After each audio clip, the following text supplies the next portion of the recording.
global heat wave caused the icebergs in the Arctic to melt, releasing a mysterious virus. The virus drifted towards the clouds, along with a torrential downpour. All living beings on the blue planet were completely overwhelmed. There was a genetic mutation in all species. This world has completely turned into a bloody hell. You help the zombie complete the squatting exercise for about 10 minutes, and the zombie felt that its joints became much more flexible. The 10-minute jogging training you arranged for the zombie has been completed, and the zombie's basic speed has increased. You explain to the zombie the top 10 benefits of a vegetarian diet for 10 minutes, and the zombie's body and mind have been sublimated. Chapter 001. The Zombie Marco. The host must confirm the zombie to be cultivated. Once confirmed, it cannot be changed unless the zombie perishes. The voice of the system echoed within Zhang Heng's mind. At this moment, Zhang Heng, who was crouched by the window on the third floor of Mingdu Garden, found himself in a quandary. Upon awakening, he discovered that the world had irrevocably transformed. The streets were teeming with zombies, and any signs of living humans had vanished. Moreover, he had awakened a system. According to the system's self-introduction, by cultivating zombies and aiding their evolution, he could gain strength. The system seemed to possess an uncanny understanding of him, recognizing his frail nature and offering him a pathway to power through the cultivation of zombies. This was the apocalypse. He had no knowledge of whether other survivors existed. Yet, as long as he clung to life, hope remained. Besides, he had a system at his disposal. Even in this desolate world, he would strive to survive from the system's explanation. Once a zombie was confirmed for cultivation, it could not be altered. The zombies under cultivation would not attack him instead. They would obey his commands that, in simpler terms, he could control the zombies. Naturally, he would choose a formidable and robust zombie for cultivation. Not only would it provide him protection, but the cultivation process would also be less arduous. After observing for nearly an hour from the window, at last, a zombie that perfectly matched his ideal criteria came into view. It was Marco, the retired soldier and security guard of Mingdu Garden. Marco, he is the one, binding complete. Please nurture with care. Each stage of training completed by the zombie will yield results that the host can absorb, results that he could absorb. So, if he had Marco run tirelessly for 20 kilometers, it would be as if he had run that distance himself. To survive in the apocalypse, one certainly required a robust physique. This reclusive otaku, who struggled to ascend 3 flights of stairs without gasping for breath, would likely meet an untimely end at the onset of such a catastrophe. But now, things were different. He could enhance himself by training zombies and absorbing their training outcomes. At Zhang Heng's summons, Marco began to slowly ascend the stairs towards his room. Zhang Heng swallowed hard, though he knew Marco would not attack him. The innate fear of zombies caused him to hesitate for a moment before opening the door. Finally, he steeled his resolve. He gently pulled the door open. Marco walked in slowly, even closing the door behind him. What a polite zombie. Having recently transformed, Marco's skin appeared slightly sallow, and his eyes were shrouded in a layer of lifelessness. Yet he lacked the putrid odor typical of decay. Otherwise, Zhang Heng would have found it unbearable. Now, the question arose. How was he to train Marco? At that moment, Zhang Heng's stomach audibly protested. With a bitter expression, he realized that since he had fallen asleep the previous night, he had consumed nothing at all that day. He usually orders takeout, and the only thing in his refrigerator is his beloved soda. However, merely drinking soda does little to satiate his hunger. In this post-apocalyptic world, takeout is no longer an option. Zhang Heng gazed at the robust Ma Gu before him. Since Ma Gu was willing to heed his commands, he might as well send him to the neighboring residence to scavenge for some food. Clearing his throat, Zhang Heng issued his first directive to Ma Gu. Ma Gu, I hereby command you to venture next door and procure something edible for me. Zombie number 1 is about to embark on an adventure. Please confirm the adventure mode. The adventure modes are automatic adventure and controlled adventure. Automatic adventure may yield unexpected rewards. Controlled adventure guarantees no surprises. The host maintains control over the zombie's actions. Is it possible to engage in such a manner? With automatic adventure, who knows what Ma Gu might bring back? Moreover, since it's merely a trip next door, perhaps a controlled adventure is more suitable for distant explorations. I choose controlled adventure. Selection complete. The host has gained control over the body of zombie number 1. Please commence manipulation. Controlling Ma Ji's body was akin to donning a gaming headset, providing an immersive experience. Zhang Heng had once spent 50 yuan in a mall to try this out. With a bit of familiarity, he would easily be able to maneuver Ma Gu's form. Under his guidance, Ma Gu opened the door and stepped outside. Upon turning left, he was immediately confronted by a multitude of zombies meandering through the corridor. A bitter taste crept upon Zhang Heng's lips. If he were to venture out himself, these zombies would likely indulge in a feast right there. Directing Ma Gu to the door of the neighboring female resident, he twisted the doorknob, only to find it locked. Yet, being a former soldier and now a zombie, Ma Gu possessed considerable strength. With a forceful twist, the doorknob snapped, and the entire lock was obliterated. As the door swung open, Zhang Heng was startled to see a pile of couches and mattresses blocking the entrance. Through the gaps, he could make out a young woman clutching a kitchen knife. Dressed only in a loose, long nightgown, she trembled with fear and despair, her eyes wide with terror. The woman next door was still alive? She hadn't succumbed to the zombie virus? Zhang Heng felt a wave of embarrassment wash over him. He had assumed she had turned into a zombie. What should he do now? He had just demolished her door. Feigning nonchalance, he resolved to target a different resident. However, with the door ajar, the wandering zombies in the corridor seemed to catch a whiff of something, growing increasingly agitated as they began to converge towards the entrance. The young woman let out a piercing scream, causing the kitchen knife to clatter to the ground. This was not a trivial matter. Her scream sent the previously hesitant zombies into a frenzy, intent on breaking in. Zhang Heng realized the gravity of the situation. He hastily maneuvered Ma Gu to block the doorway. The zombies attempting to advance were thwarted by Ma Ji's imposing stature. Anyone daring to approach would inevitably face a flurry of punches. At this moment, Pan Jiaying was truly beside herself with madness. She hurriedly picked up the knife that had fallen to the ground, retreating to the window's edge, her legs trembling uncontrollably. Why can zombies open doors? This is nothing like the movies. Help! Is there anyone who can save me? Pan Jiaying cried out in despair. Just then, a voice pierced through her panic. I am here to save you. Look this way. A voice suddenly emerged from outside the window. Pan Jiaying quickly glanced outside and was taken aback to see a familiar face. It was the recluse from next door. The distance between their balconies was less than a meter. Zhang Heng stood on his balcony, encouraging her with an earnest expression. Don't be afraid. I'm human. I've come to rescue you. Hurry and climb over. Pan Jiaying felt an overwhelming joy. She could hardly believe that the recluse next door had not turned into a zombie. What a relief. Okay, I'm coming. They'll climb over right now. Wiping away her tears, she lifted the hem of her nightgown and positioned herself at the window. At that moment, Zhang Heng reached out to grasp her arm. With a surge of determination, Pan Jiaying leaped toward him. Zhang Heng's eyes widened in disbelief. What on earth? Pan Jiaying hurled herself toward him. And where would Zhang Heng find the strength to catch her? He was knocked down to the ground. Chapter 002.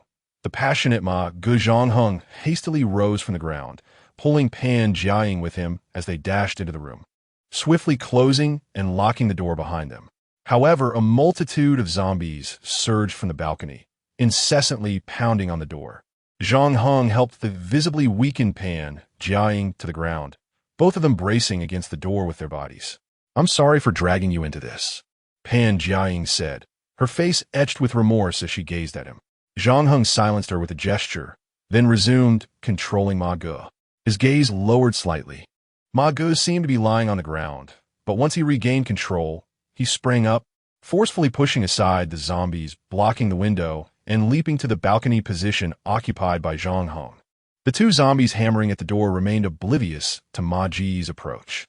He seized one by the hair, effortlessly hoisting it up and throwing it off the balcony. With his muscular physique, Ma Gu found no difficulty in lifting a 100-plus-pound creature. He hurled the other zombie down as well. Now, standing on the balcony like a sentinel, Ma Gu crossed his arms and glared fiercely at the zombies attempting to climb over. Indeed, the zombies became noticeably more subdued. Zhang Heng finally exhaled a long sigh of relief, a cold sweat breaking out on his brow. Pan Jiaying, too, observed that the zombies that had been battering the door seemed to have given up. Have they surrendered? She wondered, cautiously rising to glance at the balcony. A towering zombie stood with its back turned to them, causing her to retreat in fright. Yet, a sudden thought struck her. When she had climbed through the window, the zombies had already rushed inside, but it was only after she had made her escape that they reached the window's edge. It appeared that a particularly large zombie had shielded her from those trying to break in. Casting another look at Ma Ji's silhouette, her conviction grew stronger. She hurriedly turned to Zhang Heng, saying, Your name is Zhang Heng, right? I'm Pan Jiaying. Thank you for saving me. I have something to tell you, but please don't think I'm crazy. Zhang Heng chuckled bitterly. What could be more insane than this world? Go ahead. Pan Jiaying carefully glanced at the zombie on the balcony. I think he is protecting us. I recognize him. He is the security guard from downstairs, and everyone calls him Aga. He once expressed his affection for me, but I turned him down. I clearly saw him blocking the zombies, giving me time to climb through the window. Don't you think he is different from the other zombies? He was also the one who opened my door. Could he be here to protect me? You're quite imaginative, as expected of a young lady, Zhang Heng replied, trying to engage with her theory. There is a possibility. Why don't you give him a command and see if he can help us find something to eat? I'm almost starving. Pan Ji nodded. I'll give it a try. She stood up and looked at Ma Ge. Just a moment ago, 2 zombies crawled in here, but now they have vanished without a trace. It is evident that it must have been the work of Brother Ma. He is indeed protecting her. Before transforming into a zombie, did Ma Ge, driven by his affection for her, resolve to protect her even in his undead state? It was truly astonishing. Pan Jiaying cleared her throat and called out to Brother Ma. Brother Ma, I am Pan Jiaying. Do you still remember me? Zhang Heng gestured with a nod towards Brother Ma, directing it at Pan Jiaying. Instantly, a shiver ran down Pan Jiaying's spine. Zhang Heng, look, Brother Ma just nodded at me. Zhang Heng feigned astonishment at that moment, exclaiming, What on earth? Is it true? I can't believe such a thing exists. Do you think you can command him? Pan Jiaying directly inquired, Brother Ma, are you able to take a few steps? Ma Ge began to pace back and forth in place.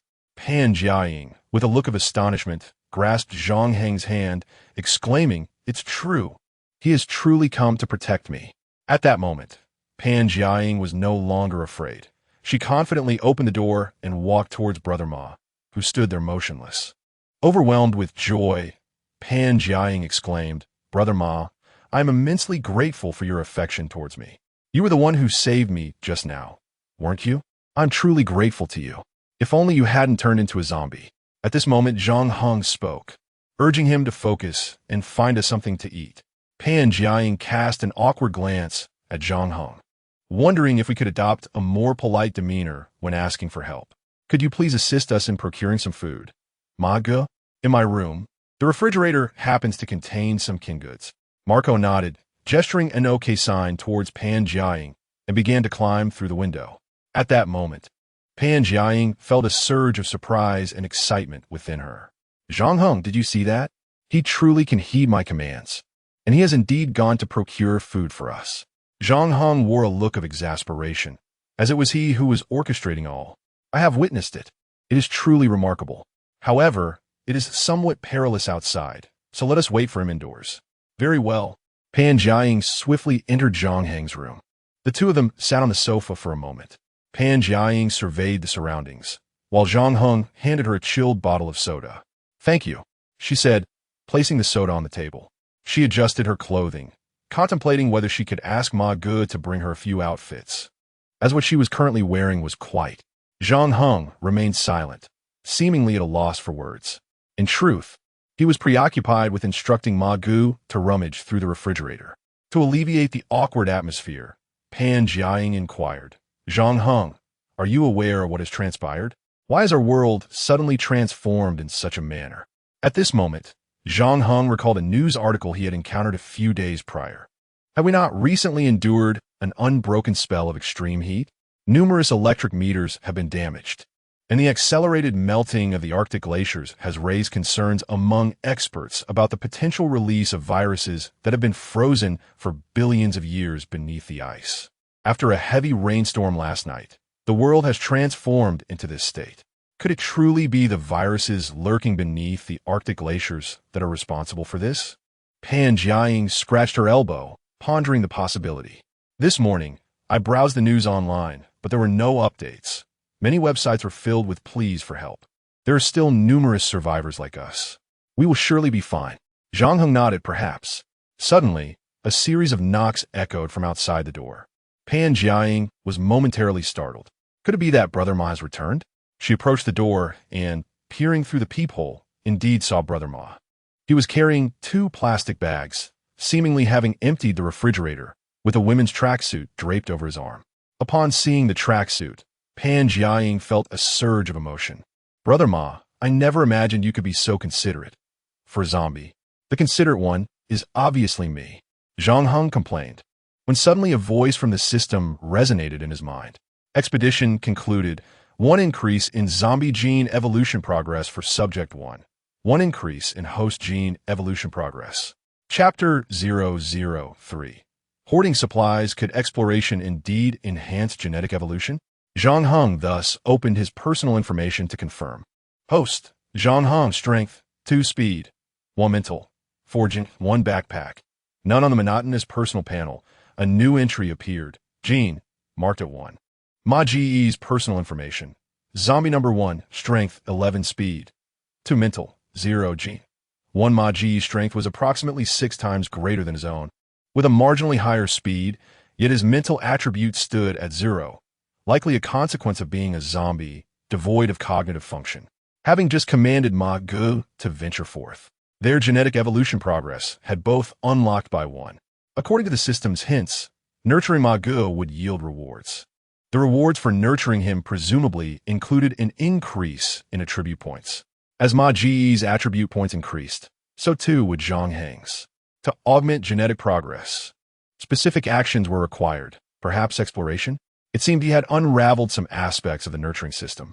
Pan Jiaying took the plastic bag from Ma Ji's hands and retrieved a piece of bread, offering it to Zhang Heng. Oh, thank you, Zhang Heng exclaimed, tearing open the bread and devouring it in a few bites. Yet it felt as though he had eaten nothing at all. He looked up at Pan Jiaying, slightly reproachful. Is that all you can offer?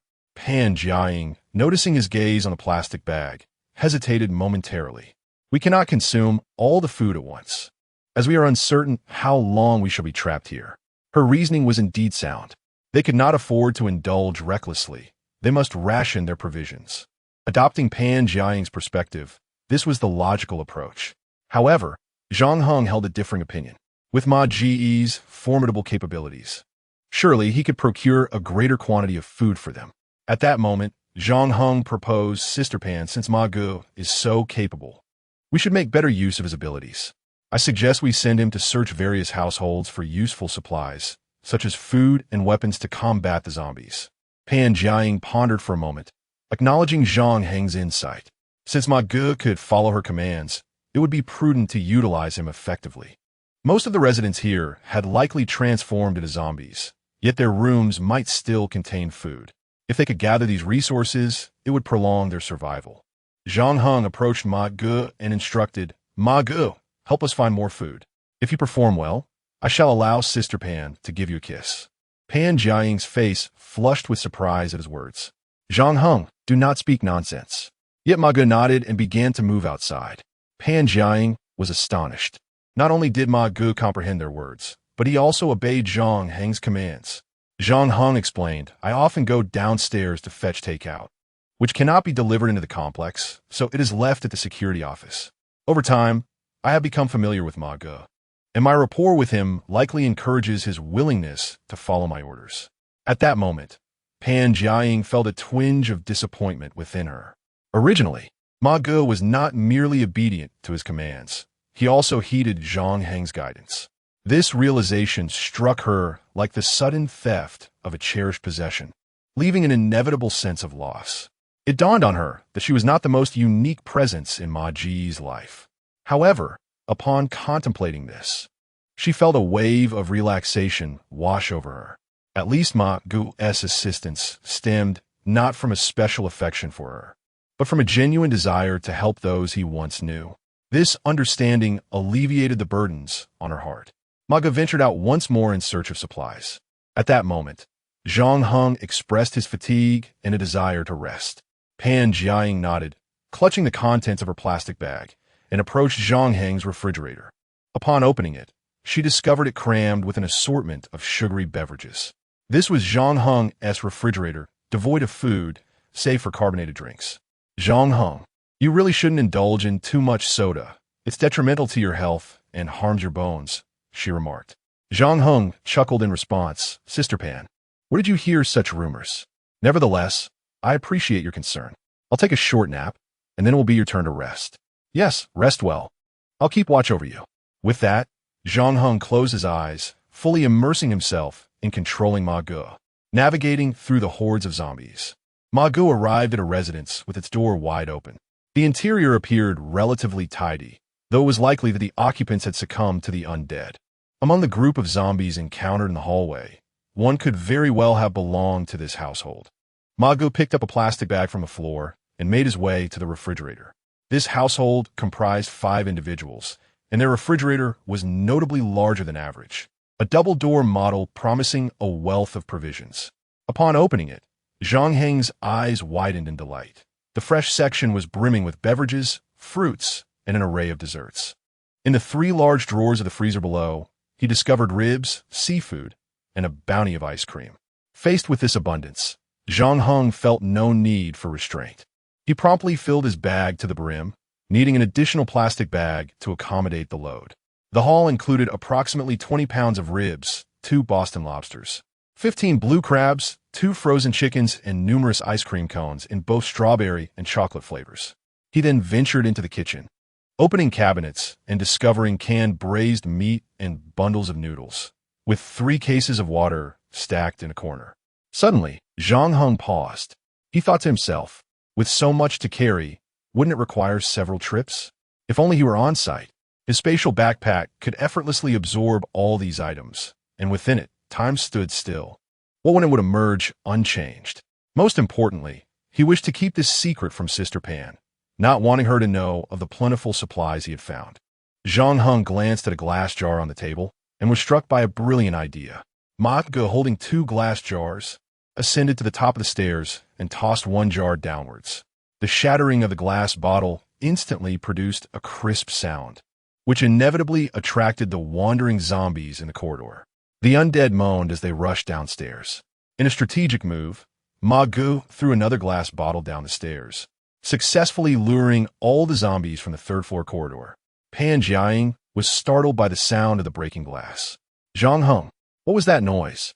At that moment, Zhang Heng picked up a baseball bat from beside the sofa, saying, Sister Pan, I will go check the situation. You should barricade the door with a table. Before Pan Jiaying could respond, Zhang Heng had already ventured outside with the bat in hand. Pan Jiaying hurriedly moved to block the door, dragging the table to secure in front. Zhang Heng chuckled softly as he made his way toward the room where Ma Ge was. Upon entering, he also took care to close the door behind him. Looking at Ma Ge, Zhang Heng offered an encouraging pat on the shoulder and declared, Leave this to me. Chapter 004. Power outage. The apocalypse is destined to endure for a considerable time. Food and water are consumables that will always prove insufficient. Moreover, he does not intend to remain in this location indefinitely. He must seek out a more secure haven. Prior to that, stockpiling supplies is of utmost importance. Zhang Heng gathered all the ribs and other provisions that Brother Ma had prepared, stowing them away in his spatial backpack, leaving only a small portion outside. He neatly packaged the oil, salt, and seasonings in small bags, and, in passing, discreetly appropriated some kitchen utensils. Brother Ma stood guard at the door, while Zhang Heng activated his scavenging mode. It must be said that entering an unfamiliar room and rummaging through its contents evokes a thrilling mix of tension and excitement within Zhang Heng. Considering the changing seasons, he realized he needed to procure several articles of clothing, collecting everything he could carry. He rummaged through the drawers and cabinets with the fervor of a locust swarm, leaving nothing behind. Aside from a few personal undergarments, he emptied the wardrobe entirely. Who knows when these items might prove useful in the future? Approximately half an hour later, Zhang Heng, panting heavily, acknowledged the limitations of his frail physique and the fact that there was little left to scavenge in the room. He decided to abandon his search. shouldering a pot and the previously allocated provisions as he made his way back to his room, with brother Ma closely trailing behind. Suddenly, Zhang Heng remembered something. You, go downstairs and run. If you encounter any survivors, do not provoke them. Zombie number 1 acknowledges the cultivation directive and commences execution. Brother Ma's demeanor instantly shifted to one of seriousness as he dashed downstairs. The benefits derived from his exercise would entirely enhance his abilities. After merely scavenging one room, he found himself utterly exhausted. His physical endurance required fortification. Sister Pan, I'm back. Zhang Heng knocked on the door. Pan Jiaying promptly moved the table blocking the entrance aside, peering through the peephole before opening the door. She swiftly tugged Zhang Heng inside and closed the door behind him. Why are you back so late? I was worried sick. Where's Brother Ma? Didn't he accompany you? As she spoke, Pan Jiaying's gaze fell upon the pot and plastic bag that Zhang Heng was holding. Zhang Heng replied, Brother Ma helped us drive the zombies from the 3rd floor. He probably won TB back for a while. Sister Pan, look what I brought back. Can you cook? Pan Jiaying took the plastic bag from Zhang Heng's hand and glanced at the fuel pot in his other hand. Of course I can. How could someone living alone not know how to cook? These are noodles and ribs with hairy crab? Where did you find these? Zhang Heng smiled faintly. Don't worry about where I found them. Just cook for me, Sister Pan. I'm absolutely famished. The bread you gave me earlier only whetted my appetite. Pan Jiaying immediately beamed with delight. Since we have such wonderful ingredients, let us prepare a sumptuous meal. Sister Pan, these are the seasonings. I prefer my food on the saltier side, so do add a bit more salt. Certainly, it must be the excessive consumption of cola that has dulled my taste buds. I prefer a more subtle flavor. Perhaps I shall add a pinch of salt later. Once again, the cola has taken its toll. Zhang Heng approached the window, gazing into the abyss outside. The world beyond lay shrouded in darkness, the streets teeming with the undead, and the air was thick with a pungent scent of blood. The sky was overcast, hinting an impending downpour. Suddenly, Ma Gu appeared in his line of sight, indeed running. The sight elicited an involuntary chuckle from Zhang Heng. A bowl of seafood and ribs noodles emerged from Sister Pan's skilled hands, brimming with both ribs and seafood. Zhang Heng felt a twinge of embarrassment. Sister Pan, why have you given me both the crab and the ribs? Do you not enjoy them? Sister Pan shook her head. I have a delicate stomach, so I cannot partake in these. Please, indulge yourself on my behalf. A delicate stomach? Zhang Heng was momentarily at a loss for words. He was ravenous, and the aroma of the noodles set his mouth watering uncontrollably. Then I shall not stand on ceremony. He picked up his chopsticks and began to savor the meal with gusto. As Zhang Heng embraced the bowl, finishing the last sip of broth, he found that eating the noodles not only made him sweat a bit, but also enveloped him in a warm comfort that was simply delightful. He sipped on a chilled soda, and at that moment, his face radiated pure contentment. Witnessing Zhang Heng's satisfaction, Pan Jiaying felt a surge of joy within her as she began to tidy up the remnants of their meal. Zhang Heng watched her wash the dishes, initially thinking that having another person around might complicate matters. His abilities needed to remain concealed, and there were challenges in cohabitation.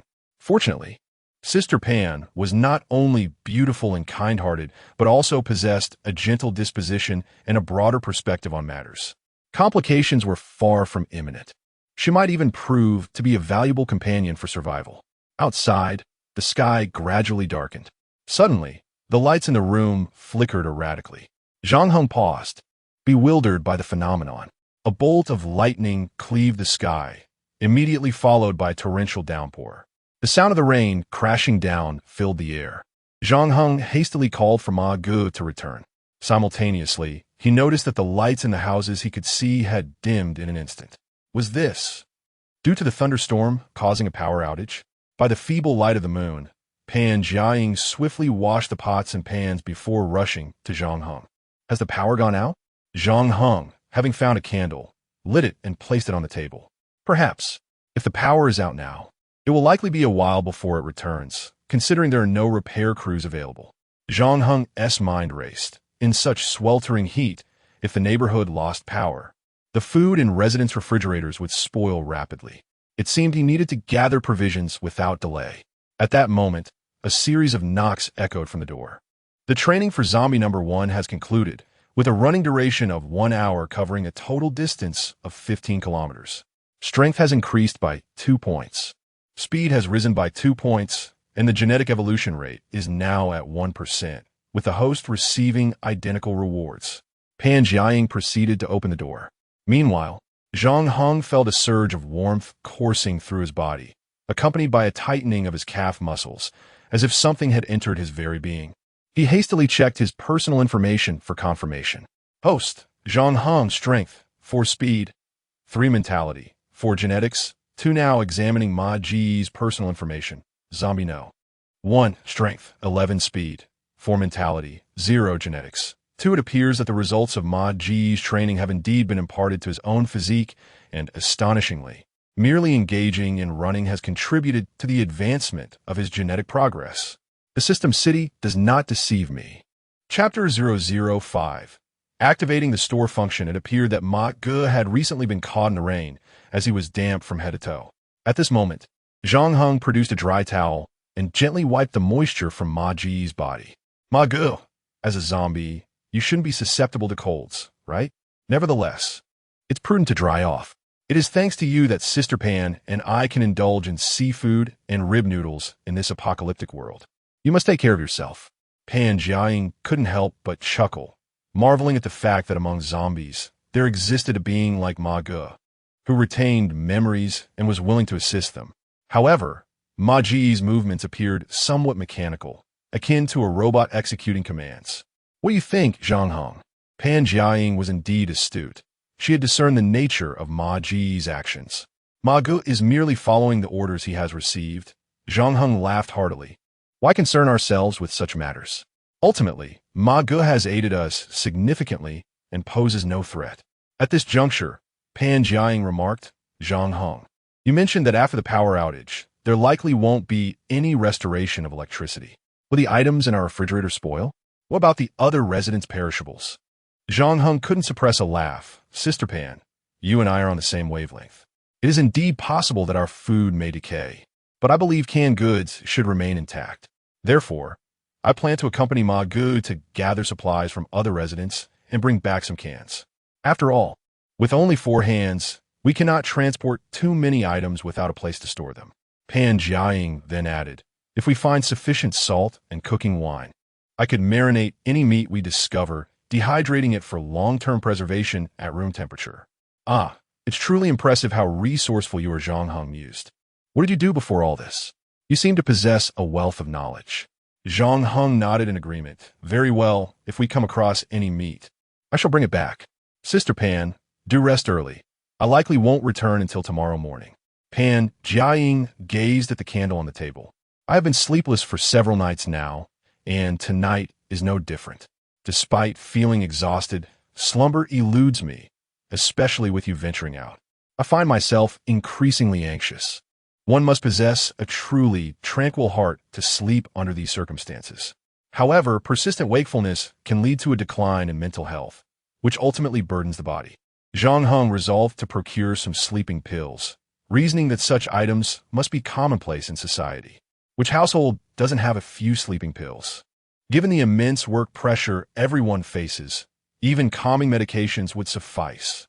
With a backpack slung over his shoulders, Zhang Heng departed the room alongside Ma Ge, who led the way while Zhang Heng remained vigilant of their surroundings.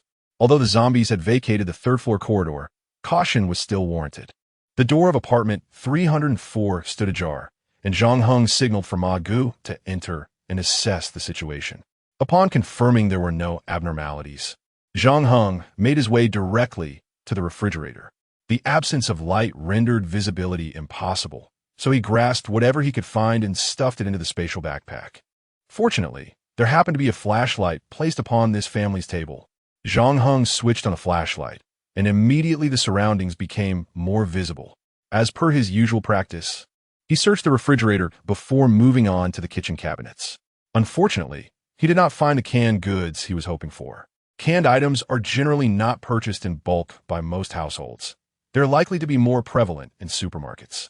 However, given the multitude of zombies outside, he dared not venture out recklessly, lest he lose both his life and his resources.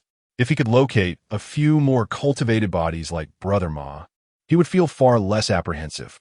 Nevertheless, the system informed him that, as of now, he could only cultivate one zombie. He then proceeded to the bedroom, heading straight for the bedside cabinet. Inside, he discovered several bottles of medicine, some for enhancing vitality, and one bottle of a compound jujube seed tranquilizer.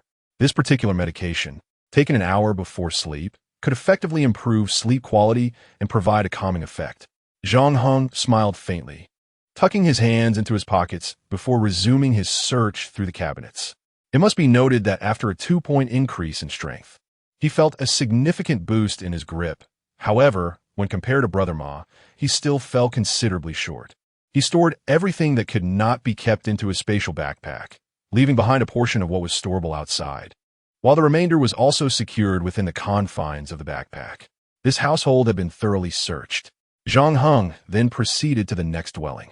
Who could have anticipated that this modest third floor would provide him with sufficient provisions of food and water to alleviate his concerns for the next fortnight?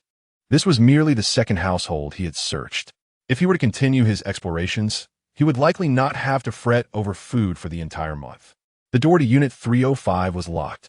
Zhang Heng pressed his ear against the door, listening intently to the sounds emanating from within.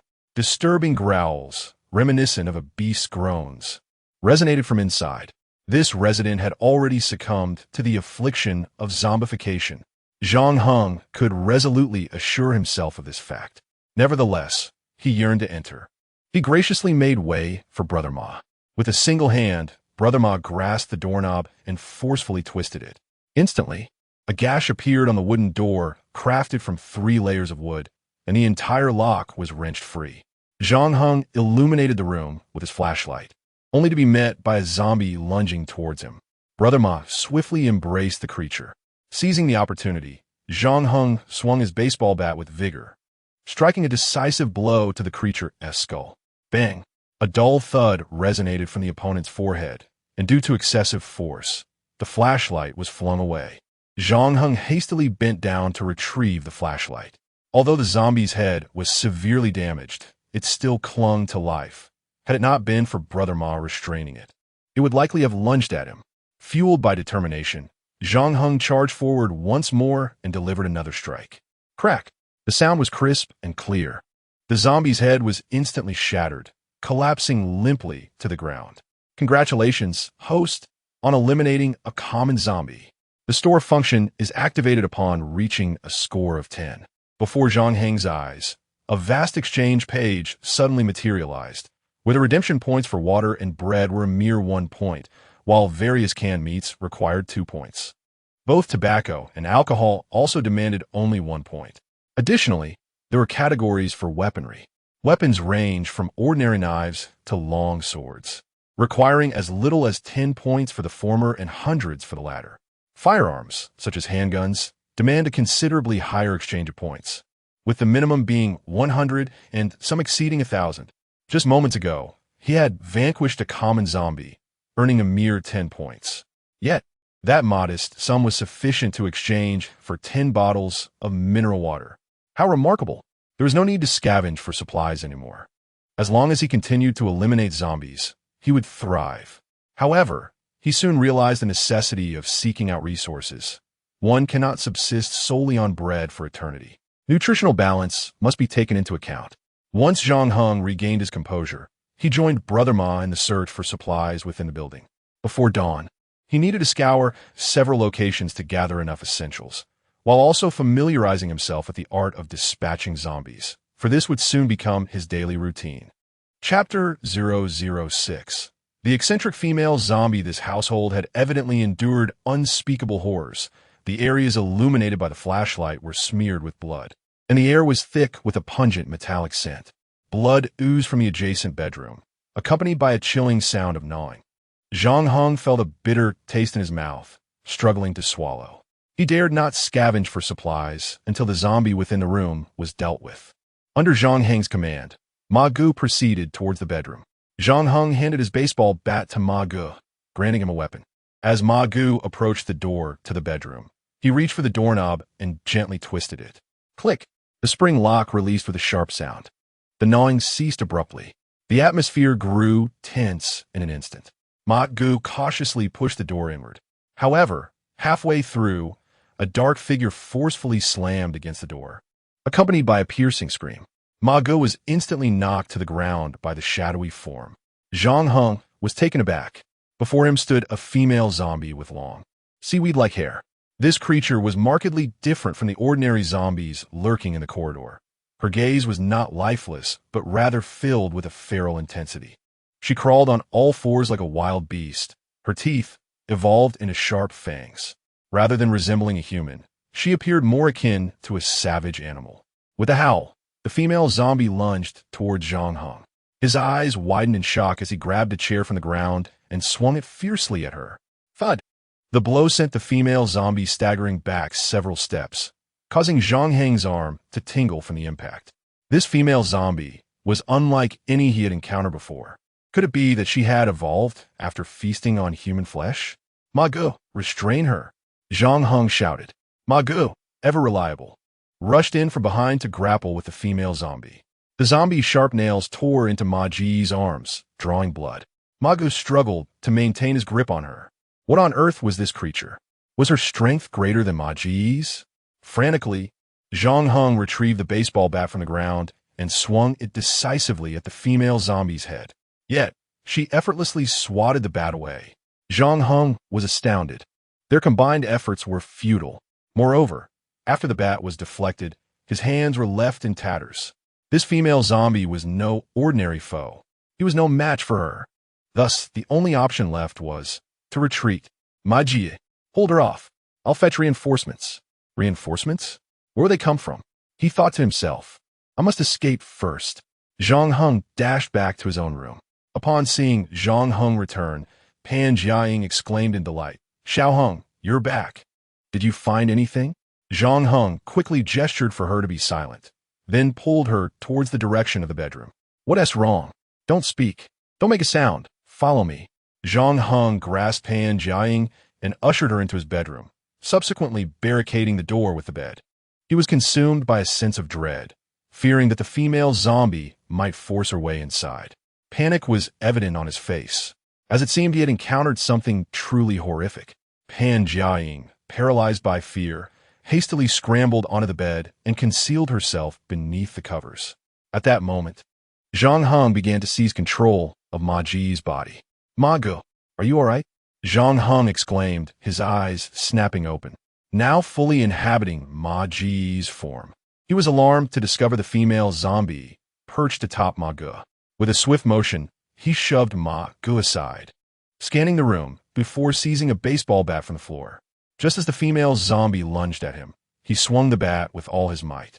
With a resounding crack, one of the zombie's fangs shattered and flew away, crashing violently against the wall.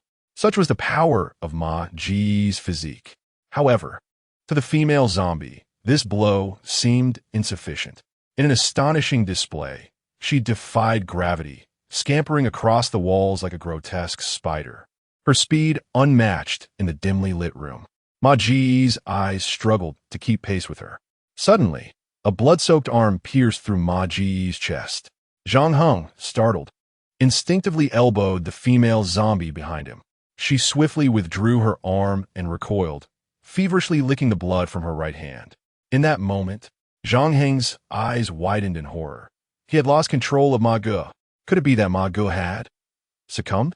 Pale with fear, Zhang Heng pondered whether the female zombie had taken some form of stimulant, as her ferocity was overwhelming. Would she soon come for him? Bang! A jolt of terror coursed through Zhang Heng as he heard the unmistakable sound of his door being breached. Panic surged within him, and he felt as though he might lose control of his bladder. Was he truly facing his end? He glanced back at Pan Jiaying, who sat trembling on the bed, her eyes reflecting a near-desperate understanding of the calamity unfolding. Zhang Heng gestured for silence, aware that he must escape this room to save them both. He tightened his fists, grappling with the gravity of his decision before resolutely declaring, Pan Jia, we are confronted by a terrifying zombie. I must lure her away, or we shall perish. Remain hidden here until I return. The food and water I've provided should sustain you for at least a week. Pan Jiaying suddenly noticed provisions appearing on the bed. Zhang Heng hastily conveyed his plan, then flung open the bedroom door. Xiao Heng. As Pan Jiaying was about to rise, the bedroom door was abruptly slammed shut. Following this, the sound of Zhang Heng's furious curses echoed through the air. Damn it! Zhang Heng recklessly charged at the female zombie, but his target was the door behind her. The female zombie lunged towards him with a guttural roar. Zhang Heng quickly raised his baseball bat in defense. With a resounding crack, sparks flew as he glanced down at his bat. To his dismay, 3 deep nail marks marred its surface. Had it not been for the bat's protection, he would have surely been eviscerated by the zombie. Fortunately, the baseball bat had absorbed some of the impact, and, after a brief stumble, Zhang Heng hurriedly dashed toward the doorway. However, just as he burst from the room, a sight that sent a surge of panic coursing through him unfolded before his eyes. The commotion had attracted zombies from both upstairs and downstairs. Surrounded on all sides, he realized escape was impossible. Is this truly how my story ends? I can't die now. I still have 2 Boston lobsters in my backpack. Chapter 007. Am I facing my demise? After regaining his composure, Zhang Heng inquired of the system, is it possible for me to bind the female zombie that attacked me? Is this female zombie an aberrant subtype of zombie? Indeed, they are no ordinary zombies. Zhang Heng sighed ruefully. I suppose that's true. No sooner had he spoken than his pupils dilated in alarm as a bloodied hand reached out from behind him. In a swift motion, Zhang Heng rolled away, delivering a swift kick to the zombie that obstructed his path, and he dashed towards the upper floors. Brother Ma, help me. Zhang Heng sprinted while evading the relentless assault of the zombies. The aberrant zombies pursued him with frenzied intensity, swiftly closing the distance between them and Zhang Heng. It was the end. The inevitable demise loomed near. Zhang Heng clutched a stick he had picked up from the ground, cornered by a horde of zombies, with an anomalous female zombie lurking nearby. Unless he possessed the ability to walk through walls, his fate seemed dire. As the grotesque female zombie gradually advanced towards him, the ordinary zombies behind began to drool at the corners of their mouths. Suddenly, a burst of music resonated from behind them. You could hear the sound of mouth going, tut tut tut tut. Zhang Heng felt a jolt in his heart as he turned to see Sister Pan standing at the doorway, her phone in hand, playing the music. Her face was pale, yet there was an unmistakable determination glimmering in her eyes as she gazed at Zhang Heng. Zhang Heng's eyes suddenly glistened with emotion as he exclaimed, Sister Pan, your taste in music is rather lacking. Pan Jiaying bestowed a smile upon Zhang Heng. Is this the manner in which you converse with your savior? Zhang Heng choked on his words, exclaiming, Are you bidding farewell? You were meant to survive. Sister Pan's eyes instantly brimmed with tears. What am I to do now? You scoundrel. The zombies began to advance towards Pan Jiaying. The loud music emanating from the phone seemed to captivate the peculiar variant of female zombies, drawing them irresistibly in her direction. Sister Pan, throw the phone to me, and you run to the balcony. Brother Ma is on the 3rd balcony to the right, and he will safeguard you. Upon hearing this, Pan Jiaying exerted all her strength to hurl her phone in the direction of Zhang Heng. As she witnessed Zhang Heng catching the phone, Pan Jiaying immediately dashed towards the balcony. Her heart raced uncontrollably. Despite the numerous obstacles encountered along the way, she remained undeterred. At this moment, Zhang Heng wielded his phone to recapture the attention of the zombies. His expression was one of intense focus and fierce determination, as if to say, Craving a buffet? Then follow me. Zhang Heng raced up the stairs while simultaneously trying to reach out to Brother Ma. Brother Ma, Brother Ma, I require your assistance. Sister Pan needs you. Can you hold on for just a little longer? Lying on the ground with a gaping wound in his chest, Ma Ge seemed to have responded to Zhang Heng's call, suddenly opening his eyes and sitting upright. He turned his head towards the direction of the window balcony. To his astonishment, Pan Jiaying had just arrived at this very establishment. Ma Ge rose to his feet and approached Pan Jiaying. Pan Jiaying, her eyes swollen with tears, dashed towards Ma Jie, exclaiming, Ma Jie, hurry, save Zhang Heng, quickly. It was then that she noticed, despite his impassive expression, a gaping wound in Ma Jie's chest, through which she could faintly discern his innards. Ma Ge, what has happened to you? At that moment, Zombies appeared on the balcony and outside the door. Ma Gu shielded Pan Jiaying behind him, seizing a baseball bat from the ground and glaring at the encroaching undead.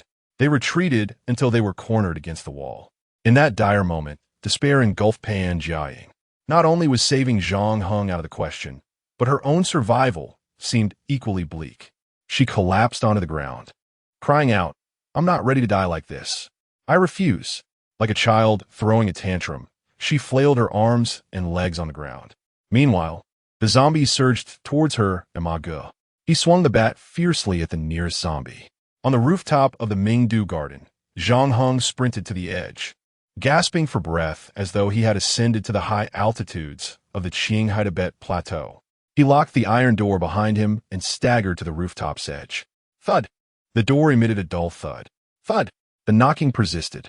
Zhang Heng sat down heavily, taking a moment to sip water. Opening his personal information, he noted that Ma Ge was still alive, indicating hope for Pan Jiaying's survival.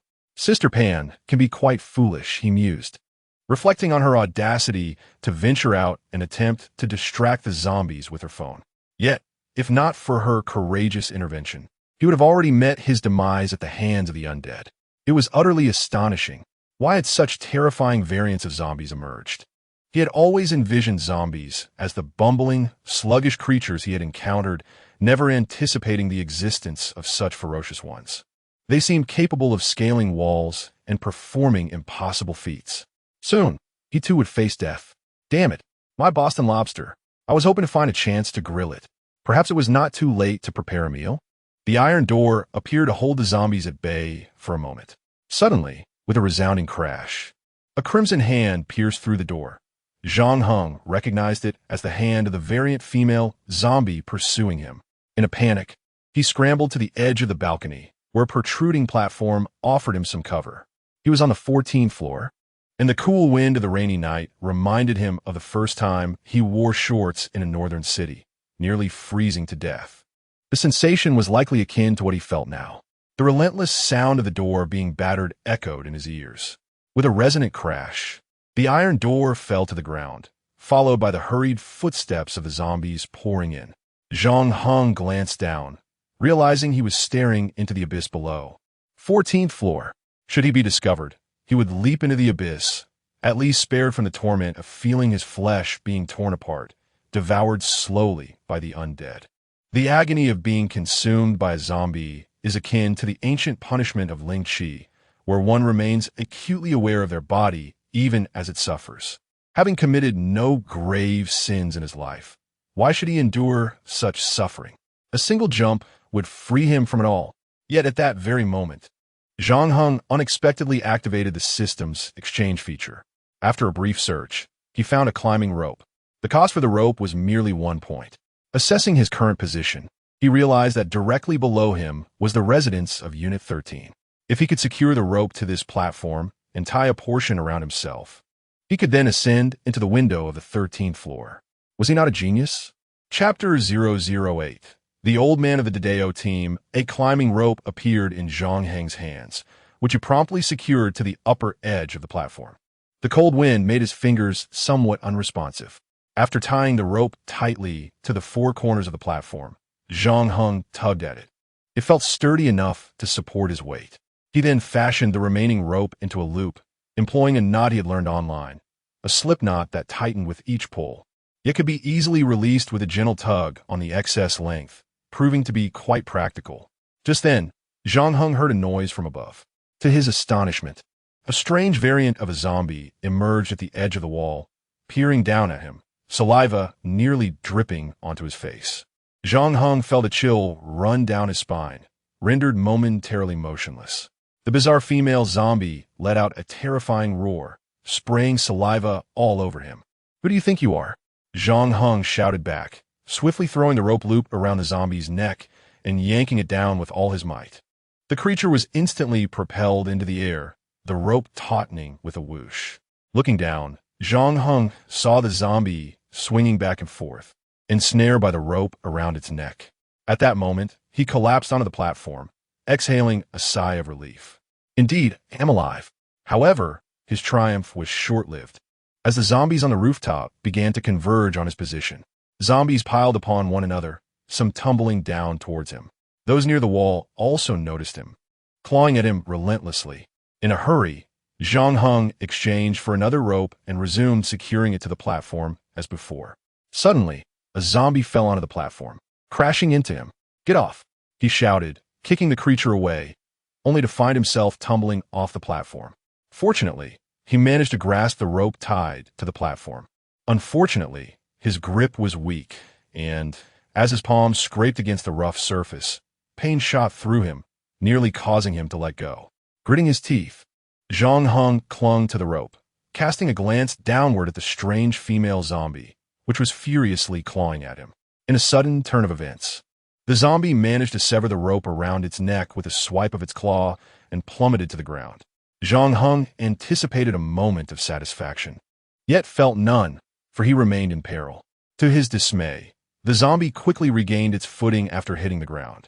Steeling himself, Zhang Heng began to cautiously maneuver toward the window below. Upon reaching the window, he placed one foot on its edge, gripping the rope tightly, attempting to force the window open with his foot. "Damn it, the window is shut." Zhang Heng, compelled by necessity, removed his clothing to enhance his hand's defensive capabilities and continued his descent. If he were to survive this time, he vowed to rigorously train his physical strength. Otherwise, he would not find himself incapable of such a simple task as descending a rope. This time, he reached the window on the 11th floor, which stood ajar. Stretching his foot through the window, he pushed it open and tumbled directly inside. After landing steadily, Zhang Heng exchanged points in the system shop for a baseball bat, which cost merely 1 point. Gripping the bat tightly, he cautiously observed every movement within the room. It appeared that the resident was free of zombies. Zhang Heng proceeded to the bathroom, using Panjia's phone to scan the area, finding nothing amiss. He then closed and locked the bathroom door before leaping into the bathtub. Utilizing the dim light from the phone, he spent 5 points to acquire a medical kit. Extracting bandages and alcohol. With one hand clutching the alcohol, he fixated on the wound on his other hand. It must be agonizing. No, it should be excruciating. However, if he did not disinfect the wound before bandaging it, infection was inevitable. The aftermath of an infected wound could lead to various ailments, the most common being fever. If not promptly addressed, he could lose the use of his right hand. He poured the alcohol directly onto the wound. The sting caused his legs to tense up, yet he stifled any sound. Enduring the overwhelming pain, waves of agony coursed through his right hand. Zhang Heng, grappling with the intense discomfort, bit down on the gauze as his other hand began to wrap it around the injury. He managed a rudimentary treatment for his right hand. Zhang Heng exhaled deeply, lying back in the tub, feeling a sense of relief wash over him. He listened intently to the sounds beyond the door. The zombies should not seek him out now, but the peculiar subspecies female zombie was another matter entirely. What had become of Ma Gu and Panjia? "Ma Gu, Panjia, please be safe." Zhang Heng took control of Ma Ji's body. Ma Gu's perspective was low, seemingly lying on the ground, with numerous corpses strewn about. A shadow flickered past. Lin Zhengyong, the captain of the 7th Squad of the Dragon Country's 3rd-class infantry, was present. "Demon spawn, meet your end." What was happening? Zhang Heng beheld an elderly man wielding a heavy tang knife, dispatching zombies before him. Remarkable. With a single stroke, he felled a zombie. At that moment, Pan Jiang rushed to Ma Ji's side. This perspective. "Ma Gu, wake up. Stand up quickly. Ma Gu." Zhang Heng then maneuvered Ma Gu to rise, while Pan Jiang urged him towards the balcony. The elderly man positioned himself protectively in front of them. "Young lady, how is your friend? He appears gravely injured." Pan Jiang responded hastily, "Ma Gu is fine." "Old man, are you all right?" The old man with the large knife chuckled lightly, asserting that he was indeed well, and that these petty minions paled in comparison to the days of old when he faced those with bayonets. Just then, a vivid crimson figure suddenly dashed to the doorway. It was the aberrant female zombie.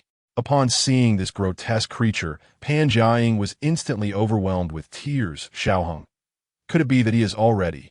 At that moment, the old man's eyes widened in astonishment, exclaiming, What sort of demon is this?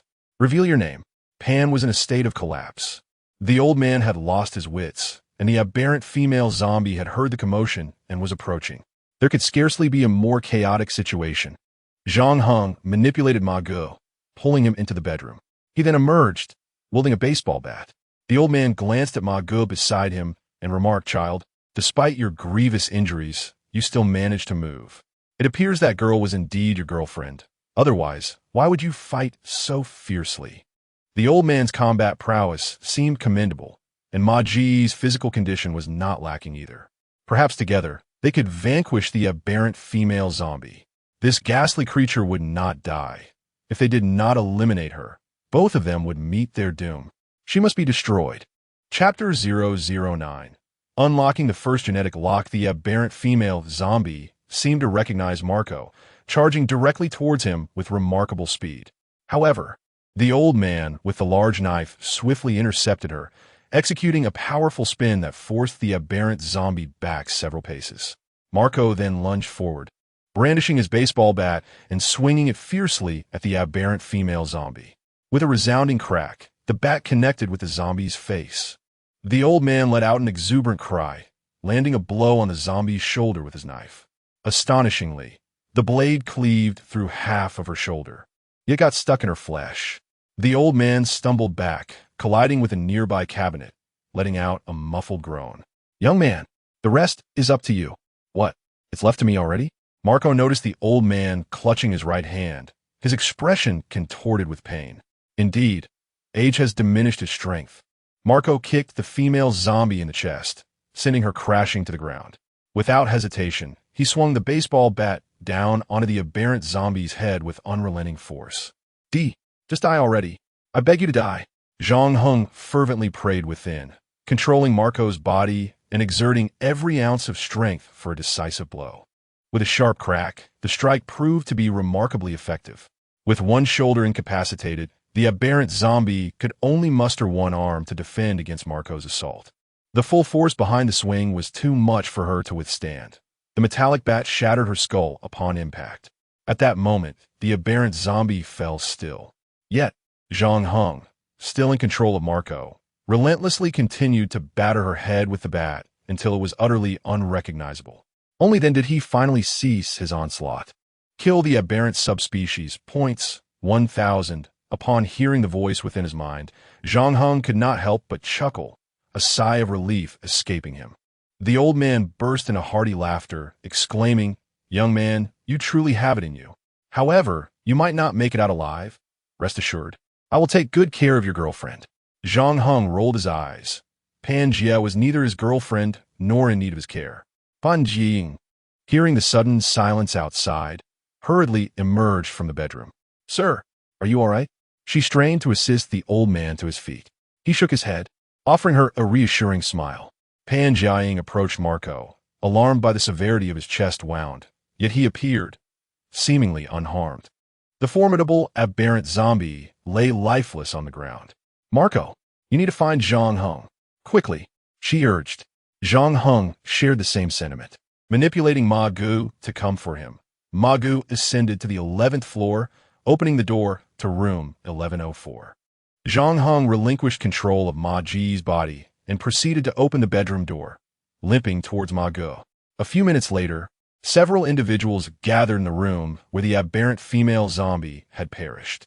Pan Jiaying, seeing Zhang Heng once more, could no longer contain her emotions and leaped into his embrace, exclaiming, "You're alive! You're alive! How wonderful!" Zhang Heng, in excruciating pain and utterly exhausted, glanced at the old man with a large knife standing in the corner and managed a faint smile, whispering, "Old sir, thank."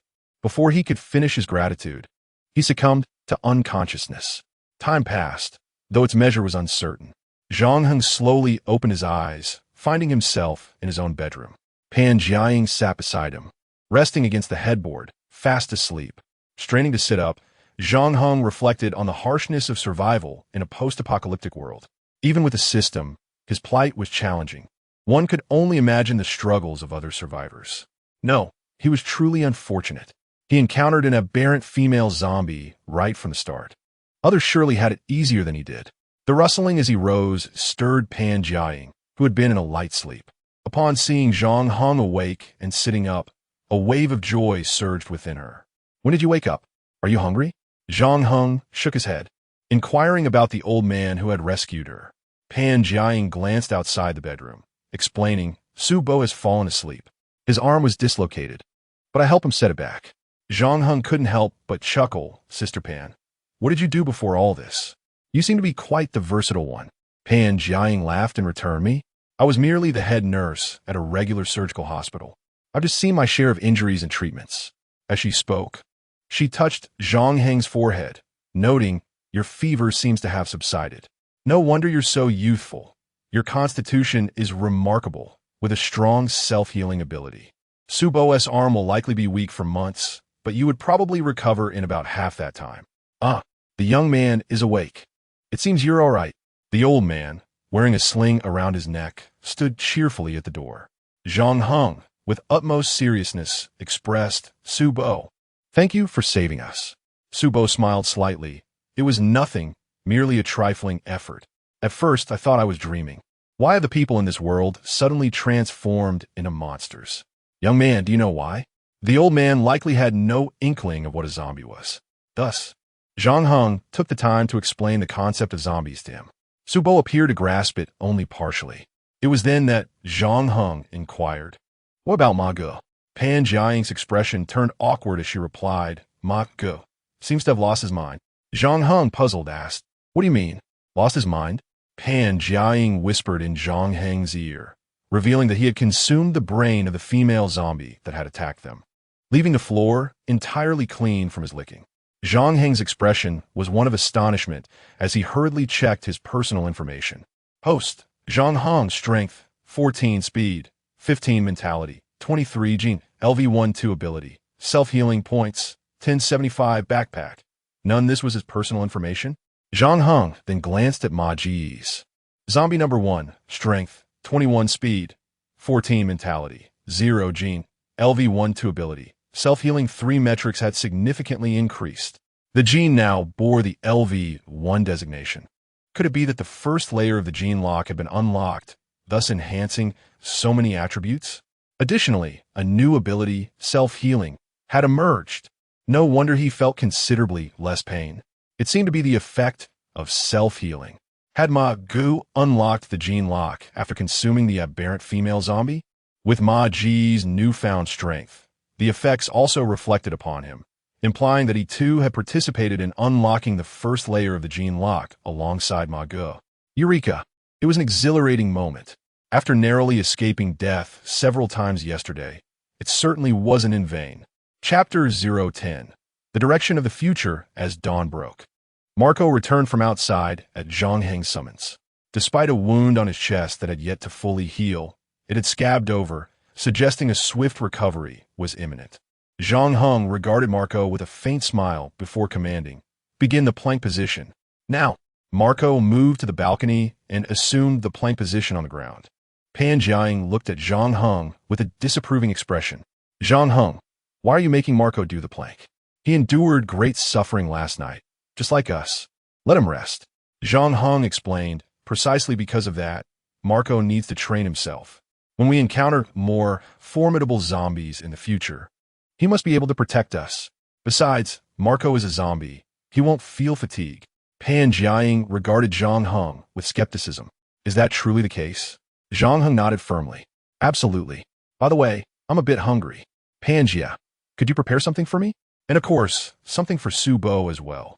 Su Bo smiled slightly and said, thank you, young man. Zhang Heng chuckled as he sat beside Su Bo. Su Bo, you are our savior. You sustained your injury for our sake. Rest assured from now on, I will take care of you. As long as I have food, you'll have food too. Su Bo's face broke into a wide grin. You certainly know how to speak. No wonder your girlfriend adores you. Back in my day, Pan Jiaying, who was preparing noodles in the kitchen, instinctively turned to glance at the two men. Zhang Heng and Su Bo were sharing laughter. Yet Zhang Heng seemed to refrain from correcting Su Bo, who mistakenly believed she was his girlfriend. After all, Zhang Heng was so young. How could he possibly be interested in her? She was already a spinster. Sighing softly, Pan Jian devoted herself to preparing a seafood noodle dish. Out of nowhere, Zhang Heng produced a bottle of white liquor and placed it before Subo. I would like to ask you for a favor. I wonder if you would be interested? Subo eyed the bottle of liquor on the table. You sly boy, where did you hide that? What is it that merits such a bribe? Zhang Heng replied, it's quite simple. I wish to learn swordsmanship from you. After all, you claim to be the captain of the 7th Division of the Dragon Kingdom's Swordsmanship Brigade, which must signify you possess remarkable skills. I would like to learn from you. The lethality of a blade far surpasses that of a baseball bat.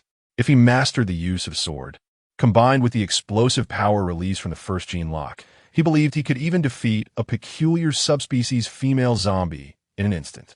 Subo smiled slightly. So that is your intention. Of course, I will teach you.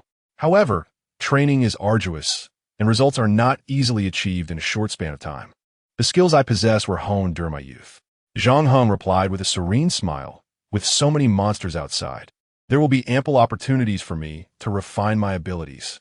Upon hearing Su Bo's words, he nodded in agreement and remarked, you are right. We must inevitably eliminate all these monsters surrounding us. Do you have any plans for the future? Will the government intervene on our behalf? Zhang Heng shook his head. Given the state of the world, it is likely that no one will come to our aid, uncle. We must rely solely on ourselves. There will be no saviors. Therefore, we require a substantial supply of food and water, means of self-defense, and a relatively secure refuge. However, both Magu and I are merely strong fools lacking skill. If we could learn your sword techniques, perhaps we would feel more confident venturing out in search of a new sanctuary. At that moment, Pan Jiang approached. Isn't this place quite suitable? It seems you and Magu have nearly eradicated the zombies. If we could eliminate the remaining undead and barricade some exits with furniture and tables, we could create a completely safe living area. This could very well serve as an excellent refuge. Zhang Heng's expression shifted slightly. Sister Pan, please be honest with me. What did you do before this? Were you perhaps a member of the elite? A member of the elite? Pan Jing replied, puzzled. What do you mean? Zhang Heng awkwardly smiled. I meant to compliment you. Pan Jiang's mental fortitude was truly remarkable, and her intelligence led Zhang Heng to suspect she might be a spy. She shot him a playful glare and continued. Although I lack the ability to confront zombies, I can remain calm in various situations. Perhaps my training as a nurse has cultivated my strong psychological resilience. Zhang Heng wholeheartedly agreed. Nurses and doctors are accustomed to witnessing life and death, particularly in trauma care, where they encounter all manner of horrific injuries. Had it not been for Pan Jiang's brave distraction of the zombies with her phone last night, he would have met his demise. Pan Jiang then suggested, we could relocate to a higher floor and barricade the corridors with tables and chairs, leaving only the staircase for our passage. We should inspect the condition of these barricades daily to ensure no zombies have infiltrated the building. As for leaving this place, even if we can find a refuge safer than this one, we would still face dangers similar to those we encountered here. Moreover, I believe that during such times, people present the greatest peril. We should minimize unnecessary contact with outsiders. The more individuals there are, the more food will become our paramount concern. So it is best for us to remain within this building. Furthermore, the zombies in Mingdu Garden have already been cleared, aside from those trapped in their respective rooms. This place has proven itself a capable sanctuary. What more do we need to venture out for? Pan Jiang's analysis was sound, and Subo nodded in agreement. The young lady's assessment is astute. Venturing outside would require us to confront the zombies anew, and we might encounter that formidable creature from last night. Indeed, during such perilous times, humans can be more terrifying than monsters. We must survive in a familiar environment. Clearly, this is our safe haven. Moreover, I firmly believe that we are not the sole survivors residing in this building. There must be others. Let us seek them out and unite. We all inhabit the same structure and may have crossed paths on occasion, making it quite effortless to come together. Unity is strength, while the women remain at home. We men shall venture forth to procure food and simultaneously eradicate the nearby monsters. One day, we shall vanquish them entirely. The elders seemed to concur with Sister Pan's sentiments. Zhang Heng nodded, agreeing to proceed as Sister Pan suggested. transforming this place into our sanctuary and establishing a perimeter. However, prior to that, I will collaborate with Brother Ma to meticulously search each room in Mingdu Garden. Should we encounter any survivors, I shall bring them back. Uncle Su nodded with satisfaction, finally exhibiting a semblance of reliability. I have faith in you, young man. Zhang Heng smiled gently and suddenly inquired, Uncle Su, when will you teach me the art of swordsmanship? Uncle Su licked his lips, casting a glance at the steaming seafood rib noodles bubbling in the pot, and replied, let's eat our fill first. Chapter 011. The Art of the 8 Trigrams Blade after satisfying their hunger and thirst. Zhang Heng engaged Su Bo in conversation again regarding the intricacies of blade techniques. Su Bo took a sip of his drink and chuckled. In truth, I possess no profound knowledge of swordsmanship. It is merely a matter of practice, making perfect. Familiarize yourself with the blade's handling, observe your opponent's movements, and then determine how to wield the sword accordingly.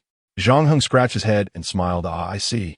Nevertheless, any guidance you provide will certainly be more beneficial than my solitary experimentation.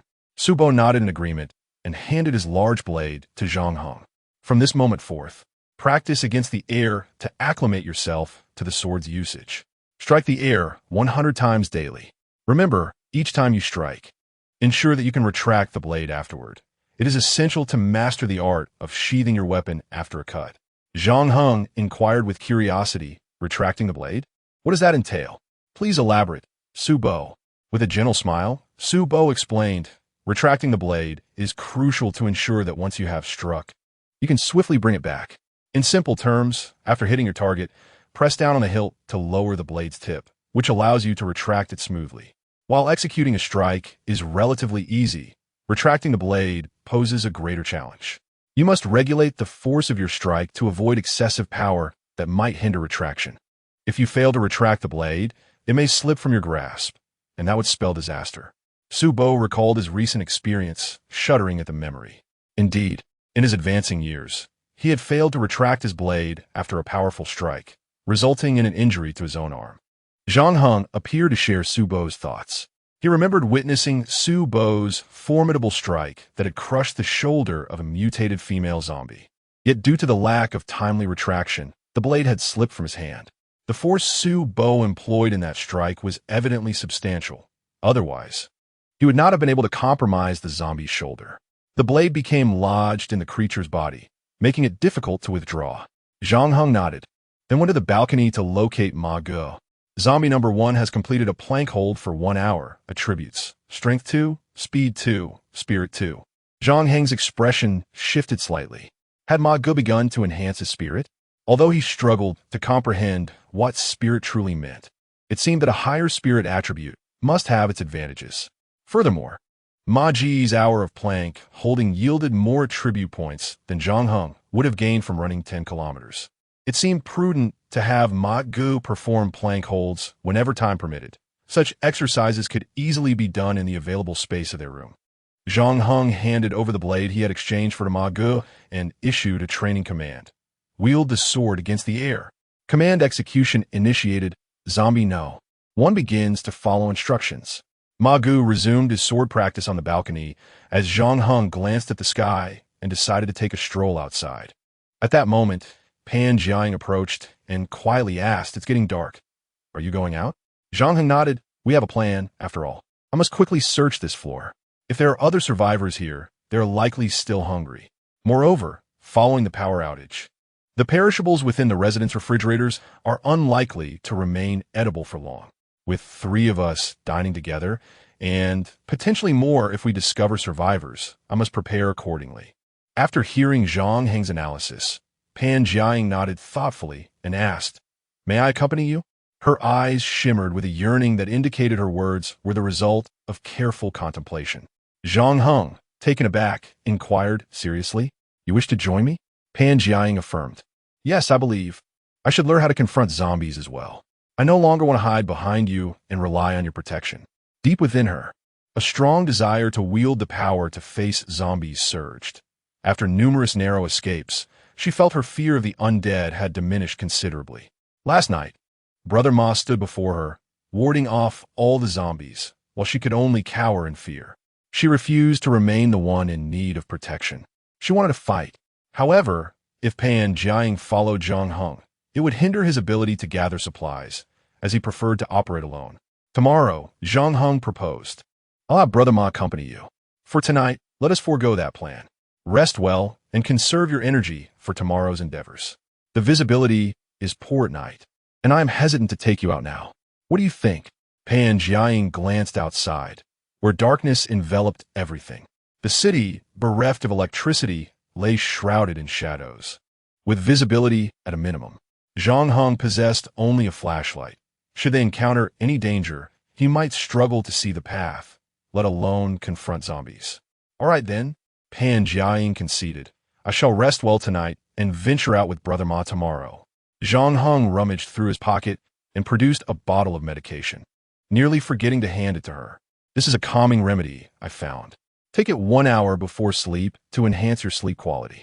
Pan Jiaying accepted the soothing medication he offered, glancing at the label before smiling gently at him. Compound Chaoran granules, a traditional Chinese medicine. Most sleeping pills carry significant side effects, causing harm and dependence when overused. This seems quite balanced. Thank you. Also, take care of yourself and don't overexert. If you sense anything amiss, return promptly. Zhang Heng grinned. "Sister Pan, do you think I'm the same as before?" "Fear not. There shouldn't be any zombies here that can pose a threat to me." His eyes brimmed with confidence as he pushed the door open and stepped outside. Pan Jiaying lingered at the threshold, a trace of concern etched upon her face. At that moment, Su Bo, seated on the sofa and sipping wine, turned to her with a slight smile and said, "Little girl, if you wish to confront zombies, you must learn the art of swordsmanship. It is best to start early. These skills require practice, and the sooner you begin, the easier it will be to master." Pan Jiaying glanced at Brother Ma, who was practicing his swordplay on the balcony, and nodded. "Su Bo, could you offer me some guidance?" Su Bo suddenly stood up and said, "Of course, I can teach you. My ancestral Bagua knife technique depends solely on your ability to learn it." Pan Jiaying was momentarily taken aback. Bagua knife technique? Previously, when Su Bo spoke with Zhang Heng, he seemed to imply that he did not possess any knife skills, merely having utilized them frequently. How had it transformed into an ancestral skill in her presence? Could it be that Su Bo favored females over males? Unable to suppress her laughter, Pan Jiaying remarked, "Very well. Su Bo, how do you intend to teach me?" Su Bo picked up a pair of chopsticks and tossed them to Pan Jiaying. The essence of the Bagua knife technique lies in the body movements and the explosive force generated by twisting the body. Your boyfriend appears somewhat naive. I fear he may not grasp it, so I refrained from mentioning it to him. Let him first become familiar with wielding the knife. Once he has mastered that, I will share the technique with him. Otherwise, if he is too eager for success, he may abandon it halfway and miss the quintessence of the Bagua knife technique. However, as for you, you are quite intelligent. I believe you will quickly comprehend the intricacies of the technique. When you have mastered it, you may teach him as well. By the way, do not disclose this to him. Also, do not let him know you are practicing with a knife." Zhang Heng, upon hearing this, would likely be left speechless. Do I really appear so foolish? Chapter 012. Sweeping the floors. The Mingdu Garden comprises a total of 13 stories. Zhang Heng resolved to commence his search from the 13th floor, methodically working his way downwards. He first arrived at the rooftop balcony, examining various spots on the roof. After confirming the absence of zombies, he proceeded to the 13th floor. He began his search near the elevator on the left side.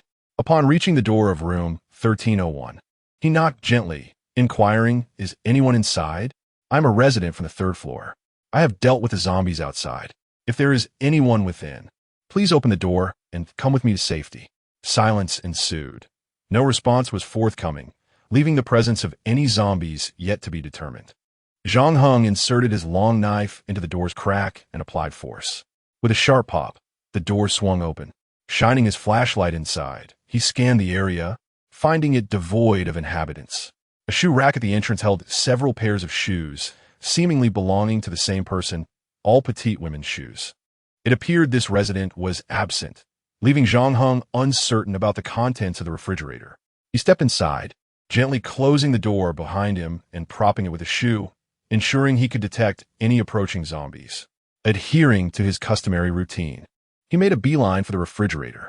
Upon opening it, he discovered some wilted vegetables and a few cartons of milk. The freezer, however, was empty. Goodness, could this woman possibly be a vegetarian? Why is there nothing in the fridge? Zhang Heng sighed in exasperation, closing the refrigerator door and making his way to the kitchen. In the kitchen cabinets, he stumbled upon a plethora of instant noodles, an entire box of them, alongside 2 jars of spicy kimchi encased in glass, and 2 boxes of mineral water stacked in the corner. This was indeed an unexpected bounty. It seemed the resident woman was a vegetarian, as there was no meat to be found in the house. He collected the items into a spatial backpack and proceeded towards the bedroom. The bedroom was impeccably tidy, with a treadmill occupying one corner, its surface pristine, suggesting frequent use. In another corner lay 3 rolled-up yoga mats. My word, this resident is quite health-conscious, Zhang Heng mused. It seemed unlikely he would uncover anything more of value here. Disappointment washed over him as he gathered a few articles of clothing from the wardrobe and took the 3 yoga mats as well. Should he venture out in search of supplies and fail to return by nightfall, the mats could serve as makeshift bedding. He speculated that the clothing could be given to Sister Pan, though he wondered if she would appreciate them. Exiting room 1301, Zhang Heng approached the neighboring room 1302, prying the door open once more. This unit belonged to a family of 3, as evidenced by the footwear. Upon opening the refrigerator, a smile finally graced Zhang Heng's face. Indeed, the refrigerator of a bachelor was typically sparse, but this family unit boasted a cornucopia of provisions. After all, they needed to ensure their child received adequate nutrition. The double-door refrigerator was replete with meats, vegetables, and fruits, while the freezer brimmed with frozen ribs and blue crabs. Could it be that crab season has arrived? Is every household stocked with crabs? Gathering everything into his spatial backpack, Zhang Heng made his way to the kitchen. He opened the cabinet and discovered 2 bags of cereal, some unopened seasonings, and a few packets of instant noodles. Though he did not find any canned goods, he did stumble upon a fuel stove accompanied by 3 unused fuel canisters. It seemed that this venture had yielded a satisfactory bounty. Zhang Heng then proceeded to explore the bedroom. He first entered the child's room. A swift glance around revealed little of interest, aside from books and a few toys. There appeared to be nothing of value. He then moved to another bedroom. The moment he opened the door, a nauseating stench assaulted his senses. Zhang Heng's brow furrowed. The bodies of a family of 3 lay within, 2 of which had suffered gruesome bites, their flesh marred by gaping wounds. A sense of weariness washed over him. How had these individuals met their demise? They had clearly been gnawed upon by some creature. Yet the bedroom door was closed. What could have attacked them? A low growl emanated from behind the bed. Zhang Heng's expression shifted, and he tightened his grip on the long knife he held. The mystery was unraveling. It must have been their pet. A golden retriever emerged from behind the bed, its eyes bloodshot, its fur nearly all gone and drenched in blood, indicating it had succumbed to an infection. It appeared that this zombie dog had caused the death of the entire family. Strangely, the virus seemed to have spared the family while infecting their pet, ultimately leading to their tragic end. With a fierce roar, the zombie retriever lunged at Zhang Heng. Yet he remained composed, devoid of fear, and swung his blade decisively. The dog's head was cleaved in 2, with a strip of flesh hanging from its face. Nevertheless, the creature showed no sign of pain and charged at him once more. This time, Zhang Heng deftly sidestepped. The retriever leapt at the spot he had just vacated. With a swift motion, he brought his knife down upon the creature's neck. The zombie dog's head separated from its body, thudding to the ground while it thrashed in a final spasm. Zhang Heng paid no mind to the dying creature and entered the bedroom to search for useful supplies.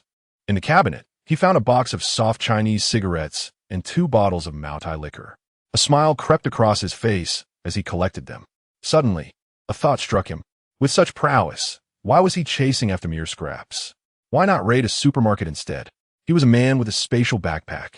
No amount of goods in a supermarket could withstand his onslaught. However, upon further reflection, he realized that supermarkets were typically located in city centers, which were likely crawling with zombies. It was uncertain whether he could safely reach a supermarket, and even if he did, Whether he would survive the return trip was another matter entirely. Who knew how many of those bizarre, variant zombies lurked nearby? After all, it was the bizarre variant that had allowed Ma Gu to unlock the first genetic lock. If the zombies consume humans, they can unlock the genetic locks. Thus, the greater the number of zombies in the city center, the higher the likelihood of encountering anomalous subtypes. It seems prudent to proceed with caution. Sudden bursts of confidence in such times can often lead to dire consequences. He stowed away his cigarettes and alcohol in his spatial backpack. Zhang Heng also discovered a safe, presumably filled with numerous valuable items. Unfortunately, in this world, money holds little worth. However, if it were gold, the situation might differ. Should the zombies in this realm be eradicated and humanity reclaim dominion, gold would undoubtedly regain its value. Therefore, Zhang Heng decided to take the safe with him, regardless of whether he could open it. Exiting room 1302, he arrived at the door of 1303 and politely inquired if anyone was inside. This time, however, he received a response. Initially taken aback, Zhang Heng pressed on. "Hello? Is anyone there? I just heard a voice." "Yes, someone is here. Who are you? What do you want?" The voice was cautious, tinged with a hint of panic, and it seemed to belong to a man. Zhang Heng smiled slightly and replied, "I am a survivor of this catastrophe, just like you. We intend to establish a shelter. I am here to clear the floors of zombies and gather supplies. Of course, if I come across survivors like yourself, I would be willing to take you back with me, should you wish it." With a click, the door swung open. A middle-aged man, wearing gold-rimmed glasses and appearing rather refined, though visibly distressed, stood at the threshold. I will go with you," he exclaimed, seemingly frightened. Chapter 013. The strange survivor, the middle-aged man, was evidently striving to suppress his fear, and only after confirming that Zhang Heng meant no harm did he manage to calm himself. Zhang Heng and the man settled onto the sofa. The man ignited a white candle with his lighter, and in the dim light, they were able to clearly discern each other's features. The individual before Zhang Heng appeared to be between 35 and 40 years of age, with an unremarkable appearance. He was thin, donned a white shirt, and wore plaid sleep shorts, his eyes framed by dark circles that suggested a few sleepless nights. However, his lips were vividly colored, indicating that he had not been deprived of sustenance. His refrigerator likely contained ample supplies. The man's impression of Zhang Heng was succinct. One word: handsome. Zhang Heng, attempting to soften his tone, inquired, "What is your name?" "I am Zhang Heng, residing on the 3rd floor," he replied. The man nodded. "My surname is Chung Chong. I'm a web novelist. It's just me here. I rarely venture out or interact with the outside world, so I'm not very familiar with the people here." "A web novelist?" Zhang Heng acknowledged, then continued, "The situation is as follows. If you are willing, I can escort you to my refuge. Until I have cleared the entire building of zombies and ensured its complete safety, you may stay with us. Afterwards, we will reassign living quarters and everyone will have their own private space. However, once you join my refuge, I will be in charge, and I may require you to assist with certain tasks, collecting supplies together, and possibly venturing out for more. Do you possess the courage for this?" Chung Chong chuckled awkwardly. My body is trembling with fear, yet my spirit, it revels in exhilaration. You might find this strange, but I am genuinely excited. Though my body quakes involuntarily, I cannot discern whether it is fear or something else." His words were contradictory. Did he possess a troubled psyche? Yet in this world, who could remain unaffected? Suddenly, Zhang Heng noticed something in Chung Chong's expression. He did not seem to tremble out of fear. Rather, his complexion was flushed, and his eyes sparkled with intense excitement. This man, was he truly reveling in his mental state due to the apocalypse? It was perplexing to fathom what went on in the minds of these writers. "What would you do if you encountered a zombie?" Zhang Heng asked. Chung Chong replied with a smile. "I would consider testing whether I could kill it. Is it true that striking the brain will halt its movements? I understand that the human skull is the hardest part of the body. Perhaps I lack the strength to shatter their bones. I see you possess a knife. If I were to stab their eye sockets, would that not penetrate their brain?" How peculiar this man was. In a world where everyone was gripped by fear, how could he find excitement?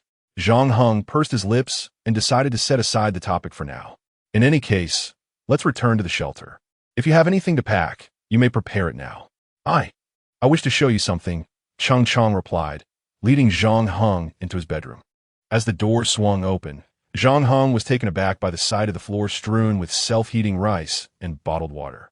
Boxes upon boxes of self-heating rice were stacked together, accompanied by at least 20 cartons of mineral water. With astonishment etched on his face, Zhang Heng asked, "Why have you hoarded so much food? Did you foresee the apocalypse?" Cheng Chong chuckled awkwardly. "My profession is writing, which requires little to no outings. I also have little inclination to engage with the outside world. Social interactions can be quite exhausting, so I tend to stockpile food and water for 1 to 2 months in my bedroom.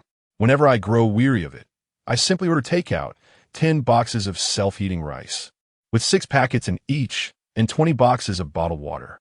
This should suffice for a while." Zhang Heng couldn't help but smile. "You truly are an eccentric person. Is it typical for writers to avoid going out and socializing?" Cheng Chong nodded. "It's somewhat common. Those who have families often lead lives similar to regular households, unable to escape social obligations. It would be best to store these items in a spatial ring. However, that may not be feasible at the moment. We need someone to help move them." Zhang Heng suggested, "Let us leave these here for now. We can retrieve them when we feel like eating. For now, come back to the shelter with me." Cheng Chong replied, "Well, I suppose I will stay here then. If you need anything to eat, you can come find me." Zhang Heng laughed. "Do you so dislike human interaction?" Cheng Chong appeared somewhat shy. "At least this is my own room. I should feel more at ease here. Additionally, I generally do not venture out, regardless of what transpires outside. So rest assured, I am quite safe. That might be a form of illness, perhaps social anxiety." Zhang Heng jested. "You are here all alone, and now there's a power outage, leaving you without anyone to converse with. I'm concerned you might face psychological issues. Come back to the shelter. At least there is someone to talk to." After a moment of contemplation, Cheng Chong conceded. "All right, I will accompany you. Then follow me," Zhang Heng urged, leading Cheng Chong to the shelter on the 3rd floor. "Hello, everyone. My name is Cheng Chong, a resident of room 1303.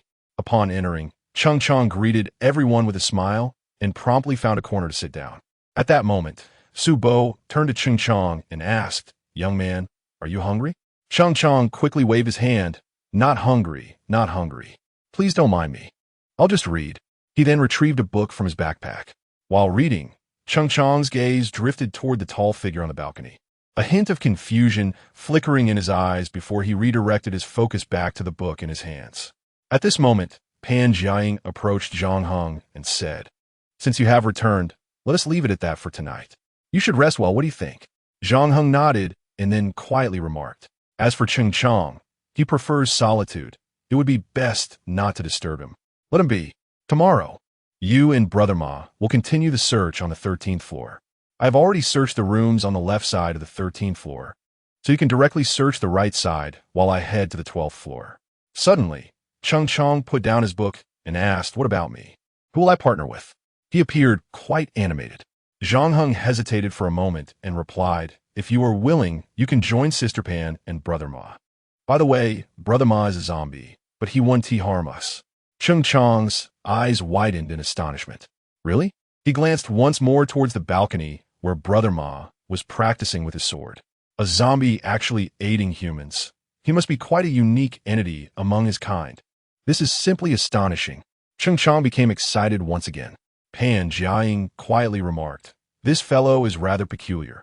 One would expect him to fear zombies." Zhang Heng awkwardly chuckled.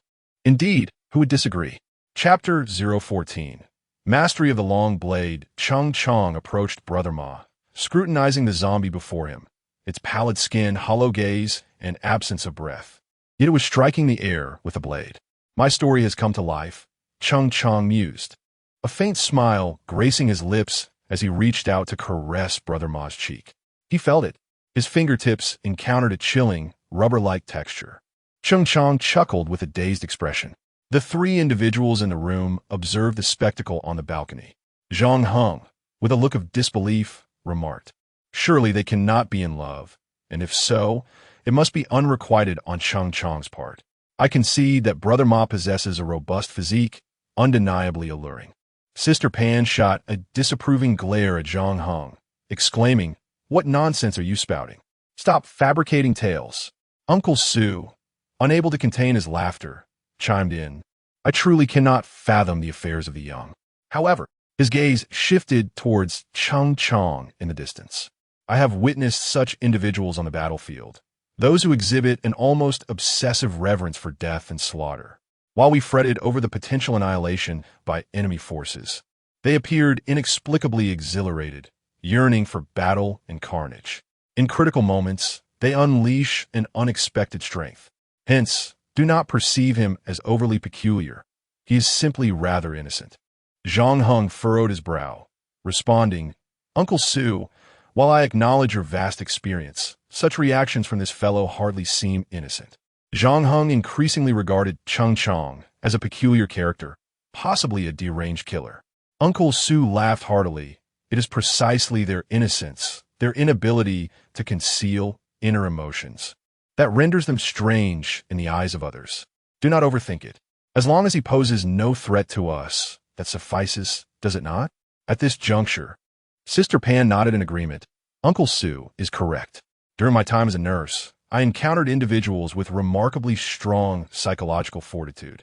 Some would faint at the sight of blood, while others remained utterly indifferent, even desiring to dissect corpses. This individual happens to be our department's leading surgeon, and his skills are exceptional. I believe this stems from a profound passion for his profession.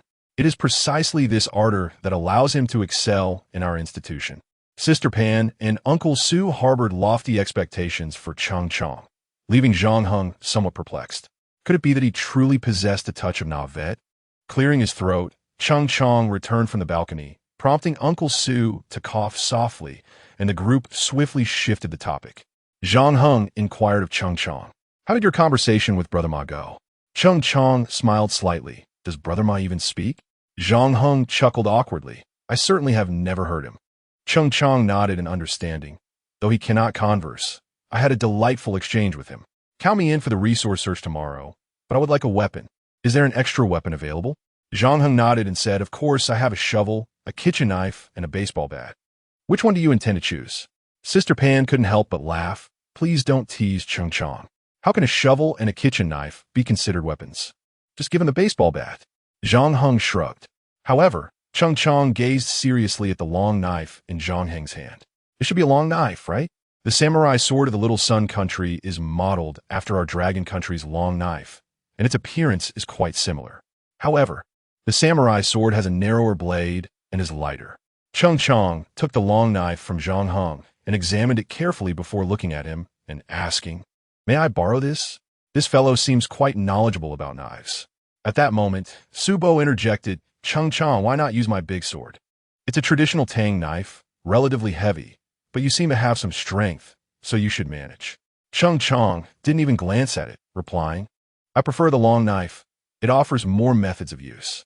It allows for close-range thrusts, and it's lighter than the Tang knife, so I can wield it easily." Cheng Chong raised the long knife, and in the dim candlelight, both he and the knife's shadow elongated slowly. Zhang Heng could not help but wonder why he suddenly found this guy so handsome. Subo huffed lightly. "Well, fine then. You're angry, aren't you?"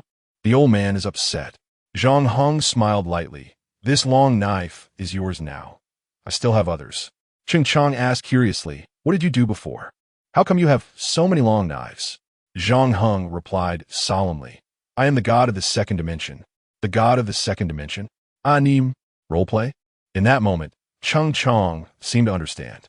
"I see. So it's not strange for you to have several long knives at home. However, the blade of this long knife is well polished. Control knives cannot be sold with sharpened edges." "Did you do it yourself?" "No, the edge is too professionally crafted. It shouldn't be your work." Cheng Chong muttered as he walked toward the corner, admiring the long knife as if he were completely entranced. "This guy is truly peculiar." Zhang Heng extinguished the candle, and they each found a spot to sleep. Sister Pan, being a girl, naturally retreated to the bedroom, while the several men settled on the sofas and carpet in the living room.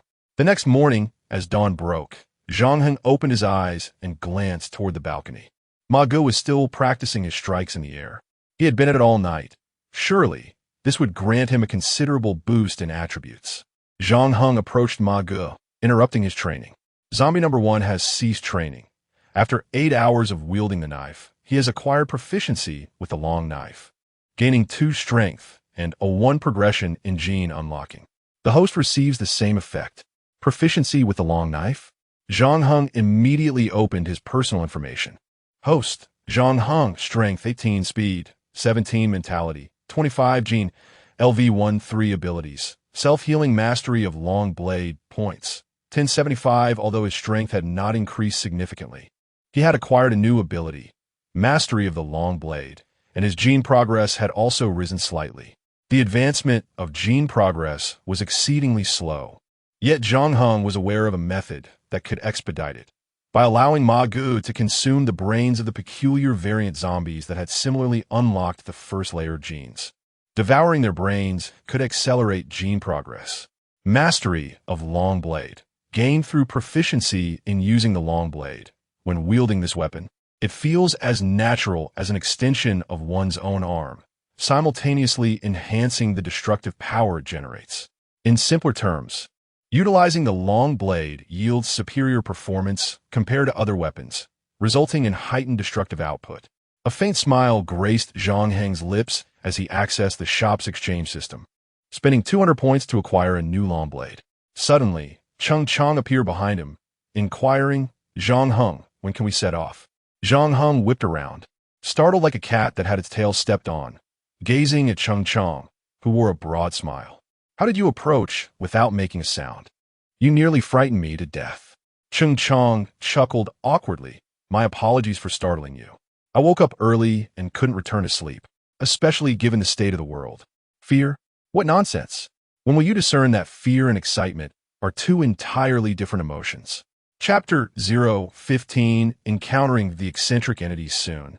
Sister Pan and the others awoke.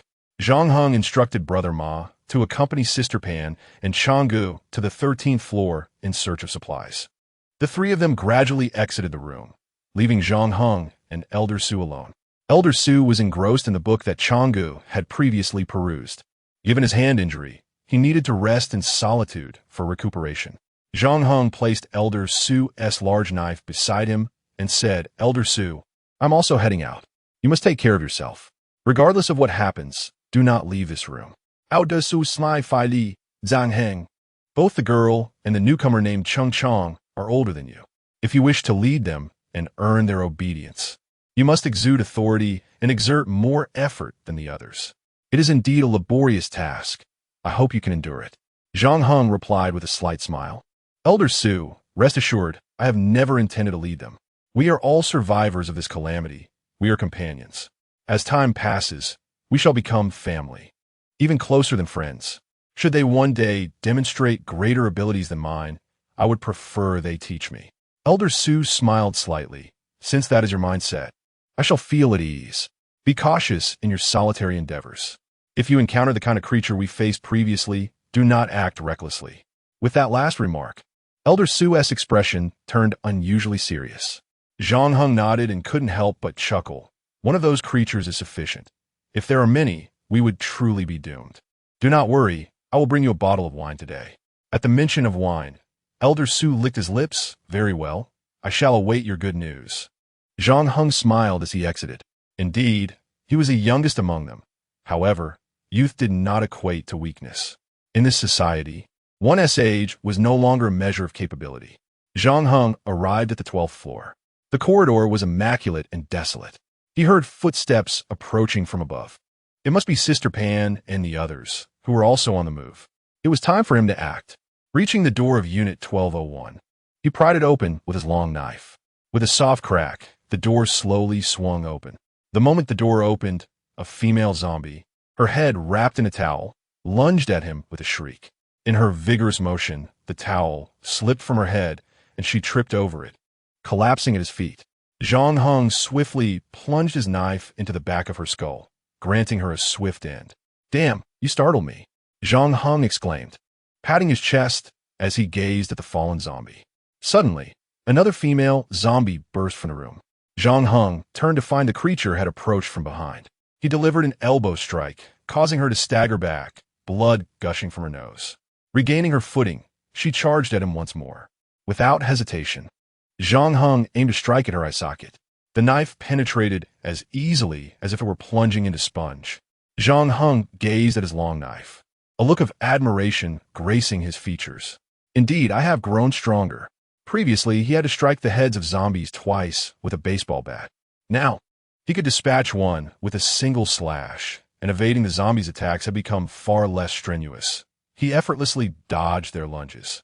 After eliminating the two zombies, Zhang Heng entered a room to scour its contents. Minutes later, he emerged, intending to explore room 1202 when a door across the hallway slowly creaked open. A flicker of surprise crossed his eyes. A survivor? Could it be a woman?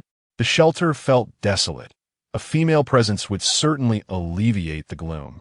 However, as he discerned what emerged from the doorway, his expression shifted dramatically. It was not a survivor, but a baby zombie no larger than a small dog. Zhang Heng's scalp prickled with unease. The infant zombie was clad in a diaper, its eyes pitch black, standing upright with a body entirely a ghastly green. Its fingers were adorned with sharp claws, and drool continuously dripped from its mouth. Realizing the nature of his foe, Zhang Heng tightened his grip on the long knife. This was a variant zombie, fundamentally distinct from ordinary ones. It was now the third day of the global outbreak, and while the skin of typical corpses retained its original hue, this little creature had developed fangs and claws, unmistakably a mutated entity. The baby zombie let out a shriek and suddenly charged at Zhang Heng, sprinting with an animalistic gait. In an instant, Zhang Heng accelerated as well, his long knife poised to strike without mercy. However, his slash met only air.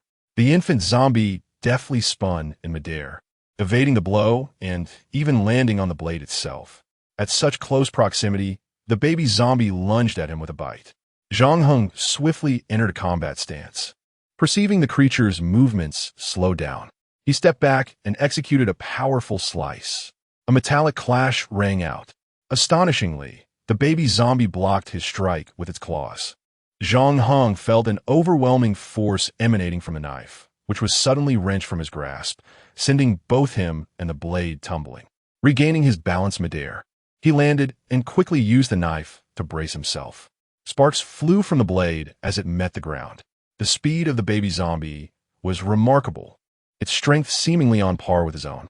If an ordinary person faced this creature, they would surely be annihilated, just as he had effortlessly dispatched the typical zombies moments ago.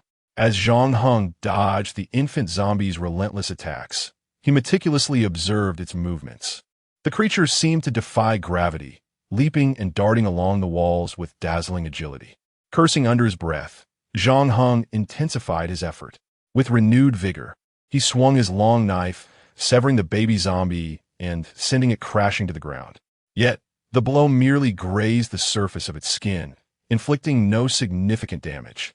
The infant zombie evidently possessed the sensation of pain, and the inflicted wound unleashed its primal fury, intensifying its assault with ferocity.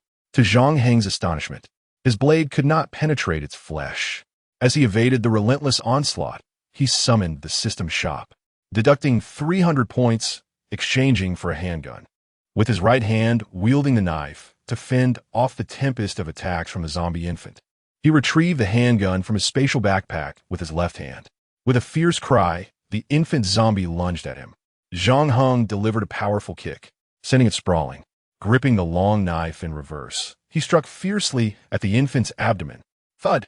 The zombie infant was pinned against the wall by Zhang Heng's blade. Raising his left hand, he aimed to fire. The handgun was equipped with a safety lock, a fact unbeknownst to Zhang Heng. After 2 unsuccessful attempts to squeeze the trigger, he recalled the location of the safety and bit it open with his teeth. Zhang Heng aimed once more at the zombie infant. However, what he did not anticipate was that the infant zombie suddenly spewed a torrent of acidic fluid. The corrosive liquid began to eat away at the ground, emitting a noxious smoke. In disbelief, Zhang Heng rolled away, abandoning the long knife. Rising swiftly, he gripped the handgun with both hands, targeting the infant zombie that was attempting to retrieve the embedded blade. Bang! Bang! Bang! A flurry of shots rang out. two striking the infant's abdomen and one shattering its head. Indeed, the handgun exhibited formidable destructive power, swiftly banishing the infant zombie from existence. Chapter 16. The Abnormal Rider's Ability. Kill the aberrant zombie. Points 100. Is it truly a mere 100? Given the formidable nature of this creature, it ought to warrant at least an additional 50. Zhang Heng shook his slightly aching arms. The earlier struggle against the infant zombie had left his limbs tingling. The intensity of the encounter was astounding. The commotion from the battle soon drew the attention of Sister Pan and her companions from upstairs. The trio hastily descended the emergency stairwell. Upon spotting Zhang Heng, Sister Pan rushed toward him, her face etched with concern. Zhang Heng, what transpired? Cheng Chong, visibly perplexed, remarked, "If I'm not mistaken, I distinctly heard gunfire, specifically the sound of a domestically produced N-17 automatic pistol. What kind of ears do you possess? You can identify the model of a gun from its sound?" Zhang Heng glanced down at the handgun he held. Indeed, it was the N-17 automatic pistol. This eccentric writer seems to possess knowledge of firearms. Zhang Heng secured the gun's safety and tucked it into his coat. "I encountered another aberrant zombie, but it's all right now. I have dealt with it." At that moment, Pan Jiaying and Cheng Chong turned their gaze to the wall, where a dark-skinned infant zombie, adorned with fangs and claws, was impaled by a long knife, pinned against the surface. The creature bore 3 bullet wounds, 1 in its head and 2 in its abdomen. Cheng Chong approached the infant zombie, questioning aberrant species. "Does that imply mutation? Who coined that term?" Raising his hand, Zhang Heng replied, "My apologies, Chong. Did I offend you?" Cheng Chong shook his head, acknowledging, indeed, the designation aberrant species aptly describes the peculiar behavior of the zombie, which is more fitting than simply calling it a mutant. However, I'm more curious as to how you acquired a firearm. Zhang Heng extracted the long knife from the wall, a slight smile gracing his lips as he explained, "I found it while searching the building." Cheng Chong chuckled softly. "But the N-17 is a firearm designated for military personnel. Are there soldiers residing here?" At that moment, Pan Jiaying interjected, "Chong, this is not the time for such debates. The aberrant zombies have resurfaced. Fortunately, we encountered Zhang Heng. Had it been us alone, we might have met our demise. I suspect we will face more aberrant zombies ahead. So we must proceed with utmost caution." Cheng Chong nodded in agreement, stating, "Based on my deductions, these zombies may be in a continuous state of evolution, capable of advancing under specific conditions. Over time, they are likely to become increasingly formidable. Thus, we must indeed exercise greater vigilance. For us humans, no amount of training can keep pace with the rapid evolution of these zombies." What is evolution? It is a breakthrough in genetics. A genetic breakthrough signifies transcending the limits of a species, an achievement unattainable through mere physical training. Therefore, I believe it is imperative for us to gather some firearms for our protection. Clearly, the aberrant zombies still fear bullets, do they not? Zhang Heng, puzzled, responded, "Chong, if you desire a firearm, I can lend you mine." Cheng Chong could not help but let out a bitter smile. "Zhang Heng, I am not envious of your firearm. What I mean is, we require more weapons. Here in Longhua, it is impossible to find a gun shop. Thus, our only means of acquiring firearms is to head to the nearest public security bureau." Pan Jiaying was the first to voice her dissent. "Changge, while I concur with your viewpoint, isn't it exceedingly perilous? We can't even leave this building. Outside, there's zombies everywhere. How can we possibly reach the public security bureau to procure their firearms?" Cheng Chong replied, "Isn't Zhang Heng and Brother Ma with us? Zhang Heng possesses the ability to defeat aberrant zombies. I suspect that Zhang Heng's genes may be undergoing a breakthrough. Life forms evolve in response to their environment. Although I am unaware of the changes happening within Zhang Heng, he is indeed evolving. Otherwise, he would not possess the capability to vanquish aberrant types with merely a long knife. Zhang Heng, do you agree with my assertion?" Cheng Chong's eyes were like an abyss, almost drawing Zhang Heng in. Zhang Heng remained silent. Cheng Chong continued, "With Zhang Heng's combat prowess, coupled with Brother Ma, the two of them should be able to assist us in reaching the Public Security Bureau for firearms. It all depends on their willingness." "Brother Ma?" Zhang Heng was then searching for Brother Ma. Suddenly, Brother Ma picked up the head of a baby zombie and began gnawing at it. A wave of nausea swept over everyone. Brother Ma, that is not edible. Fan Jin attempted to intervene, but was repelled by the foul odor emanating from the baby zombie. Cheng Chong suddenly interjected, "Do not stop him. Brother Ma requires sustenance. It is possible that he must consume its brain. He has not attacked other corpses. Perhaps this is a form of biological self-evolution.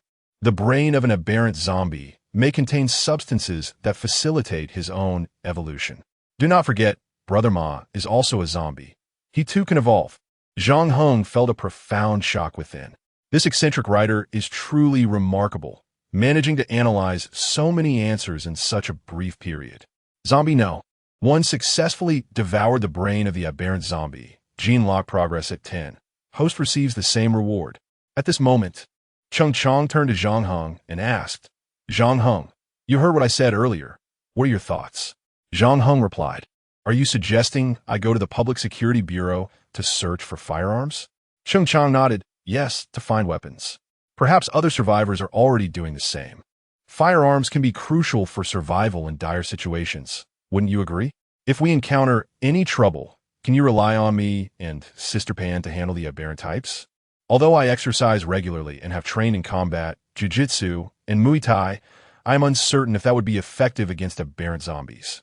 "You are more than capable." Zhang Heng could barely endure the conversation. How could this calm individual maintain such a nonchalant demeanor?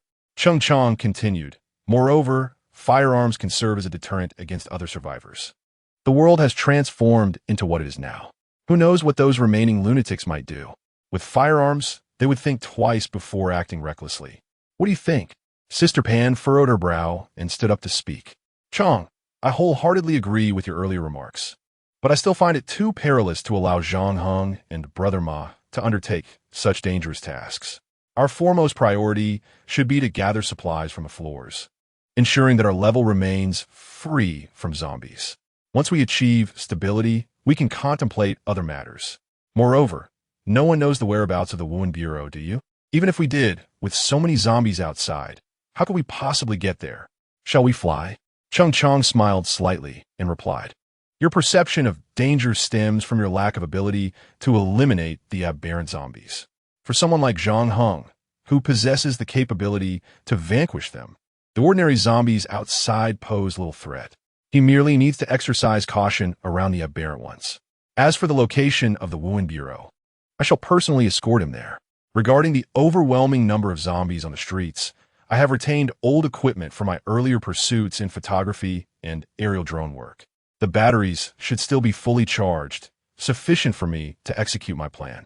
From my observations and experiments over the past few days, I believe that zombies have poor eyesight. They rely primarily on scent and sound to navigate, particularly sound. I can equip the drone with a speaker, using its audio to lure the zombies. Wasn't that precisely your method back then?" Zhang Heng paused, slightly taken aback. "How do you know we attracted the zombies in that manner?" Cheng Chong chuckled awkwardly. "I indeed heard that song while I was sleeping.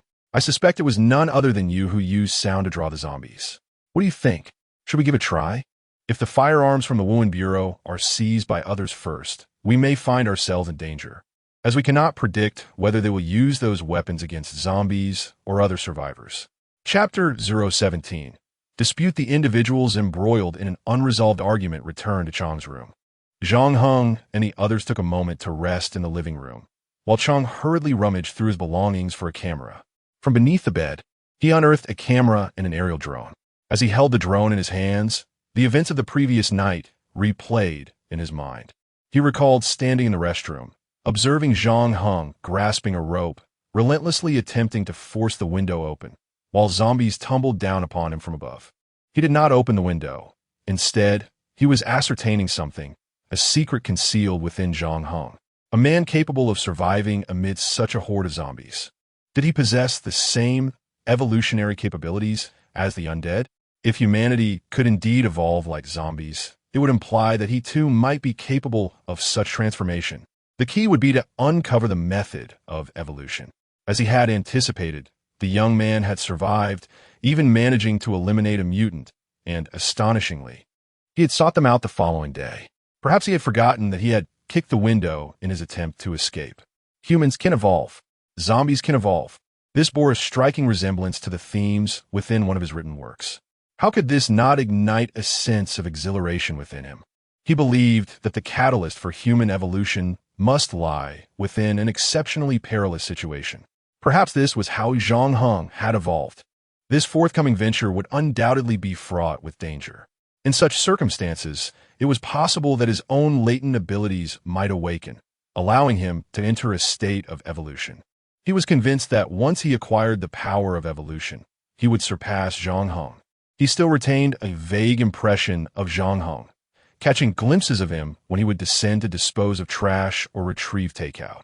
He was always clad in pajamas and flip-flops, and the security guard had mentioned he was a recluse. Initially, Chang had thought he was a peer in the same line of work, but it soon became clear that was not the case. What did he occupy himself with at home all day? Gaming, perhaps. Cradling the drone and the DSLR, Chang discovered a compact speaker. Everything was intact, and the battery levels were ample. He still had several spare batteries, sufficient to sustain them until they reached the Public Security Bureau. At that moment, Sister Pan rose and remarked, "Chang, we have yet to reach a consensus. You cannot act unilaterally. We must prioritize the greater good. After all, if we fail, we may not even have the opportunity to escape. The streets will be teeming with zombies. If we inadvertently attract those peculiar subtypes, perhaps Ma Gu and Zhang Heng could manage one or two, but what if there are more? Both you and I would be in peril." With a slight smile, Chang replied, "I'm afraid you are not part of my plan. Your presence would be of little utility, and besides, Su Bo is injured and requires care." Having spoken, Chang seemed oblivious to the change in Pan Jiaying's expression as he busied himself with the camera and drone. It had been years since he last operated one. He would need to reacquaint himself. Pan Jiaying let out a light scoff and addressed Zhang Heng. "Zhang Heng, are you truly willing to take such a tremendous risk, exposing yourself entirely to the gaze of the zombies, merely to procure firearms from the police station? This is sheer madness. I cannot permit you to go." At that moment, Chang glanced at Pan Jiaying, a subtle smile gracing his lips as he adjusted his spectacles. "I believe this is, thus far, the most imperative course of action we must undertake. While food and water are undeniably vital, our safety holds equal significance. As you leisurely slumber in the confines of this room, other survivors may very well be out there scavenging for resources, searching for weapons, or even beginning to evolve. When they eventually discover you, realizing you are but a child, a woman, and an injured elder amidst a trove of supplies, what do you think their response will be? Allow me to elucidate. They will kill you and seize your provisions, and you will become naught but a plaything for their depraved desires." Chang, do not go too far. Pan Jiaying glared at him. Zhang Heng then turned to Chang, saying, "It appears you are also somewhat gripped by fear, allowing it to dictate your thoughts. While the scenarios you describe are indeed plausible, they do not necessitate immediate action. I concur with your perspective, yet I do not endorse your approach. I too believe that venturing into the outside world at this juncture is premature and excessively perilous. At the very least, we should unlock the doors to the secured rooms within this building first. Moreover, we have yet to ascertain whether other survivors or anomalous entities lurk within these premises." Chang placed the drone on the table, letting out a resigned sigh. "What a pity! It seems we are accompanied by a timid leader. While a cautious leader may ensure our survival, it will be a challenging existence. There are indeed methods to shift the tide in our favor, yet you deem them too hazardous. Look around you. Danger is omnipresent, and it will become our new normal. If we do not learn to navigate peril and transform it into opportunity, how can we hope to endure in this world?" Zhang Heng then interjected, "To be frank, I do not know you well. We have only known one another for a few days, compelled together by circumstance in this unforgiving reality. However, I believe our thoughts converge on a singular aim, survival, and how to thrive therein. The concerns raised by Sister Pan are not to be overlooked, and Brother Chang's suggestions merit consideration as well. Yet, we require a more opportune moment. Have you all noticed that it has rained several times in the past few days?" He continued, "When I looked out the window, I did not spot a single zombie on the streets. They must have sought refuge from the rain." Chang adjusted his glasses, I hadn't paid much attention to that. Are you implying that zombies fear getting wet? Zhang Heng replied. It's not so much that they fear the rain. Rather, when it rains, they instinctively seek shelter. Perhaps the next rainy day will present us with our best opportunity to act. There is no need to fret that the sounds from our speakers will attract too many zombies. On a rainy day, taking advantage of the absence of zombies in the streets, we decided to head directly to the Security Bureau. Moreover, the apocalypse had not yet reached 3 days. I found it hard to believe that anyone would dare to seek firearms at such time. This was my perspective, and after sharing it, both of you fell silent. Ultimately, Cheng Chang glanced at Pan Jiaying and remarked, Zhang Heng's plan seems to be somewhat superior to mine. I overlooked the detail that zombies fear rain. Perhaps we could wait for the next rainy day. I apologize for speaking without much thought earlier. Pan Jiaying took a deep breath and replied, It's all right. It's merely a discussion. It's perfectly normal to have differing opinions. Let us continue our search of the floors before the next rain arrives. The group nodded, all wearing smiles. Zhang Heng also exhaled in relief, grateful that these two individuals were not overly rigid. Otherwise, a quarrel would have been quite troublesome. Chapter 018. The Elder and the Woman as Burdens in Light of the Reemergence of the Aberrant Zombie. Zhang Heng resolved to send Pan Jiaying and Cheng Chang back to the sanctuary, accompanying the Elder. Meanwhile, he and Ma Gu would continue their search, with Zhang on the 13th floor and Ma on the 12th. Inside the sanctuary, Cheng Chang and Pan Jiaying entered in succession. Su Bo glanced up at the newcomers and inquired about Zhang Heng and Xiao Ma. Cheng Chang, however, bypassed Su Bo without acknowledging him. Fan Jing, observing Cheng Chang as he strode toward the balcony, turned to Su Bo and explained, We encountered the aberrant zombie again. Zhang Heng instructed me and Chang to return while he and Ma Gu continue the search. Su Bo nodded in understanding, exclaiming that it was indeed prudent to return. Otherwise, they might encounter unforeseen dangers. In that case, you may proceed, he said, handing Pan Jiaying a pair of chopsticks. Accepting the chopsticks, Pan Jiaying made her way to the balcony to practice the knife techniques Su Bo had taught her. Cheng Chang, seemingly preoccupied with the weather, noticed her practicing the bagua knife for several minutes before asking, Pan Jiaying, what are you doing? Startled, Pan Jiaying paused and turned to him, replying, Su Bo is teaching me how to use a knife. I'm practicing the techniques. Cheng Chang chuckled lightly. Traditional martial arts? I had no idea Su Bo possessed such skills. However, if his traditional martial arts were effective, he wouldn't have been injured. I suggest you not waste your time. Pan Jiaying glared at him, visibly displeased. Su Bo was injured while saving us. If it weren't for his decisive strike that shattered the shoulder of the aberrant female zombie, Ma Gu would not have so easily vanquished her. Cheng Chang appeared taken aback. Is that so? Taking a deep breath, Pan Jiaying stepped closer to Cheng Chang and stated, I find your attitude quite rude, especially towards women and the elderly. Do you believe that, in times like these, the elderly and women merely hinder progress? She had sensed this sentiment from Cheng Chang on multiple occasions. Cheng Chang smiled faintly. I do not hold such an opinion, but the truth is rather evident. Pan Jiaying inhaled deeply, her fists clenched as she glared at him. Indeed, my instincts were correct. You truly are a scoundrel. I doubt you would ever stand up for anyone else. In a life-or-death situation, you would likely push those beside you toward the zombies. Cheng Chang regarded the furious Pan Jiaying, resembling a small, irate tiger with a calm demeanor. You seem rather agitated. It would be wise to temper your emotions. Such fervor is unadvisable in times like this.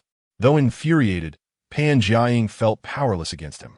As long as you are satisfied, she replied, returning to diligently practice the techniques Su Bo had imparted. Cheng Chang smiled slightly and moved to the edge of the balcony, continuing to observe the situation on the street below. Suddenly, his expression shifted as an unusually peculiar zombie appeared within his line of sight. Indeed, it was an aberrant zombie. It was a bizarre strain of creature, its limbs contorted and belly exposed, crawling upon all fours like an animal. It incessantly leaped atop the roofs of vehicles, scanning its surroundings as if in search of something elusive. Suddenly, their gazes locked. Instinctively, he recoiled several steps from the balcony's edge. Observing Cheng Chang's strange behavior, Pan Jiaying inquired. What's wrong? Cheng Chang's expression darkened as he continued to retreat. At that moment, a shadow abruptly materialized on the balcony. It was the very zombie with which Cheng Chang had made eye contact. The two individuals on the balcony widened their eyes in shock. Abnormal strain, Pan Jiaying exclaimed, involuntarily stepping back. The creature's head seemed capable of rotating 360 degrees. After a full turn, it abruptly tilted its head backward to gaze at the two delectable humans before it, a sinister grin spreading across its face. Find Zhang Heng. Hurry, Cheng Chang shouted, gripping his long knife tightly. Pan Jiaying dashed towards the bedroom, while Su Bo, alerted by the commotion, rushed over with a large blade. What is happening? Upon seeing the abnormal strain, Su Bo was momentarily stunned, quickly urging Cheng Chang, get back. Come to me. Cheng Chang remained resolute, aware of the creature's formidable nature. He knew retreat was not an option, for there was no escape route behind him. The abnormal strain emitted a strange sound from its throat and lunged toward Cheng Chang. He swiftly rolled to the side, narrowly evading the attack, while Su Bo wielded his knife with one hand, striking fiercely at the creature. The abnormal strain executed a swift 90-degree turn, kicking off against Su Bo's descending blade and sending him staggering back several steps. Seizing the opportunity, Cheng Chang swung his blade with great force at the creature's head. The abnormal strain let out a ghastly wail, and from its mouth erupted countless blood-red, barbed tendrils that ensnared Cheng Chang's knife. Meanwhile, two tendrils darted towards Cheng Chang's abdomen with alarming speed. His eyes widened in terror, and just as the tendrils were about to make contact, Su Bo screamed and severed the two taut tendrils with a single stroke. The abnormal strain howled in agony, releasing its grip on Cheng Chang's knife. Only then did Cheng Chang retract the blade, retreating further. As Su Bo and Cheng Chang regained their footing, the zombie lunged once more at Su Bo, who tore off the bandages from his hands, gripping his knife with both hands. With a swift horizontal slash, he struck the creature's mouth, lined with shark-like teeth. Following that successful strike, he executed a powerful spinning motion, roaring as he brought his knife down heavily upon the abnormal strain. Regrettably, the blade struck the ground with tremendous force, shattering the stones beneath and igniting sparks. The debris flew, striking Cheng Chang's face and leaving a vivid crimson mark, with blood streaming down his visage. Cheng Chang's eyes widened in shock. Disregarding the pain on his face, he gripped the long knife tightly and aimed a fierce slash at the aberrant zombie. Dodge! Subo urgently shouted. After evading the attack, the aberrant zombie was poised to counterattack at any moment. Pursuing it recklessly would be tantamount to courting death. Indeed, just as Cheng Chang swung his blade towards the aberrant zombie, it opened its gaping maw, and countless tendrils stiffened, lunging towards Cheng Chang. His eyes widened in horror. He was already too late. Those tendrils were poised to pierce his body in an instant. Chapter 019. Their hunting Cheng Chang suddenly took a large step back, evading the piercing assault of the tentacles. In the very instant the tentacles began to retract, he accelerated towards the aberrant zombie with remarkable speed. His long knife plunged fiercely into the creature's most vulnerable point, the mouth. A spray of green ichor erupted from the zombie's maw as the blade penetrated deep into its abdomen. At that moment, Su Bo rushed forward to deliver a finishing blow. The weight of his large blade, combined with the momentum from his twisting body, struck true upon the head of the zombie, which was rendered immobile and unable to evade due to the knife lodged in its throat. With a resounding crack, a massive fissure split the aberrant zombie's skull. Su Bo and Cheng Chang quickly retreated. The creature, with a knife embedded in its throat and another lodged in its forehead, continued to thrash violently, its tentacles lashing out around it, sending sparks flying as they struck the ground. Yet, within mere seconds, the aberrant zombie collapsed, lifeless on the ground. Su Bo, clutching his sprained right hand, beads of cold sweat forming on his forehead, resolved to reduce his time spent on the balcony in the future, lest he encounter such peril again. Let's head inside, Su Bo declared, making his way into the building. Cheng Chang, panting heavily, his face stained with blood, gazed at the fallen aberrant zombie in the distance, swallowing hard as he steadied his breath, lost in thought. Less than 30 seconds later, Zhang Heng and Xiao Ma, under the guidance of Pan Jiaying, burst into the shelter. Zhang Heng exuded an air of fierce determination, clearly having received urgent news and rushed over. However, upon seeing the two breathless individuals in the living room, he momentarily calmed and inquired Chang, Su. Pan mentioned there was an aberrant zombie. Su Bo could not help but chuckle. This newcomer holds his own. We managed to take it down together. Take it down? An ordinary person killed an aberrant zombie? Zhang Heng's eyes widened as he noticed the blood covering half of Chang Chang's face. He quickly asked, Chang, what happened to your face? Chang replied, I'm not quite sure how I got injured, but I should be fine. After all, we possess antibodies from the immune virus.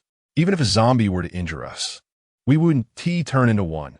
If we could, we would have transformed by now. Pan Jiaying then made her way to the bedroom and retrieved a medical kit.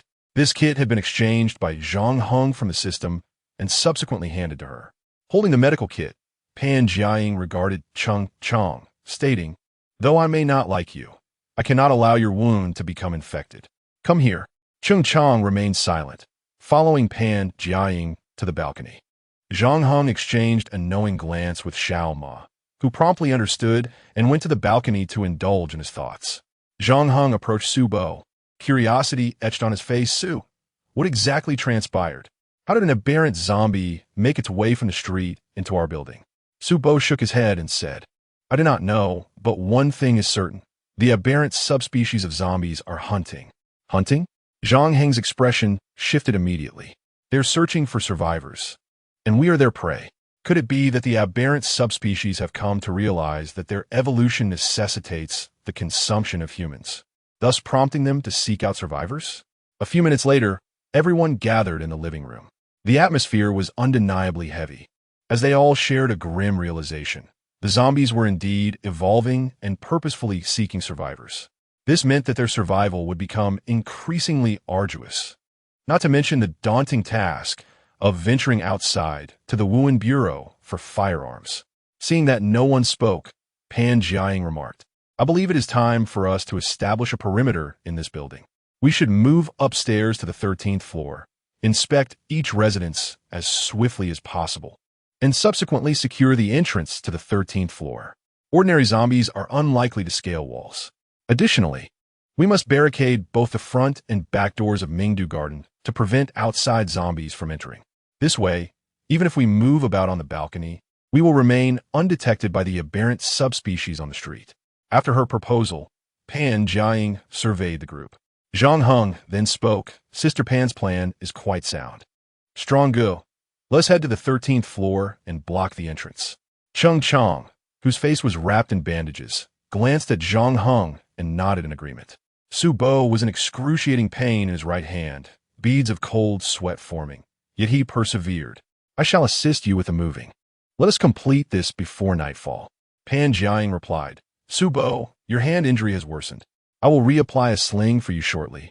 You should rest well. Zhang Heng, while you and Brother Ma search the rooms, see if you can find some anti-inflammatory spray and medication.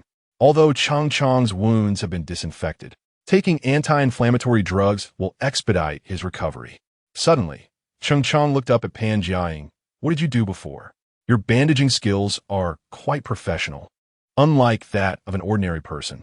Pan Jiaying lightly scoffed. I am merely a head nurse at a small hospital, not comparable to a great author. Chang, rather amused, responded, I see. That explains your proficiency. Thank you.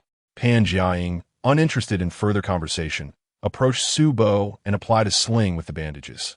Zhang Heng then urged, Let us all rise. We will make our way to Brother Chang's room on the 13th floor, temporarily designating it as our sanctuary. Strong Ge, do you have any objections? Chang nodded.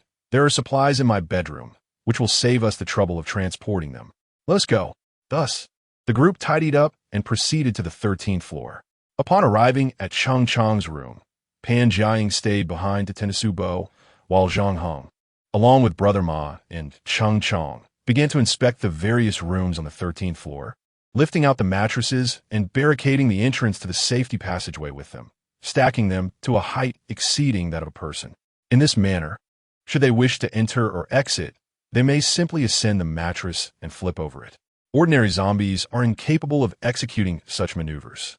This effectively prevents the intrusion of typical zombies, averting the peril of encountering sudden attacks upon opening doors or turning corners. The 13th floor was thoroughly searched by a few individuals working in unison. Zhang Heng gathered the supplies and placed them in Cheng Chang's bedroom. Cheng Chang surveyed the items in the room. They were sufficient to sustain the four of us for approximately a month, albeit only for that duration. Zhang Heng nodded, and then we shall proceed to the first floor, using the mattress to block the entrances and exits. With this strategy in place, we need only eliminate the remaining zombies within the building.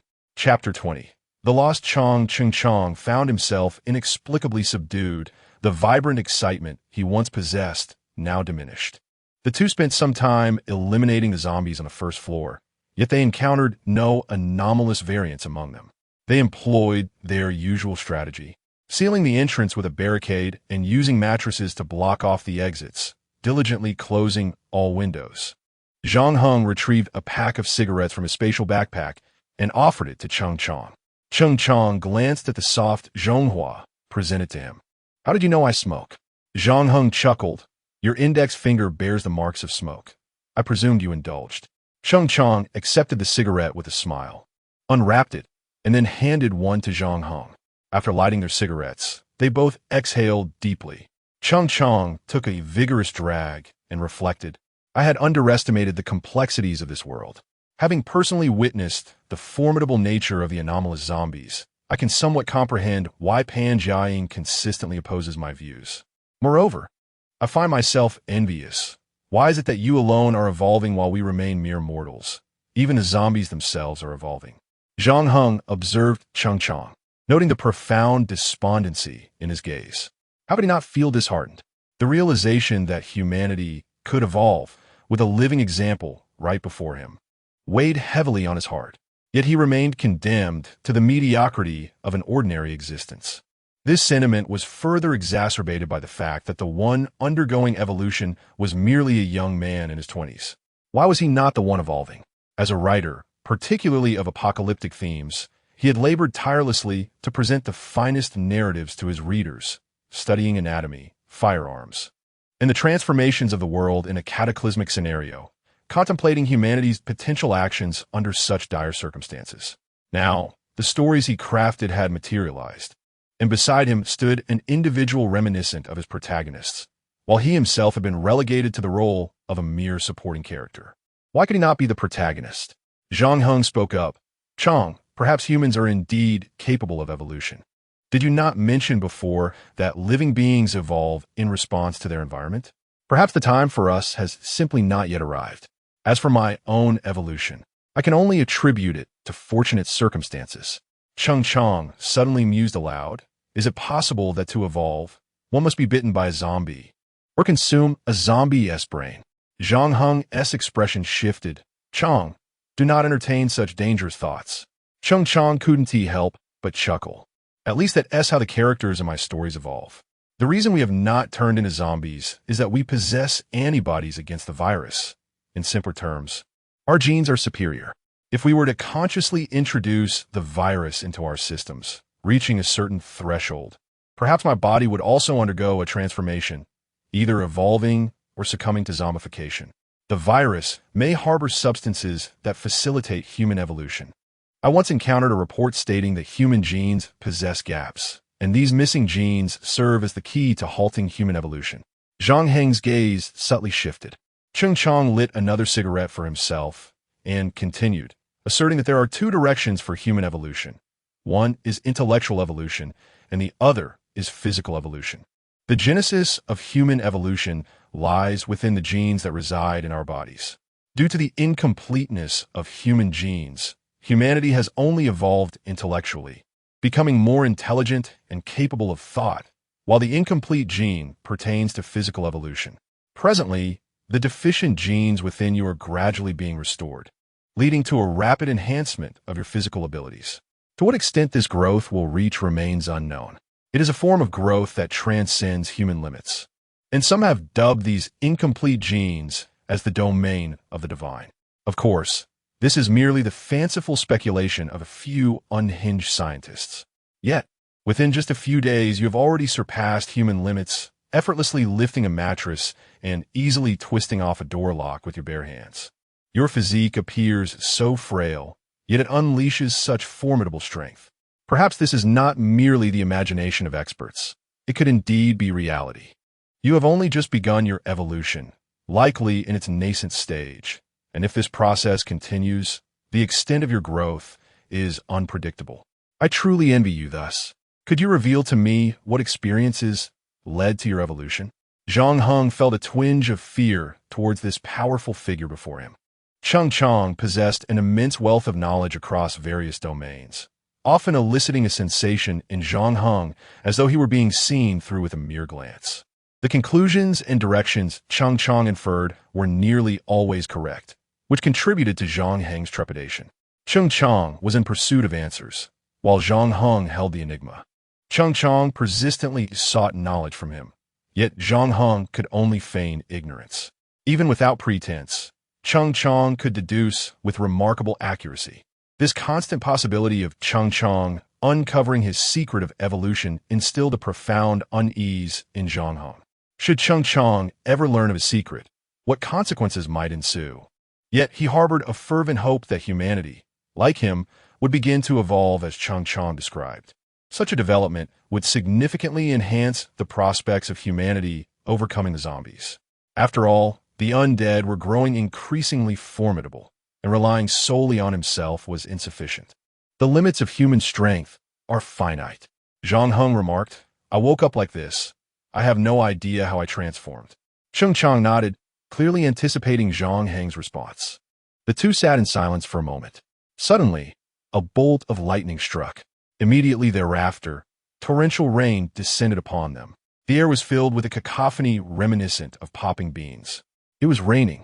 As for the earlier plan, it remained uncertain whether it should still be executed.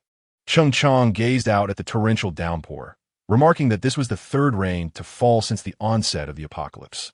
Over the course of 4 days, it had rained for 3. Wasn't this frequency a tad excessive? Zhang Heng inquired whether he still intended to visit the Public Security Bureau. Cheng Chang fell into a contemplative silence before shaking his head. "No, it's too perilous. We should heed Pan Jiaying's advice and eliminate all the zombies in our building first, seeking out any survivors. This presents a prime opportunity.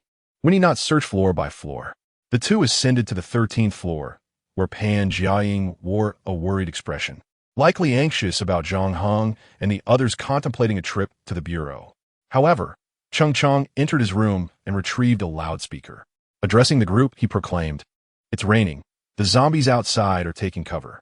This is an excellent chance to locate survivors." Pan Jiaying let out a sigh of relief, sensing that Cheng Chang had indeed abandoned the idea of going to the Public Security Bureau. Chapter 021. Rescuing the Survivors. Pan Jiaying stepped forward to inquire, "Are you not planning to go to the Security Bureau for firearms?" Previously, the two had quarreled over this very plan, leading to a rather unpleasant atmosphere. At this moment, Cheng Chang turned his gaze towards Pan Jiaying and remarked, "I retract my earlier assessment of you. Of course, it was impolite to judge others in the first place." "I apologize." Cheng Chang suddenly bowed solemnly to Pan Jiaying. This scene left everyone utterly astonished. Pan Jiaying, feeling a wave of embarrassment wash over her, responded, "Brother Chang, it's sufficient that the misunderstanding has been resolved. There's no need for such formality. We are all merely striving to survive in this world." Zhang Heng then stepped forward to mediate. "Brother Chang has sincerely apologized to Sister Pan. If you do not forgive him, he may remain bowed forever." Cheng Chang continued to hold his bowing position. "This man truly is an eccentric character." Pan Jiaying exhaled deeply, adjusted her breathing, and said, "Brother Chang, please raise your head. I have long since forgiven you." Cheng Chang gradually lifted his head and remarked to Pan Jiaying, "I hope we will form a commendable survival team, and that our disputes will diminish while our cooperation becomes increasingly harmonious. Now, let us proceed to rescue those in need." Zhang Heng promptly opened the door, with Ma Gu stepping in first. "Brother Chang, let us go. Sister Pan, you stay at the shelter and observe the conditions on the street." "Is it as I previously witnessed?" Do the zombies hide away when it rains? Most importantly, ascertain whether the anomalous entities are also concealing themselves. Pan Jiang nodded, affirming, "You can rely on me for this. Remember to bring back some medicines and supplies during your search. Although we possess resistance to the virus, it does not imply that we are immune to injury or illness." Zhang Heng nodded and then departed the room alongside Cheng Chong. Cheng Chong adjusted the speaker in his hand and expressed, "In truth, I harbor little hope regarding the presence of any other survivors in this building. However, should we discover them and persuade them to join us, it would indeed be a fortunate turn of events." Zhang Heng, puzzled, asked Brother Chong, "Why do you think this way?" Cheng Chong sighed. "I have been aware of your existence for quite some time, yet prior to your seeking me out, I had no desire to leave this room or to search for you." Cheng Chong gazed at the tightly locked door ahead. At this moment, fear gripped the hearts of everyone. They preferred to trust in themselves rather than in anyone else. Only when faced with utter desperation would they step beyond their secure confines to engage with the outside world. Even if we were to encounter survivors, and even if they were willing to join our survival team, uniting them would prove to be a formidable challenge. Zombies may be manageable, but the human heart is the most treacherous of all. Zhang Heng offered a faint smile and remarked that he was simply eliminating the hidden zombies within each household while also seeking contact with other survivors. In truth, he was not particularly fond of large crowds. His weariness towards this world and society was profound. Otherwise, he would not have spent so much time sequestered at home. Indeed, interpersonal interactions were the most exhausting, and human nature could be treacherous. Cheng Chong smiled slightly, expressing that he once believed they shared a common path. As one could maintain a livelihood without venturing outside, relying solely on social media or online writing. He inquired what Zhang Heng had been doing at home to sustain his daily expenses. Zhang Heng, feeling somewhat awkward, rubbed his nose and explained that after his parents passed away, they left him this house along with some savings. He had also been making a living by playing games and reselling in-game items, which had led to a modest lifestyle, allowing him to save a little each month. Playing games? Reselling in-game items? Cheng Chong nodded in understanding, realizing why Zhang Heng had amassed such a collection of long swords. The two arrived at the door of a building. Cheng Chong took up a megaphone and played a pre-recorded message. "Greetings, residents of this building. We have temporarily formed a survival team. Would you be interested in joining us?"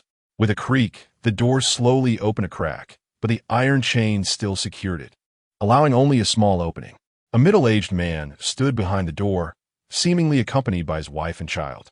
The man blocked the gap with his body, scrutinizing the two before him, and then said, "We believe the government will come to rescue us, so we do not intend to join your survival team. However, if you have any surplus supplies," Cheng Chong regarded the man coolly, stating that supplies were reserved for those who contributed to the team. There was no reason to provide him with resources for free. These supplies were scavenged from other rooms at great risk to our team, and the zombies throughout the building have been largely cleared thanks to our efforts. You may trust in the government. That is entirely your prerogative, but if you require supplies, you must choose to join us. Even if it is just you, as long as you contribute to the team, you will share in the resources we collect. The middle-aged man glanced back at his wife and daughter. Did this imply that by joining the team, he could help search for supplies? "Dear, it's so dangerous outside, and you have a heart condition." What if the man's wife clearly harbored concerns for his safety? Yet, the middle-aged man looked at his family and realized that they had run out of food. Just as he was about to speak, their daughter stepped forward, pulling the door wide open and looking at Zhang Heng and Cheng Chong. "Can I join your team in place of my father?" "Don't worry. I served 2 years in the military, and most men are no match for me. As for zombies with a weapon, I believe I can handle them." "No, Yanin, come back. I want to allow you to go." Mother firmly grasped Yanin's arm. Zhang Heng observed the young woman before him, sporting a crew cut and exuding an aura of bravery, likely in her 20s. Had she served in the military? Indeed, she would make a commendable ally. However, it appeared that the mother harbored concerns for her daughter's safety. Zhao Yanin turned and said, "Mom, there is nothing to eat. We cannot wait for the government to come for us. Besides, the government may already be incapacitated. Otherwise, we would have received some news by now. If we do not take action ourselves, hunger will surely defeat us." The middle-aged man bowed his head, his fists clenched in sorrow and indignation. He was acutely aware of his physical condition, yet he could not bear the thought of his daughter taking risks. At that moment, Chung Chong interjected, "What we need are not the frail or infirm, but capable individuals with strength to contribute. Young lady, you are quite suitable. Join our survival team." With that, Chung Chong departed, leaving them no time for contemplation. Chapter 022. We're the Survival Squad. A cacophony erupted from behind. The old mother wept inconsolably. Yet she could not deter Zhao Yanan's resolute intention to join Zhang Heng's team. With tear-filled eyes, Zhao Yanan approached the rear of Zhang Heng and Chung Chong, inquiring, "Who among you is the leader of this team? What can I do for you?" At this juncture, Chung Chong remarked, "This survival team was established by the young man beside me, Zhang Heng, who serves as our captain. As for what you can contribute to our cause at this stage, we intend to search the other rooms to ascertain whether there are any survivors like yourself. If we encounter any, we shall endeavor to invite them to join us. Should we find none, we will focus on gathering supplies. The incessant rain has caused a rapid spoilage of the food in the refrigerators of various households following the power outage. However, the rain has also lowered the temperature, slightly decelerating the rate of spoilage. Therefore, it is imperative that we swiftly search through the refrigerators of the residents, as well as collect any usable items, medications, weapons, anything that can be of service." Chung Chong, after surveying Zhao Yanan before him from head to toe, inquired, "Did you not bring any weapons?" Zhao Yanan then produced a military knife from behind, replying, "Does this count?" Chung Chong nodded, contemplating whether he could be considered someone who had slain a zombie. Zhao Yanan shook her head. "My mother." Chung Chong offered a faint smile, revealing that it was apparent she would have to make choices for her own life from this moment onward. "Our captain will instruct you on how to vanquish the zombies." Upon finishing his statement, Chung Chong turned to Zhang Heng and remarked, "Our pace is too sluggish. I will knock on every door in the vicinity. If someone responds, I will engage in dialogue with them. If there is no response, I shall mark an X on the door with a marker. Allow me to handle the negotiations with the survivors, as I possess a certain proficiency in that regard. As for the elimination of zombies, I entrust that to you and Brother Ma." Zhang Heng nodded in agreement. "Very well. Let us proceed in this manner." With that, Chung Chong began to move forward. For the sake of safety, Zhang Heng requested Brother Ma to accompany him. Zhao Yanan scrutinized Zhang Heng from head to toe and inquired, "Which of you two is truly the captain? I perceive him as more of a captain, possessing leadership qualities that surpass your own." Zhang Heng smiled gently and remarked, "In our team, each member has their unique strengths. Strong Gu is a skilled online writer, possessing a sharp intellect and a clear sense of logic, making him perfectly suited for negotiations." Zhao Yanan inquired with curiosity, "Then what are your particular strengths?" Zhang Heng inquired, "Did you not just hear what Brother Chong said?" Zhao Yanan cast a glance at Chung Chong's retreating figure. This fellow exuded arrogance, speaking at a rapid pace that rendered several of his words inaudible to me. "He is a scoundrel who harbors a disdain for women." Zhang Heng, displaying an expression of incredulity, hastily clarified, "Brother Chong treats everyone in this manner. You need not take it to heart. My expertise lies in having vanquished numerous zombies, encompassing both ordinary and aberrant variants, each with my solitary encounters. Allow me to first elucidate the distinctions between ordinary zombies and their evolved counterparts, as this warrants particular caution." Zhao Yanan echoed, "Aberrant variant zombies? Have you categorized the zombies?" Zhang Heng nodded and replied, "Indeed, we have classified them to distinguish between the two types of zombies. Let me first tell you about the ordinary zombies." Zhang Heng observed that Changgu had marked an X on the door ahead. Without hesitation, he approached it directly, prompting Zhao Yanan to follow suit. Upon seeing the mark on the door, Zhao Yanan took a deep breath and tightened her grip on the military knife. As Zhang Heng opened the door, he turned to Zhao Yanan and said, "This is akin to a lottery. We can never be certain about the type of zombies that lie beyond this threshold. Thus, we must exercise caution and prepare ourselves mentally." With a firm grasp on his long knife, he positioned it against the door lock and gently pried it open. With a click, the door swung wide, revealing a figure lurking behind. It was an ordinary male zombie, who, upon spotting Zhang Heng, let out a guttural roar and lunged forward.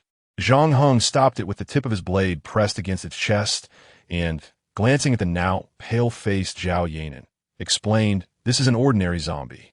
The distinction from a human is minimal. It has merely succumbed to the virus, resulting in death and subsequent control of the brain. Their strength surpasses that of humans by several folds, yet they possess only brute force."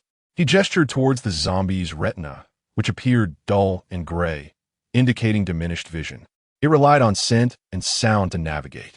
Zhang Heng stepped aside, allowing the zombie to lurch forward. He tapped the ground with his knife, and the ordinary zombie promptly pounced towards the sound, only to miss and tumble to the floor. Approaching Zhao Yanan, Zhang Heng remarked, "This is an ordinary zombie. As for the aberrant subtypes, I shall briefly explain. To be frank, the probability of encountering aberrant zombies is not negligible, and we have faced several instances in recent days, both within buildings and on the streets, resulting in considerable hardship. Aberrant zombies exhibit a variety of forms. They are fundamentally human, yet monstrous in appearance. Their strength is several times that of ordinary zombies, with some capable of spewing corrosive bile, others able to scale walls, and some exhibiting remarkable speed and sharp claws. However, like ordinary zombies, their weakness lies in the head." Zhao Yanan noticed the ordinary zombie slowly approaching Zhang Heng from behind. "Behind you," she warned. Zhang Heng flashed a slight smile and, without turning, thrust his knife backward. The blade pierced through the zombie's chin and out the top of its skull. Ordinary zombie killed. Points 10. The zombie collapsed to the ground. With a smile, Zhang Heng turned to Zhao Yanan and said, "Thus far, aberrant zombies are the most formidable type we have encountered. Yet, we cannot discount the existence of even more powerful zombies. In any case, if you happen upon an aberrant zombie, it is wise to remain silent and immediately seek your companions. Now, let us proceed inside to search for supplies. This is my favorite part. However, before entering, ensure there are no other zombies lurking within, as that is of utmost importance." Zhao Yanan gazed at the lifeless corpse of the zombie on the ground, then followed Zhang Heng into the residence. She pondered, "It seems you have fully acclimated to this world. What were you before? A soldier? Or perhaps an assassin?" Zhang Heng offered a slight smile and replied, "I was once a deity of the two-dimensional realm. Now, I am a deity of the three-dimensional realm." A deity of the two-dimensional realm. The world of anime? Zhao Yanan was momentarily taken aback when Zhang Heng tossed a plastic bag to her. The weight of the bag bore down upon her hand, and her eyes widened in astonishment. How could the force exerted by the other party be so immense? Such a lightweight object, thrown her way, managed to convey a sense of substantial weight? Chapter 023. Conflict. Zhang Heng opened a refrigerator, and an unpleasant odor immediately assailed his senses. He had underestimated the rapid decay of the food within.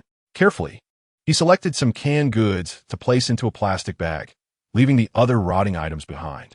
Upon opening the freezer compartment, he was greeted by a pool of sour water, the meat submerged in it rendering the liquid a murky yellow. Zhang Heng hastily closed the refrigerator door and turned to Zhao Yanan, expressing his astonishment at the speed of decomposition, suggesting that perhaps the refrigerator was at fault, while other areas seemed to fare better. "Let us check the kitchen for any canned goods," he proposed. Zhao Yanan nodded and made her way to the kitchen. The two rummaged through the cabinets, uncovering a meager selection of items. Zhao Yanan held up a can of yellow peaches. "Can I have this? My mother might enjoy it," she asked. Zhang Heng smiled gently and replied, "This won't suffice as a meal. After our search, let us head upstairs for some self-heating rice." Chang'e has stockpiled dozens of boxes. Upon hearing about the self-heating rice, Zhao Yanan's eyes sparkled with excitement. Why would he hoard so much? Does he foresee the apocalypse? Zhang Heng chuckled softly. He is merely too lazy to venture outside and prefers to stock up on easy-to-eat provisions. Let us continue our search while we talk. Let us check the bedroom for any medical supplies. Zhao Yanan hurried to keep pace with him. "Captain Zhang, how many floors have you searched in total?" As he opened a cabinet, Zhang Heng replied, "I have already searched the 3rd floor where I previously resided and the 13th floor. This is the 3rd floor I am examining now. The others remain unexplored. Our numbers are few, and those capable of confronting zombies are even fewer, which slows our progress. If we could find some survivors to assist us, I believe we could expedite our efforts. Searching for supplies is not particularly challenging. The real difficulty lies in the potential encounter with zombies. Having served in the military for several years, she had nearly panicked when she first encountered a zombie. How much more daunting must it be for an ordinary person? Suddenly, a loud voice rang out. Hand over your food. Quickly, give us your provisions. Zhang Heng and Zhao Yanan, engrossed in their search, were taken aback. Without hesitation, Zhang Heng dashed outside, with Zhao Yanan closely following. In the distance, they saw Cheng Chong and Brother Ma being threatened by a tattooed man, clad only in shorts and brandishing a gun. Above him, a smoking bullet hole marked the wall. Zhang Heng quickly grasped the situation. Cheng Chong raised his hands, his expression grim as he addressed the tattooed man. If you join our shelter, there is plenty of food to go around. You don't need to resort to this. Put down the gun. You might attract the nearby zombies. The tattooed man sneered. A shelter? What nonsense. I have no intention of joining your little sanctuary. Hand over your food. Now, have that tall guy beside you fetch as much as he can. Otherwise, I'll shoot you. Behind the tattooed man stood a red-haired woman, visibly anxious, clutching a folding knife as she cowered behind him. At this moment, Zhang Heng approached Cheng Chong, his gaze imbued with a hint of coldness as he regarded the tattooed man, and inquired, "What are you doing?" The tattooed man sized up Zhang Heng, unable to suppress a laugh. "A long knife? Do you think you're in a costume drama? Can this thing fend off zombies? With a pathetic team like yours, I wouldn't even consider joining. Bring me the food and water. Otherwise, I'll shoot each of you." Zhang Heng instructed Cheng Chong to take cover behind him and Ma Go, while he slowly raised his long knife, addressing the tattooed man. I wonder if you've heard this saying, beyond 7 paces, a gun is faster than a knife. Within 7 paces, a knife is swifter than a gun. If you do not lower your weapon, I cannot assure you that your arm will remain attached to your shoulder in the next moment. Upon hearing this, the red-haired woman trembled in fear, retreating. However, the tattooed man remained unfazed. Are you trying to intimidate me? While I was out there in real-life gunfights, you were still swimming in your mother's womb. Zhang Heng's eyes turned icy in an instant. A glimmer of cold light flashed, and the tattooed man's eyes widened as his arm was suddenly severed and sent soaring into the air. He felt no pain, but in the next moment, Zhang Heng reversed his grip on the long knife and plunged it directly into the tattooed man's eye socket. The red-haired woman let out a piercing scream. Zhang Heng had swiftly dispatched the adversary, granting her a merciful end. The atmosphere in the room fell into profound silence, as Cheng Chong and Zhao Yanan watched in astonishment at Zhang Heng's decisive actions in eliminating 2 individuals. They were utterly dumbfounded. Zhang Heng tightened his grip on the long knife and flicked it, leaving a glaring streak of blood on the ground. He bent down to retrieve a gun lying there and tossed it to Cheng Chong. "Brother Chong, you were right. Having a gun is indeed essential. Who knows if the person wielding it will use it against zombies or humans?" Cheng Chong caught the handgun, an old-fashioned automatic with 3 bullets remaining. Zhao Yanan was momentarily at a loss for words. Zhang Heng smiled slightly and said, "It seems there's no need to search this family's refrigerator. It must be empty. Yanan, why don't you check their bedroom?" Zhao Yanan stood frozen, unable to move. Zhang Heng approached her and gently asked, "Yanan, what's wrong?" Only then did Zhao Yanan come to her senses. I'll go right away." After speaking, she dashed toward the room, visibly shaken. Cheng Chong looked at Zhang Heng and remarked casually, "You saved me," but Zhang Heng smiled faintly and replied, "This fellow was experiencing withdrawal, which explains his agitated state. In such a situation, he could very well have fired his weapon. At this time, if either of us were shot, it would be tantamount to death. I would rather let him die than face such danger. Besides, you have obtained the gun you desired. Haven to you?" "That woman," Zhang Heng remarked, "I am not seeking to justify my actions of taking a life. The veins in her right forearm have turned black. She is not far from death. 2 venomous creatures. How could I possibly allow such individuals to join my team? I'm not one to accept just anyone." Cheng Chong nodded, making a wise and decisive choice. "If I possessed your strength, perhaps I too would act without hesitation." Zhang Heng patted Chong's shoulder. "Soon enough, you will evolve into someone like me. I concur with your assessment. Humanity shall continue to evolve. Proceed. Cheng Chong picked up the horn that had fallen to the ground and resumed his work, while Zhang Heng made his way toward the bedroom. Chapter 024. The third downpour of the fourth day, Zhao Yanan rummaged through various items, her mind wandering in a chaotic fashion. Indeed, in this era, the concept of law had become virtually non-existent. Even murder would not prompt the arrival of law enforcement to apprehend one. This world had truly descended into a realm where the strong prey upon the weak. As Zhao Yanan opened a drawer, she stumbled upon a box of bullets, a handgun, and a grenade. What kind of family possessed such items? The presence of a grenade was utterly unexpected. Should she conceal the gun for her own protection? She glanced behind her. Zhang Heng had not approached yet, as he was dragging a corpse into the room and appeared intent on disposing of it through the window. Determined, Zhao Yanan tucked the gun into her bosom and hid the bullets in her trousers. She examined her reflection in the mirror. It seemed too conspicuous. Reluctantly, she retrieved the gun, found a black plastic bag, and stuffed a few items inside before carrying it. Moments later, Zhao Yanan and Zhang Heng emerged from the room. Captain Zhang, she said, my parents haven't eaten or drunk anything for over a day. May I? Zhang Heng nodded, of course. You should have mentioned it sooner. I'll get you some food. You can take it to them while I wait here. With that, he dashed upstairs. As Zhao Yanan watched Zhang Heng's retreating figure, she felt a twinge of guilt. Captain Zhang seemed to harbor no suspicions towards her, while she had left herself a contingency.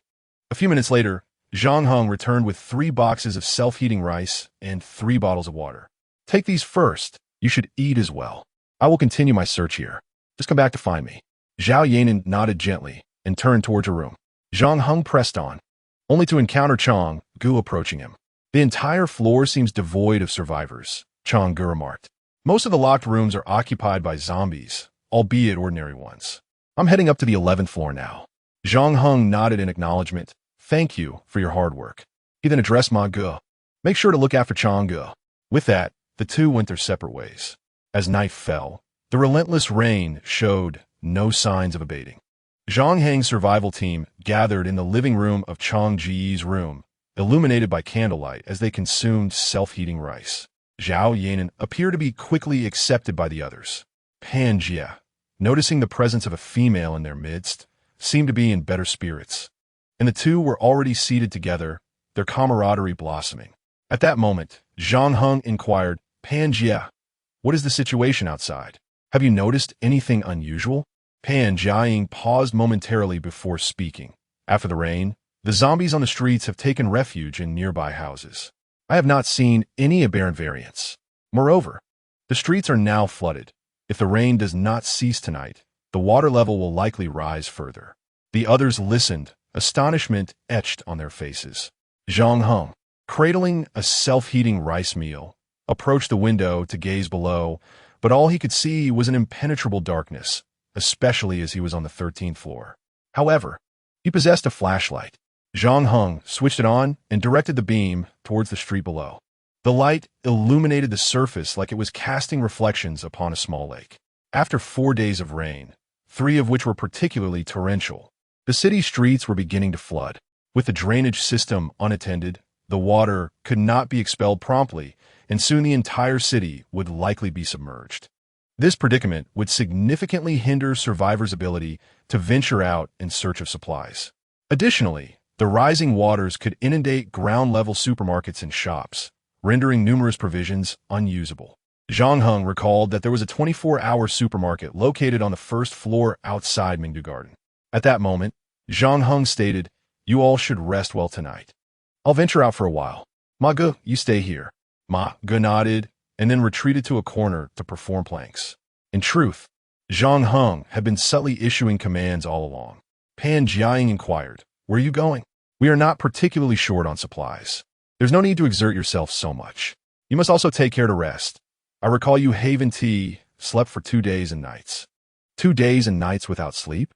Zhang Heng blinked, yet he felt no fatigue whatsoever. Zhao Yanan exclaimed, "Captain Zhang, you Haven T slept for 2 days and nights? Perhaps you should refrain from going out tonight and rest instead." Pan Jiaying, with concern, added, "I understand you wish to gather more supplies, but if you exhaust yourself, What use is it to have an abundance of resources? Su Bo chimed in, Xiao Zhang. Health is the foundation of all endeavors. If your body fails, nothing else matters. Cheng Chong asked, are you going to collect supplies? Or, Zhang Heng replied, I intend to investigate where the zombies have retreated and assess the water levels in the city. In any case, you all should rest early. I will be fine. Zhao Yanin gazed at Zhang Heng's distant figure, noting that he was not much older than herself, yet he had already become a figure of admiration within the team. Zhang Heng reached the first floor, where flooding had commenced. The torrential rain outside intensified, showing no signs of abating. He opened the store's exchange page, locating a raincoat and a headlamp among the essentials. After donning the raincoat and activating the headlamp, Zhang Heng stepped into the downpour. The water on the street reached his knees, and it was likely that by dawn, it would rise even higher, submerging the contents of the supermarket. He needed to retrieve as much as he could. Based on the quantity of supplies searched on each floor today, it is evident that the resources within this building are exceedingly scarce. The residents have primarily stocked perishable food items, which deteriorate rapidly. Even the ingredients in the freezer have mostly begun to decay. Without the need to scour other floors, he can already anticipate the futility of finding additional edibles. Therefore, he must devise alternative methods to procure sustenance. A supermarket presents a commendable choice. If feasible, he even contemplates exploring a nearby shopping mall. With his current capabilities, he could effortlessly confront even the aberrant variants of zombies. As Strong Brother aptly remarked, without taking risks, how can one hope to alter the present circumstances? As he had predicted, there are no signs of zombies on the streets. Chapter 25. The Rigors of Team Life at Sunran Supermarket. Zhang Heng gazed upon the tightly shut doors of the supermarket, a faint smile gracing his lips. He unsheathed his long knife and severed the chains binding the entrance, only to discover the doors were fortified with a secondary protection.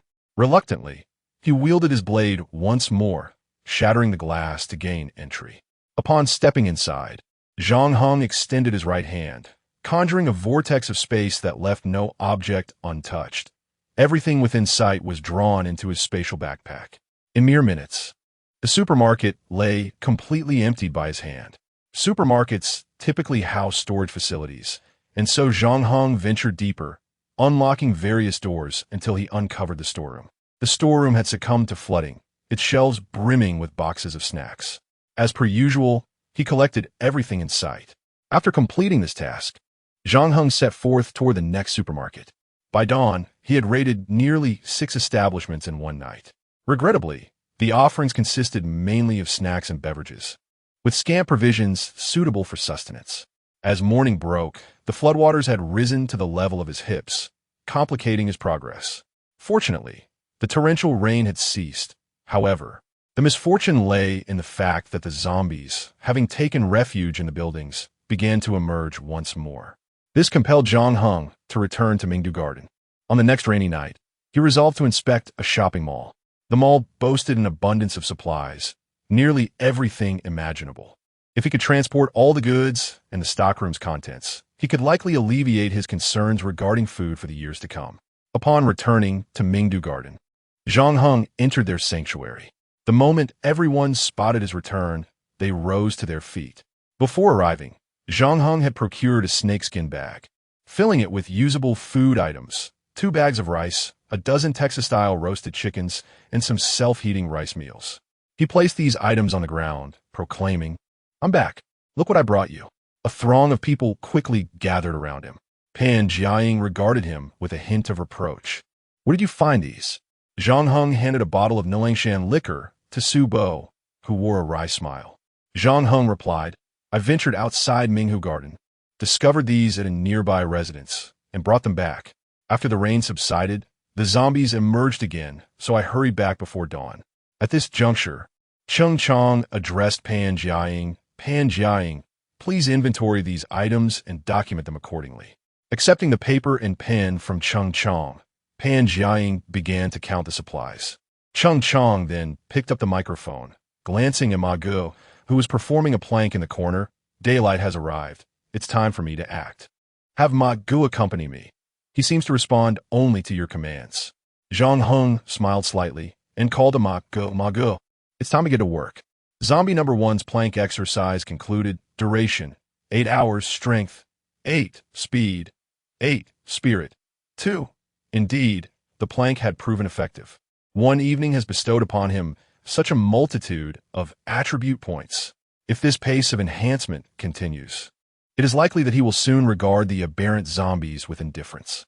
At this moment, Zhao Yanan approached and inquired, Captain Zhang, do you wish to take a rest? You haven't had a proper break in several days. If this continues, your body will not withstand it. Zhang Heng did not perceive his lack of rest as particularly exhausting. He nodded and replied, I plan to rest for a while. You may join Chang and the others in searching for survivors. Upon hearing this, Zhao Yanan hurriedly pursued the direction in which Chang and Ma were headed. Pan Jiaying led Zhang Heng to a corner and sat him down, lifting his eyelids to examine them, then asked him to stick out his tongue for a check on his tongue coating, after which she produced a small hammer to tap on his knees. Zhang Heng felt a mix of amusement and exasperation. Sister Pan, what are you doing? Pan Jiaying looked at him with concern. I worry about your well-being. However, it is quite curious. Despite not having had a proper rest for days, your bodily functions seem entirely normal. Could it be because you're an evolver? Does your physical capability surpass that of ordinary individuals? Evolver? Did Chang mention this to you? Pan Jiaying nodded. Indeed, it was Chang who spoke of it. He also mentioned that we might become evolvers ourselves, but before that, we must survive long enough. It seems that the duration of evolution varies for each person, such as the wisdom one would expect from Chang. One wonders if humanity can truly evolve into evolvers. At that moment, Su Bo interjected, Xiao Zhang, our numbers are increasing, and perhaps Cheng Chang will find us a few more today. As our community grows, so too does our need for food and water. The available supplies in this building are likely dwindling. Continuing like this is not a sustainable plan. We must organize a team to venture outside in search of provisions. Look at how much you brought back after just one night. Rice and these roasted chickens. What do you think? Su Bo clearly recognized the abundance of resources outside and connected it to the scarcity within the building. Everyone understood the situation. Residents typically do not stock more than 3 days' worth of food, and 5 days have already passed. Any perishables in the refrigerators would have spoiled by now. Few, like Chang, prefer to stay indoors and hoard instant food. Consequently, their thorough search of the floor yielded a mere handful of edible items. Su Bo continued, there are plenty of provisions in the nearby malls, supermarkets, and food shops. Rather than relying on the meager supplies in the residents' refrigerators, it would be wiser for you, Cheng Chang and Xiao Ma, to seek sustenance outside. Just look around the vicinity. As for searching for survivors, this old body of mine is still capable. At this point, Pan Jiaying remarked, I believe there are no aberrant zombies left in the building. If any were still here, they would have long since broken out and attacked us. Even within the building, even if there were zombies, they would likely be mere ordinary ones. The common undead should be manageable by Su Bo and Zhao Yanan. Zhang Heng nodded, comprehending their intention. In essence, you propose that we venture outside to procure additional supplies rather than squander time here? Su Bo and Pan Jiaying affirmed, indeed, that is precisely the point. They suggested searching the vicinity, confident that should they encounter aberrant variants, they would be able to handle them. Su Bo's thoughts aligned seamlessly with his own. Otherwise, he would not have planned to scour the supermarket outside last night. Alas, the external supermarket had already been stripped bare. If they ventured out now, it is unlikely they would discover anything, and instead, the sight of the emptied stores would plunge them into deeper despair. Life as a team is indeed a strenuous endeavor. Chapter 026. Has Sister Pan evolved? During lunch, Pan Jiaying and Su Bo recounted their morning conversation with Zhang Heng. Cheng Chang's expression shifted slightly as he spoke. This morning, Ma Ge, Zhao Yanan, and I searched 3 floors, but we found no other survivors. The remaining floors that have not been searched are the 1st, 2nd, 4th, 5th, and 6th. I should be able to clear those with them this afternoon. Once we locate other survivors within these floors, we must establish a barricade, leaving only a safe passage for our free movement. After everything that transpired last night, our lives within this building should finally stabilize. However, we must consider our long-term living situation. As Su Bo and Pan Jiaying mentioned, We require more food and water. The supplies within the residential building are exceedingly limited. As you have seen from our search results these past few days, there is barely enough to sustain us for a single day. To secure provisions for our prolonged survival, we must venture outside. Yet, the zombies on the streets hinder our progress. Searching for food outdoors poses significant challenges. Drawing the zombies' attention subtly is a perilous endeavor that could attract more dangerous variants. Therefore, this method is not feasible. Chung Chang dismissed his initial idea before it could take root. To exit Mingdu Garden and venture into the outside world, we must eliminate the zombies blocking our path. Even if we succeed in exterminating them, it won't be long before others arrive nearby. While we are busy dispatching zombies, we must also erect barriers in the areas we frequently patrol to deter further approaches from other zombies. In simpler terms, we need to establish obstacles and personnel. At this juncture, Zhang Heng suggested, I noticed numerous abandoned cars on the road. Could we use them as barricades? Chung Chang chuckled wryly. Barricades made of cars? How can we even move them? Suddenly halting, he turned to Zhang Heng. Can you move them? Zhang Heng glanced at Ma Ge. Isn't there Ma Ge? Together, we should be able to manage. Chung Chang shook his head. Cars have alarm systems. Moving them carelessly would trigger the alarms. This plan won't work. Think of something else. At that moment, Zhang Heng had a sudden realization. If there are zombies on the road, what if we navigate through the sewers? The sewer system is extensive and can lead us wherever we wish to go. The group immediately felt a spark of hope. Clearly, traversing through the sewers would allow them to avoid contact with the zombies. Chung Chang remarked, moving underground, we would have no idea where we are. However, it is undoubtedly safer than walking on the surface. We can give it a try. But we need to find more flashlights and batteries. It is pitch black down there, and we cannot see anything, nor do we know if there's zombies lurking in the sewers. The flashlight. It will be prudent to locate some small carts or similar items to facilitate the transport of supplies. Before implementing this plan, we must find a hardware store that possesses the items we require. At this juncture, Su Bo remarked, isn't there a hardware store adjacent to Mingdu Garden? I had my key duplicated there. I believe it's called Zhao Peng Hardware. I can guide you there. Suddenly, the direction became clear. Fang Heng concluded, Qiang Yi. You and Ma Gu, along with Ye Nan, continue your search on the other floors this afternoon. Su Bo, there's no need for you to accompany me. Just sketch me a map, and I shall navigate my way there. Going alone will allow for greater mobility. Panjia, please hand me that snakeskin bag in the corner. I will need it to store items. All right. Half an hour later, Zhang Heng, with Su Bo's map in hand, began his journey towards the hardware store. Pan Jing, with a face full of concern, watched as Zhang Heng ventured out of Mingdu Garden and into the throng of zombies. At that moment, blood suddenly streamed from her nose, and she hardly noticed it herself. It wasn't until the blood dripped on her hand that she realized what had occurred.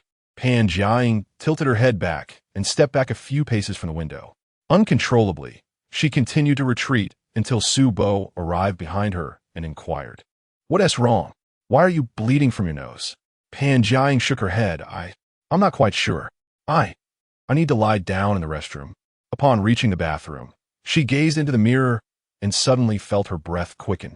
Her head growing heavy while blood continued to pour from her nose, refusing to stop. She frantically sought tissues to staunch the flow, yet all her efforts proved futile. Suddenly, her vision darkened, and her head struck the sink as she collapsed to the floor. Time seemed to stretch indefinitely. Eventually, Pan Jiang abruptly opened her eyes and sat up. Zhang Heng grabbed her shoulders, his brow slightly furrowed. Panjia, are you all right? Pan Jiang examined her hands and touched her nose. What has happened to me? At that moment, Zhao Yanin spoke up. Su Bo found you unconscious in the restroom, and there was a significant amount of blood. Panjia, what's going on? Pan Jiang clutched her head in an attempt to recall, but nothing came to mind. I do not know what happened. I suddenly had a nosebleed and then fainted. Yet now, I feel perfectly fine, and I'm a bit hungry.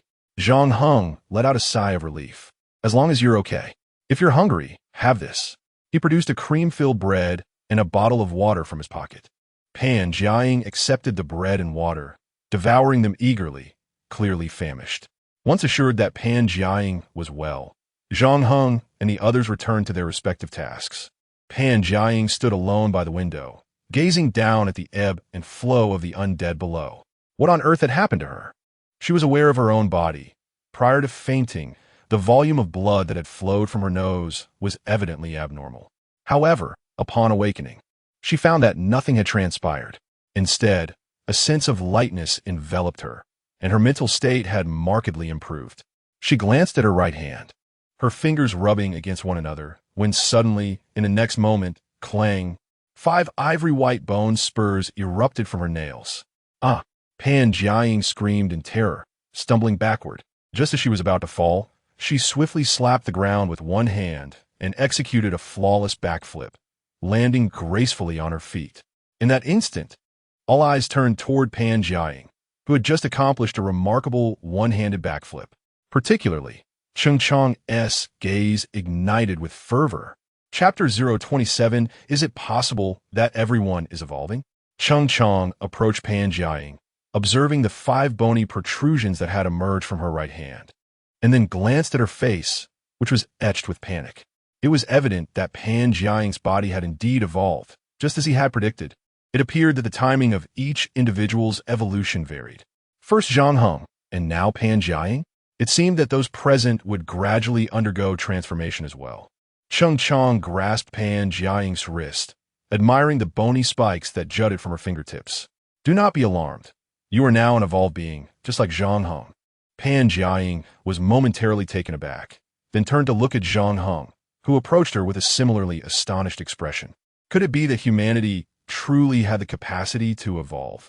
Pan Jiaying had evolved. Sister Pan, can you control your abilities?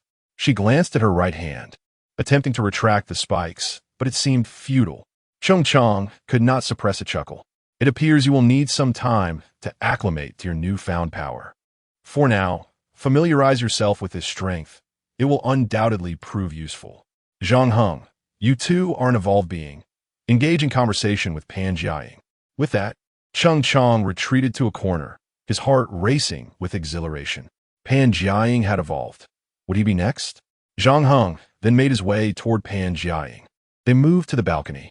Pan Jiaying gazed at her fearsome bony hand, looking forlornly at Zhang Heng. Zhang Heng, please teach me what to do. My hand is terrifying. Zhang Heng responded with a wry smile. Sister Pan, first and foremost, you must not perceive your hand as frightening. This is your ability, a power to combat zombies. You must learn to utilize it. For now, try to control the retraction of those spikes. Otherwise, your daily life will become quite inconvenient. Surely, they can retract? Pan Jiaying nodded. Okay, I will give it a try. She began to concentrate. Zhang Heng stood patiently behind her, watching intently. The news of Pan Jiaying's evolution quickly spread among their small group. When an evolved being appeared before them, everyone became restless. Cheng Chang, Zhao Yanan, and even Su Bo fell into silence. In this quietude, their minds were consumed with a singular thought. Who would be next? Clearly, upon becoming evolved beings, they would possess powers akin to those of Zhang Heng. Su Bo, who had dedicated his life to martial arts, felt a sense of helplessness and confusion as he realized that he could not match the explosive strength of a 20-year-old. It was only later that he learned the truth, that the other was an evolved being. As for Zhao Yanan, Zhang Heng's formidable presence indeed left her profoundly astonished. Upon learning that Zhang Heng was an evolver, she found herself perplexed by the very concept. Yet, she was acutely aware that the extraordinary power he possessed stemmed from his status as an evolver. Cheng Chang had once remarked that anyone could potentially become an evolver. At the time, she felt little resonance with those words. However, after witnessing the seemingly delicate Pan Jiaying execute a one-handed backflip, a spark of anticipation ignited within her. The process of evolution effectively transforms an ordinary individual into a being reminiscent of a superhero, fundamentally altering their physiological structure and energy. In this dark era, those endowed with strength naturally possess a greater chance of survival and an enhanced quality of life. As dawn broke gradually, Pan Jiaying, after dedicating several hours to her training, finally mastered the control of the retractable bone spikes in her hands. This development was indeed a promising piece of news for the team. Pan Jiaying evolution significantly bolstered their collective strength. In the morning, the group gathered, and it was once again Chang Chang, the wisest and most authoritative among them, who took the lead in addressing the others. With a grave expression, he stated, "I believe everyone is aware of the events that transpired last night. Indeed, one of our team members has evolved. This implies that the rest of us may also have the potential to evolve in the future. However, this brings forth a new dilemma. The other survivors may also undergo evolution. This is a matter that warrants our attention. If other survivors begin to evolve, each acquiring powers akin to those of Zhang Heng and Pan Jiaying, they may become pivotal figures within their respective survivor groups. Moreover, in pursuit of resources such as food and water, they will likely venture into the same areas we seek, namely nearby supermarkets and malls, which will become potential meeting grounds for these evolvers. If they are amicable, we may have no issues. However, should they strive to monopolize resources, conflicts may arise.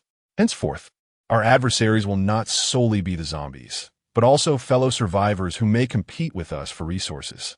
It is conceivable that survivors could engage in skirmishes over supplies. In the face of evolvers, we ordinary individuals stand little chance. Therefore, for the sake of our safety, I propose that when Zhang Heng embarks on a resource search, we must ensure that at least one evolver remains at the shelter to protect the rest of us until another evolver emerges from among our ranks. We must guarantee that everyone has the opportunity to successfully evolve. By doing so, our team will find it considerably easier to navigate survival in this world. Additionally, it seems we may soon find ourselves vying with other groups for survivors." Zhang Heng smiled faintly and remarked that since every individual has the potential to evolve, each person may become a formidable member of the team in the future. Thus, expanding the team's strength by finding more survivors would inherently enhance the team's capabilities. Chang Chang nodded in agreement, affirming that this was indeed the case. However, they did not accept just any survivor.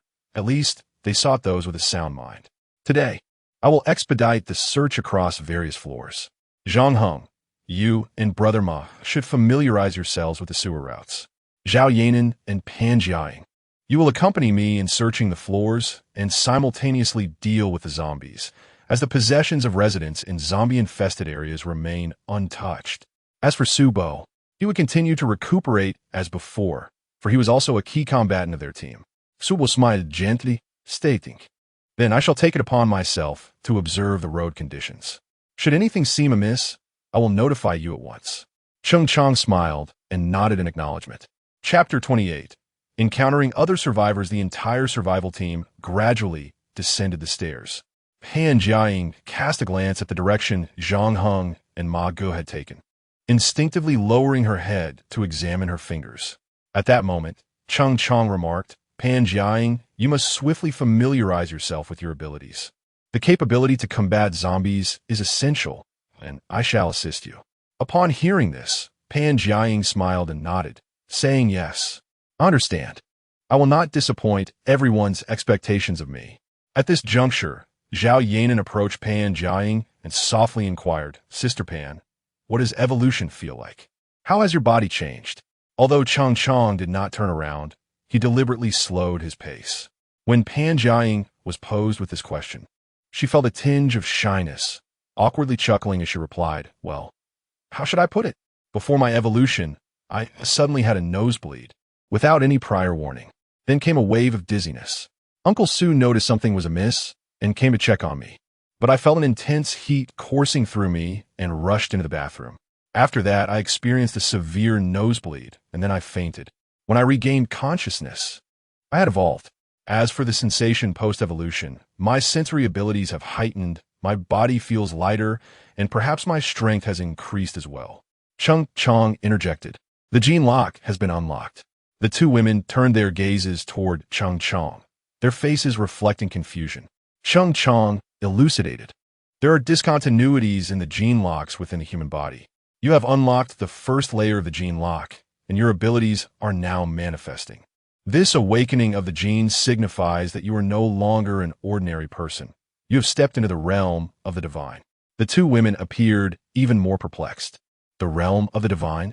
Although they did not fully comprehend it, it certainly seemed formidable The group arrived at the door of a residence, where Chung Chong activated the voice message from the loudspeaker. "Hello, we are the survival team." Their response was met with a low, beast-like growl from within. Chung Chong then turned to Pan Jiaying, who understood that her moment to shine had arrived. She had long contemplated a singular task: confronting the zombies, destroying the zombies. Pan Jiaying stepped forward, controlling the retraction of the bone spikes from her fingertips. With a swift motion, sharp bone spikes erupted from her 10 fingers. She forcefully kicked open the door, and 3 zombies lunged at her with guttural cries. Pan Jiaying's pupils constricted sharply. Rather than retreating, she charged boldly toward the approaching zombies. Meanwhile, at the manhole cover outside Mingdu Garden, Zhang Heng and Ma Ge dispatched the nearby zombies before opening the manhole on the road. Zhang Heng peered down, revealing a ladder leading into the darkness below, where nothing was visible. He donned a headlamp and equipped Ma Ge with one as well. Once both headlamps were illuminated, their beams intersected in the inky blackness. Zhang Heng shielded his eyes from the beam of the headlamp directed at him. "Ma Ge, feel free to move about. Let us explore the underground passage together. The Lianhua shopping mall is not far from here, just 2 streets away. We need only proceed northward." Ma Ge could comprehend some of Zhang Heng's words, primarily obeying his commands. After Zhang Heng issued his orders, Ma Ge was the first to ascend the ladder into the city's underground passage, with Zhang Heng following closely behind. The light radiated outward, illuminating their surroundings almost perfectly. To minimize exposure, traversing through the underground passage en route to their destination was indeed a prudent strategy. Who could say how many anomalous zombies were lurking in the shadows nearby? The distance of 2 streets was fraught with uncertainty, and they could encounter countless dangers along the way. After walking for some time, a sudden sound of footsteps echoed ahead. Zhang Heng abruptly halted. The footsteps grew increasingly nearer until a beam of light shone towards them. Zhang Heng discerned a middle-aged man leading 2 younger companions, their faces reflecting astonishment upon spotting Zhang Heng and Ma Ge. "Zombies? No, they're humans. Otherwise, how could they be wielding headlamps? Hold on, let me inquire first." The man with a buzz cut cautiously approached Zhang Heng and asked, "What are you doing here?" Noticing a semblance of friendliness in the man's demeanor, Zhang Heng smiled slightly and replied, "We intend to search for supplies via the underground passage. What about you?" Upon hearing this, the buzz-cut man exhaled a sigh of relief. "We were thinking along similar lines. Why not join forces?" "Join forces?" Zhang Heng had no intention of partnering with them. He shook his head and stated, "No need for that. You search for your supplies while I search for mine. I have many others with me. I'm not out here for myself alone." The buzz-cut man inquired, "Where is your shelter located?" "Mingdu Garden?" The man appeared somewhat embarrassed. "Isn't that precisely where we were heading? I didn't expect it to be your shelter. Since you have ventured out for supplies, does that mean the resources at Mingdu Garden are nearly depleted?" The audacity of these individuals, planning to scour Mingdu Garden for supplies, astonished Zhang Heng. "Indeed, we have already exhausted the supplies at Mingdu Garden. Otherwise, I would not have ventured out.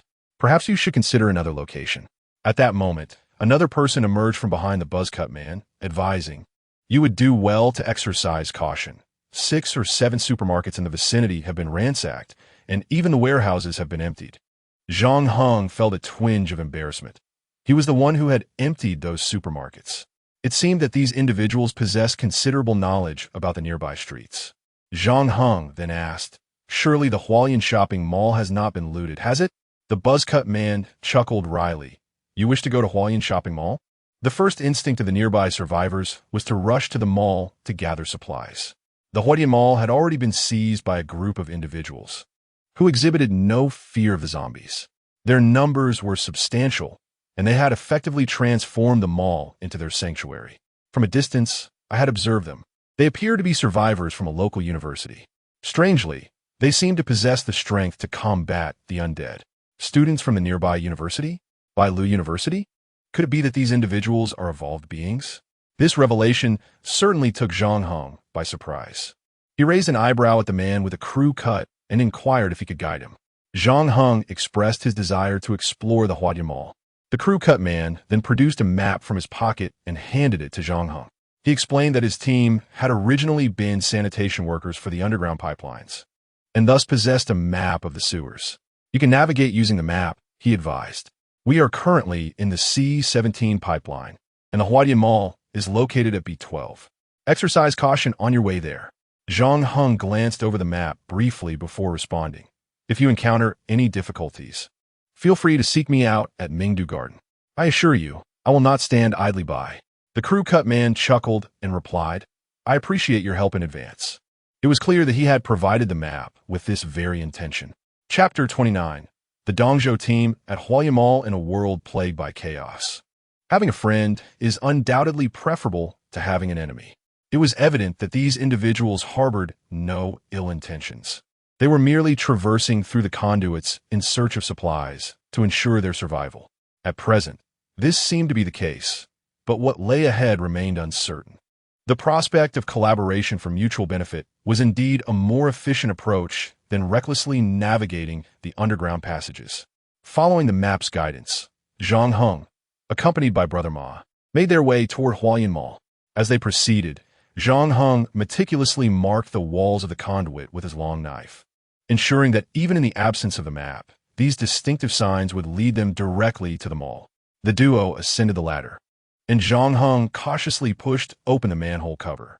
To his surprise, he found the cover encircled by several stone pillars, with plastic barriers erected around them, effectively keeping the zombies at bay. What astonished Zhang Heng even more was the sight of two young individuals stationed nearby. The arrival of Zhang Heng and Brother Ma had clearly captured their attention, as the two young men approached without hesitation. Do not be alarmed. We mean no harm, one of them assured Zhang Heng. Zhang Heng smiled faintly in response. I harbor no ill will either. Did you set up these barriers?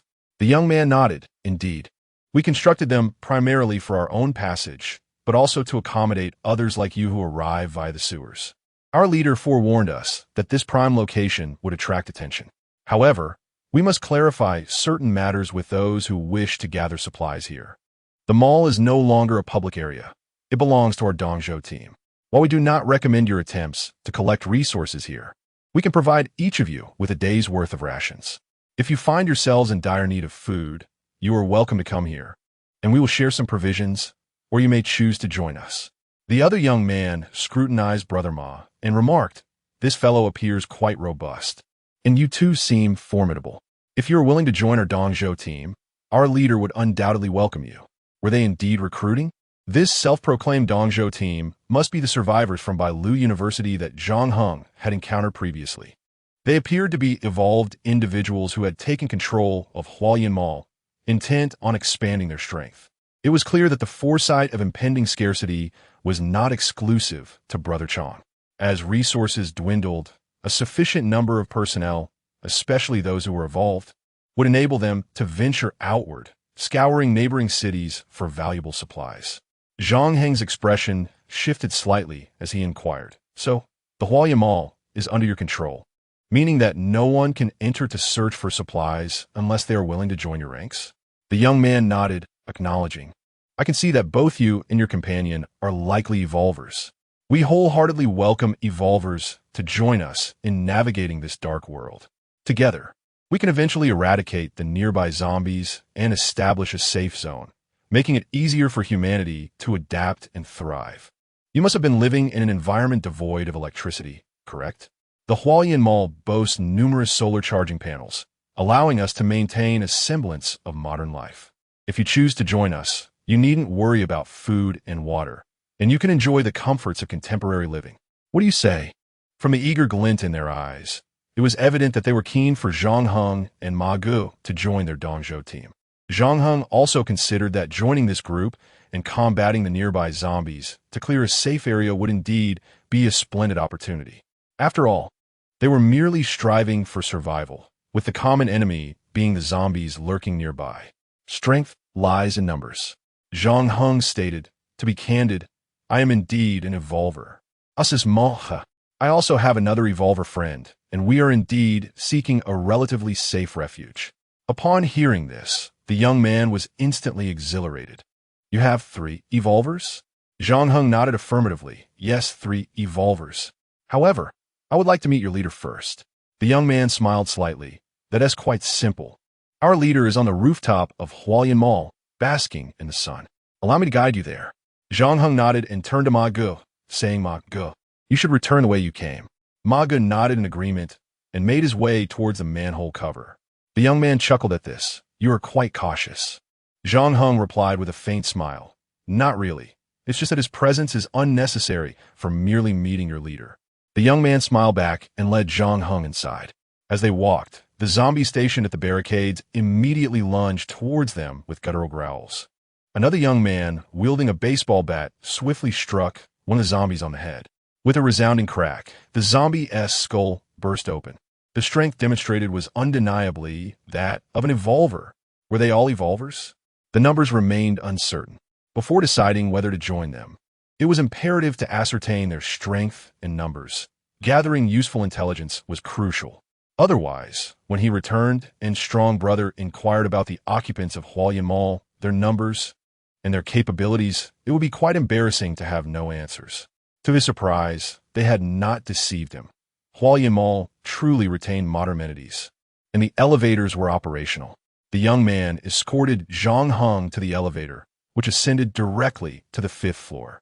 Upon arrival, Zhang Heng observed an array of mattresses and folding beds spread across the floor ahead. This floor appears to be a resting place for them. He observed that the individuals here were relatively young, and each displayed a remarkable level of vigilance. They had walkie-talkies either in their hands or secured at their waists. In contrast, the two individuals downstairs were devoid of such devices, suggesting that the possession of walkie-talkies was not permitted for everyone. The young man led Zhang Heng further inside, eventually pausing outside the door of the general manager's office. When the door swung open, Zhang Heng beheld a young man seated behind a laptop, a cigarette perched between his lips, flanked on either side by two stunningly beautiful young women. Are you telling me they are university students? Chapter 030. Qinlan's plan. One of the guides exchanged a few words with the university student seated behind the desk, who was being attended to by two female students. The student slightly lowered the screen of his notebook and glanced towards the door. Zhang Heng offered a polite smile in response. The captain of the Dongzhou team raised an eyebrow slightly and approached him. I hear you wish to meet me? What is your name? And what is the purpose of your visit? As the captain approached, the two female students who had been standing behind him followed suit, now scrutinizing Zhang Heng as well. Zhang Heng introduced himself succinctly. I am Zhang Heng. Your team members invited me and my friend to join the Dongzhou team. I believe that joining your team could be a favorable choice, but I must first discuss it with my teammates. Qinlan, my buddy, Shaw. You wish to assess whether I am fit to lead you? To gauge my capabilities? Zhang Heng offered an awkward smile. If I return and my teammates inquire about this, I fear I shall have no information to share, as they have not considered this direction. Are you students from the original Bailu University? At this moment, one of Qinlan's associates interjected, mentioning that he was also an evolver, as was another member of their team. Qinlan nodded, a look of realization crossing her face. Indeed, you are correct. We are all students from Bailu University. When the apocalypse virus broke out, I led this group to defend the gymnasium. Subsequently, I became an evolver, and others from different colleges gradually followed suit. We then occupied the nearby Hualien Mall. Although the Hualien Mall is stocked with supplies, it is inevitable that we will eventually exhaust its resources. Furthermore, I have observed that survivors worldwide are also becoming evolvers. This means they will be searching nearby houses for food. When we deplete the supplies of Hualien, we may find nothing left when we seek provisions elsewhere. I have a plan to gather sufficient resources and leave this city, establishing a base in the wilderness where we can engage in agriculture and livestock farming. However, you know well that this is no simple endeavor. We require assistance. With enough personnel, transporting supplies will be easier, and we can carve our way out of this city. The wilderness should be relatively safe, with few zombies, making survival more feasible. Together, we can cultivate the land and raise animals, and when our food supplies dwindle, the rice we plant and the livestock we breed will be ready for harvest. Perhaps we can sustain ourselves indefinitely this way. Zhang Heng nodded in agreement, a look of admiration on his face. Your plan is quite commendable and enticing. Indeed, there should not be as many zombies outside. After all, They are primarily confined to the city, and out there, we could cultivate crops on a large scale. As for seeds, does Hualien Mall have any? Ginlan not that. Indeed, although we are not yet fully acquainted with many types of seeds and lack knowledge in cultivation, we are fortunate to have electricity available and intact satellites, enabling us to access the internet via mobile data cards. I have found some information online regarding agricultural cultivation that should prove useful in due course. Do you see those solar energy storage panels above us? Even in the wilderness, they can be utilized. You understand my point, don't you? Zhang Heng nodded, comprehending that you intend to gather willing survivors to reconstruct civilization in the wild. However, I cannot make decisions alone. I must return to discuss this with them. You are not planning to depart at this stage, are you? Qin Lan awkwardly touched her nose, admitting that it was merely a plan and that our numbers are limited. Moreover, we are not entirely secure here, as many survivors are eyeing the resources available. I hope they will join us, but unfortunately, thus far, no one has expressed willingness to do so, perhaps due to our youth. If you are inclined to join us, we would be delighted. The Dongzhou Team's initiative is indeed captivating, recruiting individuals, leaving the city, and constructing shelters in the wilderness to survive. I believe many would be eager to join them. After hearing the plan, Zhang Heng found it quite appealing, yet he quickly associated it with a formidable challenge. They would need to walk out of the city, which is evidently the urban center. To leave on foot implies traversing through this zombie-infested city to reach the outside. The path ahead is fraught with uncertainties and dangers, and no one knows the true state of the world beyond the city walls. Some may deem Qin Lan's thoughts fanciful, yet Zhang Heng considered that perhaps it is worth a try. He remarked, "Your plan is commendable, but will require considerable time for execution. After all, we are unaware of what the outside has become, and there is no guarantee we can navigate through this zombie-encircled city. Most importantly, this is a perilous endeavor, and likely, no one is willing to undertake such a bold venture at present. Have you considered sending a few individuals to traverse the city, chart a route, and scout for potential shelters outside?" Qin Lan scratched the back of her head, confessing, "To be honest, we are merely a group of university students, fortunate enough to have a significant number of awakened evolvers among us. While we can band together to confront zombies, acting individually would present us with substantial challenges. We have no idea how long it would take to traverse the city. Secondly, the surrounding survivors are eyeing our resources, and among them are indeed evolvers. If too many of our group venture out, our defensive capabilities will diminish, and anything could happen. Therefore, at present, everything remains hypothetical. We sincerely hope to welcome more individuals to join us in the execution of my plan. Nonetheless, your suggestion is quite commendable. We shall first send a few people to scout the path, and I will ponder over it. Furthermore, I find our conversations quite engaging, so do persuade your teammates to join us." Zhang Heng smiled slightly and replied, "I will return and inform them of the situation here, as well as share your plan. Perhaps I shall visit again in a few days. I have been away for some time now, so I shall take my leave." Qin Lan extended her right hand, saying, "It is a pleasure to meet you, Zhang Heng. It may be a bit late to say this now, but my name is Qin Lan." Qin Lan. Zhang Heng nodded and then walked towards the elevator. Chapter 031. Discussing strategies at Mingdu Garden. Zhang Heng returned to his sanctuary just as Chang and the others arrived for lunch. Upon seeing Zhang Heng, Chang slightly raised his chin and inquired, "How'd it go?" Zhang Heng smiled faintly and replied, "The Hualien shopping mall has been occupied by students from Baili University, and there is quite a number of evolved individuals among them. Furthermore, their leader, Qin Lan, has grand ambitions." Chang set down the noodles he was holding, puzzled, and asked what kind of plan. Zhang Heng then recounted the plan that Qin Lan had shared with him. After listening, Chang raised his eyebrows slightly, acknowledging, "It's a decent idea, but the execution would be immensely challenging." Zhang Heng chuckled wryly, "I share your sentiment. Currently, their occupation of Hualien shopping mall seems stable, but who knows how long that will last." At this moment, Zhao Yanan inquired, "Captain Zhang, how many members does that student team have?" Zhang Heng recalled, "Not many. Perhaps a dozen or 20, with a significant number being evolved individuals. The nearby zombies have been cleared, and they have established several interception lines to deter zombies from approaching the mall. Zhao Yanan nodded in understanding. So, that should be considered a relatively strong team? Zhang Heng replied with a gentle smile. As it stands, yes. However, this is only the current situation. If they fail to recruit more members later on, it will be difficult for them to maintain their hold on Hualien Shopping Mall. We have some survivors in our vicinity as well. Once they exhaust the supplies from the nearby residences, they will inevitably set their sights on Hualien Shopping Mall. He continued, moreover, on my way to the mall, I encountered some survivors scavenging for supplies. Once they have gathered all they can find and are left with nothing to eat, they will either join the Dongzhou team or band together to seize Hualien Shopping Mall. He emphasized, as for the Dongzhou team's plan, the replenishment of personnel is crucial. I intend to observe for a while. If many people decide to join the Dongzhou team, it would be mutually beneficial to unite.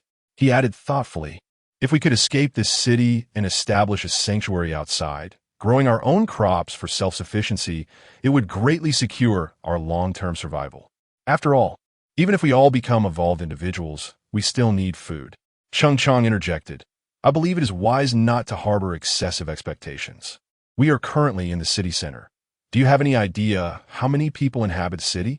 Survivors are merely a small fraction, while zombies constitute the overwhelming majority. There are also anomalous variants among them, and with time, I believe their numbers will only increase, possibly leading to the emergence of even more formidable zombie types. The Dongzhou team as planned is indeed admirable, but requires a considerable amount of time to implement. Let us not even discuss whether anyone would be willing to join them. I think the majority share your view, to observe and wait. If there is no way to unite the nearby survivors, his plan will remain unfeasible. Even if all of us survivors were to join the Dongzhou team, breaking through this city and journeying into the wilderness would still prove to be a formidable and perilous endeavor. Cheng Chong picked up the noodles again, consuming them with fervor until he had finished the broth completely. At that moment, Pan Jiaying approached Zhang Heng, holding a steaming bowl of rib noodles, suggesting that he should eat something to fill his stomach after their lengthy discussion. Zhang Heng accepted the noodles and inquired, Sister Pan, when you searched for supplies with Brother Chong today, did you encounter any zombies? Pan Jiaying smiled slightly. Of course, I even dealt with quite a few myself. Really? Zhang Heng exclaimed with delight, looking up at Cheng Chong. A rare smile appeared on Cheng Chong's face. Indeed, the Jin Lock is a realm of the divine, and I find myself increasingly eager for the day when I can embrace my evolution. Zhao Yanan took a deep breath. So do I. It seems that Pan Jiaying has indeed performed admirably. Otherwise, Cheng Chong and Zhao Yanan would not be so eager for evolution. Upon hearing that there are evolved beings among the nearby survivors, Cheng Chong and Zhao Yanan naturally share the anticipation of when they too might evolve. Subo, observing the vibrant smiles of these young individuals, appear to be affected by their enthusiasm and inquired, about this evolution you speak of, I wonder if an old man like me can evolve? Cheng Chong replied, evolution is indeed impartial. Subo, you too can evolve. However, the timing of evolution varies for each individual. Some may evolve sooner, while others may take longer. Subo seemed to harbor a quiet hope. At this point, Zhang Heng had already begun to eat his noodles. After finishing a bowl, Cheng Chong exchanged a glance with Zhang Heng, and the two made their way to the balcony. Cheng Chong offered Zhang Heng a cigarette and then asked, you must have met the captain of the Dongzhou team. What is he like? Zhang Heng lit a cigarette for himself and responded, at first, he was rather aloof when he didn't know I was an evolved being. However, once he learned of my evolution, he began to enthusiastically share his plans with me. Cheng Chong exhaled a puff of smoke, smiling lightly. It appears he is someone who knows what he wants and how to achieve a mutually beneficial collaboration, which is indeed advantageous for both parties. Yet, I worry that someone might target the Hualien Mall. If we were to join in now, we might face an assault from other evolved beings. Our knowledge of the situation outside Mingdu Garden is virtually non-existent. To act hastily would be too risky. Therefore, it is prudent to observe for a while longer. Furthermore, there are not just Hualien Mall nearby. Other malls exist as well. It is likely that others have already taken control of those places. As astute individuals understand how to utilize resources to attract nearby survivors, it is easy to foresee what may transpire then. A war among evolved beings is on the brink of eruption. Zhang Heng nodded, contemplating the possibility that we might have to align ourselves with a particular faction in the future. Alternatively, I could explore other shopping centers, Chung Chang affirmed, indicating that he wished to convey this very point. To the south of Hualien Shopping Mall, across 2 streets, lies the Yingtai Mall, which is situated 4 streets away from us. However, if it were you, I believe you would be able to navigate the distance. We require someone to gather intelligence for us from the outside, and you are the most suitable candidate. Inspect the Yingtai Mall. I suspect it has likely been claimed by another faction. By comparing the 2 forces, we can ultimately decide whether to ally with one or perhaps remain neutral and observe the ensuing conflict from a distance. Chapter 032. The Space Farm unveiled. The shopping mall is evidently the first location that the survivors yearn to seize. Abundant in supplies, robust in construction, and spacious in design, it presents a highly advantageous environment for the future development of any group. Additionally, some malls appear to be equipped with solar panels, suggesting the availability of electricity. A blue star devoid of power resembles a savage wilderness. While the presence of electricity transforms it instantaneously into an era of technological civilization. Zhang Heng ventured outside, returning with valuable intelligence and a deeper understanding of the surrounding circumstances. If everyone were merely ordinary individuals, the mall would likely be the last place they would wish to visit, given the multitude of zombies along the way, rendering it perilous. However, should they possess the means to combat the undead, the mall would undoubtedly become the finest sanctuary in the nearby city. No one could ignore such a prime opportunity. Zhang Heng had initially intended to head to the mall, but regrettably, his strength was insufficient at that time. The formidable hybrid zombies left a profound impression on him, and acting recklessly could jeopardize his life. To his dismay, after a few days of hesitation, he discovered that the mall had already been claimed by others. Naturally, their occupation of the Hualien Mall stemmed from sheer numbers. Strength in numbers indeed prevails. Yet, occupying the Hualien Mall does not guarantee ownership. One must also possess the capability to defend it. Qinlan must be under considerable pressure, as her adversaries consist of astute university students who have likely assessed the pros and cons of their situation. Otherwise, they would not unconditionally offer free supplies to those wishing to enter the mall for resource gathering and invite them to join their ranks. They too must be under immense strain at this moment. Around noon, Chung Chang and his companions took a respite of about an hour before deciding to scour the remaining 2 floors. Zhang Heng glanced at the state of the bedroom, noting a substantial accumulation of supplies, seemingly sufficient for their sustenance for the next half-month. However, it would only last that long, as many items had already begun to decay. It was not solely the food that was rotting. The zombies in the city were also in a state of decay. Perhaps the recent rains had somewhat alleviated the stench in the streets, but with the sun now shining, the foul odor emanating from the zombies became increasingly pungent. In contrast, Ma Gu appeared unchanged, emitting no significant odor. Moreover, with the rising number of evolved beings outside, Zhang Heng hesitated to send Ma Gu out on expeditions. What if they encountered survivors who would easily dispatch Ma Gu? Consequently, he instructed Ma Gu to practice wielding his knife on the balcony. This not only enhanced his proficiency with the long blade, but also contributed to his overall metrics. Zhang Heng, after briefly studying the map, resolved to explore the Yingtai Mall. While provisions and water were dwindling in the open, his spatial backpack concealed the resources from 7 supermarkets and their warehouses. This bounty would suffice for himself and his team for an entire year without concern for sustenance. Yet, life stretches far ahead, and what about after a year? What if the number of team members increased? Food would inevitably be depleted. This also elucidates why he endorsed Qinlan's plan. Indeed, constructing a shelter in the wilderness is a commendable approach. There is ample land outside, suitable for cultivating crops and such. As Zhang Heng approached the Yingtai Mall via the underground pipeline, he mused internally, how wonderful it would be if my system could establish a farm, an agricultural haven. A zombie farm. Unable to suppress a chuckle, he acknowledged this as a figment of his imagination. The purpose of the system is to ensure the host's survival in this world, to transform it, and to bring an end to the era of zombies. Should the host have valuable suggestions that align with the established principles, the system is capable of accommodating and refining them. Zhang Heng paused in surprise. Really? I can provide suggestions, and you will implement them? Indeed. This is the very purpose of this system. Does the host not realize the monumental responsibility of saving the world that rests upon their shoulders? Precisely because the host has unlocked the first genetic lock. All survivors in the world have also unlocked theirs. Zhang Heng's eyes widened in astonishment. He had not anticipated that the evolution of survivors worldwide was contingent upon his unlocking of the genetic lock. System, are you serious? Their ability to evolve is solely because of me? Correct. It is due to the host unlocking the genetic lock that all survivors across the globe have also accessed this ability. The system cannot alter the Creator's design for humanity on Blue Star, but if humanity redefines its parameters and operates within the rules, then all survivors possess the capacity to unlock genetic locks and evolve. Zhang Heng felt a surge of elation. He had not realized his own greatness and the weight of his destiny to save the world.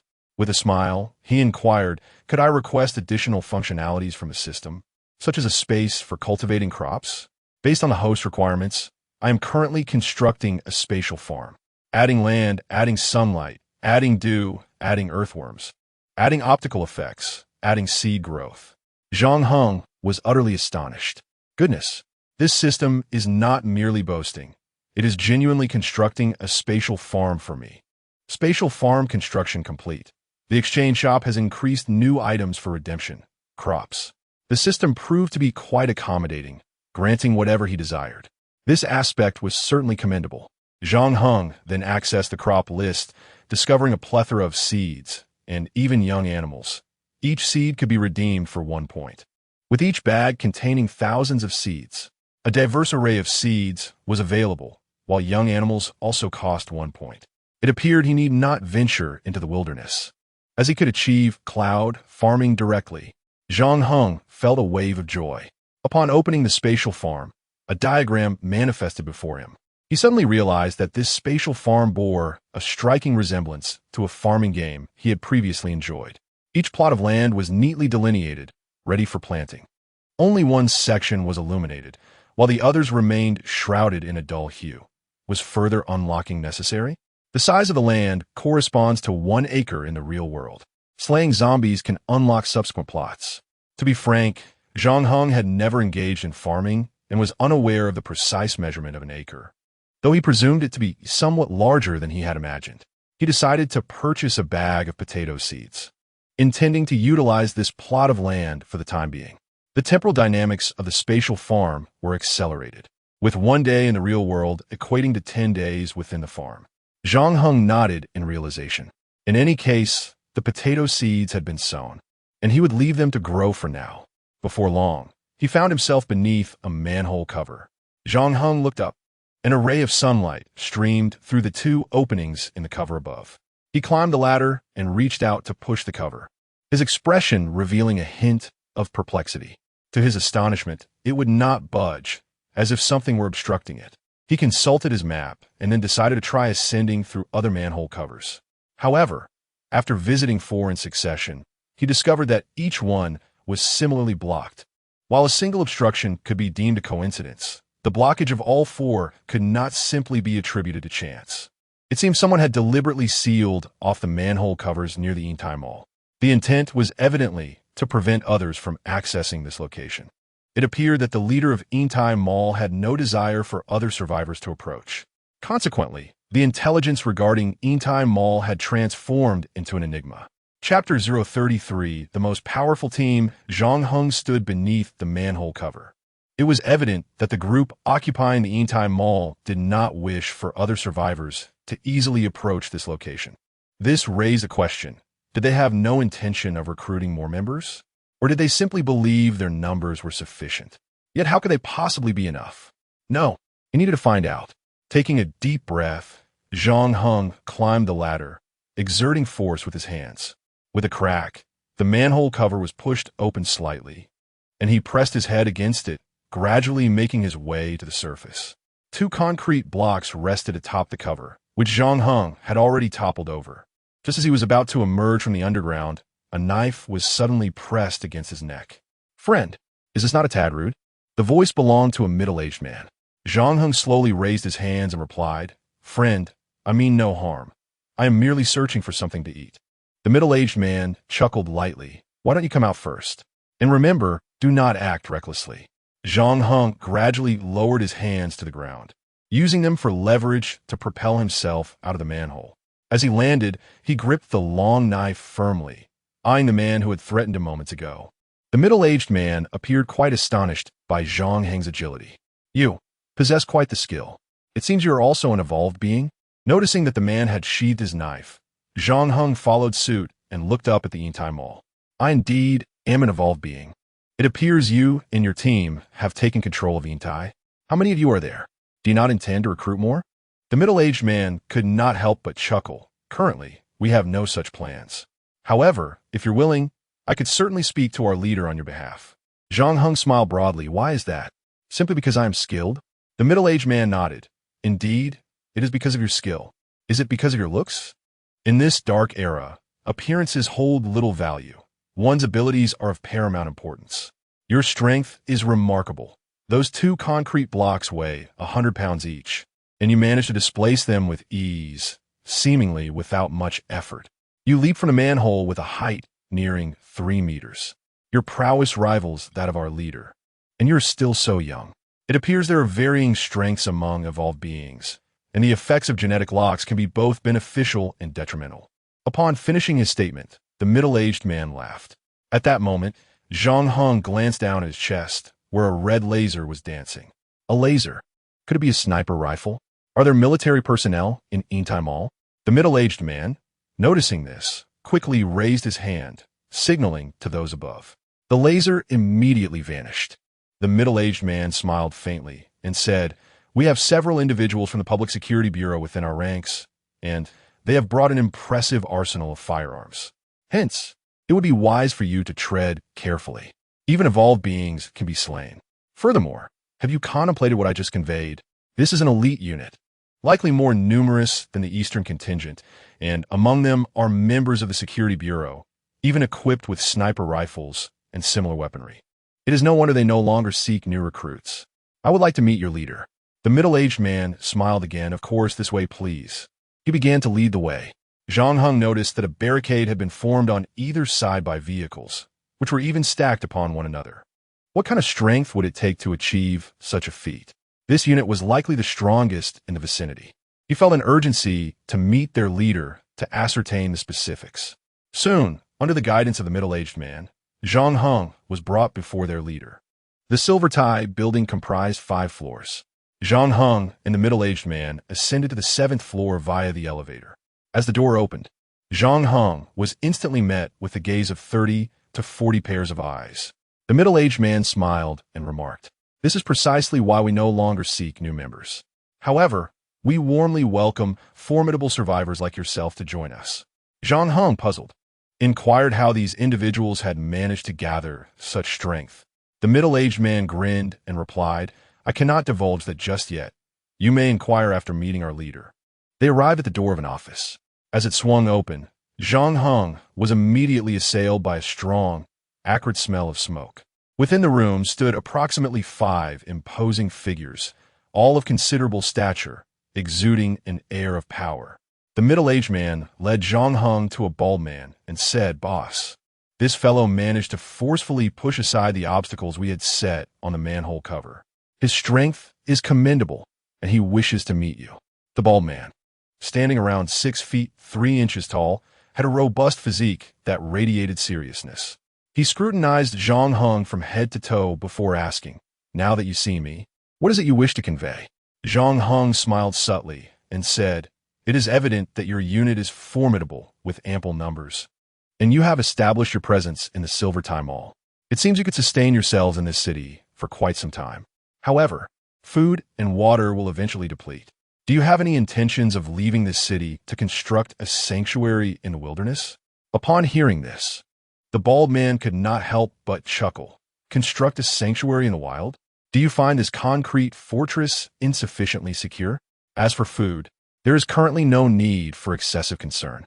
Moreover, this city boasts more than just one shopping mall. To my knowledge, there are 7 or 8, alongside hundreds of chain supermarkets and various retail stores. In the outskirts of the city, there are numerous cold storage facilities. If we could secure all of these resources, we would not need to worry about food for the next 5 to 10 years. Should you wish to venture into the wilderness, feel free to do so. I wish you the best of luck. Ha! The individuals in the room erupted into laughter. Zhang Heng nodded in realization, although the other party did not state it outright. He had nonetheless conveyed his answer. With such a formidable team, what territory could they not conquer? It seems that the nearest Hualien shopping mall is soon to face a fierce battle. Without further ado, Zhang Heng exited the Intai amid the echoes of mockery. The middle-aged man escorted him to the side of the manhole cover, expressing his apologies. I truly regret this, but I find your ideas quite intriguing. Zhang Heng offered a faint smile and replied, my apologies for the intrusion. With that, he leaped directly down the manhole cover. Chapter 034.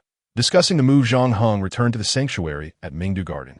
It was evident that Cheng Chong and the others had already departed. After greeting Su Bo, he approached Brother Ma. Ma had halted his training. Training duration, 7 hours. Strength, 2. Speed, 2. Spirit, 1. Observing Ma before him, Zhang Heng realized that the enhancement from this training method was exceedingly sluggish. It seemed he needed to slightly alter his approach to cultivating Ma. Suddenly, an idea struck him regarding the system's exploration mode. Brother Ma, venture out on an expedition. Remember to return before nightfall. If you encounter humans, be sure to evade them. If you come across zombies, eliminate them if possible. If not, flee. Zombie number 1 has entered autonomous exploration mode. Expedition commencing. Brother Ma opened the door and strode out. Su Bo glanced at Zhang Heng, puzzled. Where is little Ma headed? Zhang Heng replied, just out for a breath of fresh air. Su Bo, how is your injury faring? Su Bo sighed helplessly. What can be done? It hurts whenever I exert myself. But you, why have you returned so early? Did you find anything?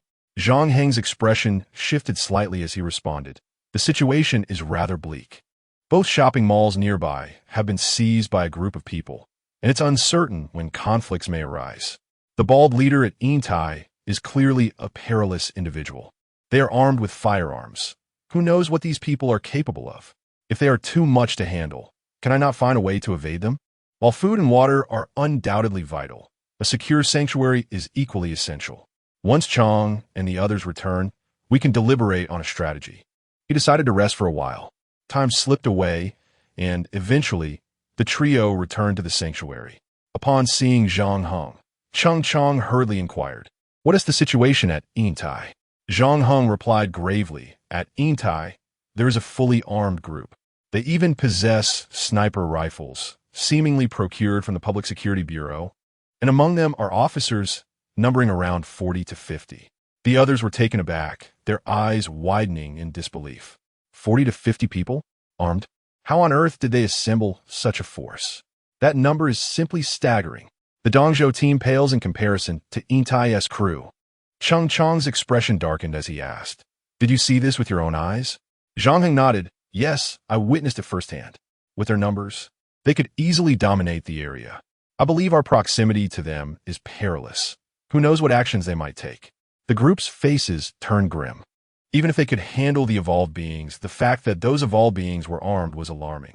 Cheng Chong took a deep breath and suggested, what if we were to join them? Zhang Heng shook his head. They do not seem inclined to increase their ranks. It is unlikely they would want more members in the short term. Moreover, even if they accepted us, I doubt we would remain there for long. They do not appear to be the benevolent sort. Cheng Chong pondered for a moment before exhaling a heavy sigh, expressing his astonishment at the unexpected emergence of such a formidable group nearby. Not only were they numerous, but they were also armed. If they had no intention of recruiting other survivors, it signified that their ranks were sufficient, allowing them to act without restraint. The Dongzhou squad from Hualien would likely be their primary target. The nearby survivors could also be in peril. We must hastily vacate this area, distancing ourselves from these individuals. At this juncture, Pan Jiaying inquired, but where can we go? Is there any safe place nearby? Su Bo interjected, if we deem a location safe, others are likely to feel the same, and it would have already been claimed. Zhao Yanin nodded in agreement, acknowledging Su Bo's assertion that any place we consider safe would have already been occupied, as our thoughts would mirror those of others. Moreover, if we wish to escape, we currently have no direction. Aimless wandering could invite further trouble. Chung Chong scoffed. Are you only thinking of fleeing once they break into our building with firearms? Brother Chong is right, another voice chimed in. If we wait until they invade our space, it may be too late to contemplate escape. We must act swiftly, evading them before they take notice. As for where to go, I am uncertain. We might head toward the outskirts of the city while searching for temporary refuge. Should we encounter any anomalies, we can relocate. This should continue until all remaining individuals evolve. Chung Chong turned to Zhang Heng and asked, how much food and water do we currently have? Can we carry it? Pan Jiaying silently retreated to her bedroom, soon emerging with the information: 2 bags of rice, 7 cases of bottled water, and 9 cases of self-heating rice. It seems we cannot possibly transport it all at once. Chung Chong slammed his fist on the table, frustrated at the prospect of abandoning a significant portion of our provisions to seek a new shelter. If we were to search again later, we might not find such ample supplies. Damn it, why have I not evolved yet? Chung Chong's emotions were in turmoil. Zhang Heng observed the grim expressions around him. Should he reveal that he possessed a spatial backpack capable of carrying these supplies? If the word got out about his backpack, survivors from all corners of the world would likely seek him out, treating him as a mobile super backpack. Indeed, he harbored doubts about fully trusting everyone present. Aside from Sister Pan, the others could potentially betray him. Sister Pan had risked her life to save him, while the rest were merely assembled out of necessity. To leave the shelter in search of a new one, a significant portion of their resources must be relinquished. His spatial backpack contained supplies ample enough to sustain him for several years. However, he could not simply retrieve them here, as it would inevitably arouse suspicion. Life within a team, indeed, proved to be an exhausting endeavor. At this juncture, Zhang Heng suggested that they could transport these supplies in multiple trips, emphasizing the necessity of first locating a new refuge. Chung Chong interjected, noting that while finding shelter may be straightforward, transporting the supplies could pose a significant risk if they were seen, effectively inviting danger upon themselves. As you mentioned, many survivors traverse the tunnels in search of food and water. Would they remain indifferent upon discovering the abundance of our provisions? Subo then proposed, might it be prudent to operate under the cover of night to diminish the likelihood of encountering other survivors? In that moment, all eyes turned toward Subo. Indeed, conducting operations at night could potentially lessen the chances of crossing paths with other survivors. Chapter 035. Seeking temporary refuge. After all, no one would venture out into the pitch-black night in search of sustenance and water. The darkness breeds a sense of insecurity. The vast majority of survivors would likely be huddled within their shelters. At this juncture, Zhang Heng seemed to have discerned a general direction. Very well, I shall map out a route tonight and see if we can discover a suitable refuge. As long as we steer clear of the Yintai and Hualien shopping centers, we should be relatively safe, provided we remain cautious of the nearby zombies. At this moment, Chung Chong suddenly interjected, you should go with Pan Jiaying. Having an extra person is advantageous, and since you both are evolvers, you can assist each other should trouble arise. Pan Jiaying turned her gaze toward Zhang Heng, a subtle smile curling at her lips. Strong brother is right. Shall we venture forth together in search of new refuge? Finally, I can accompany Zhang Heng on an outing. This had been a small wish of hers for quite some time. She was eager to fight alongside Zhang Heng rather than hiding behind him. Noticing Pan Jia's anticipation, Zhang Heng couldn't help but chuckle. All right then, Pan Jia, we'll head out when it gets darker. At this moment, Zhao Yanin spoke up. I'll take some food to my parents and update them on the current situation. Chung Chong then inquired, are they still unwilling to live with us? Zhao Yanin replied with an awkward smile. They feel more comfortable in their own home, but I will communicate with them properly. With that, she took 3 boxes of self-heating rice and 3 bottles of water, exiting the room and descending the stairs. The room fell into a profound silence. That night, Zhang Heng and Pan Jiaying emerged from Mingdu Garden, entering the drainage pipe at the entrance of Yingdu Garden. Zhang Heng switched on his headlamp to illuminate the path ahead, while Pan Jiaying held a flashlight in her hand. Pan Jiaying approached Zhang Heng and asked, Zhang Heng, what about Brother Ma? It's already night, and he hasn't returned. Aren't you worried about him with so many evolvers outside? Zhang Hong smiled reassuringly. Do not worry about Brother Ma. He should be fine. He checked his personal information and discovered that Ma was still out exploring alone. Tomorrow, he would call him back. The pair continued along the pipe, making several turns along the way. Pan Jiaying sighed softly. I never imagined there would be so many evolvers in our vicinity. If only we could unite and tackle the zombies on the streets together. It would be much easier to clear out a safe zone. She continued, in that case, we could all reside within the secure area, relying on the food for the shopping centers to survive, gradually expanding the safe zone. Soon, we could return to our former way of life. Zhang Heng responded with a wry smile. Panjia, not everyone shares your perspective. The more people there are, the faster food is consumed. Food is a finite resource and cannot be regenerated. To survive longer, we need more provisions. In essence, food will prolong their existence. In pursuit of sustenance, they would resort to every conceivable means, and soon, conflict would inevitably arise. At such a moment, unification would be a distant dream. Merely refraining from hostilities would be a remarkable feat. Pan Jiaying's gaze dimmed slightly. Perhaps their current provisions were ample, and there was no immediate urgency to seek more. But with the passage of time, confrontation was all but certain. Our next refuge must be sufficiently distant, lest we become unwittingly entangled in their skirmishes. What the future holds remains uncertain. The future? For many, it appears bleak, and few dare to place their faith in it. Finding food today is already a stroke of fortune. After traversing the subterranean passages for approximately an hour, Zhang Heng suddenly halted to ascertain their current location. This place was roughly 10 kilometers from Mingdu Garden, and according to the map, a 3-star hotel lay above them. With ample rooms and adequate safety, it presented itself as a suitable refuge. Securing the shelter ahead of others might prove to be a prudent decision. Yet, one could only wonder if anyone occupied the premises above. Zhang Heng pushed aside the manhole cover. A lone zombie ambled past him. Once the creature had moved on, he swiftly emerged from a sewer. They had arrived inside the Asia-Pacific Hotel. Surrounding the hotel was a perimeter wall, its gate firmly shut, suggesting that someone had sealed it. He looked up at the hotel, which boasted 4 floors, a modest establishment. The interior was shrouded in darkness, obscuring any view of potential survivors within.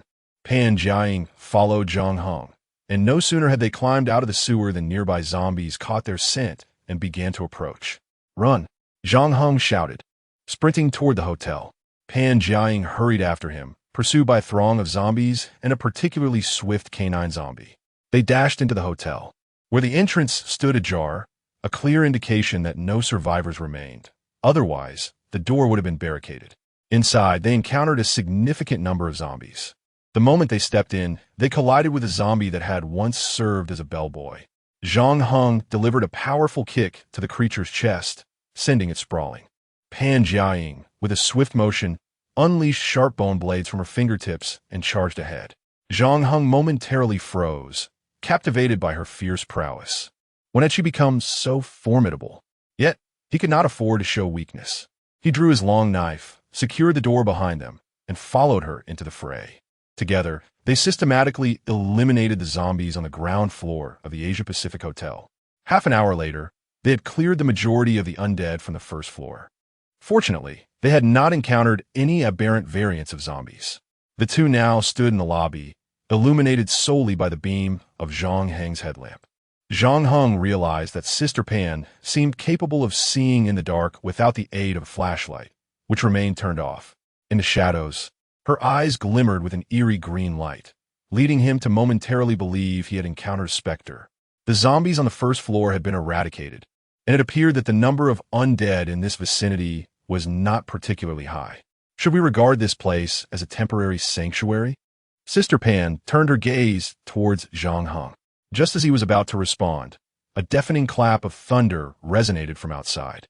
Almost immediately, torrential rain began to pour down, a deluge marking the 4th heavy rainfall they had encountered in this apocalyptic world. The weather had turned exceedingly severe, with relentless downpours that felt life-threatening. Zhang Heng took a deep breath and turned to Sister Pan. Since we still possess the strength, let's clear out the zombies here tonight. We can bring them back tomorrow to assess the situation. This hotel boasts commendable defensive features. It has iron doors at both the front and back, surrounded by security grates. If we secure the doors, even if someone attempts to force their way in with a firearm, it would likely prove to be a daunting task. It could serve as a fine refuge. Indeed, I share the same sentiment. Let's commence. Chapter 036. The hotel sweep Zhang Heng ascended the staircase, arriving directly at the second floor of the hotel, while Pan Jiaying proceeded to the third. At this moment, Sister Pan's combat prowess was unparalleled. Even without Zhang Heng's accompaniment, she would face no peril. Zhang Heng sensed that he could rely on her to some extent, as she would soon become a steadfast companion in his battles. Upon reaching the second floor, a figure clad in a service uniform charged towards him. Indeed, it was running. Its expression was fierce, reminiscent of a hunting dog pursuing its prey, and it moved with astonishing speed. Zhang Heng's countenance shifted dramatically. Without uttering a word, he gripped his long knife tightly and surged forward with greater velocity, delivering a swift kick that sent the zombie sprawling to the floor. He quickly closed the distance and thrust his blade into its skull. In that fleeting moment of withdrawing his knife, Zhang Heng noticed that he had been surrounded by a throng of zombies, their numbers unknown. Some approached at a run, while others ambled forward. One particularly aggressive zombie let out a roar and leaped over the barrier of bodies, lunging directly at Zhang Heng. His pupils constricted slightly. These creatures were evolving. They were drastically more formidable compared to the sluggish, dim-witted zombies he had first encountered. Zhang Heng deftly evaded the assault of the oncoming zombie, countering with a swift stab into the head of another that was behind him. As he withdrew his blade, he executed a horizontal sweep, yet the zombies, devoid of pain, continued their relentless advance, their rib cages shattered but undeterred. Only by striking their heads could he hope to halt these insatiable monstrosities. Taking a deep breath, Zhang Heng plunged his knife into a zombie's skull and then propelled himself forward, breaking through the encirclement of corpses. If his blade failed to cleave a zombie in two, he risked being overwhelmed by the others that would swarm in after his strike. A cluster of zombies barreled through the sluggish ones ahead, lunging toward him with outstretched arms. Zhang Heng severed their limbs with a single slash, then drove his long knife violently into their eye sockets, twisting the handle to extract a gruesome mass. Minutes later, the entire second floor was cleared of zombies. He lifted his gaze to the third floor, where Pan Jiaying descended, a subtle smile gracing her features. Evidently, they had both accomplished their tasks. The sounds of footsteps from above indicated that numerous zombies remained on the third floor. Yet Sister Pan seemed to have dispatched them with ease. After her evolution, her hands had transformed into blade-like bone spikes, and her eyes likely possessed a night vision capability akin to that of certain animals. Yet he too had evolved. Why did his body remain unchanged? His strength and speed were still derived from the cultivation of zombies. Did he possess no unique skills or trump cards? Frankly speaking, if the number of zombies increased, his blade would struggle to find room to maneuver. When confronting the agile variant zombies, his insufficient strength rendered him incapable of slicing through their flesh. He resolved to inquire with the system about the lack of mutation in his own body. Zhang Heng approached Sister Pan and inquired, "Have you resolved everything?" Pan Jiaying nodded and replied, "Yes, everything has been addressed. Moreover, I have unlocked all the sealed rooms, and there are no survivors inside. How about you?" Zhang Heng glanced at a few locked rooms and said, "I haven't had the chance to unlock the sealed rooms yet, but it's not too late." He moved closer to one of the locked doors, wedging his knife into the crack and applying force. With a loud crack, the door lock shattered. Zhang Heng yanked the door open and peered inside. It was pitch black, and nothing was visible. Even with the headlamp, he found nothing. Sister Pan stealthily appeared behind him, whispering, "It seems empty. What about the next room?" Zhang Heng then proceeded to the adjacent room, using his knife to pry the door open once more. As the door swung open, a faint whimper emanated from within. Zhang Heng raised an eyebrow, but Sister Pan had already dashed into the room ahead of him. Wow. Sister Pan has become quite fierce after her transformation. Under normal circumstances, she would never dare to rush in like that. He thought, "I wish I had night vision too. Then I wouldn't have to fear the darkness." Pan Jiaying entered the room, her gaze swiftly scanning the corners. Suddenly, She noticed the bathroom and stealthily made her way inside. She flung the door open, and a foul stench enveloped her, causing her to instinctively cover her nose. Inside the bathtub lay a woman, her hands bound with novelty handcuffs, now transformed into a zombie, while a completely decayed corpse lay on the floor. Pan Jiaying furrowed her brow, thinking to herself, the youth of today really know how to have fun. At that moment, Zhang Heng arrived behind Pan Jiaying and shone his headlamp. He couldn't help but whistle in surprise. Pan Jiaying gently nudged him, saying, "Don't you have a gun? Just shoot it and spare yourself the trouble of stepping in that mess." The bathroom floor was slick with bodily fluids and dark bloodstains. Anyone who entered would be in for a misfortune. "All right, I'll take care of it." "You step back," Zhang Heng declared. He pulled out his handgun and aimed at the zombie's head in the bathtub. Bang! A shot rang out, and the sensation was exhilarating. Pan Jiaying promptly shut the bathroom door behind them, and they both made their way outside. They arrived at the last locked room's door. Just as Zhang Heng was about to unlock it, the door unexpectedly swung open on its own. Wait, the door opened. Could there be a survivor? The door creaked open, revealing a pale-faced little girl who slowly pushed it ajar. Zhang Heng and Pan Jiaying couldn't help but widen their eyes in astonishment. To their surprise, the little girl suddenly collapsed forward. Zhang Heng swiftly caught her, feeling warmth and a pulse. She was alive. However, she appeared quite weak. Pan Jiaying checked the girl's pulse and, with a grave expression, remarked, "She is indeed very weak, likely from not having eaten for several days. We need to take her back." Zhang Heng gently picked up the little girl, and the two resolved to retrace their steps. Nandu Garden. Zhang Heng procured some water, and in accordance with Pan Jiaying's instructions, he gently administered it to the little girl, sip by sip. Outside, a cluster of onlookers stood, their curiosity piqued. How was it that these two had returned with a child in tow? The girl's eyelids fluttered slightly, indicating that she might awaken at any moment. Zhang Heng hastily called out to Pan Jiaying, "Sister Pan, she is waking up." Pan Jiaying promptly approached, casually retrieving a cream-filled pastry. "Are you hungry?" The little girl's eyes sparkled at the sight of the pastry, and she weakly raised her hand to grasp it, yet ultimately her hands fell limp at her sides. As Pan Jiaying tore the pastry and brought it to the girl's lips, she thought, the desire to eat signifies hope. For now, let her finish. The crowd wore expressions of delight. Strangely enough, the mere sight of a little girl in this moment brought them such profound joy. Chapter 037. Lin Xueshi and Pan Jiaying are tending to the little sister. Zhang Heng steps out of the bedroom, where Cheng Chong and Zhao Yanan immediately gather around him.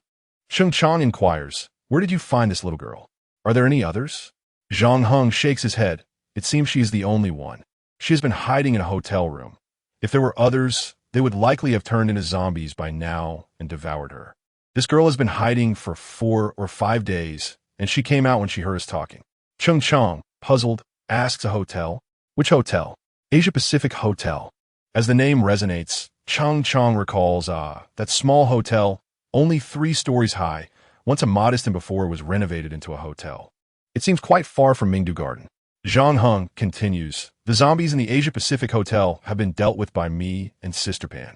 Furthermore, the surrounding area is enclosed by walls, and the outside zombies cannot generally get in. The hotel's defenses are quite commendable, with uniform anti-theft windows and a special iron door. Once locked, no one can enter. Both Sister Pan and I are quite satisfied and are planning to return to gather supplies. I wonder what you think." Cheng Chong smiles gently. "If you're satisfied, then we're certainly pleased as well. It is raining outside, so it is likely that no one will venture out. We can move over tonight. Yanan, please call your parents down. We are about to leave." Zhao Yanan nods and promptly exits. Shortly after, a pair of somewhat shy middle-aged couples follow Zhao Yanan into the room, holding hands and appearing rather anxious. Zhang Heng, noticing their apprehension, chuckles, "Uncle and Annie, do not be afraid. We are not bad people." Zhao Chunlei nods, I understand, but I'm still quite scared. I heard you plan to leave this place. There's zombies outside." Zhang Heng reassures them. "Rest assured, the place we are heading to is very safe. We will traverse through the sewage pipes, where there are no zombies. Moreover, with the rain outside, no other survivors will hinder our path. Uncle and Auntie, please prepare. We will depart shortly. Zhao Chunlei and his wife hurriedly nod in agreement. Zhang Heng then enters the bedroom and calls out to Sister Pan, Sister Pan, we plan to move now. By the way, how is the little girl? Pan Jiaying smiles slightly. Aside from being a bit weak, she does not have any major issues. Lin Xueshi, this big brother is the one who carried you back. You should thank him. Lin Xueshi bites her lip and sweetly says, thank you, big brother. Zhang Heng smiles gently. You are such a good little sister. Lin Xueshi appears somewhat shy and retreats slightly, remaining silent. At this moment, Pan Jiaying turns to Zhang Heng and asks, I heard your conversation. Are you preparing to move? Zhang Heng nods. Indeed, we are moving. Numerous items were transported back and forth by several individuals before everything was finally moved into the Asia-Pacific Hotel. Zhang Heng and Cheng Chong were on the first floor, inspecting the locks on the doors, while the others were engaged in disposing of the zombies upstairs, throwing them out of the windows and cleaning up the premises. After half an hour, everyone convened in a room on the second floor. Cheng Chong remarked that the doors and windows on the first floor had all been securely locked, and the main entrance was closed as well. He then inquired about the kitchen's condition.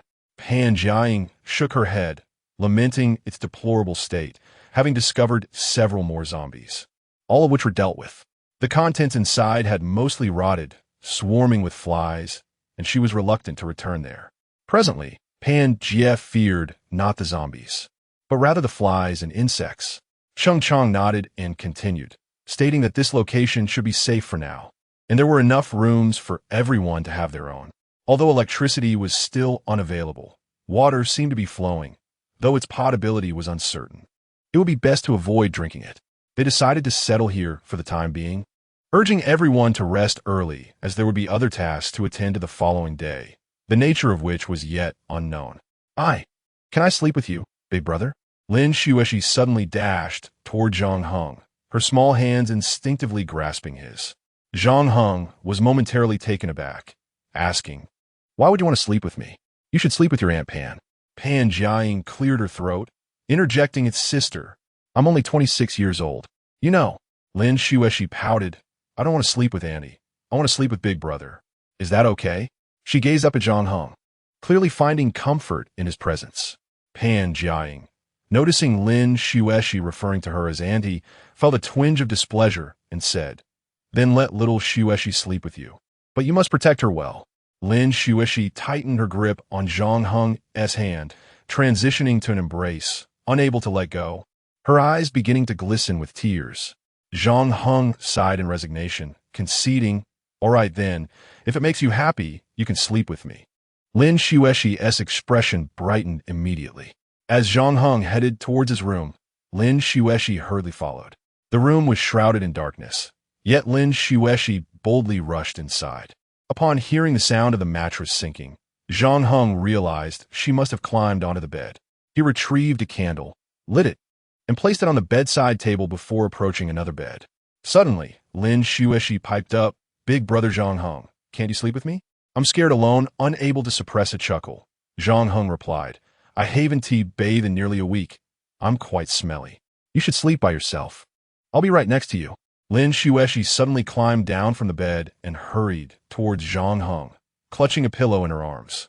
I haven't bathed for nearly a week either. I must smell quite foul. We are both little stinky pigs, she chuckled, before directly lying down beside Zhang Heng. He, too weary to concern himself with such trivialities, joined her on the bed, utterly exhausted. The following morning, Zhang Heng was startled to discover that he was being pressed down by someone. Who else could it be but Lin Xueshi? Had she mistaken him for a cushion? Gently, Zhang Heng shifted Lin Xueshi aside and made his way towards the bathroom. After a quick splash of water on his face, he turned around only to find Lin Xueshi standing right behind him. Startled, he exclaimed, how do you manage to appear out of nowhere? Are you going to wash your face? Lin Xueshi nodded and approached the sink to wash her face. Chapter 038. The Advantages of Adventure in the Morning. Chong organized a small meeting. A group of individuals gathered in Zhang Heng's room. At this moment, Cheng Chong addressed them, saying, good morning, everyone. I have some matters to discuss with you. We have now designated the Asia-Pacific Hotel as our refuge. Thus, It is imperative that we implement certain defensive measures to deter other survivors from intruding. I plan to seal off the doors and windows on the first and second floors, while we shall utilize the third floor as our stronghold. A watchtower will be established on the rooftop of the fourth floor, where someone will be stationed to observe the surrounding environment. We will also lower a rope from the rooftop, allowing Zhang Heng and Pan Jiaying to ascend and descend when they return from outside. This strategy will effectively prevent zombies from entering while also safeguarding against intrusions from nearby survivors. I have procured some tools, and I, along with Ainin and Zhao Chunlei, will be responsible for sealing the doors and windows on the first and second floors. Zhang Heng, you and Pan Jiaying are tasked with dealing with the zombies in our vicinity, and while you're at it, please search the nearby floors for any useful items, particularly food. Among us, you two are the only evolved ones, so I must request your assistance. Zhang Heng and Pan Jiaying nodded in agreement, voicing no objections. Cheng Chong then glanced at Su Bo, who sat in the corner, saying, Su Bo, I leave Xueshi to you. As for the watchtower on the fourth floor, let's assign it to Ainin's mother, Chun Hua, who can later switch shifts with Ainin. Zhao Chunlei and Li Chun Hua clasped hands, offering mutual encouragement. Each individual had their designated tasks, and each had a purpose. Lin Xueshi was guided by Cheng Chong to Su Bo's side. Su Bo smiled gently at Lin Xueshi, asking, Little Xueshi, do you know how to play chess? Would you like to play a game with your grandfather? Understanding the necessity for everyone to work, Lin Xueshi nodded, replying, Yes, but Grandpa must let me win. Zhang Heng and Pan Jiaying ascended to the position beneath the skylight on the third floor, finding it quite easy with a stool placed below. Li Chunhua, however, found it somewhat strenuous to climb up, but fortunately, Zhang Heng and Pan Jiaying were there to assist her. Li Chunhua looked around in confusion and asked, What am I supposed to do? Cheng Chong replied, The watchtower isn't ready yet. I just wanted you to come up and survey the area. The nearby floors aren't very high, and your primary responsibility here is to observe the surroundings. If you notice any disturbances or sight other survivors, please report to me promptly. I will arrange a ladder for you, making your ascent and descent more convenient. After speaking, Cheng Chong produced a rope, indicating that they would use it to ascend and descend later, but for now, they could simply exit through the main door on the first floor. We must secure the doors and windows tightly to prevent anyone from observing our situation, Zhang Heng remarked, looking at Cheng Chong. Brother Chong, your efforts are truly commendable. Your thorough planning ensures that under your wise leadership, we will undoubtedly survive for a longer time. Cheng Chong adjusted his black-rimmed glasses and expressed his desire to explore the outside world with them. Moreover, I haven't seen Brother Ma for a day and a night. Where could he have gone? Zhang Heng suddenly snapped back to reality. Oh no, I completely forgot about Brother Ma. Pan Jiaying and Cheng Chong exchanged exasperated glances. Zhang Heng then chuckled, Just kidding. How could I possibly forget him? He should be nearby. Earlier that morning, Zhang Heng had summoned Brother Ma, who was likely in the vicinity. As he scanned the area, he suddenly spotted a tall figure. Look, Brother Ma is back. At that moment, a notification flashed in Zhang Heng's mind. Zombie exploration mission. Defeated 168 regular zombies, 2 aberrant zombies. Skills gained. Mastery in melee combat. Proficiency in long knives increased. Self-healing level increased. Strength 5, Speed 5, Spirit 5. Gene unlocking progress 20. Points, 368. Zhang Heng's eyes widened in astonishment. What the heck? Brother Ma didn't just go exploring. He went to train? The gene unlocking progress had surged by 20, indicating that Brother Ma had consumed the brains of 2 aberrant zombies. Zhang Heng quickly checked his personal information. Host, Zhang Heng, strength, 33 speed, 32 mentality, 33 gene, LV-143 abilities, self-healing LV-1, long knife proficiency LV-1, close combat. Points, 1335. Brother Ma's personal information read.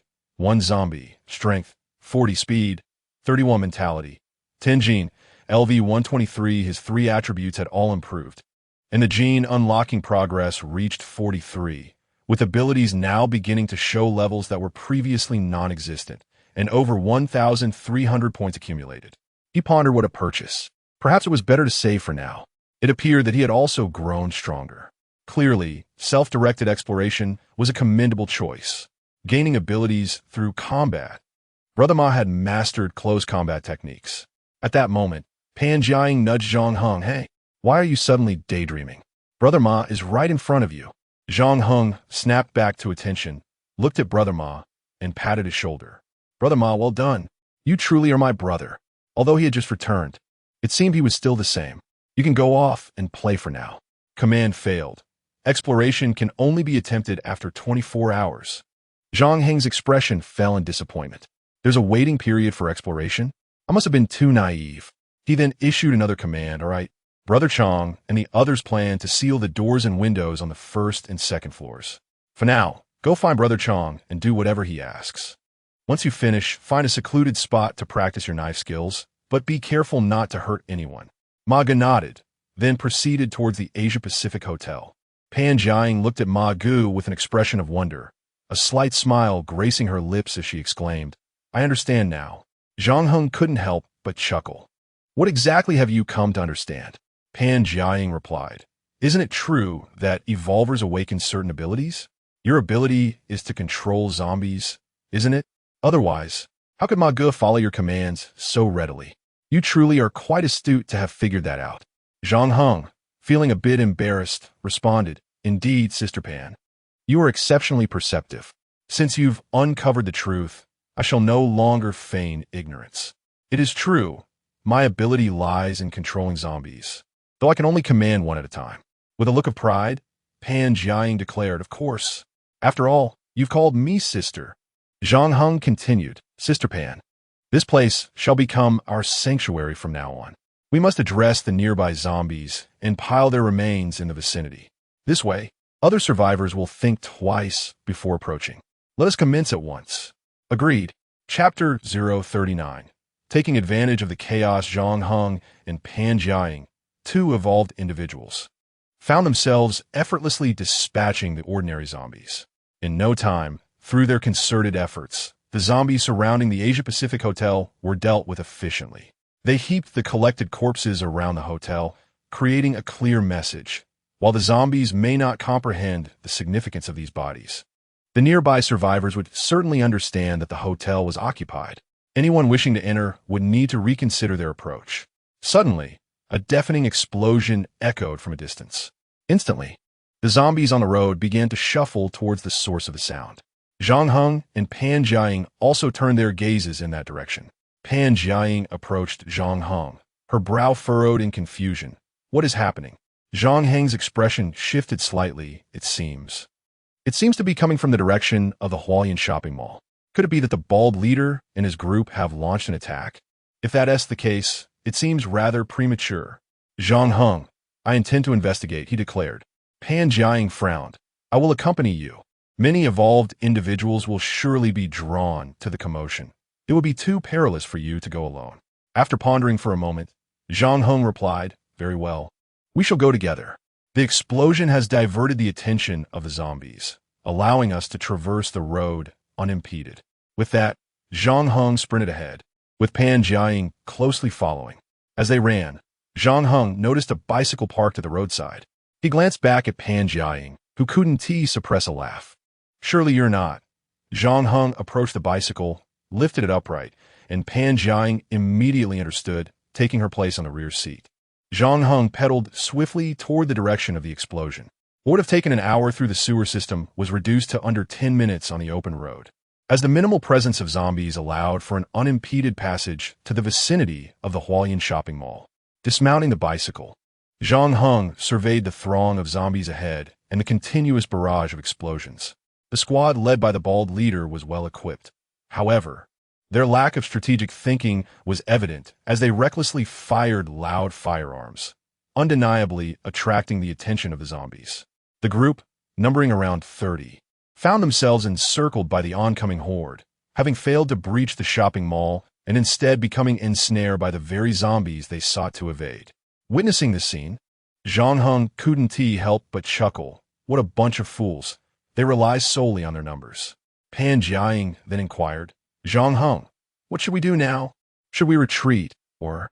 Zhang Heng suddenly noticed that the area was teeming with survivors. An ingenious plan began to formulate in his mind. In the vicinity, There were numerous survivors, and you should inform them that the Intai Mall is now scarcely guarded. Unite them, and we shall seize the provisions from the mall. Upon hearing this, Pangaea was momentarily taken aback, her eyes widening in astonishment. Seize the provisions from Intai? Would these survivors heed my call? Zhang Heng could not suppress a chuckle, remarking, "How can you know they won't listen if you haven't even tried? If they had sufficient resources, would they still be scouring for food? In any case, we must wreak havoc. It is disheartening to see such ample resources fall into the hands of these fools." With that, Zhang Heng sprinted towards the direction of Intai Mall. Pangaea felt momentarily lost, but quickly regained her composure. She noticed two individuals peeking from behind a wall and hurried over. "Hello, I am Pangaea, and I have a plan." Zhang Heng dashed at an incredible speed towards Intai Mall. The incessant gunfire had drawn the zombies' attention away, and they seemed oblivious to Zhang Heng's presence. Moreover, he observed several aberrant zombies joining the fray. The bald-headed team's fate was indeed sealed. He continued his frantic run until he reached the entrance of Intai Mall, where only a few guards were stationed. Zhang Heng approached one of the guards, exclaiming, "Damn it! The gunfire has attracted all the nearby zombies, including the mutated ones. The boss has sent you all to provide support. Hurry." The guard was momentarily stunned by Zhang Heng's words, realizing the truth of the situation. Having said that, Zhang Heng rushed into the mall, shouting, "The boss needs your assistance.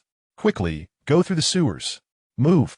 He continued his outcry as he entered the elevator, remembering that the mall's operations were on the third floor. Zhang Heng took the elevator directly to the third floor. As the doors opened, two middle-aged men stared at him in bewilderment. Zhang Heng hurriedly stated, "The gunfire has drawn the nearby zombies away, and the boss is now surrounded. I am here to call for reinforcements. Everyone must assist the boss. Remember to go through the sewers. I am going upstairs to notify others. Hurry." The two men paused for a moment before sprinting towards the emergency exit. Feigning to close the elevator doors, Zhang Heng pressed the open button just before they fully shut. Confirming that the area was clear, he stepped out of the elevator. The third floor housed a large supermarket, brimming with goods. "Then I shall not be polite." Zhang Heng grinned, and a spatial vortex materialized in his right hand. Approaching the shelves, he drew near the items, which were swiftly absorbed into his spatial backpack. Within a mere 10 minutes, Zhang Heng had emptied the entire third floor of the mall. However, instead of departing, he made his way directly to the basement. The basement should contain a merchandise warehouse. After searching for quite some time, he finally spotted a door guarded by two men. Employing the same old tactic, he exclaimed, "Did you not hear the gunfire? The leader is surrounded by zombies, and everyone else has rushed to his aid. Are you two still here, idly chatting and smoking? Go now." The two men paused in surprise. Had the leader not gone to seize supplies? How could he be besieged by zombies? The gunfire attracted the nearby zombies. "Damn it. We haven't even breached the entrance of the Hualien shopping mall, yet zombies have surrounded us instead. In any case, hurry to provide support while I take a moment to rest." Casting aside their cigarette butts, the two men dashed outside. Zhang Heng flashed a smile and pushed open the warehouse door. The warehouse was not particularly large, merely a little over 100 square meters, yet it was sufficiently tall, reaching over 3 stories high and brimming with goods. Collecting these items would ensure that he need not worry about sustenance for the next decade or so. Without a moment's hesitation, Zhang Heng charged into the warehouse. Chapter 040. Transformation of form. As Zhang Heng emerged from the Intai shopping mall, he noticed a throng of survivors attempting to breach its entrance. A few had already shattered windows to gain entry. Observing the chaotic scene within the mall, a smile involuntarily crept across Zhang Heng's lips. Zhang Heng, Sister Pan, concealed behind a car, waved her hand at him, whispering urgently. Zhang Heng hurried over, exclaiming, "Sister Pan, well done. You've gathered quite a number of people." Pangaea replied. As soon as they heard about the plan to seize supplies from Intai Mall, they all came running. "But when do we strike? When do we strike?" Zhang Heng chuckled. "Sister Pan, it's merely about creating chaos. We won't be able to carry much out anyway. Let's just leave it at that and go." "Ah, is Zhang Heng merely intent on causing mischief?" Sister Pan wondered, perplexed. They had summoned everyone only to abandon the idea of looting supplies? With so few people inside Intai Mall and the nearby zombies drawn away by the gunfire, it was undoubtedly a prime opportunity for a resource grab. However, since Zhang Heng proposed leaving, she felt it unwise to insist further. Zhang Heng led Sister Pan back to the Asia-Pacific Hotel, where she clearly struggled to comprehend his reasoning, as it seemed an excellent opportunity to seize resources. Zhang Heng joined the efforts to board up the windows on the first floor. Cheng Chong, noticing the cheerful expression on Zhang Heng's face, couldn't help but ask, "You two returned quite early, and judging by your expression, it seems something good has happened?" Zhang Heng replied with a grin. "Sister Pan and I were just out there clearing nearby zombies. Once we had made some progress, we suddenly heard a gunshot. Guess what? The bald man from Intai Mall brought a group intending to raid the Hualien Mall. The gunfire attracted all the nearby zombies, and I even spotted several anomalous variants." Cheng Chong laughed heartily. "Are there really such foolish people? Don't they know that gunfire draws the attention of zombies? Especially in the open, the sound spreads far more than in enclosed spaces." While Zhang Heng was not particularly knowledgeable about the dispersion of sound, he continued, "That's not the crux of the matter. The key point is Sister Pan and I decided to incite the surrounding survivors to raid Intai Mall. There are only a few guards there, and considering the number of survivors nearby, Intai Mall is doomed. The Dongzhou team from Hualien Mall must be laughing heartily right now. These people truly are foolish. The most significant aspect is that amidst the chaos, they plundered Intai Mall, leaving no corner of the warehouse untouched. Even if the bald man and his group manage to evade the zombie onslaught, they will likely return to find nothing left. When food runs out, unity among these individuals will undoubtedly falter. At that point, the team may face disbandment. The zombies may very well deplete the ammunition these individuals possess. Without bullets, their firearms become no more effective than a simple baseball bat. Consequently, the threat they pose diminishes significantly. Zhang Heng was in high spirits, and his vigor was palpable as he and a few others swiftly sealed off the windows and doors on the first floor. However, by noon, he noticed an unsettling increase in the number of zombies prowling the streets. What could the situation possibly be like now? At the Intai shopping mall, the bald leader returned with a dozen followers, utterly humiliated by their recent defeat. Not only had they suffered significant losses, but they had also wasted a considerable amount of ammunition. More importantly, they had failed to breach the entrance of the Hualien Mall. Suddenly, the bald man observed a throng of people pouring out of the Intai Mall, and upon seeing him, they hastily turned to flee with remarkable speed. Clenching his shotgun tightly, he cursed under his breath. What were these people doing? A bespectacled man forcefully seized his weapon, questioning whether there weren't already enough zombies nearby. The bald man furrowed his brow, reluctantly lowering his gun. At that moment, a battered man, his face bruised and swollen, ran toward him, exclaiming, "Boss, our supplies. They have vanished without a trace. Even the warehouse has been completely emptied." Upon hearing this, the already irritable bald man seized the man's collar, his face contorted with rage. "What did you say? Repeat that." "All gone. Not a single grain of rice left. It's as if it vanished into thin air." The bald man immediately dashed toward the direction of the mall. The remaining individuals exchanged incredulous glances, unable to fathom how their supplies could have been entirely depleted. The mall was brimming with goods, enough to fill several trucks. Surely, no one could be so inebriated as to think otherwise. And as for the warehouse's resources, it was inconceivable that they could have simply disappeared. "Everyone calm down. Such a thing is impossible," he declared, leading the way to the third floor of the mall, where he glared at the completely emptied shelves, his expression a portrait of despair. Reaching the warehouse, he found the door ajar. As he stepped inside, his heart sank at the sight. The shelves were as bare as those on the third floor. Sitting down in utter hopelessness, he muttered, How could this happen? How could everything just vanish? Even if I gather hundreds of people, it would be impossible to clear it out so thoroughly. What on earth is going on? Is this truly a ghostly occurrence?" Meanwhile, at the Hualien Mall, Qin Lan and her teammates celebrated with carbonated drinks, smiles on their faces. "Ha ha, it's utterly hilarious. These fools thought they could intimidate us with their firearms, only to attract all the nearby zombies instead. Clearly, they lack common sense. I spotted several unusual variants among them. Thankfully, they managed to hide quickly in the drainage pipes. Otherwise, they would have met their demise here. However, we are currently surrounded by numerous zombies, and our established barricades have been breached. It seems we will not be able to venture outside anytime soon.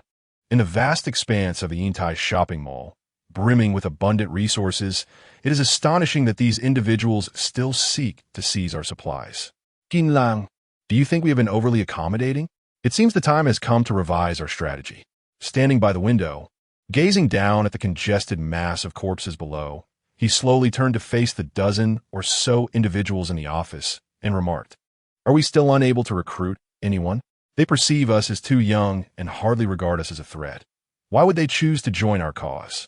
The Intai group is unlikely to relent, and it is probable they will return to trouble us in due course. We must rely solely on ourselves." After much contemplation, Qinlan concluded, "Since no one is willing to ally with us, and we must remain vigilant against potential attacks from other survivors, let's lure the nearby zombies towards us. We will relocate to the highest floor and barricade both the entrance and exit. We possess ample supplies and do not require immediate foraging. Unlike them, as they search for sustenance elsewhere, we shall see who ultimately prevails." Chapter 041. The astonished Sister Pan Qinlan summoned everyone and commenced the fortification of the entrance and windows on the first floor of the Hualien Mall using every available tool. Consequently, the external zombies, with the exception of the aberrant variants, would find it exceedingly challenging to breach their territory. As for other survivors, their approach to the Hualien Mall necessitated the elimination of the nearby wandering zombies. The previously complacent survivors, accustomed to collecting several packets of instant noodles and water daily, were suddenly agitated as their complimentary rations were now inaccessible. This predicament was the handiwork of the group from Intai Mall. In an instant, the collective animosity towards Intai Mall surged among the populace. In the ensuing days, one would invariably witness the glass windows near Intai Mall being shattered by bricks. This led to a continuous influx of zombies into the mall. Within the mall, the group, led by the bald man, began to display discontent due to the scarcity of food. One fateful morning, the inhabitants of Intai Mall divided into several factions and gradually vacated this sanctuary. Now, at the Asia Pacific Hotel, the doors and windows on the first and second floors have been boarded up. The fourth floor housed a rather unique lookout post. Li Chunhua sat comfortably within a circular lookout constructed from metal sheets, leisurely knitting a sweater. Inside the Asia Pacific Hotel, Zhang Heng issued an exploratory directive to Brother Ma, then sought out Pan Jiaying. The two resolved to venture out once more to scour the vicinity for supplies, intending to bring back any survivors willing to accompany them. Meanwhile, Cheng Chong isolated himself in his room, formulating plans for the future of their group. The relationship between Su Bo and Xiao Xueshi appeared to be progressing smoothly over these days, as they engaged in a game of chess under the sun. Zhao Yanan and Zhao Chunlei decided to clear the third-floor corridor. In essence, everyone had their tasks to attend to. At present, Zhang Heng and Pan Jiaying, both evolved beings, had fully acclimated to the realities of the apocalypse. The zombies surrounding the Asia Pacific Hotel were sparse. Those spotted were effortlessly dealt with. Zhang Heng even dragged nearby vehicles to the hotel as perimeter and various exits. Ordinary zombies found it exceedingly difficult to scale the cars or the makeshift zombie barricades to infiltrate the Asia Pacific Hotel, especially with the iron gates securing the entrance. This place had entirely transformed into a commendable safe haven. As Pan Jiaying and Zhang Heng traversed the dilapidated streets, Pan Jiaying remarked, "Zhang Heng, while food is undeniably important, I believe that medical supplies hold equal significance. I recall there being a hospital nearby. Shall we not seek out some medications? They may prove invaluable in the future." Zhang Heng raised an eyebrow slightly, contemplating the notion of medical supplies. "It given that much thought. We can certainly take a look. At present, it seems the other survivors are primarily focused on food, so they might not have noticed the pharmaceuticals." Pan Jiaying remarked, "Indeed, if we are in search of medication, the likelihood of encountering other survivors will be diminished. I am no longer afraid of zombies. My greatest fear lies in meeting other survivors. Who knows what they might do to us? Her concerns were not to be taken lightly, even though the two of them could hold their own against abnormal zombies. Encountering survivors posed an unpredictable threat. One could not ascertain whether the other party harbored hostile intentions, nor could they initiate an attack without risking being struck first. The two resolved to visit the nearby First People's Hospital to procure some essential medications. The hospital was teeming with zombies, both inside and out. Zhang Heng and Pan Jiaying exchanged glances, clearly understanding that entering through the front door would invite a horde of zombies, making it a troublesome endeavor. Zhang Heng approached the wall and effortlessly scaled it. Pan Jiaying followed suit, gracefully climbing over like a nimble cat, taking a moment to survey the interior before descending. The pharmacy was typically located near the registration area, which was usually situated at the hospital's entrance. They quickly located the pharmacy's position, carefully avoiding clusters of zombies. They pushed open a window and slipped inside. The shelves were lined with an array of medications. After surveying their surroundings, they were fortunate to find a pharmacy devoid of any zombies. Zhang Heng, gazing at the multitude of medicines, turned to Pan Jiaying, who had inexplicably acquired a bag and was in the process of selecting items to fill it. Suddenly, Zhang Heng said to her, "Sister Pan, if we continue this way, who knows how long it will take us? Allow me to handle it." Pan Jiaying couldn't help but chuckle. "Well, first we must have a bag, and besides, you don't even recognize the medications. How can you gather them?" Zhang Heng smiled slightly and replied, "Sister Pan, my abilities extend beyond merely controlling zombies. I possess this as well." With that, a spatial vortex appeared in Zhang Heng's right hand. He brought the vortex close to a shelf, and instantly, the medications were drawn into it. The astonishing spectacle left Pan Jiaying wide-eyed. Zhang Heng, how did you do that?" "Where are the medications?" she exclaimed, her excitement palpable. Zhang Heng explained, "All the medications are in my spatial backpack. It is quite spacious and can hold numerous items. I hope you can keep this secret between us. A little secret just for you and me." A glimmer of shock flashed in Pan Jiaying's eyes. "A spatial backpack? Does that mean it can contain anything?" At a loss for words, she watched as Zhang Heng continued to draw in the medications from the shelves. In a matter of minutes, the entire pharmacy, containing hundreds of boxes of drugs, was completely emptied, leaving not a single cardboard box behind. Pan Jiaying exclaimed, "Your ability is astonishing. Did you also utilize the same method to abscond with a portion of their supplies at the Yintai shopping mall?" Zhang Heng shook his head and replied, "Sister Pan, it was not merely a portion, but rather the entirety of the supplies from the Yintai mall and the inventory from the warehouse that I have completely cleared. In truth, we need not continue our search for food, as the provisions within my space backpack are sufficient to sustain us for decades. Of course, this remains a secret, and I hope you will keep it confidential. Typically, I venture out to gather supplies just as you do. Otherwise, they would start to suspect me.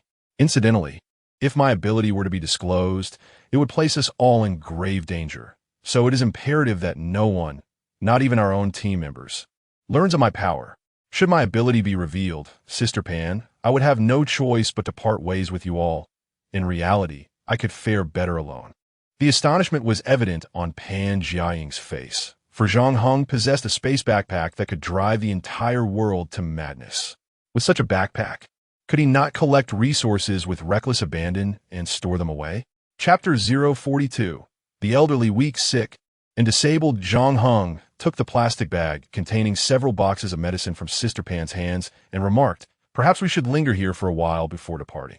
Returning too early might raise suspicions. If you have anything you wish to discuss with me, now is an opportune moment." Pan Jiaying struggled to swallow, asking, "Are you not going to inform Chang Chang and the others about your abilities?" Zhang Heng shook his head. "Sister Pan, I do not trust them. Even though we are partners now, my faith lies with you, for you have once risked your life for me. While this sentiment may wound their hearts if made known, I am inherently wary of trusting others, even after all we've endured. I still believe that in life and death situations, they might betray me. If my abilities were to be revealed, dire consequences could ensue." Pan Jiaying offered a wry smile and nodded at Zhang Heng. "I understand. Rest assured, I will not divulge this to anyone." Zhang Heng smiled faintly. "Sister Pan, The food in the city will eventually be depleted. At that point, our adversaries will not solely be the zombies, but also other survivors. They may assault those in shelters to seize their supplies. I believe we should seek an opportunity to leave this city and establish a refuge in the wilderness. His thoughts aligned with those of Qinlan from the Dongzhou team. Regrettably, he harbored reservations about them as well. However, constructing a shelter requires manpower, and he lacked the necessary knowledge and resources. Thus, he yearned for someone well-versed in construction to assist him. If that proved unfeasible, acquiring relevant literature would suffice. He confided in Pan Jiaying, "I haven't mentioned this to anyone else. Let's prepare quietly together. We will continue to venture out daily, bringing back supplies we gather. But this task falls upon you. I intend to visit a construction site to procure tools, cement, and bricks. With an ample supply of materials, I could establish an impressive refuge outside the city." Pan Jiaying confirmed, "I will provide cover for you."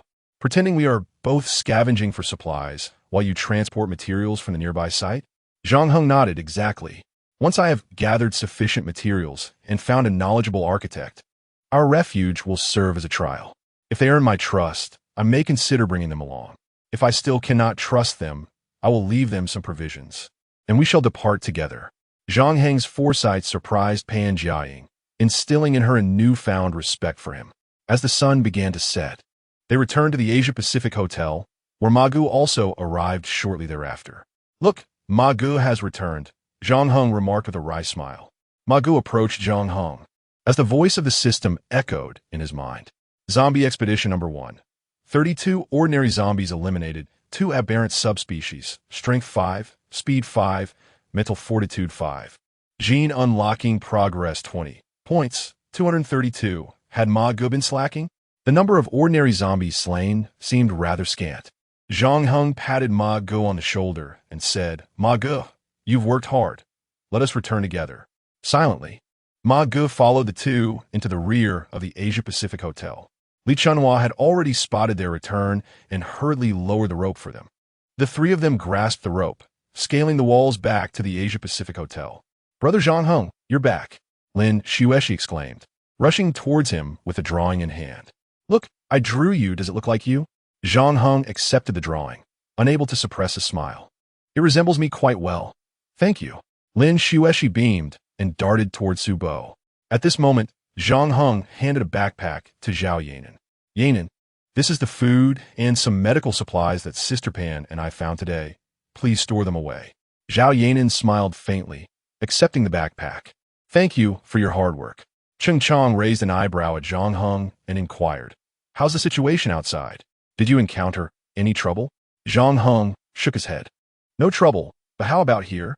Cheng Chong replied, "A few survivors have been lurking nearby, hoping to join us, but I turned them away. I wonder if we'll encounter more survivors in the future." Zhang Heng chuckled wryly. "In the past, we sought survivors to join us and expand our influence. Now we must guard against them." Cheng Chong lamented, "There's little we can do. With both of you evolved beings away, I can't allow them up here. If they cause chaos, no one could stop them. But let us set aside this talk and eat."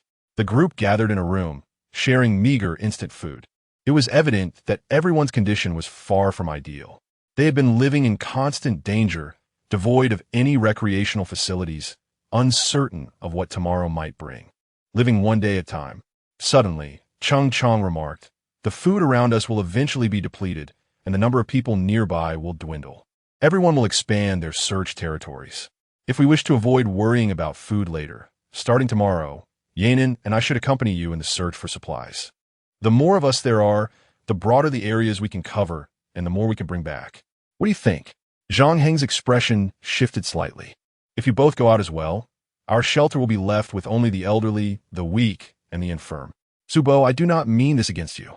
Su Bo narrowed his eyes slightly, casting Zhang Heng a knowing glance. Zhang Heng then remarked, "In summary, both you and Yin Nan must remain in the shelter. Once you depart, there may very well be individuals covertly monitoring us, simply awaiting your exit. At that point, we would be left defenseless, and should they launch an assault, we could face the theft of our supplies, or in a more dire scenario, even endanger our lives." Cheng Chong appeared somewhat agitated, seemingly neglecting the consequences of his thoughts. This was certainly not in keeping with Brother Chang's usual demeanor. Zhao Chunlei and Li Chunhua exchanged glances, momentarily at a loss for words. Indeed, they were not combatants. Su Bo was injured again, and there was also a little girl present. It was truly a coalition of the elderly, the weak, and the infirm. Chapter 43. The four-venture fourth Chang Chang took a deep breath and said, "You two should stay at the shelter while Ainin and I familiarize ourselves with battling zombies before our evolution. Primarily, we wish to step outside for some fresh air." Zhao Ainin nodded eagerly, indicating that they had discussed this plan. Both Chang and Ainin were bustling around the shelter, yearning to venture outside. Zhang Heng, in contrast, spent his days scouring the area for food. While this appeared perilous, it felt anything but dangerous given his current capabilities. He felt rather at ease. Casting a glance at Ma Go, who was resting and recovering in the corner, Zhang Heng suggested, "How about I leave Ma Go here tomorrow and take you two out for a stroll?" Chung Chang and Zhao Ainin nodded without hesitation. Their initial intention was to seek out some cement bricks at a nearby construction site. After all, such materials were unlikely to be contested, and a day's delay would not be detrimental. It was more important to attend to Chung Chang and Ainin spirits. At that moment, Zhang Heng addressed Zhao Chunlei and Li Chunhua, saying, "Uncle, Annie, if you wish to enjoy some fresh air, just let me know. Sister Pan and I will ensure your safety." Zhao Chunlei quickly waved his hand and replied, "No need. We are fine here in the shelter. However, if possible, could you bring back some books next time? Any kind will do." Zhang Heng nodded affirmatively. "Of course, any book you desire." "And Aunt Chunhua, what would you like?" Li Chunhua pondered for a moment. "I have little to occupy my time at the lookout. If you could find some yarn balls, that would be wonderful." "Books? Yarn balls? I want more colored crayons and drawing pads," interjected Lin Xueshi. Su Bo added thoughtfully, "If there happens to be any alcohol." Zhang Heng couldn't help but chuckle. "All right, I've made a note of that. Tomorrow, I'll see what I can find. Chang, Ainin, make sure to retire early tonight. We should set out at dawn." After dinner, everyone collected a candle from Zhang Heng and headed to their respective rooms. At that moment, Pan Jiaying knocked on Zhang Heng's door. Lin Xueshi was beneath the candlelight, engrossed in her drawing, while Zhang Heng was in the bathroom freshening up. Upon emerging and seeing Pan Jiaying in his room, he smiled gently and asked, "Sister Pan, what brings you here?" Pan Jiaying replied, "Are you truly planning to take them out? Although the atmosphere was pleasant earlier, who knows what dangers might lurk outside? Other survivors, zombies." Zhang Heng, seated on the bed, smiled softly and said, "A brief excursion for fresh air can help uplift the spirit. If we remain cooped up, who knows what mental toll it might take? Moreover, since your evolution, Chang and Ainin have been rather restless. It's strange, isn't it? Does everyone's evolution occur at different times?" At that moment, Lin Xueshi dashed over to Zhang Heng, asking innocently, "Brother Zhang Heng, when will I evolve? Can I evolve too?" Zhang Heng could not help but chuckle. "You should also be capable of evolution. Then you will be able to protect us." Upon hearing this, Lin Xueshi's eyes sparkled with excitement. "Really? Great. I want to evolve too. And then I shall protect Brother Zhang Heng. Xueshi is truly adorable." Zhang Heng gently ruffled Lin Xueshi's hair. She beamed with delight and effortlessly settled onto Zhang Heng's lap, looking up at Sister Pan and asking, "Aunt Pan, why aren't you going to bed so late? Brother Zhang Heng and I are going to sleep now." Pan Jiaying's lips twitched involuntarily. Did this Lin Xueshi not like her? Last time she had asked her to call her sister, yet she still insisted on calling her aunt. With patience, Pan Jiaying replied, "Little Xueshi, didn't we agree that you should call me sister, not aunt? You call Zhang Heng brother. Why can't you call me sister too? I'm not that much older than him." Pan Jiaying blinked her innocent big eyes, but an aunt is still an aunt. Zhang Heng laughed heartily. "Sister Pan, children speak without restraint. Do not take it to heart. Go and rest." Pan Jiaying huffed lightly and walked away in her high heels towards her room. Lin Xueshi watched her retreating figure, a slight smile curling at the corners of her lips. The following morning, Zhang Heng, Pan Jiaying, Chung Chang, and Zhao Yanin made their way to the street following the rope. Under Zhang Heng's instructions, Ma Gu remained at the shelter to protect it. Ma Gu is truly reliable. If only we could cultivate a zombie as dependable as him, Zhang Heng mused. Unlocking each layer of the genetic lock can increase the number of zombies cultivated. The system reminded him in a most cooperative manner. Zhang Heng raised an eyebrow in realization. Perhaps he could hunt some aberrant subspecies to feed Ma Ge, thereby accelerating the progress of unlocking the genetic locks.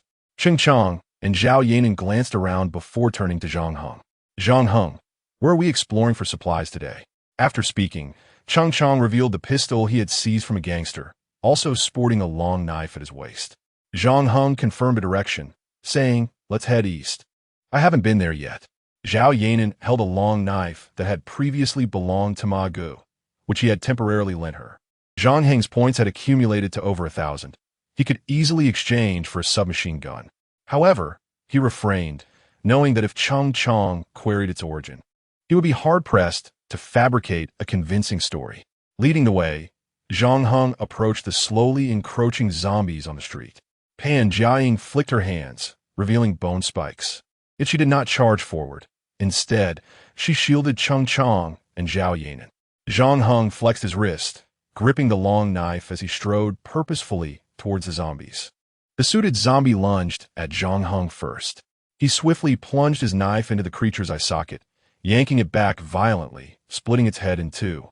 Cheng Chang and Zhao Yanan watched in exhilaration, their blood surging. Indeed, after evolution, their strength had markedly increased, a completely different level of power. The skull is the hardest part of the human body. Zhang Heng effortlessly shattered the skull of a zombie with a mere flick of his hand. What immense strength must one possess to achieve such a feat? Cheng Chang and Zhao Yanan occasionally ventured forth to confront the zombies. Their strikes were few, yet each was met with success. This small team pressed onward towards the east. Fortunately, they did not encounter any aberrant variants. Suddenly, a piercing scream echoed from ahead, followed by a violent tremor of the ground, accompanied by the sound of a heavy object crashing to the earth. The four individuals were momentarily taken aback. Two survivors, wailing in despair, rushed towards them.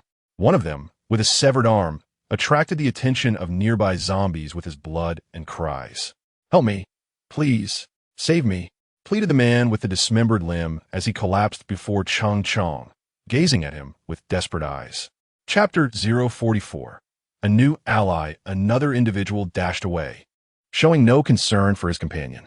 Zhao Yanan attempted to assist the man who had fallen, but Cheng Chang seized him, declaring that given the volume of blood lost, the man would not survive. The surrounding zombies had already begun to converge. "We must leave this place immediately." After relaying this urgent warning, Cheng Chang sprinted back. Zhang Heng and Pan Jiaying followed closely, relentlessly fending off the encroaching zombies. "Over here. Come this way." The man who had fled earlier waved to the quartet. Standing by the drainage pipe, Cheng Chang recognized that taking refuge in the drainage system was indeed a prudent strategy and hurried toward him. The four entered the pipe from the west. Above, the thundering sound of footsteps echoed persistently. The man gestured for silence, his eyes filled with dread. Zhang Heng sensed that whatever lurked above was far from ordinary. The weight of its descent was formidable. What could its size possibly be? Was it another zombie? An evolved variant of a bizarre species? The suddenness of the event left Zhang Heng with barely a glimpse of the creature's form. The five concealed themselves within the drainage pipe, motionless, hardly daring to breathe. The pounding footsteps gradually receded. Finally, everyone exhaled in relief. Cheng Chang turned to the man and inquired, "What was that back there?" The man fumbled in his pocket and retrieved a crumpled cigarette. Trembling as he lit one and inhaled deeply before responding, I do not know what that was. It appeared to resemble a lizard. Yet it bore a human face, a visage adorned with a white mask, its entire body, completely jet black, the size of a truck. Upon hearing this description, the others exchanged glances, pondering whether it could be a third form of a zombie or perhaps another animal that had undergone mutation. Cheng Chang then rose, stating, "We should return to the shelter. I have no desire to perish at the hands of such a monstrosity before I evolve." The man sighed in resignation. "It is futile. I am an evolver, as was my friend. Yet, in its presence, we were utterly powerless, akin to infants. We could not harm it.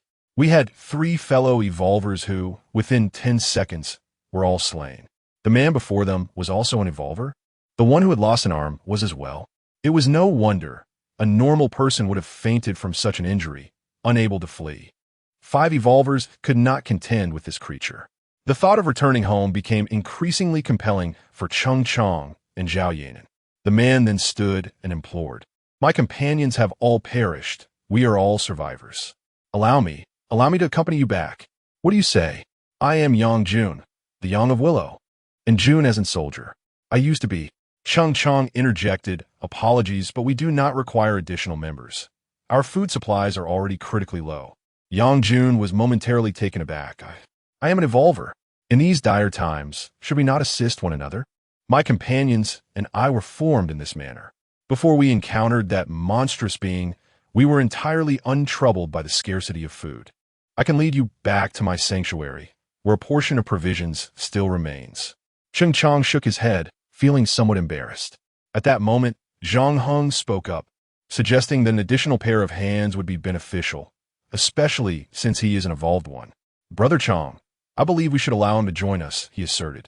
Yang Jun quickly chimed in. Yes, another person means another helper.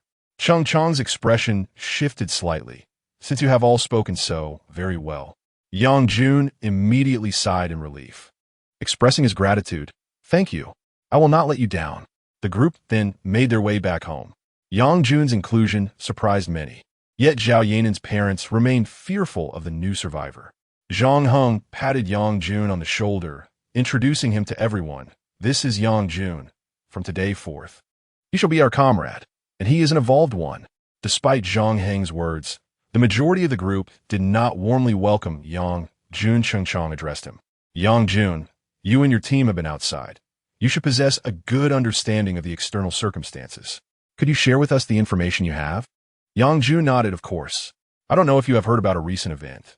The team from Intai Mall has just disbanded, and, curiously, nearly everything in the supermarket has been cleared out. Such a vast amount of supplies vanished in an instant. Nearby survivors are discussing this matter. Perhaps someone has evolved spatial abilities. Otherwise, it would be impossible to deplete the resources of an entire mall. I heard that a woman was inciting nearby survivors to seize the supplies. The bald man has been searching for her everywhere these days. Zhang Heng's brow furrowed slightly, and Pan Jiaying's expression changed unexpectedly. Wasn't he the bald man, the leader of Intai Mall? Was he searching for Pan Jiaying? If he found her, would Zhang Heng's spatial abilities be exposed? Yang Jun continued. The situation at Hualien Mall is even more outrageous. Their leader has dismantled the obstacles around the mall, and the surrounding zombies have gathered there. These rascals seem intent on preventing anyone from approaching the mall. However, this predicament stems from that scoundrel, the bald man. Even if someone knows who that woman is, they likely wouldn't inform him. To other survivors, the bald man is like a rat in the street, though they do not express it openly. Zhang Heng was quite pleased with the intelligence Yang Jun brought back. Initially, he had merely intended to inquire about the outside situation, but it appeared to be somewhat beyond his expectations. So, the bald man was indeed searching for Pan Jiaying? What were his intentions? Revenge? Zhang Heng smiled faintly and asked, Yang Jun, since you are an evolved one, what do you think of your abilities? Yang Jun replied with a resigned expression, my abilities are rather trivial. Having spoken, he shed his garments, revealing his upper body. Suddenly, his shoulder blades quivered, and in the next instant, a pair of wings, as white as swan feathers, unfurled majestically from his back. Yang Jun flapped his wings and exclaimed, in the summer, I can provide you with a refreshing breeze. The onlookers stared in astonishment, their eyes wide with disbelief. This fellow had actually sprouted a pair of wings. Yang Jun retracted his wings and turned to Zhang Heng, saying, furthermore, there's an enhancement in physical abilities. Beyond that, there is nothing more. What about you all? What are your abilities? It was then that Yang Jun realized everyone was utterly speechless. Chapter 045. The Architect. It was evident that those present had underestimated the potential of genetic evolution. To their astonishment, a man named Yang Jun sprouted a pair of swan-like wings. Cheng Chong could not restrain his curiosity and asked, if you possess wings, why didn't you fly away when you were being chased? Yang Jun, looking somewhat embarrassed, scratched his head and replied, I wish I could. but I tried once and accidentally crashed into a wall. I haven't fully adapted to this ability yet." At this, everyone erupted into laughter. Zhang Heng then remarked, "Your ability is quite impressive. With some practice, you might become the first person to fly." Yang Jun chuckled, "What good is flying? It's just running faster. However, I will adapt properly." Later, Yang Jun chose a room on the third floor to settle in. They all shared a meal that evening, and Yang Jun felt he had truly integrated into the small family of the survival team, due to the presence of a formidable mutant zombie outside. Cheng Chong and Zhao Yanan decided against joining Zhang Heng and the others on their exploration, choosing instead to remain at the shelter. The following morning, Zhang Heng, Pan Jiaying, Yang Jun, and Brother Ma resolved to venture out in search of food. Pan Jiaying and Yang Jun were assigned to the same group, and Yang Jun appeared rather pleased to be paired with a woman. Zhang Heng teamed up with Brother Ma, and the two groups set off in different directions.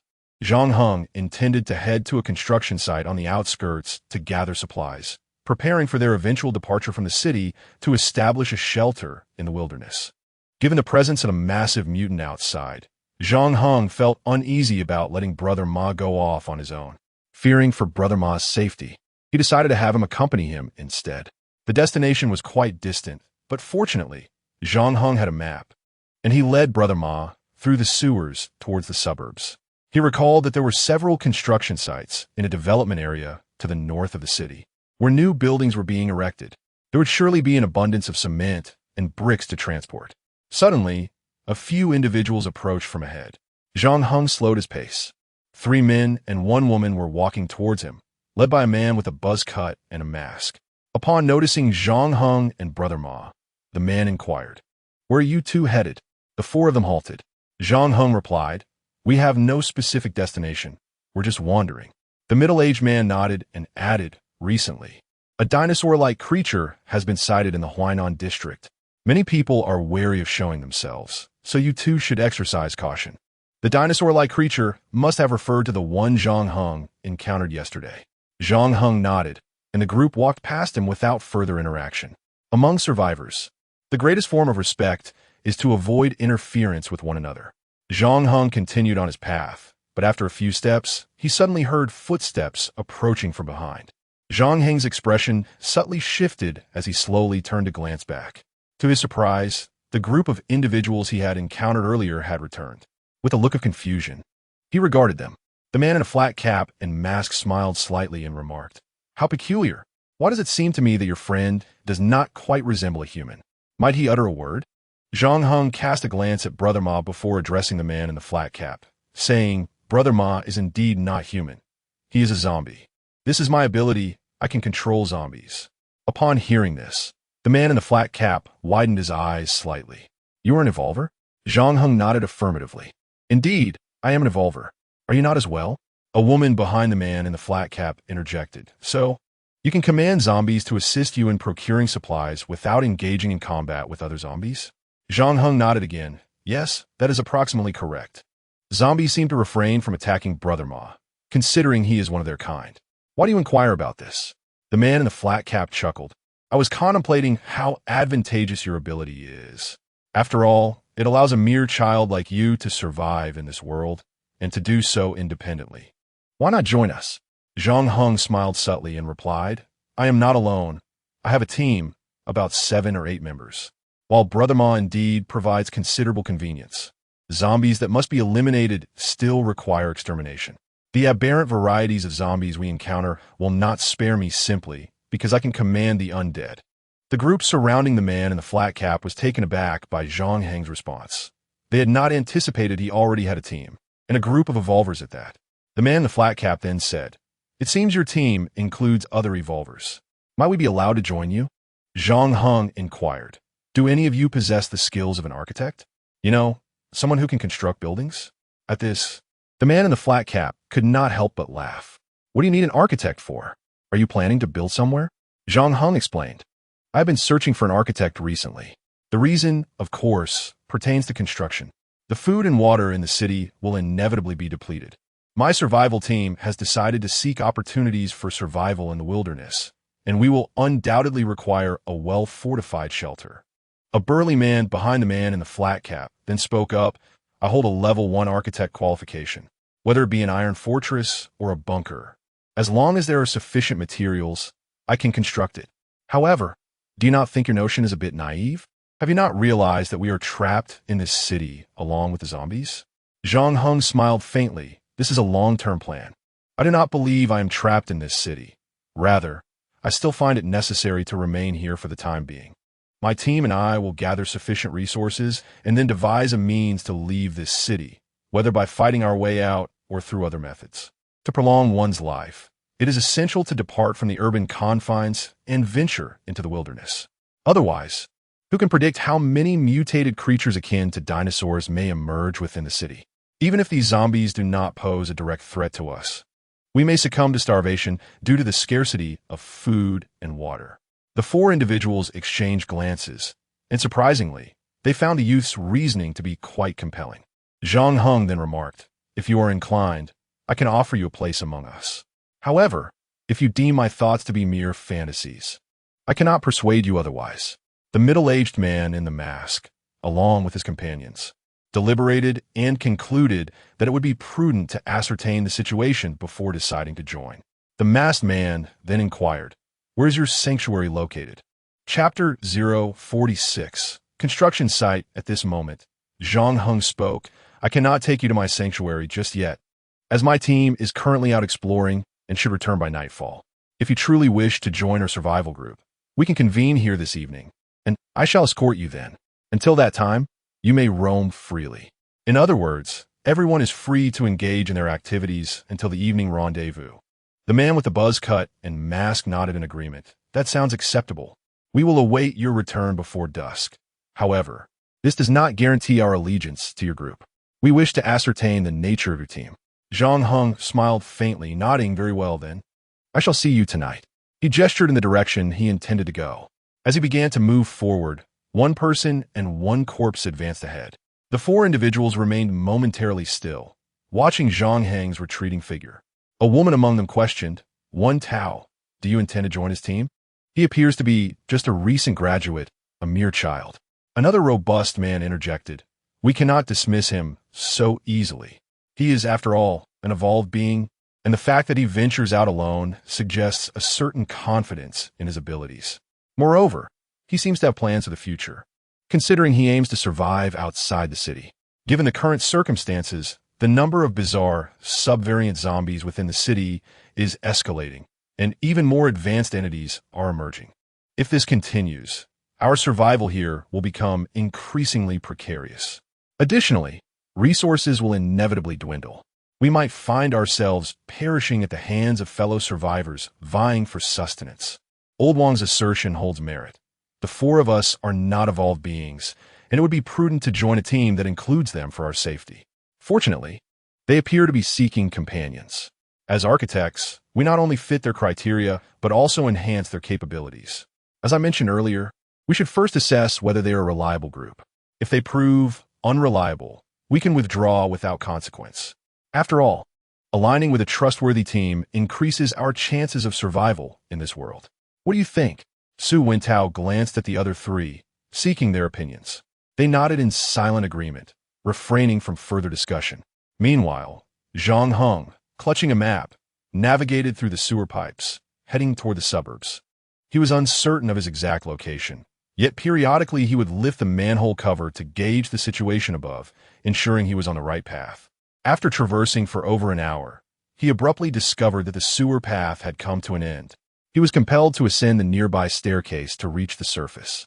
A gust of wind swept through, stirring up debris and dust from the ground, prompting Zhang Heng to retreat momentarily. After a brief interval, he emerged once more from the manhole. It appeared he had arrived in a development zone. In this desolate area, where the population is sparse and the number of zombies is limited, a vast construction site and several buildings still under construction lay ahead. Zhang Heng approached a wall and effortlessly scaled it to enter. As he surveyed the scene, he was met with a ground strewn with stones and debris, with mounds of sand towering like hills. He activated his spatial vortex, drawing everything visible from the site into a spatial backpack in one swift motion. The towering sand was swiftly absorbed without a trace. The commotion, however, had evidently attracted the attention of the zombies lurking on the construction site. Zombies wearing yellow hard hats, wielding hammers, began to shuffle sluggishly towards him. These were merely ordinary zombies, slow in their movements and posing no real threat. Yet, their cries could easily summon nearby zombies. Zhang Heng wielded his long knife with ease, dispatching them effortlessly. Suddenly, a grotesque zombie, plump and exhaling white mist, approached from behind. Its abdomen bore a gaping wound, with black entrails hanging precariously at the edge as it limped awkwardly. The sight sent shivers down Zhang Heng's spine. This was undoubtedly the most hideous zombie he had encountered. The other zombies he had seen were relatively intact, transformed into the undead by the virus. While this overweight creature had evidently been attacked by others before becoming a zombie itself, its body mangled and reeking. Frowning, Zhang Heng advanced and delivered a decisive blow to its skull. A sharp crack echoed as the obese zombie toppled forward, lifeless. Meanwhile, Ma Guo easily dealt with the other zombies that had drawn near. Zhang Heng's mind buzzed with the rewards of points earned from slaying the undead. Initially, the store's exchange page offered a limited selection of items. However, as he continued to absorb various materials into the spatial vortex, each item appeared on the exchange interface at remarkably low prices. Zhang Heng did not exhaustively scour the construction site for supplies. He merely collected tools such as hammers, pickaxes, and shovels as he encountered them, knowing that the system store would register these new items. Essentially, he only needed to gather one of each type. Suddenly, a water bottle filled with sand plummeted from above. Zhang Heng paused, glancing skyward. Perched atop a crane was a person, frantically waving their arms, pleading for help. Zhang Heng blinked in astonishment. He had not expected to find a survivor clinging to the crane. He approached the base of the crane and waved at the individual above, inquiring whether they could descend on their own. The man on the crane shook his head in despair, yet he muttered, "I can. But the building is infested with zombies, and it's at least 34 meters above ground. It will take me some time to climb down. I haven't eaten in several days, and I am utterly exhausted." Zhang Heng nodded in understanding. "Then you stay up there. I will come to your aid." This man had been hiding within the crane's cab for an unknown number of days. Since he had reached out for help, Zhang Heng felt compelled to assist. He promptly ascended the ladder of the tower crane, climbing steadily upwards, section by section. After approximately 5 minutes of arduous ascent, Zhang Heng arrived at the crane's cab. The operator's complexion was ashen, his lips tinged with violet, and upon seeing Zhang Heng, tears of relief welled in his eyes at last. "I am saved. Thank you. Thank you so very much." In an unexpected display of vulnerability, this grown man clung to Zhang Heng's pant leg, weeping. Chapter 047. Constructing the bunker. Zhang Heng gently assisted the man from the ground. "Please do not cry. My name is Zhang Heng. What is yours?" As he spoke, Zhang Heng handed the man a bottle of water and a bag of bread.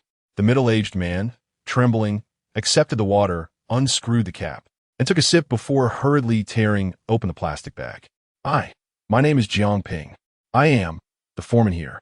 Upon finishing his introduction, Jiang Ping devoured the bread, his eyes lingering on Zhang Heng with unquenched curiosity.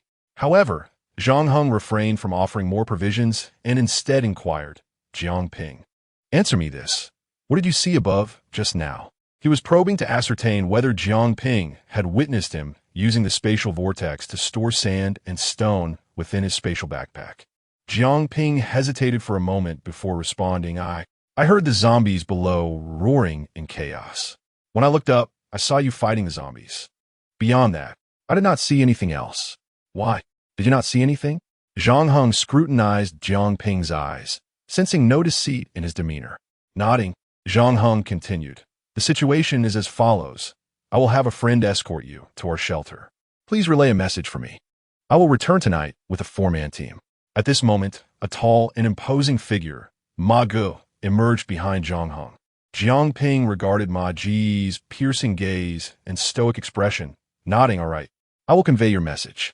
Ma Guo, having received Zhang Heng's directive, led Jiang Ping out of the construction site, while Zhang Heng opted to remain behind, meticulously gathering all useful items into his spatial backpack. Consequently, The variety of items available for exchange in the shop began to expand. Picks and shovels could be redeemed for merely 1 point, while a cubic meter of cement or sand cost only 10 points. Standing atop the construction site, Zhang Heng faced the gentle breeze, gazing toward a specific direction. The development zone lay on the outskirts, allowing him a view of the surrounding township, beyond which loomed a series of continuous mountains. While collecting resources from the site, he was also effectively determining his future route out of the city. Suddenly, Zhang Heng's eyes widened in shock as he beheld a terrifying sight. On the surface of a nearby building lay a colossal lizard, reminiscent of the creatures from films. Its size was several times greater than those depicted in cinema. Lying against the edifice, its massive tail smashed through the building's glass and walls. Inside, a handful of survivors were valiantly resisting. The creature unhinged its jaw, extending a bone-like tongue akin to an adult's arm, which pierced through one survivor's chest. With a swift motion, it yanked back, swallowing the unfortunate soul whole. Witnessing this gruesome scene sent shivers down Zhang Heng's spine. The evolution of the zombies far surpassed his expectations, and he believed that the undead around the world were undergoing a similar, alarming transformation. Zhang Heng's determination to escape the city solidified further. Survival. Only with a sufficiently secure refuge could he contemplate other pursuits. Perhaps he could hasten his departure from this city, returning later to confront the zombies. After all, these zombies represented invaluable points to him. Descending from the tower crane, he had already pinpointed a search location. He made his way through the construction site, heading towards a place that resembled a cold storage facility not far ahead. At this moment, Zhang Heng inquired of the system. "It seems you can optimize your functions based on my suggestions?" Indeed, a sly smile crept across Zhang Heng's face as he remarked. "Points can be exchanged for a plethora of items, yet there are still certain things absent from a store, such as houses or bunkers. Could you possibly incorporate these? For instance, how many points would it take to redeem a bunker? Providing shelter for redemption? Precisely.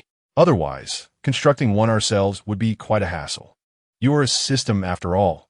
If you can create a spatial farm, then crafting a bunker suitable for human habitation should be well within your capabilities, right? It would be even better if the bunker had access to water and electricity. The suggestion made by the host can indeed be fulfilled. No problem. I shall commence construction now." The prospect of construction filled Zhang Heng with joy. Truly, the system was remarkable. Constructing bunker. Time passed, though Zhang Heng was unaware of how long it had been until he arrived behind a low wall near the Hengxing cold storage. Suddenly, the system issued a notification. "Bunker construction complete, added to the store's exchange page." Zhang Heng hurriedly glanced at the store's exchange page. To his delight, a new category for bunkers appeared in the upper left corner. Level 1 bunker, 1,000 points for exchange. The level 1 bunker spanned approximately 20 square meters, featuring 5 rooms, including water and electricity facilities, as well as a bathroom and kitchen. However, the space was rather cramped. Zhang Heng pondered. The bunker labeled as level 1. Could it possibly be upgraded later? Indeed, upgrades are possible, requiring points for enhancement. Points could be accrued by slaying zombies. To upgrade, one must vanquish more zombies. At this point, Zhang Heng no longer regarded ordinary zombies as a threat. He needed to hunt the aberrant subspecies. After all, each aberrant zombie was worth 100 points. Slaying 10 would grant him enough for a level 1 bunker. With a recent surge in his survival team's numbers, a single level 1 bunker would clearly be insufficient. Wouldn't it be better to redeem several bunkers? However, when others inquired about the origin of these bunkers, Zhang Heng would be at a loss for an explanation. Perhaps he was overthinking the situation. Let them speculate. With a place to stay, what more could they desire? As long as he remained strong, he had no fear of betrayal from others. In this apocalyptic world, he would not desire to follow a capable and formidable individual to enhance their chances of survival. With zombies roaming the earth and humanity sprouting wings, what could possibly be beyond their acceptance? Zhang Heng chuckled softly and then strode toward the direction of the cold storage facility. The Hengxing cold storage, known for its fresh meat trade, would be a treasure trove if he could store the frozen meat within his spatial ring. That would be exceedingly convenient. Scaling the wall to enter the Hengxing cold storage, he soon encountered several burly zombies clad in deep blue coveralls not far ahead. Additionally, numerous zombies lingered in the office in front of the cold storage. Regrettably, there were no signs of the anomalous subtypes. Chapter 048. The electrifying black cat, Zhang Heng, took the lead, striding towards the blue-clad zombie ahead. With a subtle flick of his wrist, his long knife traced a circular arc through the air. The workman zombie seemed to notice Zhang Heng's approach. It paused momentarily before suddenly charging at him with reckless abandon. Zhang Heng gripped the hilt of his knife firmly, lunging forward to deliver a decisive downward slash that severed the zombie's head. The creature's body continued its forward momentum, even as its head rolled away, tumbling several times upon the ground. A guttural roar erupted from another zombie, reverberating through the vicinity and drawing the attention of nearby undead. The surrounding zombies, as if awakening from a trance, began to sprint rapidly towards Zhang Heng. To his astonishment, they were running. A flicker of unease crossed Zhang Heng's face. Could these zombies be evolving over time? He speculated that their evolution might mirror how Brother Ma absorbed the brains of aberrant zombies. The more humans they consumed, the quicker their evolution. Zombies that feasted on human brains would transform into aberrant types, followed by the crawlers. Yet, had he misjudged? Were there alternative mechanisms for their evolution? Zhang Heng soon found himself encircled by the undead. Without hesitation, he delivered a powerful kick to one of the zombies before carving a bloody path through the throng with his knife, which seemed to possess extraordinary strength, cleaving the zombies in two with ease. Severed limbs and torsos flew through the air as Zhang Heng advanced towards the freezer, leaving countless fallen zombies in his wake. Suddenly, a loud explosion echoed from the front, and one zombie's head burst apart, revealing an organ resembling a brain, covered in a mass of dense red tendrils. These tendrils, thin as hair, whipped through the air, creating a cacophony of cutting sounds. Countless red tendrils writhed, transforming the creature's head into a grotesque lantern. A loud crack resounded as a rapidly spinning tendril struck a protruding steel pipe, bending it grotesquely. Aberrant type? Zhang Heng felt a surge of surprise. Could this also be classified as an aberrant type? Time was of the essence as the surrounding zombies closed in. With his knife in hand, Zhang Heng executed a sweeping maneuver, cleaving through the encroaching zombies and launching one directly into the air, where it collided with the lantern-headed zombie behind. To his shock, the airborne zombie disintegrated into countless fragments mid-flight. What on earth? Zhang Heng gasped, retreating swiftly as he dispatched the advancing zombies behind him. The lantern-headed zombie moved at a slow pace, but any careless contact with its rapidly spinning red lantern would result in dire consequences. Determined, Zhang Heng resolved to first eliminate the ordinary zombies in his vicinity. Ordinary zombies, in his grasp, felt as insubstantial as mere sheets of paper. Despite their ferocity akin to that of wild beasts, they posed no threat beneath Zhang Heng's sharp blade, appearing as fragile as infants. Once the surrounding zombies were dispatched by Zhang Heng, the only sound that lingered in his ears was akin to the whirring of helicopter blades. He gazed ahead at the lantern-headed zombie, slowly approaching him, a bitter taste forming at the corner of his mouth. How was he to deal with this creature? The zombie's weakness lay in its head, yet it was spinning at a high velocity, rendering anything near its cranium susceptible to obliteration. As Zhang Heng retreated to maintain distance from the lantern zombie, he pondered how to confront it. Suddenly, a cat's meow pierced the air from behind him. Zhang Heng paused, glancing back to see a black cat perched on a nearby wall. The cat seemed oblivious to him, its attention fixated on the lantern-headed zombie. Zhang Heng raised an eyebrow. This feline was sleek and robust, resembling a miniature black panther. Upon closer inspection, it appeared uninfected. He waved his hand at the black cat, signaling it to stay away and leave. To his surprise, the cat leaped onto his arm in a single bound. In that instant, Zhang Heng felt a sharp sting coursing through his arm, akin to an electric shock. The current surged through his entire body, rendering him paralyzed as he collapsed onto the ground. What in the world is this cat? Before he could process the situation, the black cat had already sprung towards the lantern-headed zombie. Its fur bristled, standing on end, and an electrifying crackle filled the air. In the blink of an eye, A multitude of jumping arcs of electricity coalesced into a violet current, launching from the cat's back directly at the lantern-headed zombie. The creature was sent flying, its lantern head spinning upon impact with the concrete, sparking wildly. Yet this state was short-lived. Under the relentless assault of the cat's electric discharges, the lantern zombie emitted plumes of black smoke, utterly defenseless. Seizing the opportunity, Zhang Heng approached and delivered a finishing blow, plunging his blade into the zombie's skull. Congratulations, host, for slaying a variant zombie. Points awarded, 100. A wave of fortune washed over Zhang Heng as he stowed the variant's corpse in his space backpack, intending to present it to Ma Ge for some sustenance. Turning his attention back to the black cat, he observed its stride with an air of pride towards the direction of the cold storage room, seemingly unfazed by having aided him. The cat halted before the cold storage door, glanced back at Zhang Heng, and emitted a sound as if beckoning him to unlock it. Indeed, the door was shut, featuring a spiral switch. This was a cat that could harness electricity and actively combat zombies. If this black cat could accompany him, wouldn't he be invincible? Zhang Heng cautiously approached the black cat and assisted in opening the door to the cold storage. The moment the door swung open, a gust of frigid air surged forth. The black cat squinted its eyes slightly and, after the chill had passed, shook its paws before venturing into the cold storage. Zhang Heng then cast his gaze upon the interior. The cold storage was filled with a plethora of meticulously cleaned frozen chickens. The black cat immediately climbed atop one of the plump chickens and instinctively went for a bite. Upon witnessing this scene, Zhang Heng hurriedly intervened, exclaiming, "Don't use your tongue." A piercing meow echoed from within the cold storage. The creature's tongue had made contact with. To his astonishment, the cold storage was indeed operational, maintaining its normal functions.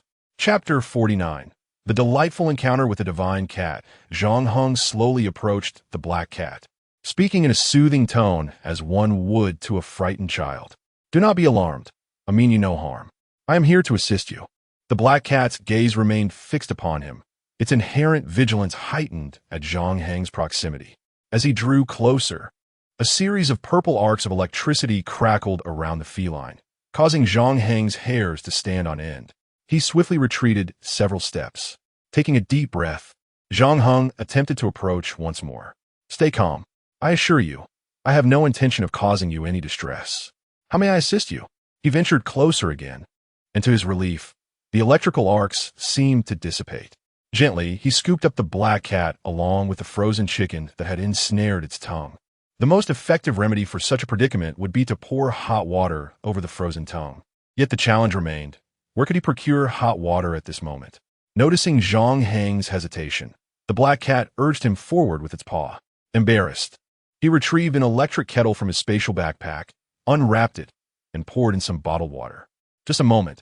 I shall fetch a power strip," he assured the cat as he made his way toward the office of the cold storage. Before long, he returned, carrying a steaming kettle.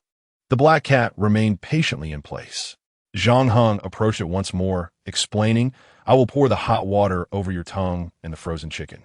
Rest assured, it will not scald you. The water is not excessively hot.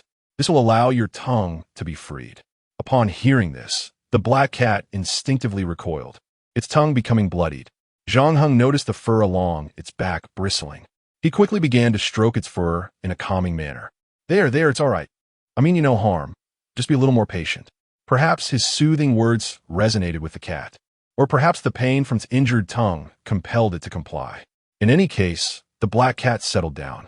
Zhang Heng carefully poured hot water over the frozen chicken, gradually melting the ice. The black cat squinted, clearly apprehensive, yet soon enough, its tongue was liberated from the icy grip of the chicken. Once free, the cat unleashed a surge of electricity, directing a powerful current toward the frozen poultry. Instantly, the chicken soared into the air, enveloped in billowing black smoke, transforming from a frozen state into a perfectly roasted delicacy, exuding a delectable aroma. The sheer force of the current had effectively cooked the chicken. Its power was astonishing. After its escape, the black cat began to lick its paw, its eyes fixed intently on Zhang Heng. He smiled gently and snapped off a leg from the roasted chicken, tossing it to the feline. The black cat approached, sniffed the offering, and then indulged heartily, wholly forgetting the earlier ordeal. Zhang Heng, still smiling, paid no further heed to the cat and instead entered the cold storage, activating a spatial vortex. He collected several tons of frozen chicken into his backpack. What a splendid find! Such an abundance of frozen poultry could feed a multitude for years. Moreover, with the discovery of these frozen chickens, the exchange list now included frozen chicken, each available for just 1 point of credit. In comparison to other items, the redemption points for this frozen chicken seem rather unworthy. After all, a 20-pound bag of rice only costs 1 point. Upon emerging from the freezer, Zhang Heng discovered that the black cat had already disposed of the previously electrocuted frozen chicken, leaving a heap of chicken bones behind. Quite the finicky eater. Half-seated, it incessantly groomed its paws. Zhang Heng stood across from the black cat for a considerable time. This feline had evidently undergone a remarkable evolution, even acquiring the ability to manipulate electricity. How wonderful it would be to bring it back. The black cat appeared to understand his words, prompting Zhang Heng to attempt communication. Ahem, little one, would you like to join me? I promise you shall never go hungry. As long as there are zombies, you can lend us your strength. What do you say? The black cat mewed softly, approaching his leg and nuzzling against his trousers. Observing this, Zhang Heng couldn't resist and scooped up the black cat, exclaiming, "All right then, it's settled." Suddenly, a deafening roar echoed from a distance. The black cat became alert, emitting a soft whimper. Zhang Heng hurriedly covered its mouth, whispering shoo. The black cat glanced up at him and surprisingly closed its mouth. The intelligence of this creature likely rivaled that of a 6- or 7-year-old child. With proper guidance, it could potentially play a significant role in the future. Zhang Heng carefully placed the black cat into his backpack, where it poked its head out, curiously observing the world from this unfamiliar perspective. Little black, it's getting late. Shall we head back? Promise me you won't make noise easily. It could cause me trouble. Zhang Heng playfully poked the little cat's nose, and it purred, retreating into the backpack. Curious, Zhang Heng peeked into the bag. To his surprise, the cat had curled up and fallen asleep, exposing its belly. It seemed to have found a secure haven, for it would not dare sleep so vulnerably otherwise.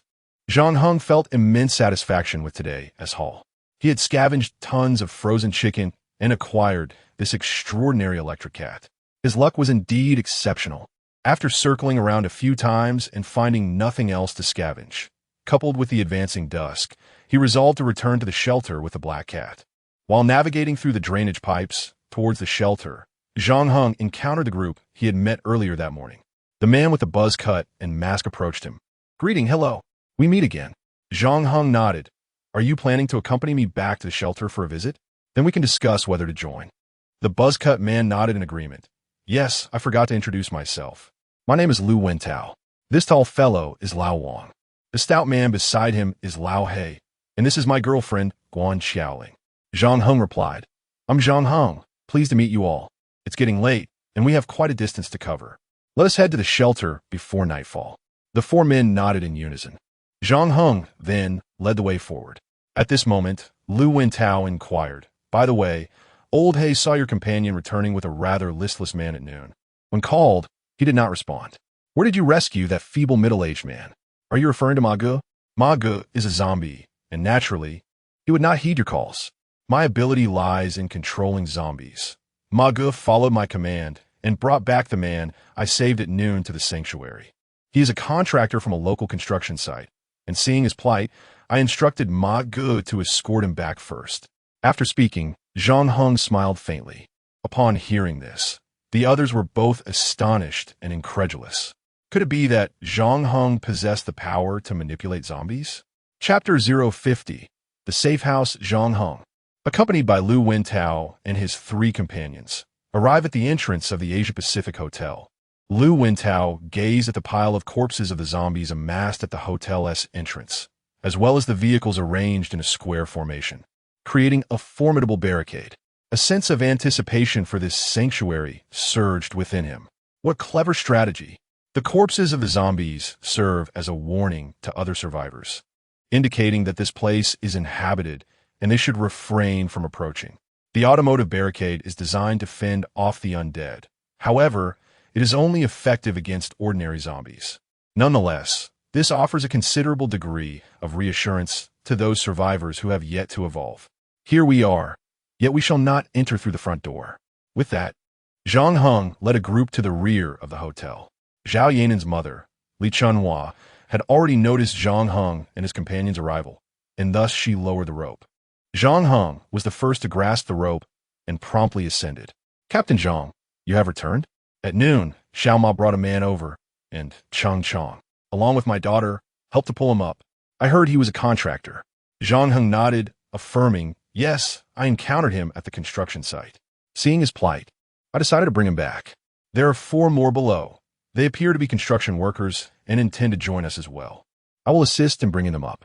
All right, he concluded, addressing the 4 individuals below. There is a foothold not at the bottom of the rope. You should insert 1 foot into it and grasp the rope. I will pull you up. Thank you. Lu Wentao was the first to ascend. One by one, the 4 individuals were brought to the rooftop by Zhang Heng. A few minutes later, a group gathered in Zhang Heng's room. It must be said that this survival team has significantly increased in numbers. Zhang Heng, Su Bo, Ban Jing, Cheng Qian, Zhao Yanan, Zhao Chanlei, Li Chunhua, Braderma. The young girl Lin Xueshi, the flying capable Yang Jun, Foreman Jiang Ping, the crew cut Lu Wentao, along with his 3 companions, Old Wang, Old He, and his girlfriend Guan Xiaoling, comprised a total of 15 individuals, not to mention a black cat. Cradling the sleeping black cat, Zhang Heng addressed the assembly before him. Today we have welcomed many new teammates. You all introduced yourselves earlier. Now, let us prepare for a meal. Following his words, Pan Jiaying, Zhao Yanan, and Li Chunhua, the 3 women, brought forth some self-heating rice and bottled water, distributing 1 to each person. Lin Xueshi approached Zhang Heng, holding a box of self-heating rice and a bottle of water, and said, Brother Zhang Heng here. Zhang Heng nodded, and, at that moment, the little black cat in his arms stirred awake. Lin Xueshi gazed curiously at the little creature, asking, Brother Zhang Heng, is this a kitten? Zhang Heng nodded, saying, indeed, it is a kitten. However, it is quite fierce, so do refrain from touching it. Perhaps you should go seek your sister Pan. All right then. Lin Xueshi cast a lingering glance at Little Black, her heart heavy with reluctance, before darting towards Pan Jiaying, sweetly calling out, Aunt Pan. Pan Jiaying, her expression darkened, could only ponder the audacity of Lin Xueshi. As the group was still unfamiliar with one another, they were engrossed in their meals. At that moment, Zhang Heng unexpectedly inquired, Sister Pan, did you and Yang Jun gather any valuable insights during your outing today? Yang Jun, his lips glistening with oil, replied, Captain Zhang, we have scoured every abandoned building and supermarket in the vicinity for food, but they have all been thoroughly ransacked. Moreover, the remains of zombies are strewn everywhere. It seems we must venture farther afield tomorrow in search of supplies, and the likelihood of finding provisions will likely diminish in the future, as edible items are scarce. Upon hearing this, the expressions of the group shifted subtly. Cheng Chong remarked, our numbers have now increased to 14. Although Brother Ma does not require food, each of us consumes at least 2 meals a day, which totals 28 boxes of self-heating rice and 28 bottles of mineral water. Our food reserves will likely sustain us for just a week. If we cannot procure food and water within this week, we may face starvation. Water, in particular, is our most rapidly depleting resource, as we do not only drink when we eat. Yang Jun interjected, in fact, there are quite a few survivors in our vicinity. Every time I venture out to hunt, I encounter a new group of faces, likely having migrated from other areas. Every locale has its survivors. They have exhausted their nearby resources and have come to our region in search of supplies, only to discover that we too have been stripped bare. It is indeed challenging to find sustenance in the short term. I've heard that many have begun to eye the Huayan Mall, although it is swarming with zombies.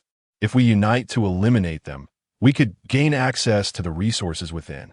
At that moment, Lu Wentao suddenly spoke up, Yang Jun, are you referring to the mall that's just 2 streets away? Yang Jun couldn't help but chuckle, yes indeed. It seems there are no other Huayan malls around. Lu Wentao's girlfriend, Guan Xiaoling, added, isn't there a Dongzhou team guarding Huayan Mall? The multitude of zombies surrounding it must have been intentionally orchestrated by them to deter anyone from approaching. After all, the bald man from Intai Mall went a bit overboard. Yet all the supplies from Intai mysteriously disappeared. A rumor is circulating among survivors that there is an ability user among them who can manipulate space.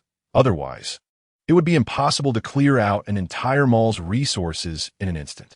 Old Black could not contain his laughter. If we knew who that person was, we would have to drag them out ourselves. Are they not pushing us toward our demise? They can whisk away supplies in an instant, while we can only carry what we can hold or fit in our backpacks. A day search yields only enough for a single person for one day. In an instant, he could sweep away a multitude of provisions meant for countless individuals. We are bound to face starvation eventually. It seems some believe that the emergence of spatial manipulator has deprived them of sustenance. However, this is not the case. Even in the absence of such abilities, their chances of locating food rely solely on sheer luck. And even if they manage to find an abundance, they cannot carry it away. If there were truly an excess of provisions, it would inevitably be commandeered by the more formidable factions. As a few individuals engaged in conversation, the atmosphere appeared less awkward. Zhang Heng discerned that the moment was ripe, so he cleared his throat and said, "In truth, I have harbored a plan all along. We require a self-sustaining sanctuary, a safe haven where we can find solace. My proposal is as follows." Chapter 051. Zhang Heng's plan at this moment. Everyone turned their gaze towards Zhang Heng. With a subtle smile, he spoke, "During this period, I intend to take a few individuals outside the city to scout the area. In simpler terms, we shall experience life in the wilderness. As for supplies, rest assured, we plan to cultivate the land, and I have already gathered a considerable amount of seeds. Therefore, I wish to inquire about your thoughts on this. Would any of you be interested in accompanying me outside the city?" The senior members were already aware of Zhang Heng's plan and had previously discussed it. However, presenting it again now carried a different significance. Chang Chang interjected. "The time from seed germination to maturity is quite lengthy.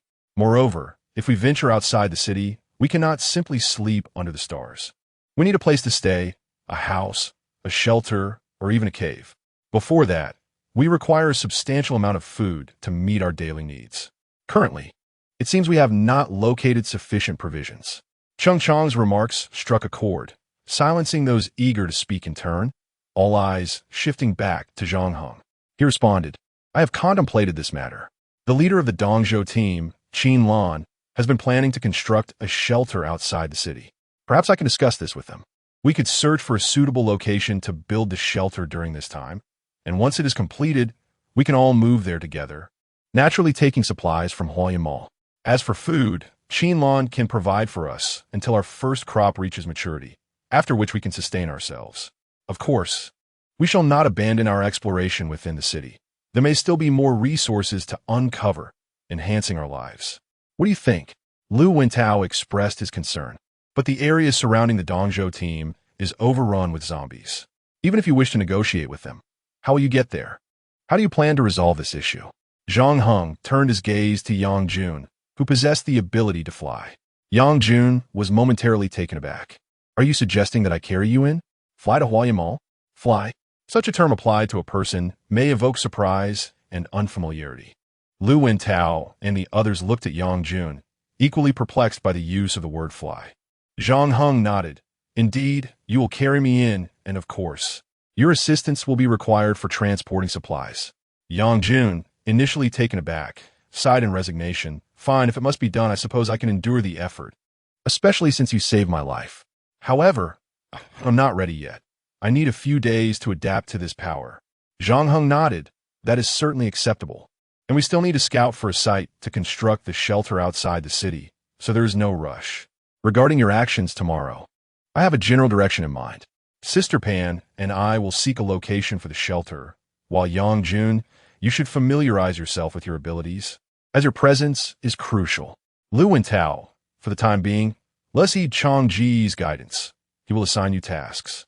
At that moment, Lu Wentao and the others turned their gazes towards Chang Chang. Chang Chang spoke, stating that there was nothing of great importance to attend to, merely to search for food and water. "Zhang Heng, when the time comes, we can borrow a few resources from Ma Ge. His presence will grant us a sense of security during our external foraging."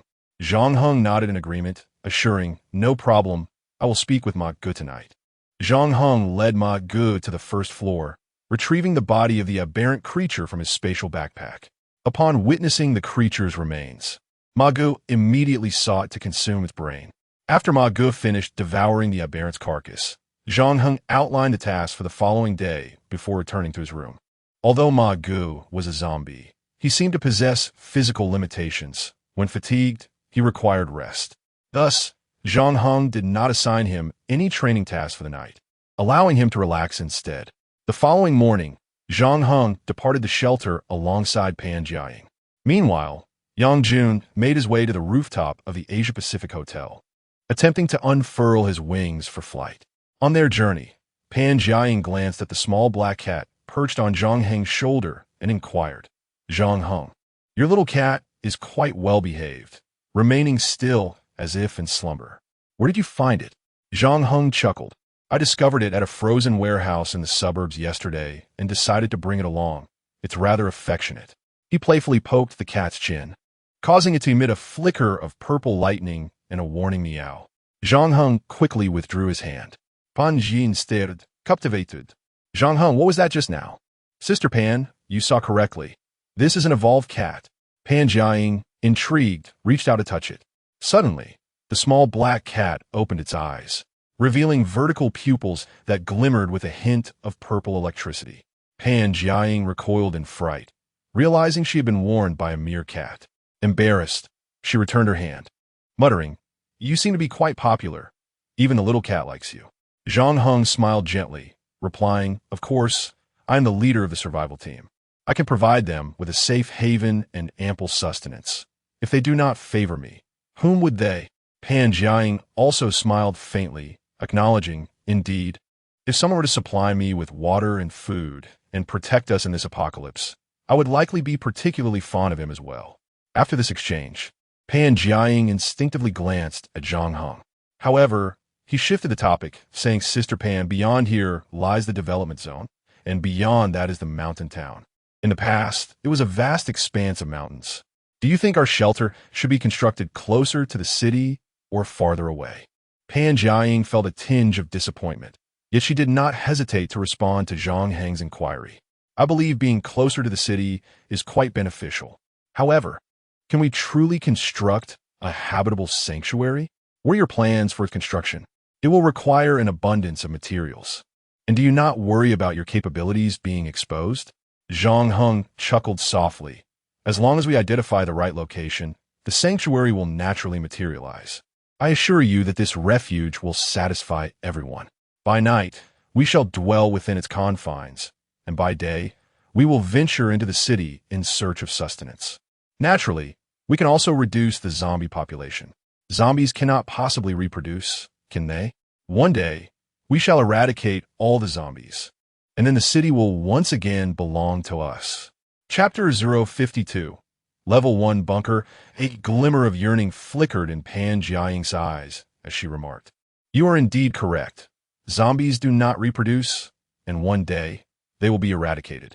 Zhang Heng chuckled lightly, and the two of them crawled out of the drainage pipe. However, the moment they emerged onto the surface, Zhang Heng was taken aback.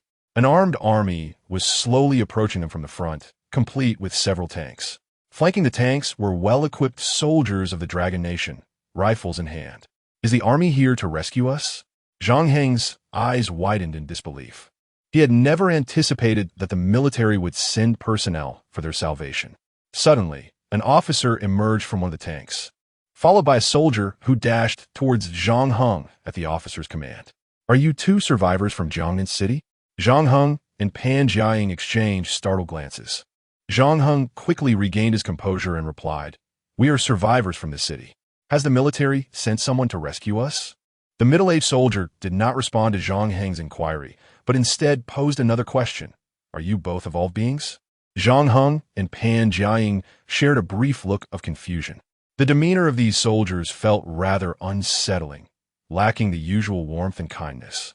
Their tone reminiscent of an interrogation. "We are merely ordinary people," Zhang Heng stated. The soldier's expression remained largely unchanged as he sprinted back towards the officer. The officer retreated into the tank, and the army continued to advance, completely disregarding the two of them. Zhang Heng watched helplessly as the army passed by, moving further away. It seemed they're searching for evolved beings. Perhaps they intend to recruit them into the military? After all, evolved individuals possess superior physical capabilities, and with training, they could be a tremendous asset. Why did you insist we are not evolved beings? Pan Jiaying pondered aloud. Zhang Heng shook his head. They gave me an uneasy feeling, not quite like a regular army, though they certainly wore official military uniforms.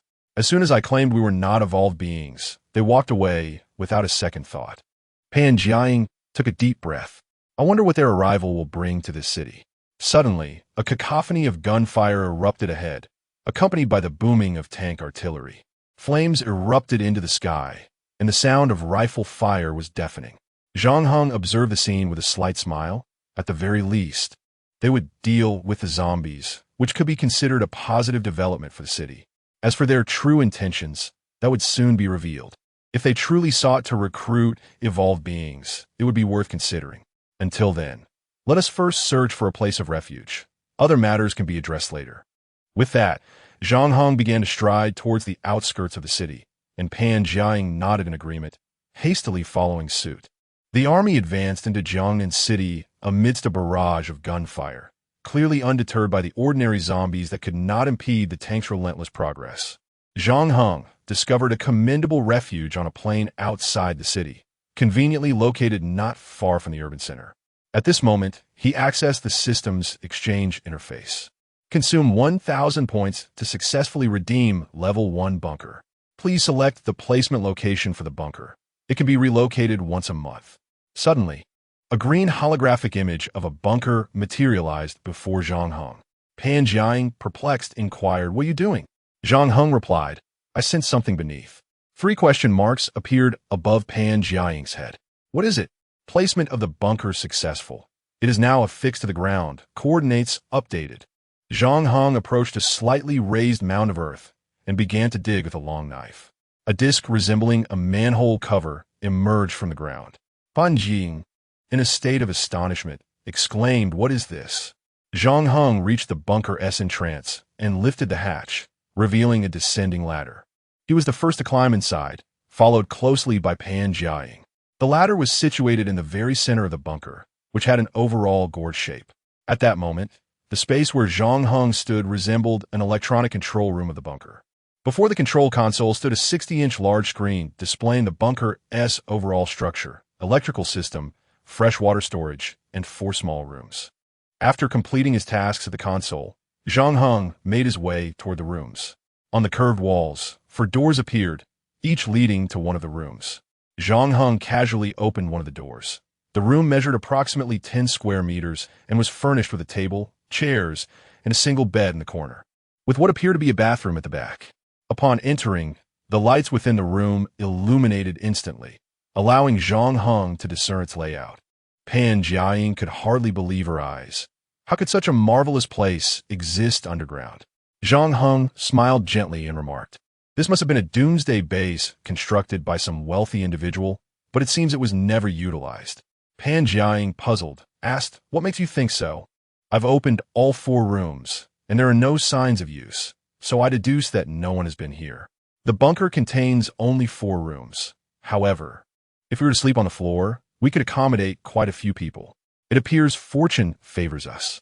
Pan Jiaying still struggled to comprehend their extraordinary discovery of such a splendid refuge, nodding in agreement that indeed they were fortunate.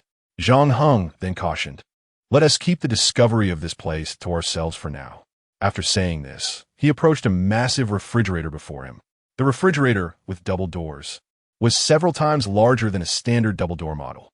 Upon opening it, he found it entirely empty, indicating it would later be stocked with provisions. At that moment, Pan Jiaying entered one of the rooms and proceeded directly to the bathroom. Turning on the faucet, hot water cascaded down upon her. She recoiled in fear, but soon she gently closed her eyes, surrendering to the bliss of a hot bath. What an exquisite sensation! As Pan Jiaying shed her soiled garments, she closed the bathroom door and instructed Zhang Heng, "Please fetch me a set of clothes and place them on the bed." Is Pan Jiaying taking a bath? Indeed, she embodies the essence of femininity, No woman can truly resist the allure of a hot shower. In a world where even water is scarce, indulging in a hot bath is a lavish luxury. Nonetheless, the first-level bunker has been established, yet it appears that many of its functionalities remain unexplored, with potential expansions attainable through accrued points. It seems imperative to vanquish more zombies. Chapter 053. A powerful army, Zhang Heng returned to the control panel and activated the expansion button. The materials required for the expansion appeared before him. To upgrade to a level 2 bunker, the necessary materials included 10 tons of cement and 10 tons of earth bricks. Zhang Heng's expression subtly shifted. Was it truly possible to expand in such a manner? Indeed, his earlier efforts in gathering cement and earth bricks had not been in vain. He confirmed the expansion, which was set to last for 15 days, with a countdown of 14 days, 23 hours, 59 minutes, and 59 seconds. At that moment, the black cat meowed at Zhang Heng. Confused, he wondered if it was hungry. The cat meowed again, prompting Zhang Heng to rummage through his spatial backpack for a can of beef and a bottle of mineral water. He found a suitable spot, opened the can, and poured some water into a small bowl. The black cat promptly settled down to enjoy its meal. Just then, Pan Jiaying emerged from the bathroom, wrapped in a towel. Her expression a blend of embarrassment and indignation. You didn't prepare any clothes for me as you promised. Thankfully, there was a towel in the bathroom. Where are my clothes? You can wear what you have used, she said. Zhang Heng felt a surge of embarrassment and quickly retrieved an outfit from his backpack. I'm truly sorry, Sister Pan. I completely forgot. I hope this outfit fits you. Fortunately, during his previous search for supplies, he had also collected some women's clothing. Well, I'll try it on, Pan Jiaying replied, taking the clothes and heading towards the bedroom. Moments later, she returned, looking quite pleased. The clothes seemed to fit her well. Perhaps the joy stemmed from having enjoyed a hot shower after so long. Zhang Heng, this place is indeed quite nice. Are we really not going to inform the others? She inquired. Zhang Heng nodded. Let us keep it to ourselves for now. I don't yet know the new arrivals well enough. We should familiarize ourselves with them first. It wouldn't be wise to share everything, would it? If they decide to leave us suddenly, they would know how many resources we have and the details of this bunker. Who knows what they might do? Pan Jiaying questioned. If you don't trust them, why invite them in? Zhang Heng replied. Because we require more than just a mere shelter. We need to demonstrate to other survivors the size of our group. The greater our numbers, the more they will fear us, compelling them to think twice before taking action against us. Moreover, while this bunker is quite comfortable, we cannot cultivate crops here, can we? We also need an iron fortress above ground and a tract of arable land. Someone will need to tend to those fields. Once the iron fortress is constructed, we will need individuals to patrol the vicinity, so recruiting more people is certainly prudent, provided they are trustworthy. Although he possessed a spatial farm, the produce from it could serve as a reserve supply. In a post-apocalyptic world, who would ever deem food to be in excess? Furthermore, the value of food might soar in the future. Such resources are indeed invaluable treasures. After listening to Zhang Heng's explanation, Pan Jiaying nodded in understanding. The two of them then had a light meal in the bunker before deciding to leave. Pan Jiaying seemed to feel a twinge of reluctance. It was no wonder. This place was constructed underground, with the sole entrance being the one above. The entire room was made of pure iron, offering unparalleled security. Even zombies would find it difficult to enter. Upon returning to the surface, Zhang Heng remarked that he was somewhat concerned about the army they had encountered earlier. Pan Jiaying paused, seemingly recalling something. They had charged into the city in tanks, slaughtering their way through, potentially drawing the attention of nearby zombies, particularly the aberrant variants and the crawlers? Zhang Heng nodded affirmatively. Indeed, the crawlers.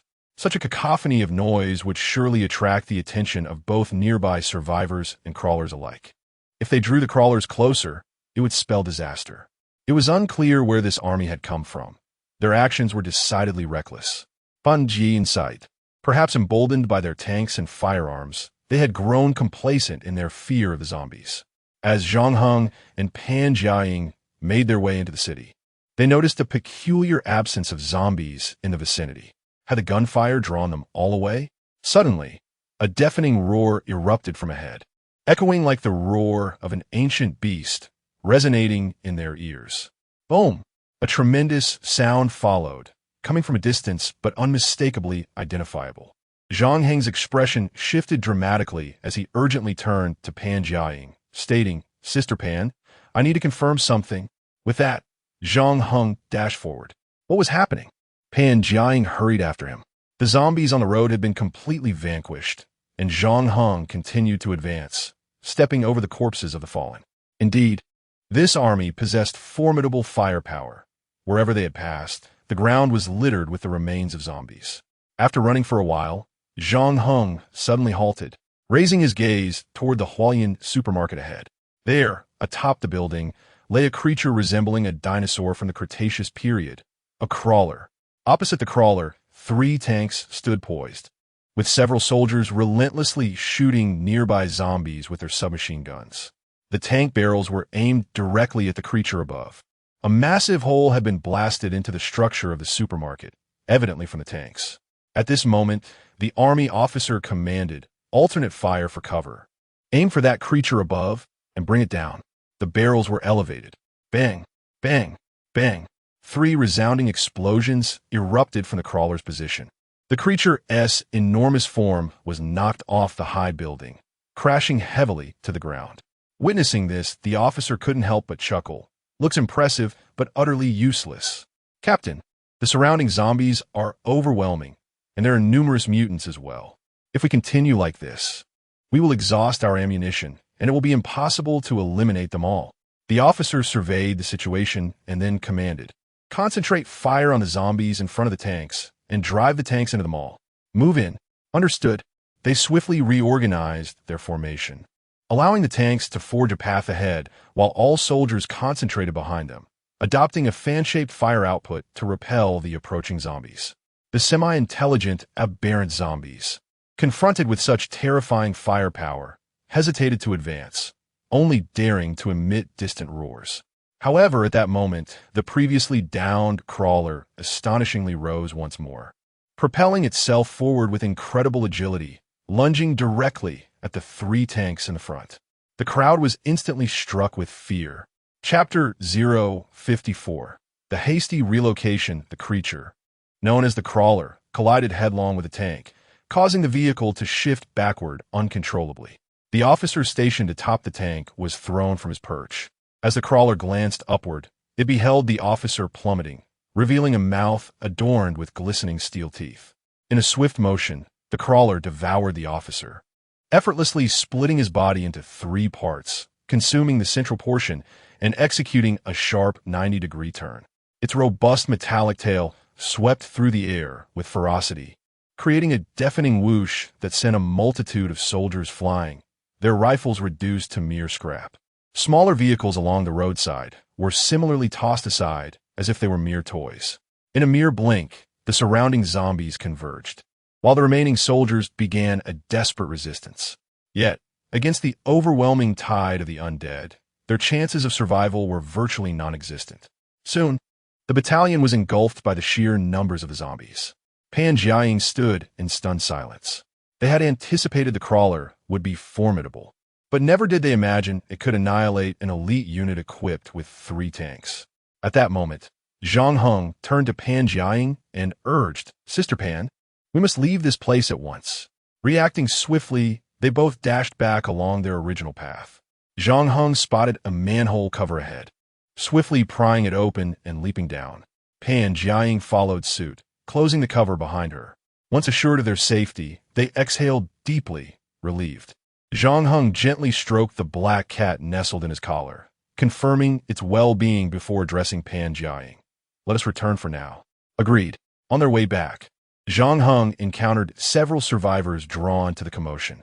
A few inquired about the situation, yet chose to investigate further. Upon their return to the Asia-Pacific Hotel, it was just past noon. To their surprise, they discovered that everyone had returned. Cheng Chong rushed over to Zhang Heng, asking urgently, "Didn't you go outside the city? Why are you back?" Zhang Heng replied, "A military unit entered Jiangnan City, and I initially thought they were here to provide assistance. However, they were headed for the Hualien shopping mall, likely in search of supplies. Unfortunately, they attracted the crawler, whose body can withstand tank shells, and the entire unit was obliterated. The group listened in horror, a chill running down their spines.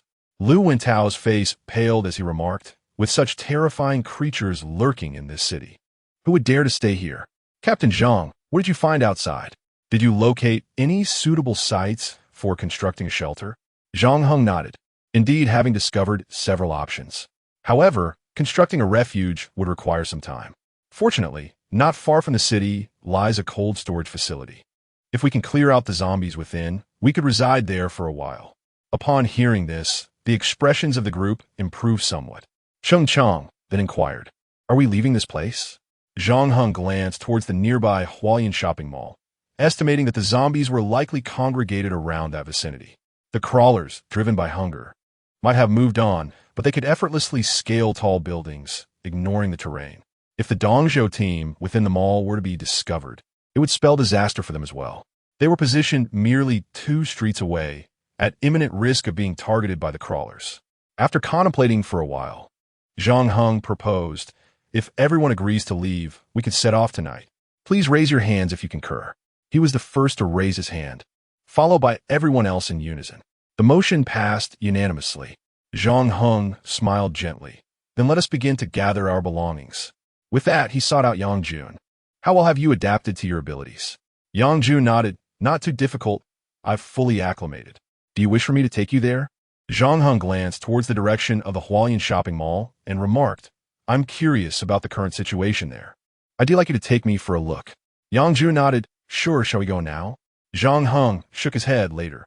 There are other survivors nearby. It would attract too much attention. Later that evening, Pan Jiaying led the way, while Zhang Heng and Yang Jun planned to investigate the Hualien shopping mall. According to Zhao Yanan's mother, Li Chunhua, who observed from the rooftop, many survivors were packing their belongings to leave this place. It was evident that everyone had realized the gravity of the situation. Since the crawlers had arrived, they would not leave easily. They would surely scour the surrounding buildings thoroughly. Remaining here was perilous. Distancing themselves was the only way to ensure survival.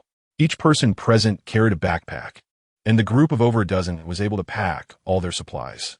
Zhang Heng informed Pan Jiaying of the cold storage facility's location, which was not far from the construction site, posing no significant issues. Meanwhile, Yang Jun unfurled his wings and stretched slightly before addressing Zhang Heng. Captain Zhang, I am ready. Zhang Heng nodded and then asked, what must I do for you to carry me aloft? Yang Jun raised his hands. I will hold you. If you ride on my back, it becomes cumbersome for my wings to move. A princess carry? Never mind. It's not important. Yang Jun lifted Zhang Heng with a smile. Captain Zhang, we are taking to skies. Be serious. Zhang Heng replied. Yang Jun laughed heartily, spread his wings wide, and leapt into the air. Zhang Heng immediately felt a rush of wind whistling past his ears. From their elevated vantage point, they effortlessly surveyed the entirety of the Hualien shopping mall. No sign of the crawlers nor any other individuals was visible. Nearly all the windows lay shattered. The first and second floors were densely populated with zombies, while a substantial breach marred the third floor's wall. This gaping hole seemed perfectly sized for the crawlers to infiltrate. Could it be that the Dongzhou team had been entirely annihilated?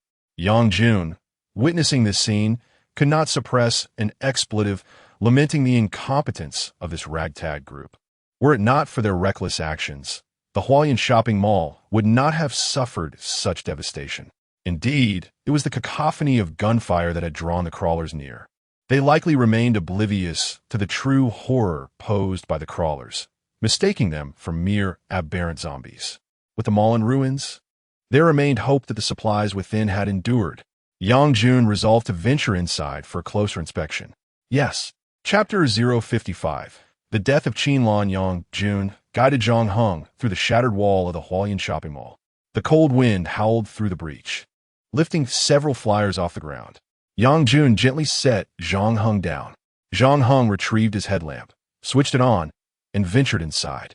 The interior was utterly ravaged, with fresh bloodstains visible on the floor, and a nauseating stench permeated the air. As Zhang Heng pressed deeper, he surveyed his surroundings, calling out, Qinlan? It's Zhang Heng. Do you remember me? Yang Jun's expression shifted slightly. Do you know their leader? Zhang Heng shook his head. I've met him a few times. Let us see if anyone is still alive." He glanced at a nearby mountain of rice and an untouched freezer, seemingly spared from destruction. However, as they delved further, the devastation became increasingly severe. The left wall was nearly obliterated, and the floor exhibited fissures, hinting at the zombies lurking on the second level below. "Qinlan?" Zhang Heng continued to call. After a moment, a frail cough echoed from a short distance ahead. Zhang Heng immediately sprinted towards the sound. He discovered a blood-soaked man crawling out from behind a metal door, as if the effort had drained him completely, collapsing onto the ground. Zhang Heng rushed forward, cradling his head and gently tilting it upwards. "Qinlan, what has happened to you?" Qinlan's breathing gradually stabilized, seeming to find some comfort. We were attacked. The military and the crawlers. Everyone is dead. Cough, cough." Zhang Heng cast a glance into the room Qinlan had escaped from. It appeared to be a motor control room, filled with the acrid smell of burning plastic. Had Qinlan hidden here to evade disaster? Qinlan, puzzled, inquired, "How did you get up here?" I thought there was no way." With a resigned sigh, Zhang Heng replied, "I have a companion named Yang Jun, who possesses the ability to fly. He brought me up. I was actually outside the mall this afternoon, where the army and crawlers were engaged in battle. We dared not approach until nightfall. It seems the crawlers discovered your presence." Tears welled in Qinlan's eyes. "Damn it, I now completely understand what it means to be guiltless yet bearing the burden of a treasure. Indeed, I should never have led them to occupy this place. We have faced numerous assaults, from the Public Security Bureau, the military, and the nearby survivors. I was wrong from the very beginning. How cursed it is." As Qinlan uttered these words, he suddenly appeared utterly exhausted, slowly closing his eyes. Zhang Heng's face paled, and he urgently shook Qinlan. "Hey, you." Yang Jun stepped forward to check for Qinlan's breath, then solemnly declared, "He is already dead." Zhang Heng lifted Qinlan's clothing for a moment, revealing beneath the blood-stained fabric 3 horrifying claw marks, the wounds deep enough to expose bone. Had it not been for the enhanced evolutionary system, any ordinary individual would undoubtedly succumb to such grievous injuries. The fact that this individual had been clawed indicated that he had chosen to engage in battle with the crawlers rather than flee. At that moment, Yang Jun inquired, "Captain Zhang, these supplies appear to be intact. Let's find a way to transport them back."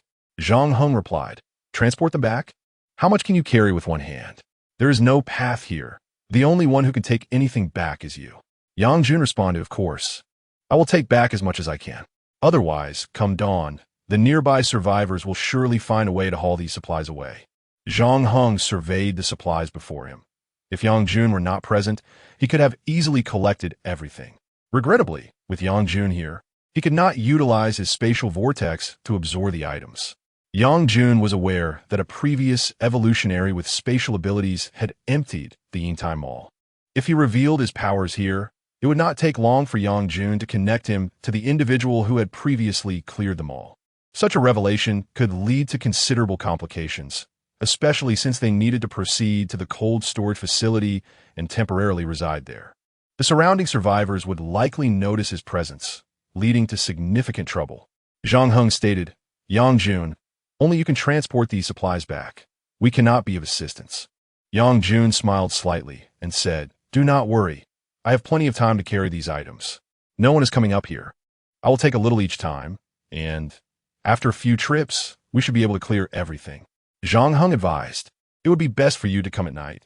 Otherwise, during the day, you may easily be spotted, and that would not bode well for our refuge. Don't you think?" Yang Jun nodded in agreement. "All right, then let us return for now." "Yes, let's head back." Yang Jun lifted Zhang Heng and flew towards the cold storage facility outside the development zone. The facility's circuits were operational, and the lights in the rooms were illuminated. Chung Chong and the others were busy stacking the corpses of zombies in the center of the cold storage, evidently planning to process them collectively. As soon as Yang Jun touched down, several people turned their attention towards him. "Zhang Heng, how are things?" Zhang Heng shook his head and recounted the situation at the Hualien Mall in detail. Upon hearing, the group felt a mix of joy and concern. The Dongzhou team had suffered greatly. Who could have anticipated that they would be targeted by a passing military unit? What would become of the supplies inside? Could Yang Jun manage it all alone? Yang Jun could not help but chuckle. I will manage it slowly. I can go and fetch some supplies right now. Do you have a larger bag? This one. Zhao Yanan brought over an enormous cloth bag capable of holding a person. Yang Jun took the bag, saying, "Perfect. I will go and transport the supplies. Tomorrow we shall feast." Yang Jun spread his wings and soared towards the direction of the Hualien shopping mall. At that moment, Pan Jiaying approached, having nearly eliminated the remaining zombies inside and out. I had just conducted a thorough search and found no trace of the undead. However, the supplies in the cold storage had mysteriously vanished. After speaking, Pan Jiaying cast a lingering glance at Zhang Heng. Could it be his handiwork? The expressions of everyone turned grim. Was it the earlier spatial evolutionist who orchestrated this? He truly intends to force us into a corner. This scoundrel has absconded with our provisions. Are we to starve as a result? A greedy and selfish individual. Zhang Heng cleared his throat, momentarily at a loss for words. Chapter 056. Temporarily residing in the freezing plant greed and selfishness? Zhang Heng scoffed at the notion. If any one of them possessed such ability, they would likely behave similarly. Humanity tends to lean towards selfishness. The subsequent events unfolded with simplicity. Lu Wentao, along with his two companions and the contractor Jiang Ping, gathered together, with Zhang Heng also present. Lu Wentao remarked that to construct a shelter, numerous materials were essential. Attempting to do so barehanded would undoubtedly be challenging. However, that was not the crux of the matter. The pivotal question was whether the shelter would be built above ground or underground. Given the existence of bunkers, constructing a new underground was unnecessary. Zhang Heng stated that above ground, although it might be susceptible to zombie attacks, encircling the area with walls should suffice. Moreover, this shelter must be robust, with the uppermost level constructed in mid-air, possibly even higher, thereby creating a significant barrier for any zombies attempting to scale the walls. At this juncture, Old Wang interjected, noting the nearby construction site, which likely housed ample materials such as sand and cement. The primary concern remained the tools. Let us sketch the blueprints tonight and deliberate on other matters thereafter. The more hands we have, the better. However, considering our dwindling food supplies, if everyone were to assist in the construction indefinitely, we would inevitably face starvation, he cautioned. Zhang Heng smiled slightly and suggested, "Isn't Yang Jun in the process of relocating supplies from the Hualien Mall? Although I am uncertain about how many days he can sustain this, it should provide us with sustenance for a while.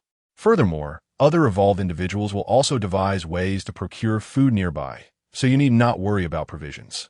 Just focus on establishing the shelter." The others nodded in understanding. As Lu Wentao and his team began designing the blueprints, Zhang Heng departed from the office of the freezing plant and stepped outside. Cheng Chong was busy gathering people, seemingly addressing them about something. "We will temporarily reside in this location. Given the vastness of the freezing plant's environment, I expect 2 individuals to patrol the premises armed every 20 minutes. During the night, it is acceptable to secure the doors and windows tightly, but the following day must resume as usual. Zhao Chunlei and Zhao Yanan, I entrust this responsibility to you both. What say you?" Zhao Yanan nodded, affirming, "No problem, my father and I will manage it well." At this moment, Li Chunhua inquired, "Changzi, what about me? What shall be my responsibility?" Cheng Chong glanced at Zhao Yanan's mother before responding, "Our supplies are located in the office. Your task will be to oversee them, along with conducting a thorough inventory and redistribution. Currently, we have approximately 15 people. Let us forego breakfast, eat heartily at noon, and have a lighter dinner. You may organize it as you see fit." Li Chunhua nodded, finding the task rather cumbersome. It is indeed preferable to observe from the watchtower, where one can simply sit and gaze while perhaps knitting a scarf. At that moment, Zhang Heng approached, inquiring about the situation. Cheng Chong, with an expression of exasperation, remarked that he had previously thought there were too many people, yet now felt there were insufficient hands. Assistance was needed. Zhang Heng, with a wry smile, suggested that they should manage for the time being. Lin Xueshi then interjected, asking what she and Uncle Su should do. Cheng Chong turned to look at Su Bo and Lin Xueshi, who stood at the back, momentarily uncertain about how to assign them tasks. Subo's arm was still in recovery, rendering him unable to perform strenuous labor. Even if he could, it would not be appropriate to have him do so. As for Lin Xueshi, the young girl, it seemed unlikely that she could be of much help. At this juncture, Zhang Heng retrieved the sleeping little black cat from his arms and said, "Xueshi, why not take care of this cat for me? Additionally, please look after Uncle Su. The task may seem a bit daunting, but I trust you can manage, right?" Lin Xueshi accepted the slumbering feline with determination in her eyes, declaring, "I will take good care of both the little cat and Uncle Su." Subo sighed in resignation, expressing his desire to contribute, suggesting he accompany them outside to search for food. "My right hand is currently weak, but I can still use my left." Zhang Heng replied with a bittersweet smile. "Uncle Su, you must focus on your recovery. Do not feel disheartened. We owe our lives to you, and without you, we would not be here. Just keep an eye on Lin Xueshi." Subo sighed again, feeling helpless. Cheng Chong then chimed in, stating that he, Pan Jiaying, and Yang Jun, being evolved beings, should take on the food-finding mission. Zhang Heng nodded in agreement, acknowledging that this was feasible. However, he cautioned that the cold storage was not as secure as their previous locations, such as Mingdu Garden or the Asia-Pacific Hotel. They were now residing on the ground floor, making it easier for other survivors and anomalous beings to enter. He suggested that Pan Jiaying remain behind for their safety. "I can manage the resource acquisition on my own," he asserted confidently. Pan Jiaying raised an eyebrow, seemingly about to voice an objection, but ultimately refrained. It appeared she had no further concerns. Zhang Heng assured them that food would not be a worry.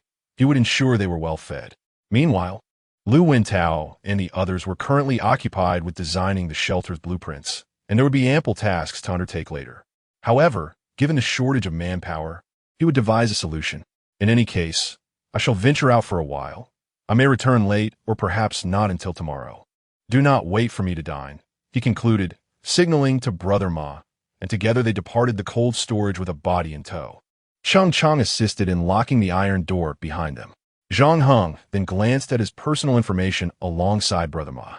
Host, Zhang Heng, strength, 38, speed, 37, mentality, 38, genetics, level 173, abilities, self-healing level 1, longsword proficiency level 1, close combat level 1 points, 557, zombie 1, strength, 45, speed, 36, mentality, 15, genetics, level 173, abilities, self-healing level 1, longsword proficiency level 1, close combat level 1. Only 27 points are needed for a breakthrough in genetics.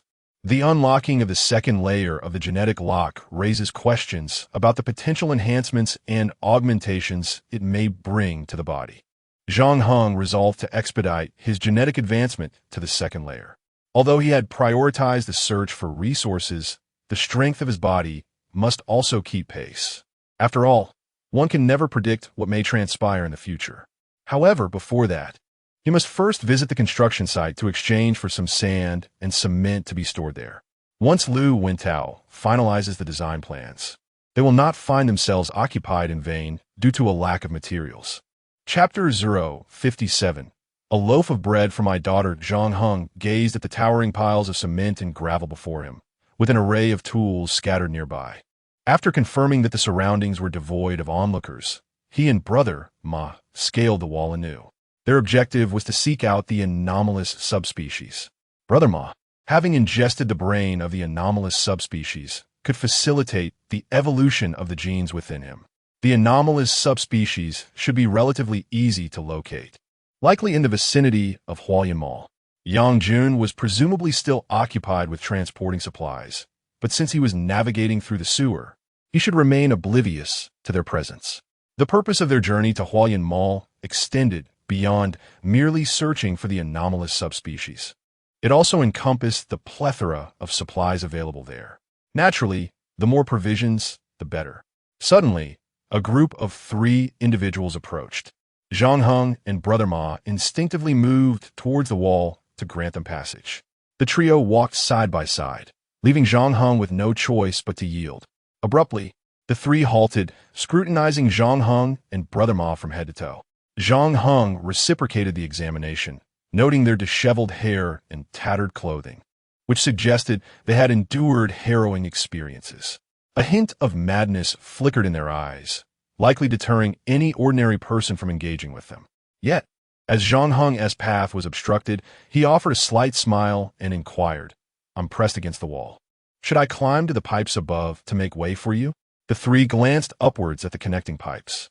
The man with a buzz-cut grinned and remarked, "It seems you've been faring well. Your clothes are clean, your complexion rosy. You don't appear to have gone hungry. Perhaps you carry some food?"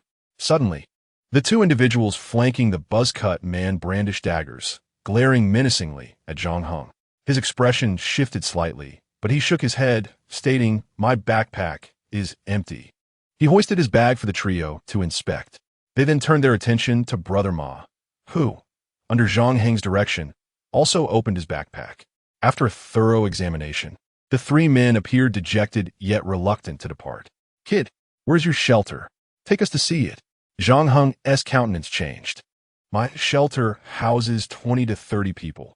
Do you truly wish to visit?" Upon hearing this, the three men paused, their earlier bravado diminished. The buzz-cut man queried, "You have so many people in your shelter? Can we join you?" Zhang Heng smiled faintly. "I'm afraid we're not accepting new members." "Damn it. What kind of discrimination is this in such dire times? Do you only accept evolved individuals? Can't we unite? Are we, the ordinary, not worthy of survival?" The buzz-cut man's companion, a tall and fierce-looking individual, glared at Zhang Heng. Zhang Heng maintained his composure, replying, "Yes, I am an evolved individual, without a doubt." As he spoke, he placed one hand on the long knife at his waist, regarding the three with an air of calmness. The fierce expression of the tall man noticeably softened, revealing a sense of frustration.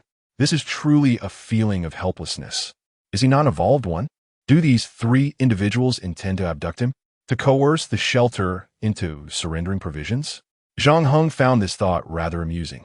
However, upon further reflection, during such extraordinary times, survival is a challenge for everyone. Even without the threat of zombies, there is the pervasive suffering from food scarcity. The three individuals, wearing expressions of despair, walked past Zhang Heng and Brother Ma.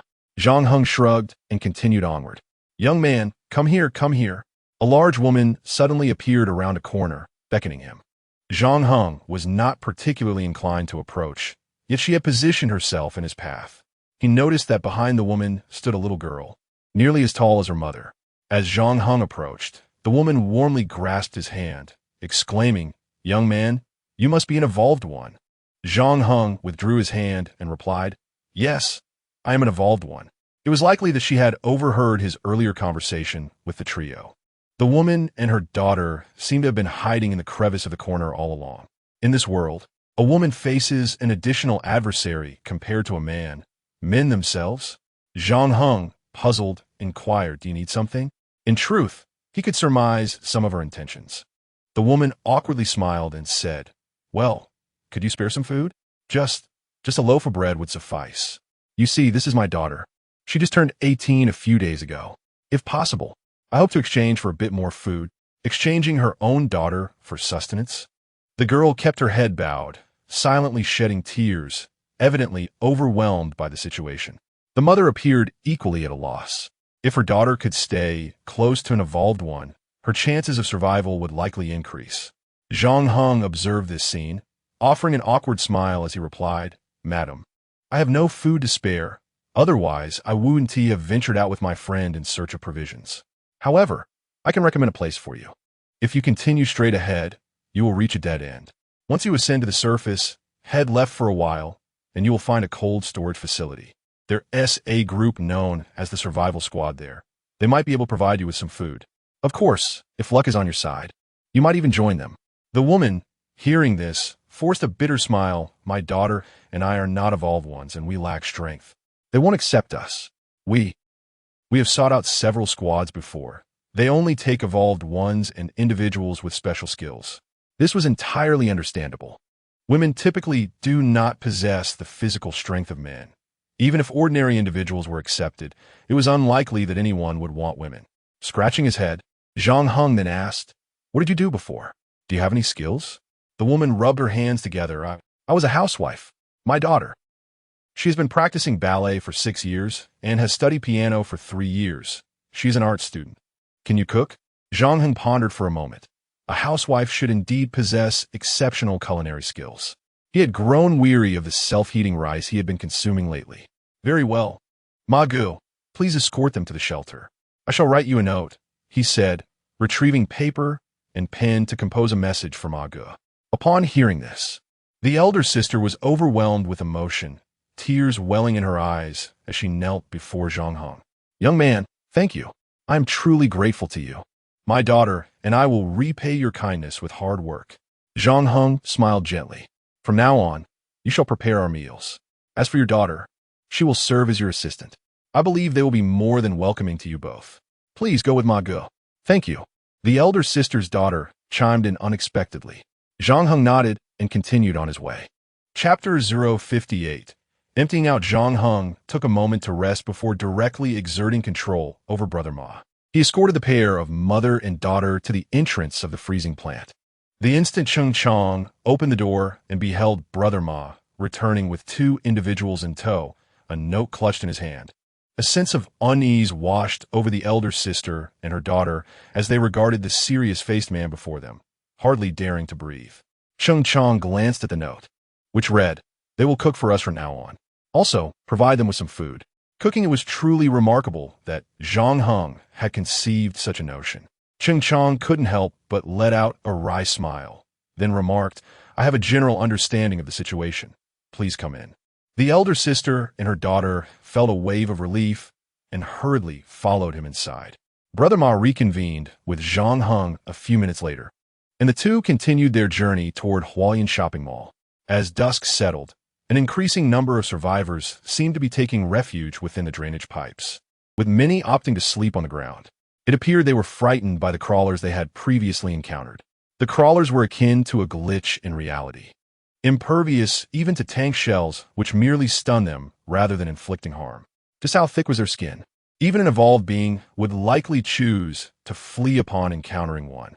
Zhang Heng meandered around, arriving near the manhole cover of Hualien Shopping Mall just before darkness enveloped the surroundings. Not far ahead, a considerable number of men had gathered, entirely blocking the staircase leading upwards. Armed with weapons and exuding a menacing aura, they seemed poised for a significant confrontation, likely in pursuit of the supplies within the mall.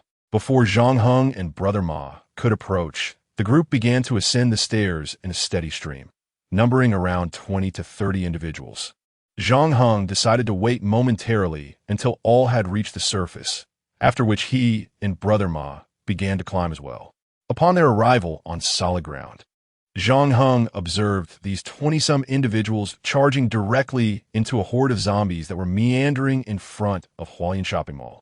The zombies, caught off guard, mistook the scene for a banquet, roaring as they surged towards the attackers. With this group diverting the zombies' attention, Zhang Heng and Brother Ma found their movements significantly eased. They deftly navigated around the undead, making swift progress toward the first floor of Hualien Shopping Mall. Just as Zhang Heng pondered how to ascend further, he suddenly spotted Yang Jun soaring into the 3rd floor of the mall. After a brief wait, Yang Jun emerged, a bulging travel bag slung around his neck.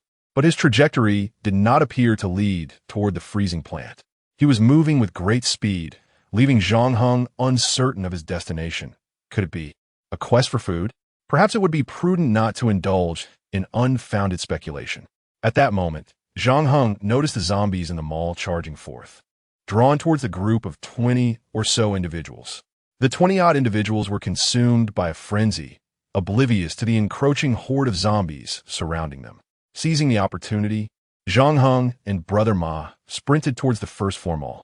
Upon entering, they sought out the staircase, only to find it obstructed by various items. However, for Zhang Heng, this posed little challenge. He methodically cleared the obstacles one by one, working in seamless coordination with Brother Ma. The primary impediment within the Hualien Mall was indeed these nearby zombies. The debris blocking the emergency exit consisted of tables, chairs, and machinery, all of which were easily movable. After spending a little over 10 minutes clearing the path to the 2nd floor, they encountered yet another hurdle. Although there were no obstructions between the second and third floors, the staircase had been demolished. Zhang Heng was taken aback. No wonder Qianlan had inquired how they made it up, mentioning there was no route left. It turned out there was indeed no way up. He glanced at Brother Ma, who remained expressionless, staring straight ahead, clearly unable to offer any viable solutions. Just then, Zhang Heng heard a commotion emanating from the third floor. Yang Jun had unexpectedly returned. At this moment, Zhang Heng surmised that Yang Jun had transported the supplies to a location known only to him. If he had taken them to the freezer, his return would likely be delayed. Zhang Heng thus positioned himself at the corner of the second floor, contemplating how to ascend. He lifted his gaze to the vacant space above. From the second floor, he could see directly to the third, with a vertical distance of no more than 2.5 meters. Moving to the center of the second floor, he glimpsed the glass wall of the third floor. After a moment's thought, he instructed Brother Ma to grasp his waist, and Brother Ma effortlessly lifted him. With both hands, Zhang Heng was able to grip the glass wall of the third floor, pushing himself up with determination. To his astonishment, he had ascended so easily. Indeed, if Sister Pan were here, she would have simply leapt up to the third floor. Zhang Heng surveyed the external situation. Yang Jun had yet to return, but he could arrive at any moment. Time was of the essence. Let us begin. A flicker of blue light emanated from Zhang Heng's left hand as a spatial vortex unfolded. Moments later, Zhang Heng leaped from the third floor directly back to the second, subsequently guiding Brother Ma towards the first floor. By this time, darkness had fully enveloped the surroundings. Just as Zhang Heng and Brother Ma were departing, Yang Jun finally returned. Arriving on the third floor, he felt exhausted yet elated. However, as he prepared to retrieve some frozen goods from the freezer, he was suddenly struck dumb. Where were the supplies? What the hell? Yang Jun dashed towards the location where the supplies had previously been stored. To his dismay, every single frozen refrigerator had been completely emptied. The stacks of instant noodles and egg cartons in the corner had vanished. Damn it, that accursed spatial evolutionist again. How did he manage to get up here? Yang Jun stood there, cursing vehemently. Meanwhile, Zhang Heng was already devising a way to return along the same route. However, retracing his steps seemed increasingly unrealistic. The previous group of over 20 individuals appears to have been entirely annihilated, with the positions of the manhole covers now overrun by zombies. However, there is no sign of the aberrant types. Where could they have gone? Could it be that they followed the crawlers? After all, given the formidable strength of the crawlers, the likelihood of these aberrant types being drawn to them is not insignificant. The whereabouts of the crawlers remain a mystery as well, which renders Zhang Heng hesitant to send Ma Gu out on an expedition. If Ma Gu were to meet his demise, he would likely have to seek out another zombie.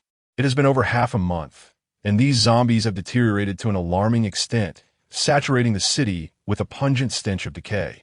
The chances of finding a clean and intact zombie like Ma Gu seem exceedingly slim.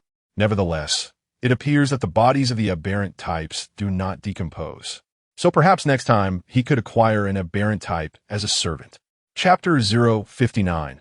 A hearty meal upon returning to the sanctuary. Zhang Heng found that Yang Jun had already arrived. After all, he possessed the ability to fly. A group of individuals had gathered around a sack of supplies, eagerly listening to Yang Jun's animated discourse concerning the Hualien shopping mall. However, his statements were riddled with inconsistencies, leaving one to ponder how many present could genuinely place their trust in him. They've emptied it all out. I was only gone for a brief moment, and upon my return, everything was gone. This accursed space-type evolver is intent on starving us. Let him fend for himself against the zombies. Perhaps the space-type evolver was a member or even the leader of a certain team from Jiangnan City. In these dire times, individuals were too preoccupied with their own survival to concern themselves with others. Were I in their position, I would likely act similarly. Who would fret over an abundance of food? At that moment, Li Chunhua approached and said, Yang Jun, this sack is too heavy. Could you assist me in moving it? I need to tally the supplies. All right, I suppose I'll just bring back whatever I can, Yang Jun replied, shouldering the travel bag as he followed Li Chunhua toward the cold storage facility. Although the cold storage had been cleared out, its refrigeration system remained operational, making it an ideal place for storing items, albeit only fresh meat, as canned goods or instant meals could not be kept in the freezer without turning into solid blocks of ice. Upon Zhang Heng's entrance, Cheng Chang nodded at him, offering a silent greeting. Pan Jiaying remarked, Zhang Heng. Yang Jun mentioned that the supplies at Hualien Shopping Mall were taken by a space-type evolver, and he didn't manage to retrieve much. Zhang Heng nodded in acknowledgement. Yes, I heard about that. Still, it's better than having nothing at all. Pan Jiaying was aware that Zhang Heng was behind it all, yet to avoid appearing suspicious, she casually asked in front of everyone. Cheng Chang exchanged glances with Zhang Heng, who quickly understood, and the two made their way to a corner of the cold storage. With a slight smile, Zhang Heng inquired, "What's on your mind?" Cheng Chang glanced behind, ensuring no one was following, then spoke, "I suspect Yang Jun is deceiving us." "Ah, Brother Chang, it seems you caught on. I wonder if the others have noticed as well," Zhang Heng remarked, his curiosity piqued. "Why do you think that?" he asked. Cheng Chang lit a cigarette and exhaled a plume of smoke with resignation. If he truly discovered that the space evolver had stolen supplies, it would have been during the first visit when the supplies were stored here. Upon his second trip to Hualien Shopping Mall, he would have realized the items were missing. If he had been carrying the supplies and found them gone, he would know who the space-type evolver was. Unless, of course, he had hidden these items elsewhere prior to his return, only to discover that the space-type evolver had looted Hualien Shopping Mall upon his second visit. This fellow is cunning. He likely concealed a significant amount of supplies. However, I have no evidence, merely conjecture. Brother Chang's deductions are quite astute. Yang Jun has indeed stashed some supplies away somewhere. However, when he returned to retrieve the supplies, he discovered that they had vanished. Embarrassed at the prospect of returning empty-handed, he took a portion of the provisions he had previously hidden. This did not amount to a complete return without resources. The individuals here were hastily assembled. Their actions were often driven by self-interest. To cultivate mutual trust and entrust one another with their lives would require time and adjustment. For the moment, that would suffice. Zhang Heng did not intend to take any measures. He understood well that human nature is inherently selfish. Even if he were to confront Yang Jun directly, Yang Jun could easily take flight and depart. Cheng Chang inhaled deeply, resigning himself to the situation, for he was indeed an evolved being. With a look of helplessness, Cheng Chang retraced his steps. After enduring the apocalypse for so long, he found himself gradually succumbing to self-doubt. Why had he not yet awakened? If he could awaken, perhaps he would be capable of achieving much more. There was no need to let this minor discovery dampen his spirits. Thanks to Yang Jun's return with a substantial amount of supplies, there was fortuitously a kitchen located at the back of the office. The newly joined sister, Wan Qianmei, along with her daughter, Bai Jiying, prepared a lavish meal. The fragrant rice and visually appealing dishes aroused the appetites of those who had subsisted on self-heating rice for nearly a month. Several desks were pushed together, and everyone awaited Zhang Heng's arrival to commence the meal. Zhang Heng appeared before the group, holding several bottles of wine. "I just retrieved these from the storage room. Those who drink can indulge, and those who do not can have beverages. Tonight, we shall eat and drink to our fill, then rest well for tomorrow. Does everyone agree?" Cheers erupted. Yes. Wine. It has been so long since we've had any. Is this drink cold? Did it come from the freezer? Pass me the chopsticks. Starving. The atmosphere was lively, with everyone relishing an almost perfect dinner. At that moment, Wan Qianmei approached Zhang Heng. "I hope this suits your taste. I cooked 2 pots of rice. Captain Zhang, want you join us?" Zhang Heng, holding a roasted chicken leg, replied, "I'm already partaking, sister. Please, do not be shy. Go ahead and eat. Since you have joined my survival team, we are akin to family. Let your daughter join you as well." Zhang Heng noticed that Bai Jing stood timidly in the corner, hesitant to approach the table, and no one had called him over. Perhaps it had been too long since they had enjoyed stir-fried dishes. Who could care for anyone else? "All right, I'm on my way," Wan Qianmei said bashfully. With Zhang Heng's encouragement, she quickly called her daughter and, with their pre-prepared bowls and chopsticks, made their way to the table's edge. Zhang Heng then called out, "Everyone, do not hold back, finish everything, and do not leave any leftovers." Laughter filled the air. "Captain Zhang, rest assured, we will leave no leftovers. I am a vegetable disposal unit. If you cannot finish, I will eat it all." Oh, the chicken leg is for the little ones. How many have you eaten already? Come here, Shueshi. Thank you, Aunt Pan. Pan Jiang wore a look of self-deprecation. After taking a few bites, Chung Chong approached Zhang Heng with a bottle of wine. Why aren't you eating? Zhang Heng replied with a faint smile, shaking the chicken bone in his hand. Am I not eating? Chung Chong nodded. I haven't done much either. After assigning tasks to the others for the day, I found myself at a loss. I wish to evolve. Is it possible that some individuals are simply incapable of evolution? Zhang Heng observed Chung Chong's yearning gaze, as if seeking solace from him. After a moment of contemplation, Zhang Heng responded, Everyone has the potential to evolve. How could it be that some are incapable? The mere fact that we survive indicates our ability to evolve. Do not be impatient. Your contributions are invaluable.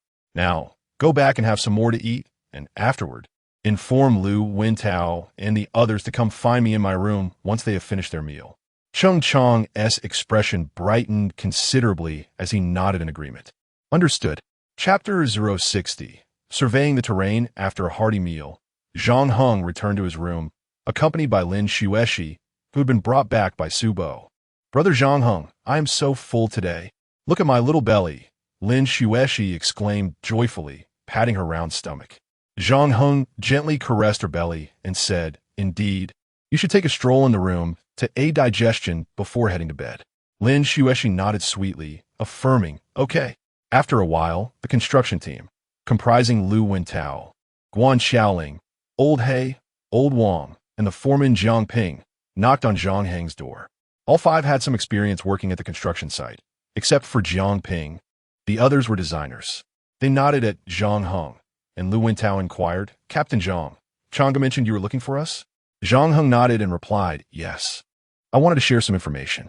I visited the nearby construction site, and the piles of cement and gravel are quite high. It would be best if you could prepare a list of the tools and materials you require.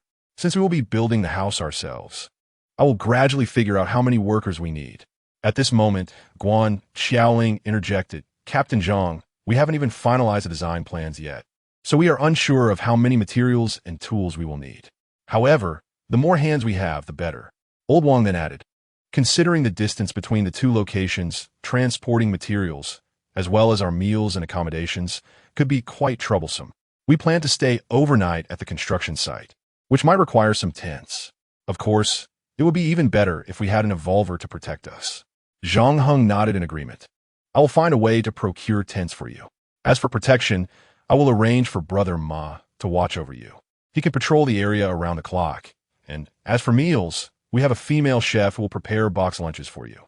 Upon hearing this, the group's spirits lifted as they realized they would be receiving special treatment. After concluding their discussion, they returned to their respective rooms. Zhang Heng took a quick shower and went to bed. The accommodation for the employees in the cold storage facility was quite pleasant.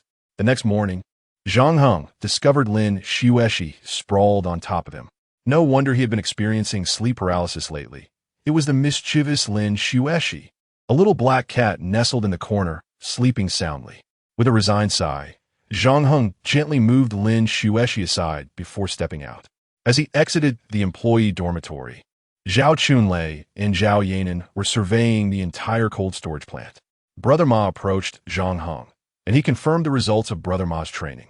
The training of the first zombie has been completed, with a total of 8 hours spent in a plank position, achieving strength, speed, and spirit ratings of 2 each. Zhang Heng patted Ma Gu on the shoulder, acknowledging his efforts, and suggested he find a place to rest. Following the directive, Ma Gu took his leave. Early in the morning, the 5-man crew gathered at the entrance, joined by Yang Jun. They intended to conduct a field investigation at the shelter selected by Zhang Heng to assess the environment and establish a stone wall for protection. Zhang Heng led them to the designated location, with Yang Jun accompanying for the purpose of delivering meals later. The group exchanged nods, their desire for conversation muted by the early hour, and thus they set off together. The number of zombies in the suburbs was not significant. After Zhang Heng had dealt with the nearby zombies, no new ones had appeared in the vicinity, a welcome piece of news. Upon reaching the construction site, Jiang Ping cast a wary glance at the area, feeling a bitter taste in his mouth. During the outbreak, He had been trapped on a tower crane for an entire week, fortunately having a small bag of bread and some water to sustain him. Ascending and descending the crane was challenging, which is why some crane operators would leave snacks on board. Water was scarce, as no operator would consume much while working, as it would hinder their progress. Thankfully, several days of continuous rain had spared Jiang Ping from starvation. Zhang Heng pushed open the iron gate, revealing a mountain of cement and gravel laid out on the flat ground. Lu Wentao raised an eyebrow, questioning the wisdom of leaving cement exposed to the elements. Jiang Ping, perplexed, inquired about the sudden abundance of cement. The group turned to him as Lao He asked, "I heard you were rescued by Captain Zhang at this site?" Jiang Ping nodded, recounting that he had been the contractor for this project. Due to issues with the final payment, the boss had been unresponsive, promising to return the following day.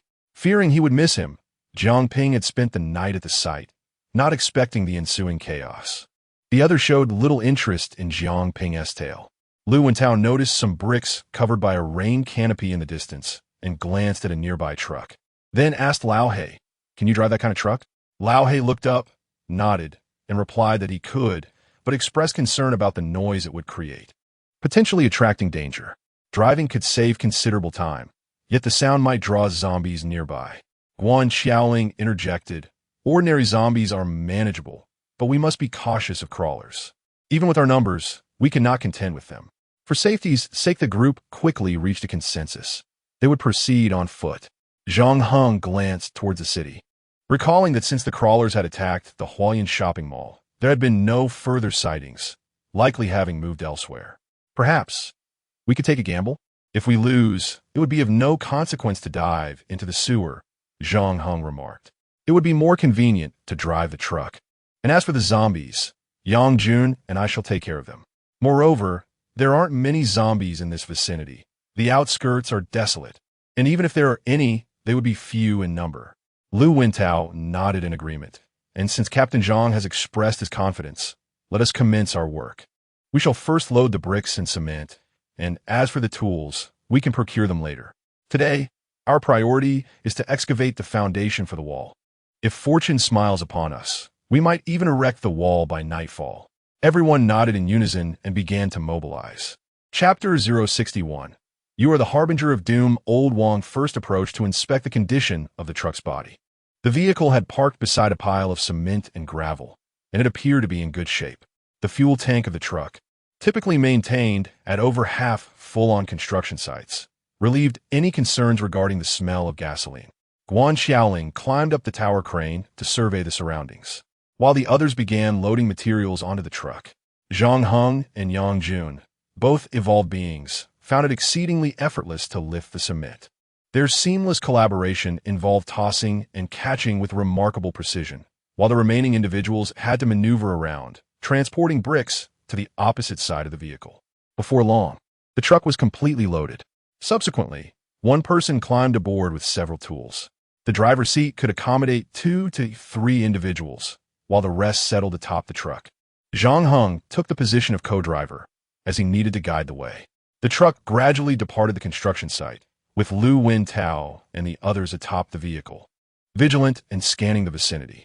They seemed apprehensive that the noise of the truck might inadvertently attract zombies. Zhang Heng addressed Old Wang, stating, "The shelter I located is quite distant from here. We'll pass through that small village ahead and then drive in a bit further." Old Wang's expression shifted slightly, inquiring if there were any zombies in the village. Zhang Heng shook his head, responding, "No, when Pan Jiaying and I went there, we didn't encounter any zombies. These villages seem to be abandoned. It's likely that no one has lived here for quite some time." Upon hearing this, Old Wang visibly relaxed and nodded in understanding. The ordinary person's fear of zombies still lingered. The truck continued toward the direction of the small village, encountering no dangers along the way until they arrived at an open plain. Zhang Heng pointed to the area, saying, "This is the spot. Just beyond here is the bunker shelter." He decided to establish a refuge in proximity to the bunker. A group of individuals began disembarking. Lu Wentao and a few others commenced surveying the terrain, while Jiang Ping stood beside the truck's tire, pulling out a cigarette and lighting it for himself. Noticing the new cigarette pack in Jiang Ping's hand, Zhang Heng inquired with curiosity. Old Jiang, where did you get that cigarette? Jiang Ping smiled slightly and replied. Yang Jun gave it to me. He found a pack yesterday and shared it with me. Would you like one? Cigarettes, Zhang Heng didn't have a particular craving for them, yet he indulged occasionally. He accepted one from Jiang Ping, who proceeded to light it for him. I came here primarily to engage in labor, and it can be rather uncomfortable without this, he remarked. Yang Jun seems to have worked on construction sites before, which is why he was generous enough to share a pack with me. At that moment, Yang Jun approached with a grin, saying, Captain Zhang, I apologize for hoarding a pack of cigarettes. I'll distribute them when I return. Zhang Heng smiled slightly, replying, No need for that. Keep them for yourself. Cigarettes are diminishing in quantity, especially since no one is producing them anymore. Yang Jun laughed heartily. Indeed, I share that sentiment, which is why I smoke sparingly. When I can't resist, I indulge in just one. The smokers engaged in light-hearted banter, exhaling clouds of smoke as they relaxed. Lu Wentao and his companions approached Captain Zhang. Captain Zhang, we have observed sufficiently. Constructing a house here appears quite feasible. We can commence by excavating the foundation for the perimeter wall. I have instructed Old Wang and Old He to begin marking the lines. Given that this will serve as a shelter, our wall may need to be somewhat larger, allowing for the construction of watchtowers behind it. The height of the wall is also paramount. Thus, the foundation must be dug deeper. Zhang Heng nodded. You are the expert. You shall make the decisions regarding this matter, for I am not well versed in such affairs. Lu Wentao, feeling somewhat awkward, scratched his nose and replied, Then let us get started. Zhang Heng then addressed Yang Jun. Yang Jun, they will be staying here long term. You will need to assist with lunch and dinner. Yang Jun nodded. I understand. I can handle this small task well. After delivering lunch and dinner, you may arrange your time as you see fit, whether to gather supplies or to collect intelligence from the vicinity. Yang Jun affirmed, Aurig. I understand. For today, remain here with them. Tomorrow I will send Brother Ma to provide protection. This will be your lunch and dinner for today. The group nodded in realization, understanding that the backpack behind Zhang Heng did not contain his black cat, but rather provisions.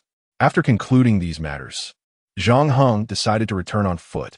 The following day, Brother Ma arrived at the site carrying 4 tent bags, and upon seeing him, Yang Jun promptly took off.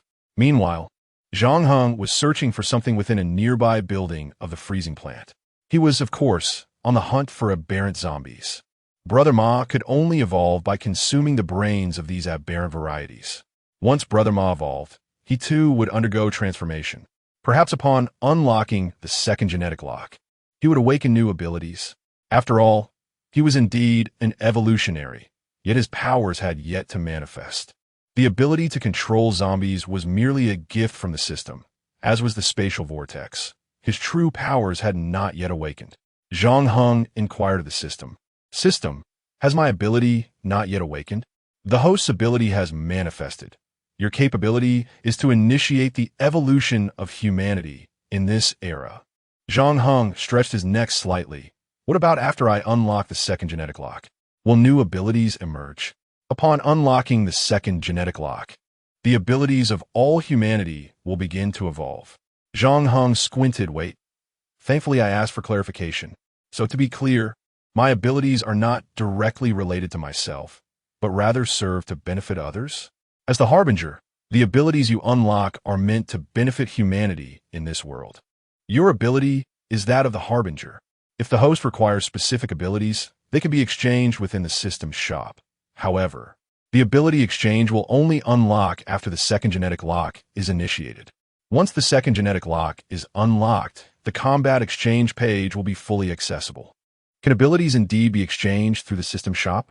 In other words, it is estimated that a considerable number of points will be required for redemption.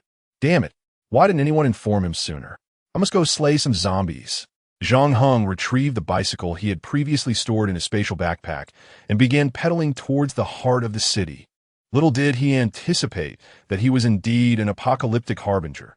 The more genetic locks he unlocked, the more it ultimately benefited others. How could he possibly reason with that? Some survivors even dared to cast their greedy eyes upon him. If he were to perish, they would all meet their doom. Yet, to avoid being slain by the evolved, or falling victim to the zombies of this world. He must grow stronger. Zombies. No. Points. Here I come. Chapter 62. Automatic repeating crossbow. A location where zombies were particularly concentrated and in close proximity was near the Hualien Shopping Mall and the In Time Mall. Due to recent disturbances, these areas had attracted a significant number of zombies. Several tanks were stationed outside the Hualien Shopping Mall, and Zhang Heng pondered whether there was a way to draw them over. Zhao Yanan appeared to be a soldier. It was uncertain if she could operate a tank. In any case, recovery seemed the prudent course of action. With the pedals smoking, Zhang Heng sprinted at a 100-meter dash speed to the vicinity of the Hualien Shopping Mall. The number of zombies around the mall was indeed staggering. Zhang Heng opened the store exchange interface and glanced towards the melee weapons section. Weapons such as longbows and automatic repeating crossbows swiftly captured his attention. There was no need to plunge into a horde of zombies for mere points from slaying ordinary ones. If an easier method existed, it was wise to employ it. The exchange cost for a longbow was 100 points, while the automatic repeating crossbow required 200 points. Why not opt for firearms? It was evident he did not wish to attract the crawlers. Ultimately, Zhang Heng spent 200 points to acquire an automatic repeating crossbow, leaving him with 357 points from an original 557. A bundle of iron arrows contained 30 pieces and cost only 1 point, a remarkably advantageous deal. Consequently, Zhang Heng exchanged for 300 iron arrows. However, upon retrieving the automatic repeating crossbow from his backpack, he realized he could not locate the arrows. He searched for quite some time without success. System, surely you jest? Have you consumed my arrows? Where are they? Without arrows, how can I utilize this crossbow? The iron arrows are already loaded onto the automatic repeating crossbow. Host, came the response. Loaded onto the crossbow? Zhang Heng picked up the automatic repeating crossbow. It resembled a shotgun, with the addition of a bowstring structure at the top, and an iron arrow rested above the bowstring. As soon as he pulled the trigger, the arrow would be launched. However, on the handle of the repeating crossbow, Zhang Heng noticed the numeral 300. His brow furrowed slightly.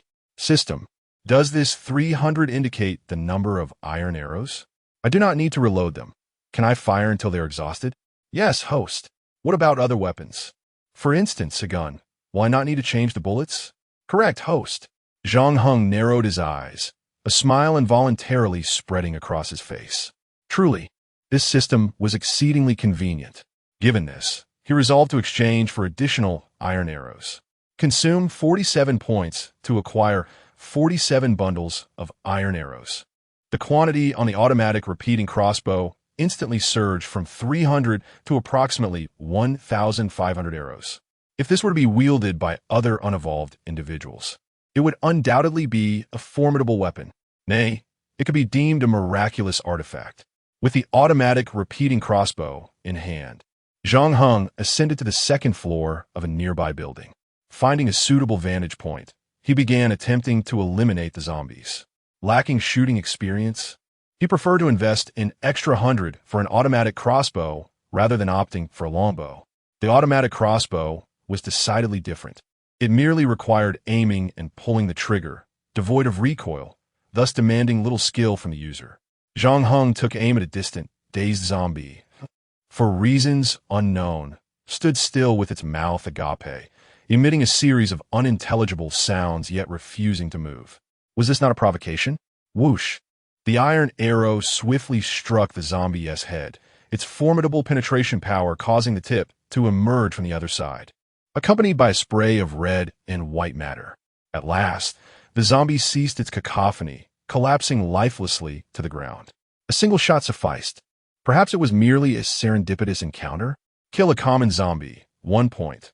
The successful elimination of a common zombie instantly bolstered Zhang Heng's confidence. He began scouting for new targets, dismissing those swaying unsteadily. He resolved to practice on the more oblivious, stationary zombies first. Thud! The iron arrow was released with precision. Clang! The shot struck the armored plating of a tank, sending sparks flying and drawing the nearby zombies towards the source of the noise.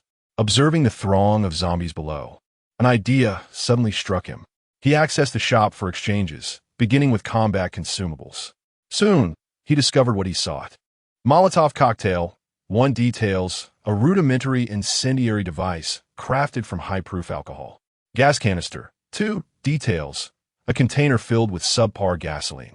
Nitric acid bottle. 5 details a special incendiary device capable of igniting a large area instantaneously. Shall I try a Molotov cocktail? Consume 10 points. Exchange for 10 Molotov cocktails. 10 Molotov cocktails lay before Zhang Heng. He produced a lighter, ignited the exposed cloth of 1 cocktail, and hurled it into the mass of zombies. Crack! The cocktail struck a zombie's head, exploding midair and showering flammable liquid in all directions, igniting the surrounding zombies. Remarkably, the zombies felt no pain and remained indifferent to their own flames, continuing to investigate the source of the earlier noise. Watching the zombies, still brimming with vitality amidst the flames, Zhang Heng narrowed his eyes slightly. Indeed, one gets what one pays for. Although he had ignited over a dozen zombies at once, it was uncertain how long this inferno would last. Then shall I throw another? Zhang Heng retrieved his lighter once more, ignited another Molotov cocktail, and hurled it to the same spot. A double barbecue. The Molotov cocktail exploded upon impact, drawing even more zombies, including those already ablaze. The fire quickly engulfed nearly 20 zombies, who jostled against one another in a frenzy, revealing their decidedly limited intelligence. At last, the sound of the system's prompt resonated in Zhang Heng's mind. Eliminate ordinary zombies, earn 7 points. Has it truly taken this long to incinerate merely 7? It seems somewhat acceptable. He might as well conserve the remaining Molotov cocktails.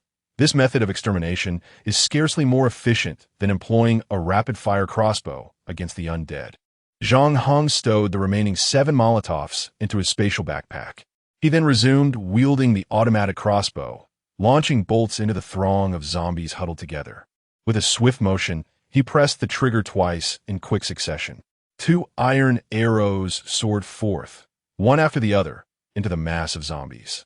Zhang Heng's eyes widened in astonishment, as if he had stumbled upon a new realm of discovery. It appeared he had been mistaken. This automatic crossbow was not merely a semi-automatic. Rather, it was a fully automatic model that could fire continuously without the need to reload, akin to a handgun. What relief! He could now wield it with confidence. Zhang Heng pulled the trigger fully, and the iron arrows began to rain down in relentless succession upon the pile of zombies below, though it might result in some wasted arrows. He considered it a fair trade if 30 arrows managed to slay even a single zombie. Chapter 63. The Invisible Zombie. It was unclear how much time had passed when Zhang Heng realized that nearly all the zombies on the road had been dispatched by his arrows. Each corpse was pierced by several iron arrows, with fatal wounds concentrated in the head.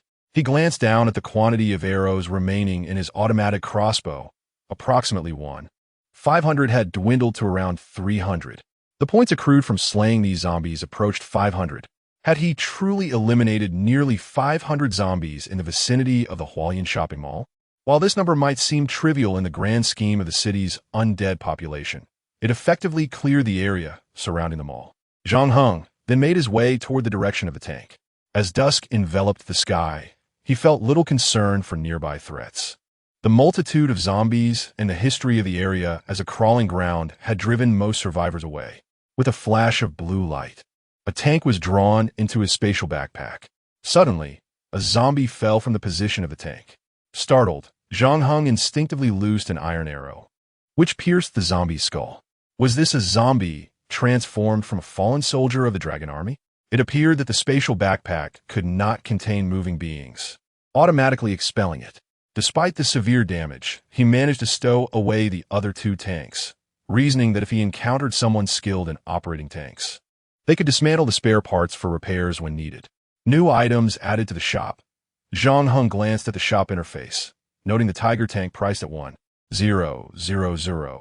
He paid it little mind and surveyed the iron arrows littered on the ground, contemplating whether to retrieve them. He decided to utilize the spatial vortex to absorb the arrows that were embedded in the zombies and those scattered on the ground. Gradually, the count of arrows in his automatic crossbow began to rise. After approximately 10 minutes, he had reclaimed all the arrows, restoring the count to 500. The spatial backpack automatically categorized the arrows as magazines for the crossbow, How convenient. If only he possessed a machine gun with infinite ammunition, he might even dare to challenge the crawlers. As he walked back, his mind wandered. If Ma Gu could achieve genetic breakthroughs by consuming the brains of the aberrant zombies, would he need to devour the brains of crawlers to ascend to the third layer after unlocking the second? Such a thought seemed utterly absurd. Suddenly, a peculiar sound echoed from behind him. Zhang Heng halted, turning his head with a headache. He was taken aback as a figure flickered and charged toward him.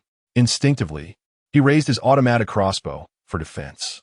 A sharp, piercing sound erupted from the crossbow as a gaping wound was sliced across the back of his hand. The pang of pain jolted Zhang Heng into acute awareness.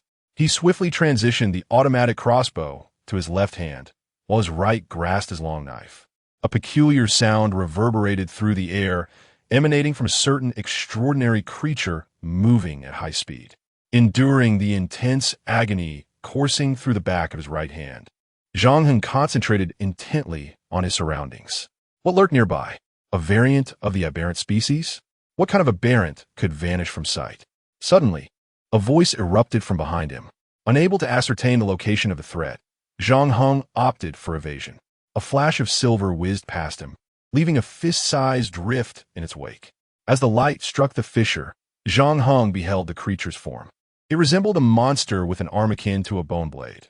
Its right arm was several times larger than the left, its stature diminutive, unkempt, and flickering in and out of visibility. Reacting almost instinctively, Zhang Heng raised his left hand and unleashed a barrage from the automatic crossbow towards the position of the zombie. The iron arrows whistled through the air, yet they struck the creature with a sound akin to metal on metal, with a metallic clanging echoing around him. Zhang Heng turned on his heels and sprinted towards the nearest drainage pipe. A sudden surge of danger enveloped him, prompting him to roll to the ground. A colossal knife-wielding zombie plunged its blade into the earth, embedding it so deeply that it could not be easily extracted, leaving its diminutive frame suspended in midair. Damn! Zhang Heng cursed, unleashing a flurry of shots from the automatic crossbow at the imposing zombie. The arrows pierced into the back of the knife-wielding creature, eliciting a chilling scream as it sought refuge behind its massive blade. In that fleeting moment, as Zhang Heng charged forward, the zombie yanked its knife free, roaring as it swung the blade towards him. This time, Zhang Heng did not evade. His right hand muscles tensed, and he struck against the giant knife.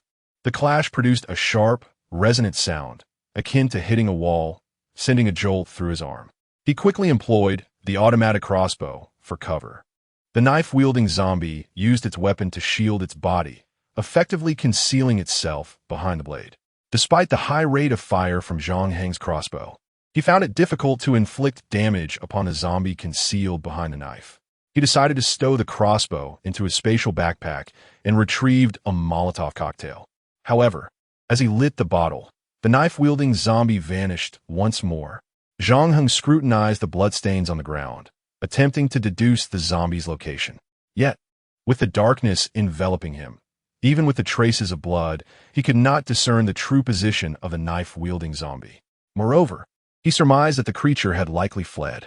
He casually tossed the Molotov cocktail into the distance and glanced at his injured right hand.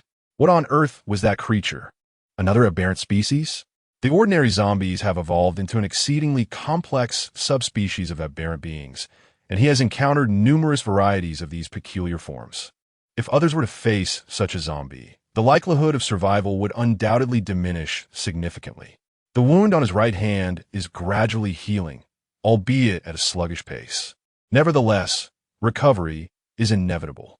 For now, he must return. Zhang Heng traverses the sewers, plagued by an unsettling sensation that someone seems to be following him. He occasionally glances back, the feeling instilling a profound unease within him. Yet, he cannot afford to halt his advance. It is only when he spots two survivors approaching him that his internal dread begins to dissipate. The survivors do not linger, passing by him without a word. Zhang Heng exhales a sigh of relief. Chapter 64. Su Bo has evolved upon returning to the sanctuary. Zhang Heng found that his wounds had yet to heal. He sought out Pan Jiaying. Upon seeing the injury on his hand, Pan Jiaying was visibly astonished. What happened? She inquired. Zhang Heng recounted the encounter he had with the invisible zombie that evening. Invisible? How could such a thing exist? Zhang Heng shook his head, expressing his uncertainty. In any case, it was quite troublesome and remarkably intelligent. It ultimately managed to escape. The rapid evolution of zombies was alarming. If they continue to evolve at this pace, how could we possibly contend with them? Pan Jiaying sighed, exuding a sense of helplessness, before focusing intently on disinfecting and suturing the wound on Zhang Heng's hand. Half an hour later, Zhang Heng emerged from Pan Jiaying's room. Lin Xueshi had appeared unexpectedly, her expression one of anger as she confronted Zhang Heng. Brother Zhang, what were you doing in Aunt Pan's room? The young girl puffed up her cheeks in irritation. Zhang Heng waved his right hand, explaining, Aunt Pan was tending to my injury. How did you know I was here? Upon seeing Zhang Heng's wounded hand, Lin Xueshi's anger dissipated, and she rushed forward to inspect it. How did you get hurt? Who did this? Zhang Heng was reluctant to divulge the details to Lin Xueshi. He patted her little head and said, Never mind that now. Let us go eat. Seeing that Zhang Heng was unwilling to share, Lin Xueshi decided to seek out Pan Jiaying.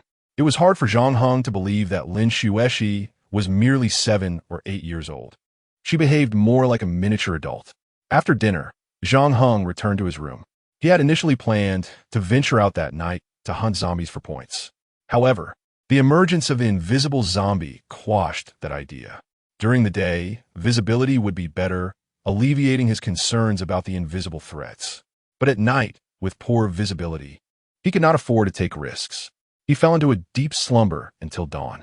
Stretching his right hand, he noticed that the wound seemed to have healed somewhat overnight. Nonetheless, he decided to keep the bandage on for a while longer. Xiao Zhang, are you there? That voice belonged to Su Bo. Zhang Heng opened the door to find Su Bo standing there, seemingly revitalized and with the bandages on his hand removed. Zhang Heng chuckled. Su Bo, you look quite spirited today. Has your hand healed? Su Bo nodded. Yes, it's nearly healed.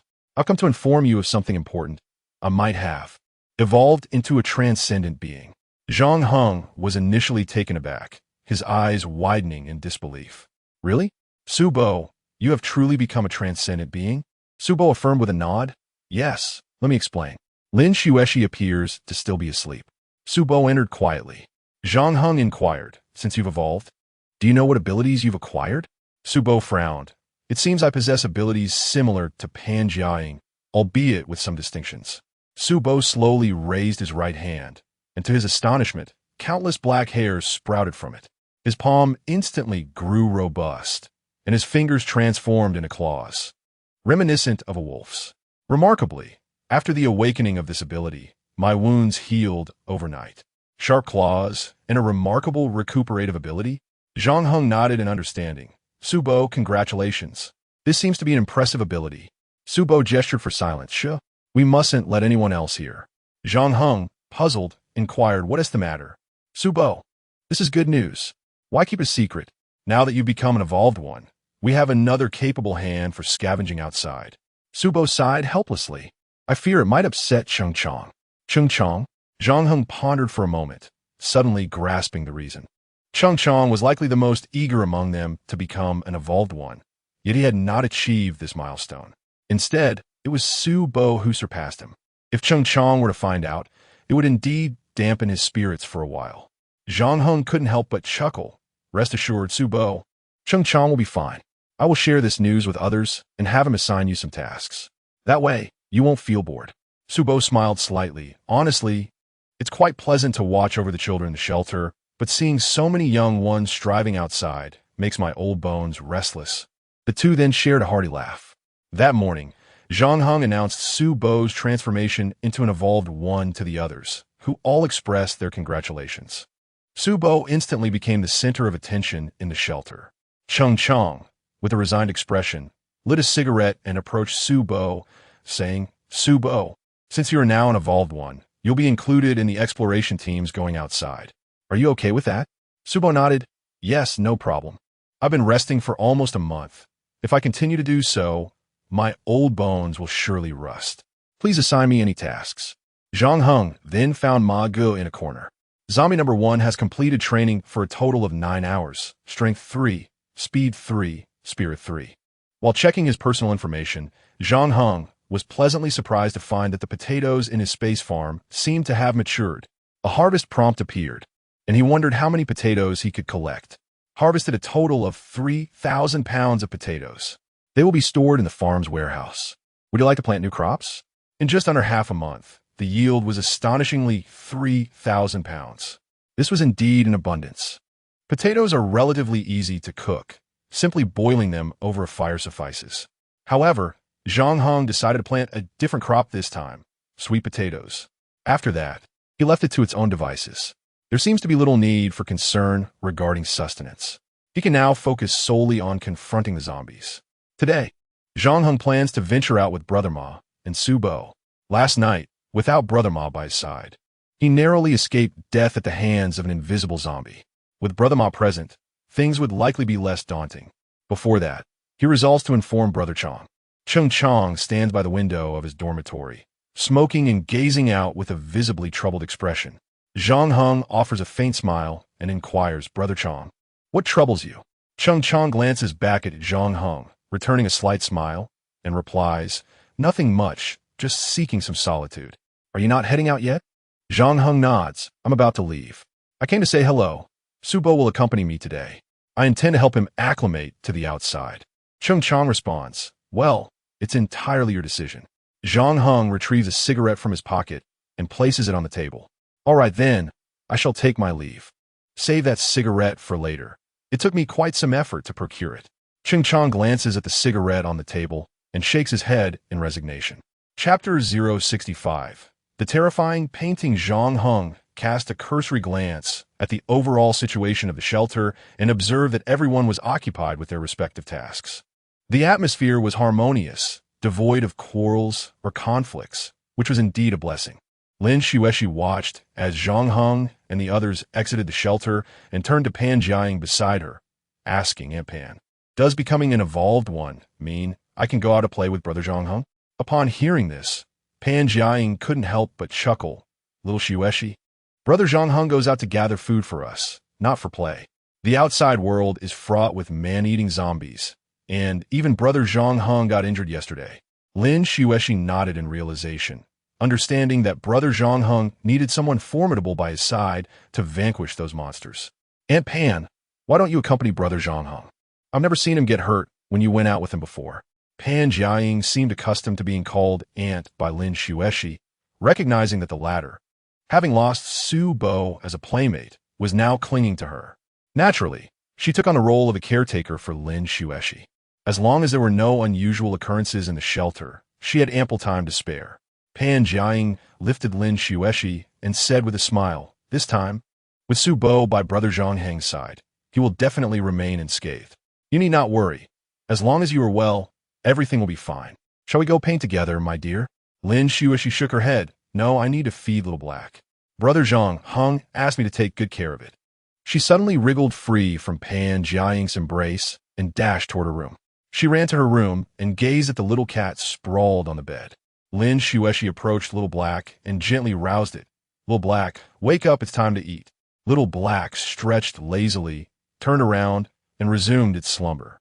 Ever since it had found such a secure place to sleep, Little Black spent most of its time dozing on the bed, emerging only when it sought sustenance from its human attendants.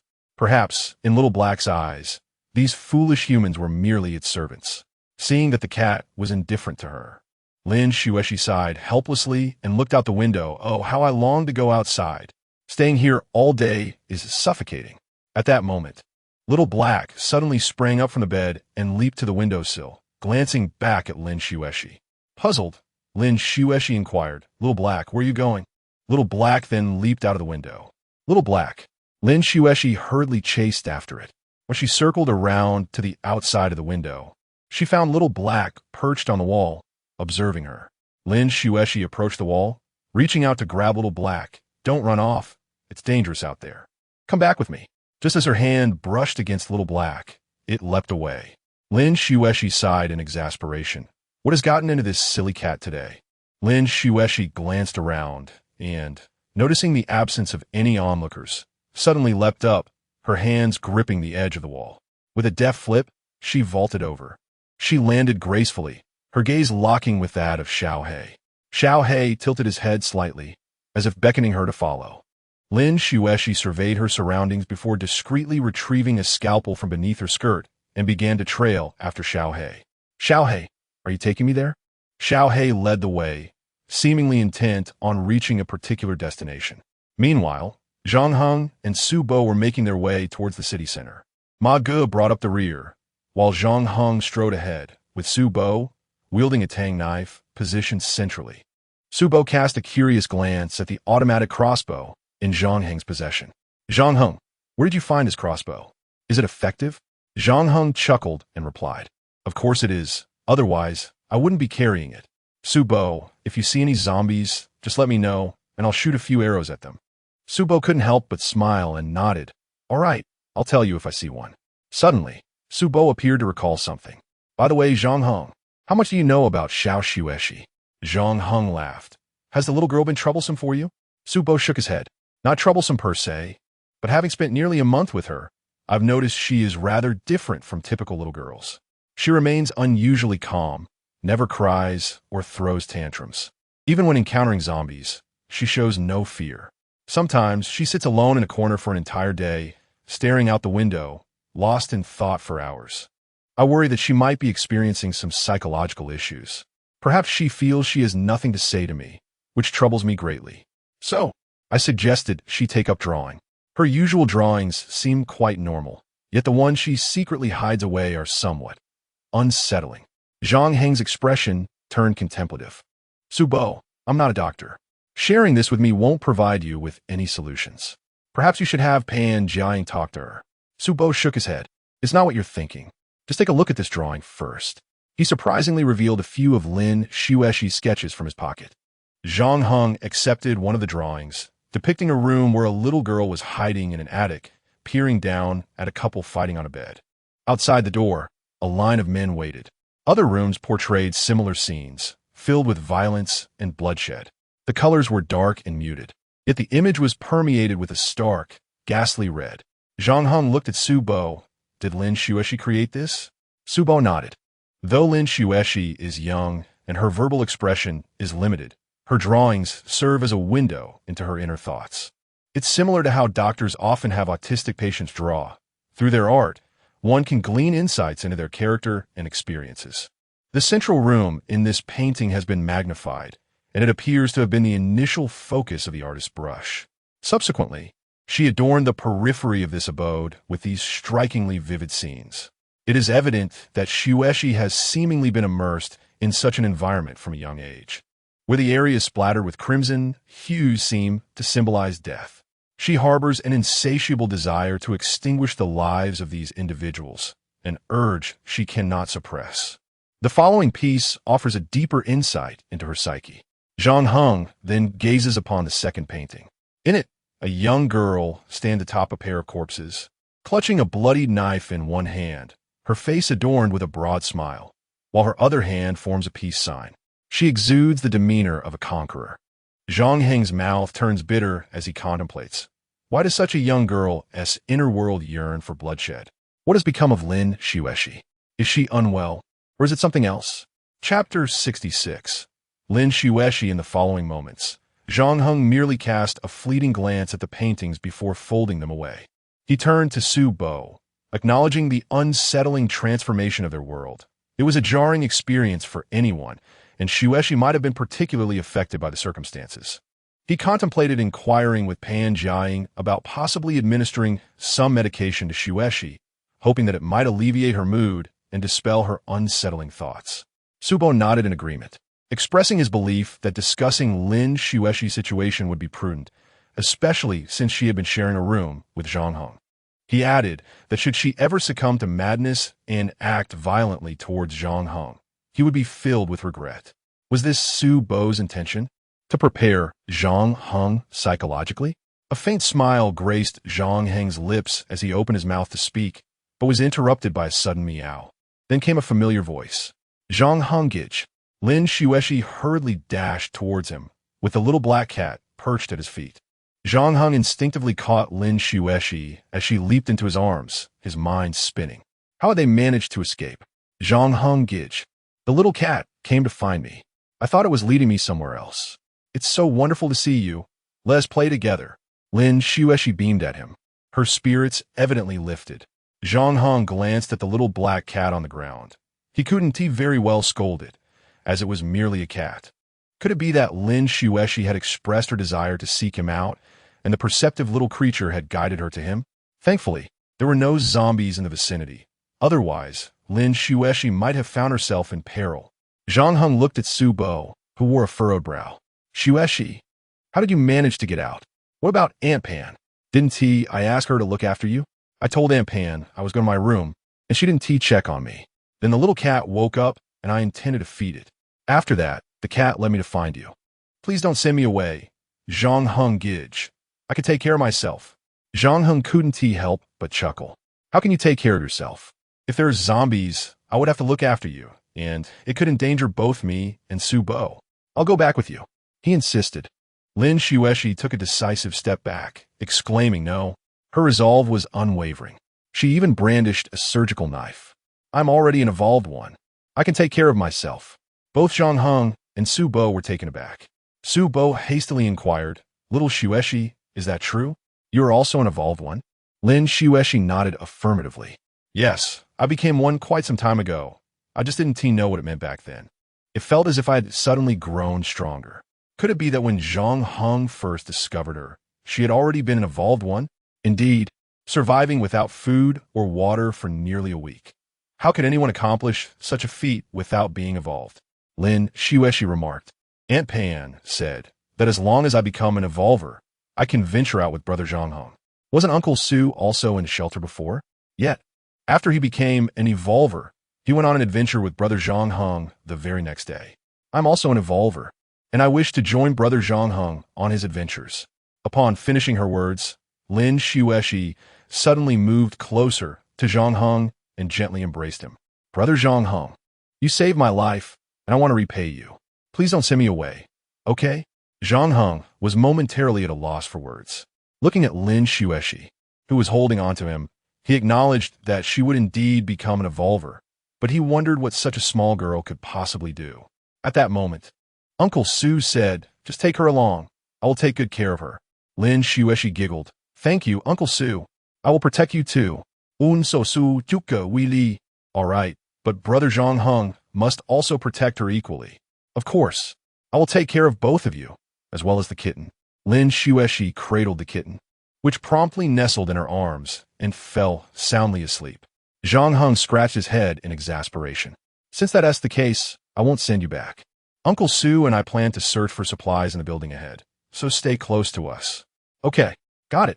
Zhang Heng then jotted down a note for Brother Ma, requesting him to relay a message to Pan Jiaying and the others to alleviate their worries.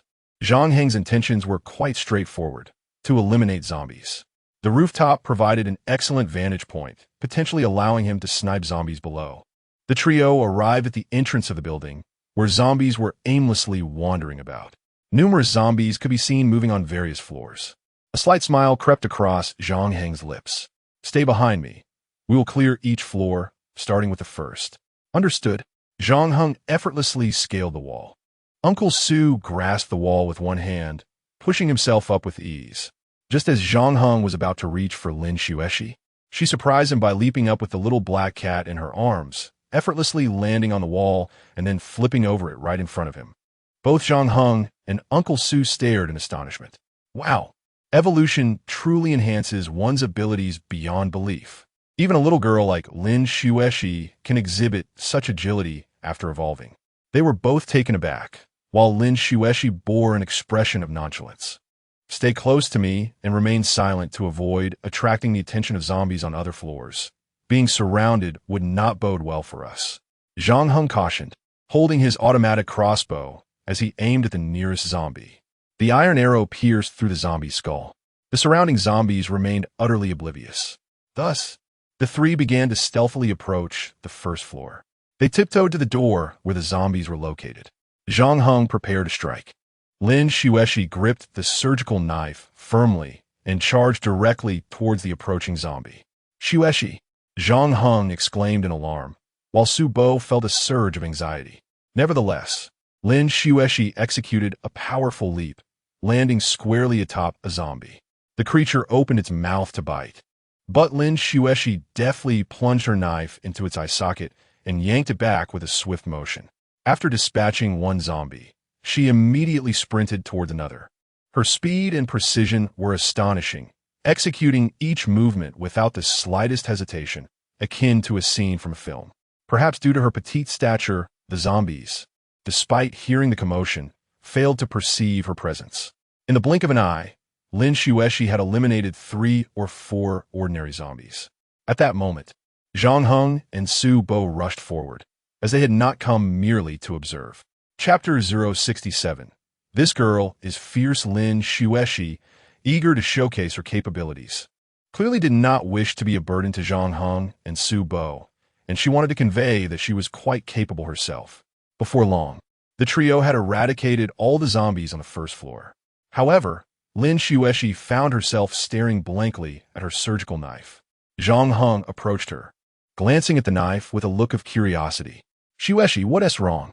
With a faint sigh, Lin Xueshi replied, "It's just too fragile. It's broken." At that moment, Zhang Heng no longer viewed Lin Xueshi as an ordinary girl of 7 or 8 years. Her speed surpassed theirs, though her strength was somewhat lacking. Nevertheless, she should have no trouble dealing with these common zombies. The issue lay in the fragility of her surgical knife, which had become utterly unusable after the battle.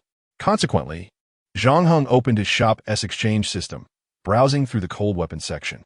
It appeared that Lin Xueshi preferred smaller weapons. Daggers or military knives would likely suit her well. Soon, he identified a suitable weapon for her. He reached into his backpack and said, "You can discard that surgical knife. I'll provide you with something much better." "Really?" Lin Xueshi's face lit up with anticipation. Deducting 200 points, exchanging for 2 Jialan butterfly knives. Zhang Heng retrieved 2 Jialan butterfly knives from his backpack. These knives were slightly larger than the standard butterfly knife, resembling military blades, with a blade length 1.5 times that of an ordinary dagger. He handed the 2 Jialan butterfly knives to Lin Xueshi, exclaiming, "These are exceptional. I wouldn't even dare use them myself." Lin Xueshi accepted the butterfly knives, her expression one of confusion. "Were these?" Su Bo, filled with curiosity, chimed in. "Zhang Heng, where did you find these?" "They're the Jialan butterfly knives, the finest in the world." With a smile, Zhang Heng responded, "I discovered them while searching for supplies."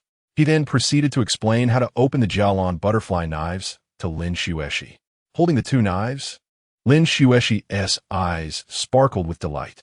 "Butterfly? What a lovely name. I really like them. Thank you, Brother Zhang Heng." She gazed adoringly at her new treasures. Zhang Heng advised, "Use one and keep the other. If both break, come find me, and I'll help you figure something out." Lin Xueshi shook her head resolutely. "They want break. I want let them. In any case, thank you, Brother Zhang Heng." Clutching the Jialan butterfly knives tightly, she beamed a radiant smile and looked towards the entrance of the building ahead. "I want to try them out right now." With that, Lin Xueshi dashed forward. Zhang Heng and Su Bo exchanged a glance, their eyes reflecting a hint of helplessness. "Let us hurry and catch up." As Lin Xueshi pushed open the door to the first floor, a zombie lunged at her from behind the door. Zhang Heng delivered a powerful kick to the zombie's chest, while Lin Xueshi immediately charged forward, gripping the Jialan butterfly knife in reverse, driving it directly into the eye socket of the fallen zombie, twisting it fiercely. Hee. She is laughing. Zhang Heng comprehends this sensation. The once terrifying zombies have now transformed into entities that can be effortlessly obliterated. This stark contrast indeed incites a thrill within one's heart. At this moment, Xiaoxuexi is evidently reveling in this newfound strength. People can become exhilarated, even young girls. Suddenly, a bolt of lightning struck a zombie. Su Bo, hearing the sound, quickly turned to look. He only saw a smoking corpse lying next to the black cat. Su Bo's face was etched with confusion. However, Zhang Heng then addressed Su Bo, saying, "Su Bo, the black cat can take care of itself. Let us first deal with the zombies inside the building and see if we can uncover anything useful." Su Bo shifted his puzzled gaze from the black cat and nodded. "All right, Xiaoxuexi is quite the force. I must keep a close eye on her. With that, Subo dashed towards Xioxwexi's direction. This girl is too wild. Laughing heartily as she annihilates the zombies ahead. Subo felt a shiver run down his spine as he watched. It seems the best remedy is indeed liberation. Let her release all her inner pressures here. At that moment, Zhang Heng ran towards the black cat, gently patting its head and saying, "You need not intervene. We must keep your uniqueness concealed, for you are my treasured secret, and your abilities must remain unknown. Understood?" The black cat promptly burrowed into Zhang Heng's collar.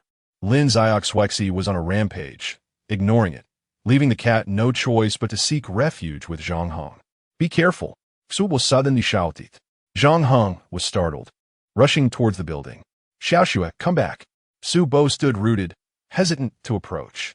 At this moment, Lin Xioxwexi was engaged in a fierce battle with a zombie that was a grotesque fusion of two bodies.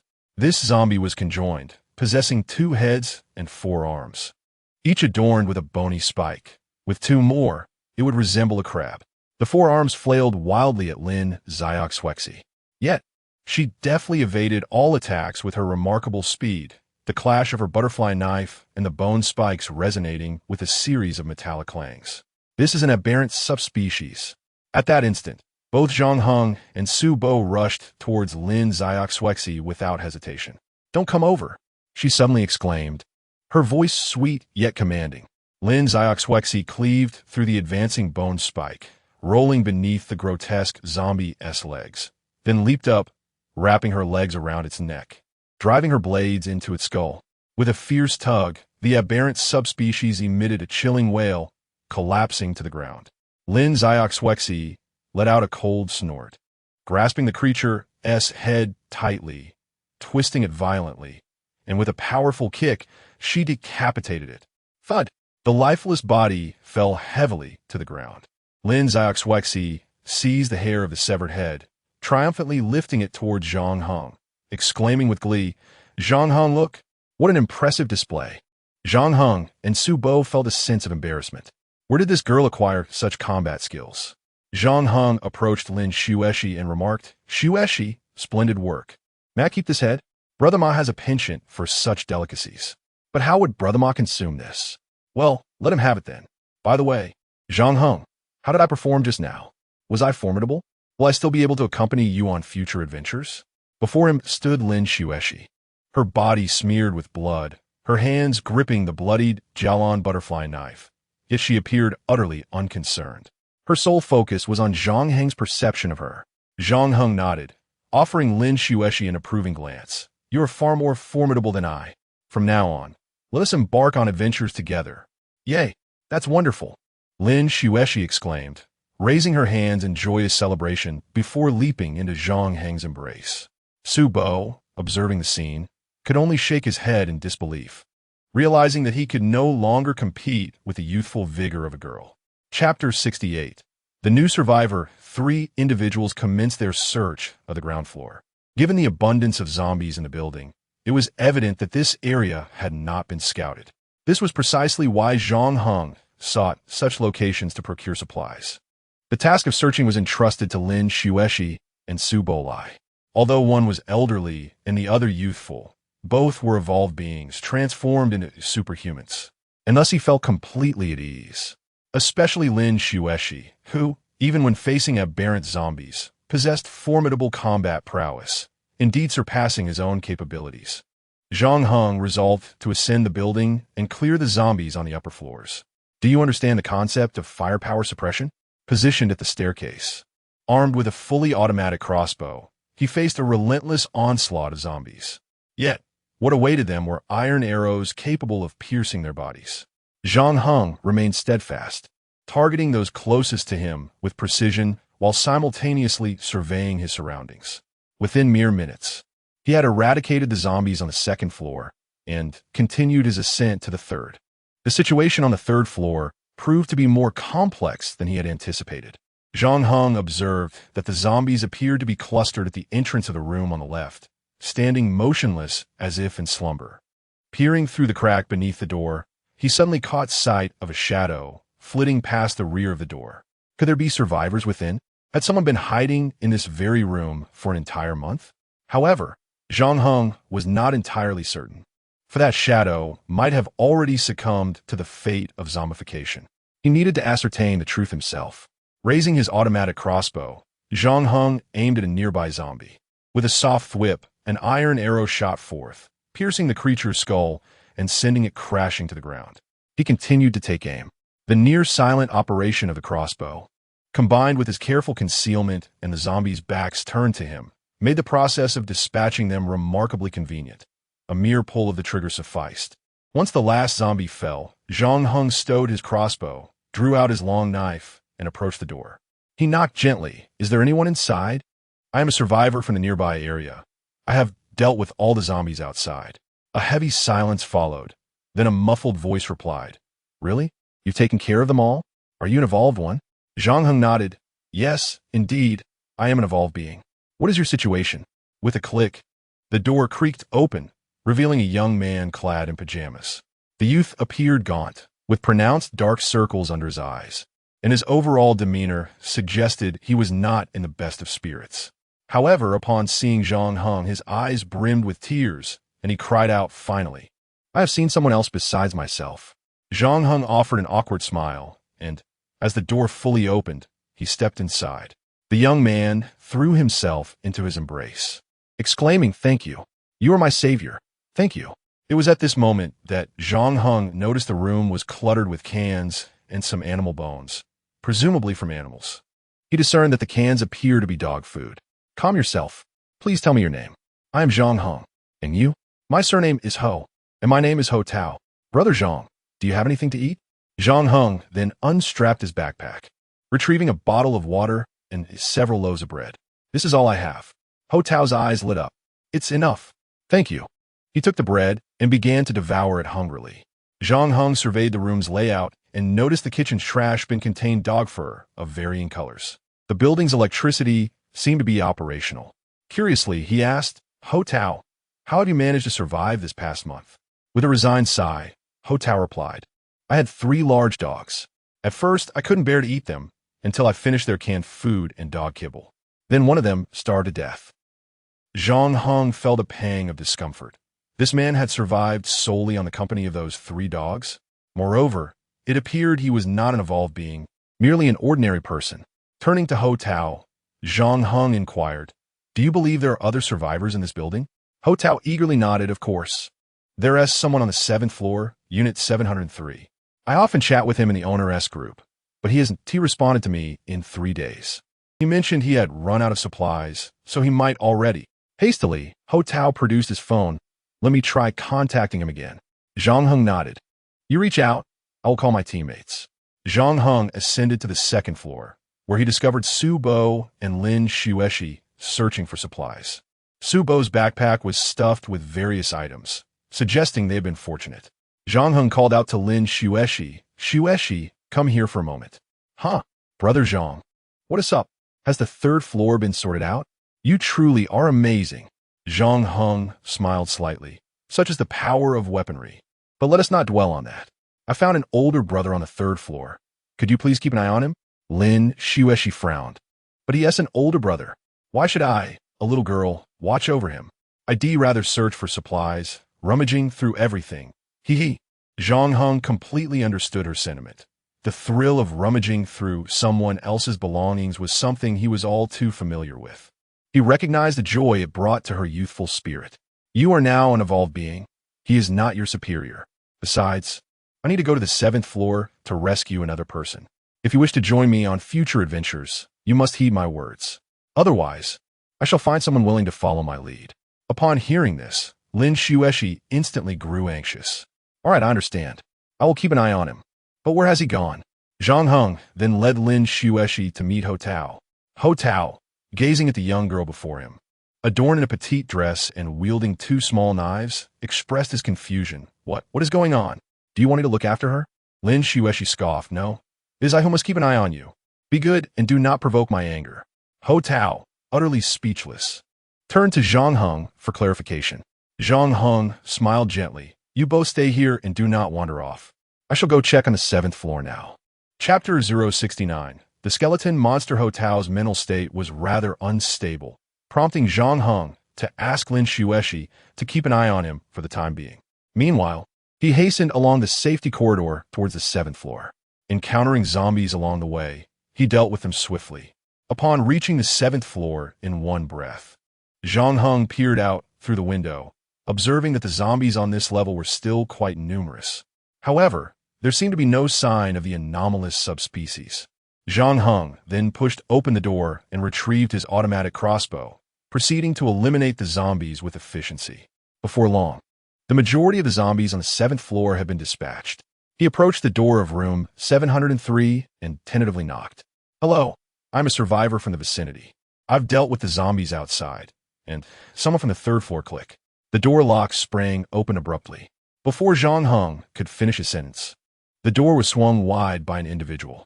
Zhang Heng was taken aback by the sight before him, a man whose gaunt visage and emaciated frame rendered him almost skeletal. The look in the man's eyes betrayed a flicker of astonishment. Finally, someone has come to save me. The skeleton monster clung to Zhang Heng, weeping profusely.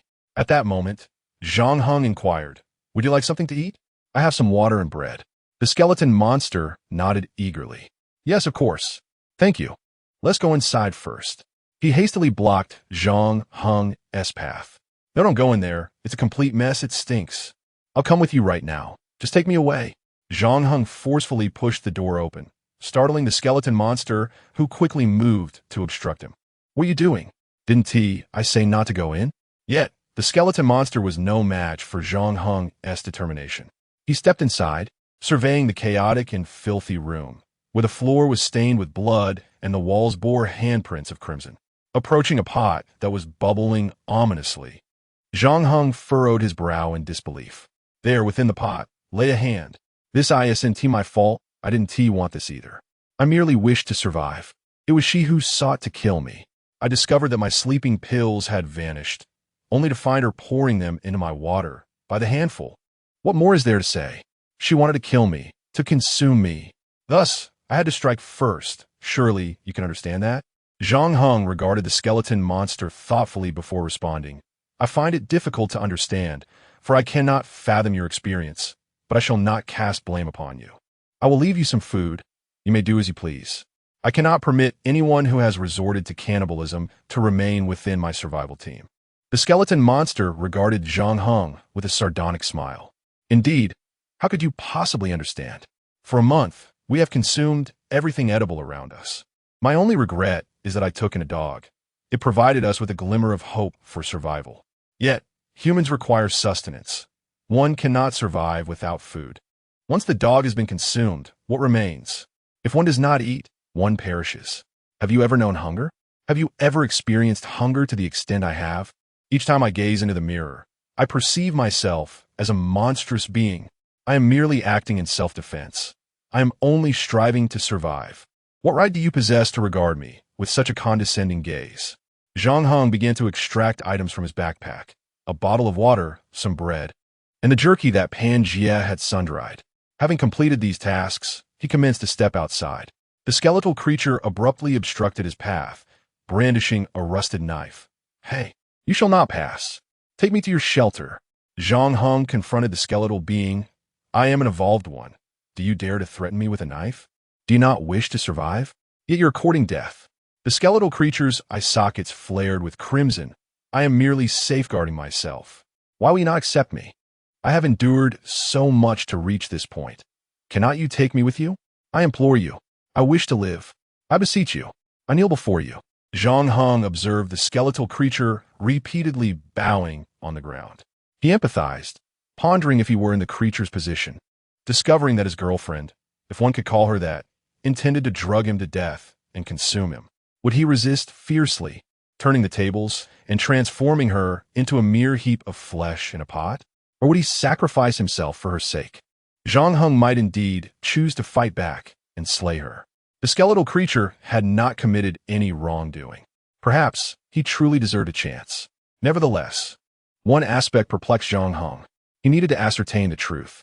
After observing the skeletal creature for several seconds, he inquired, "Was it you who has been in contact with the individual on the 3rd floor?" The skeletal creature paused momentarily. Are you referring to Ho Tao from the third floor? Yes, it is I who has been communicating with him. Zhang Heng, bewildered, asked, then why did you not inform Ho Tao that you have a girlfriend? He told me that there was another person on the 7th floor, yet made no mention of your girlfriend.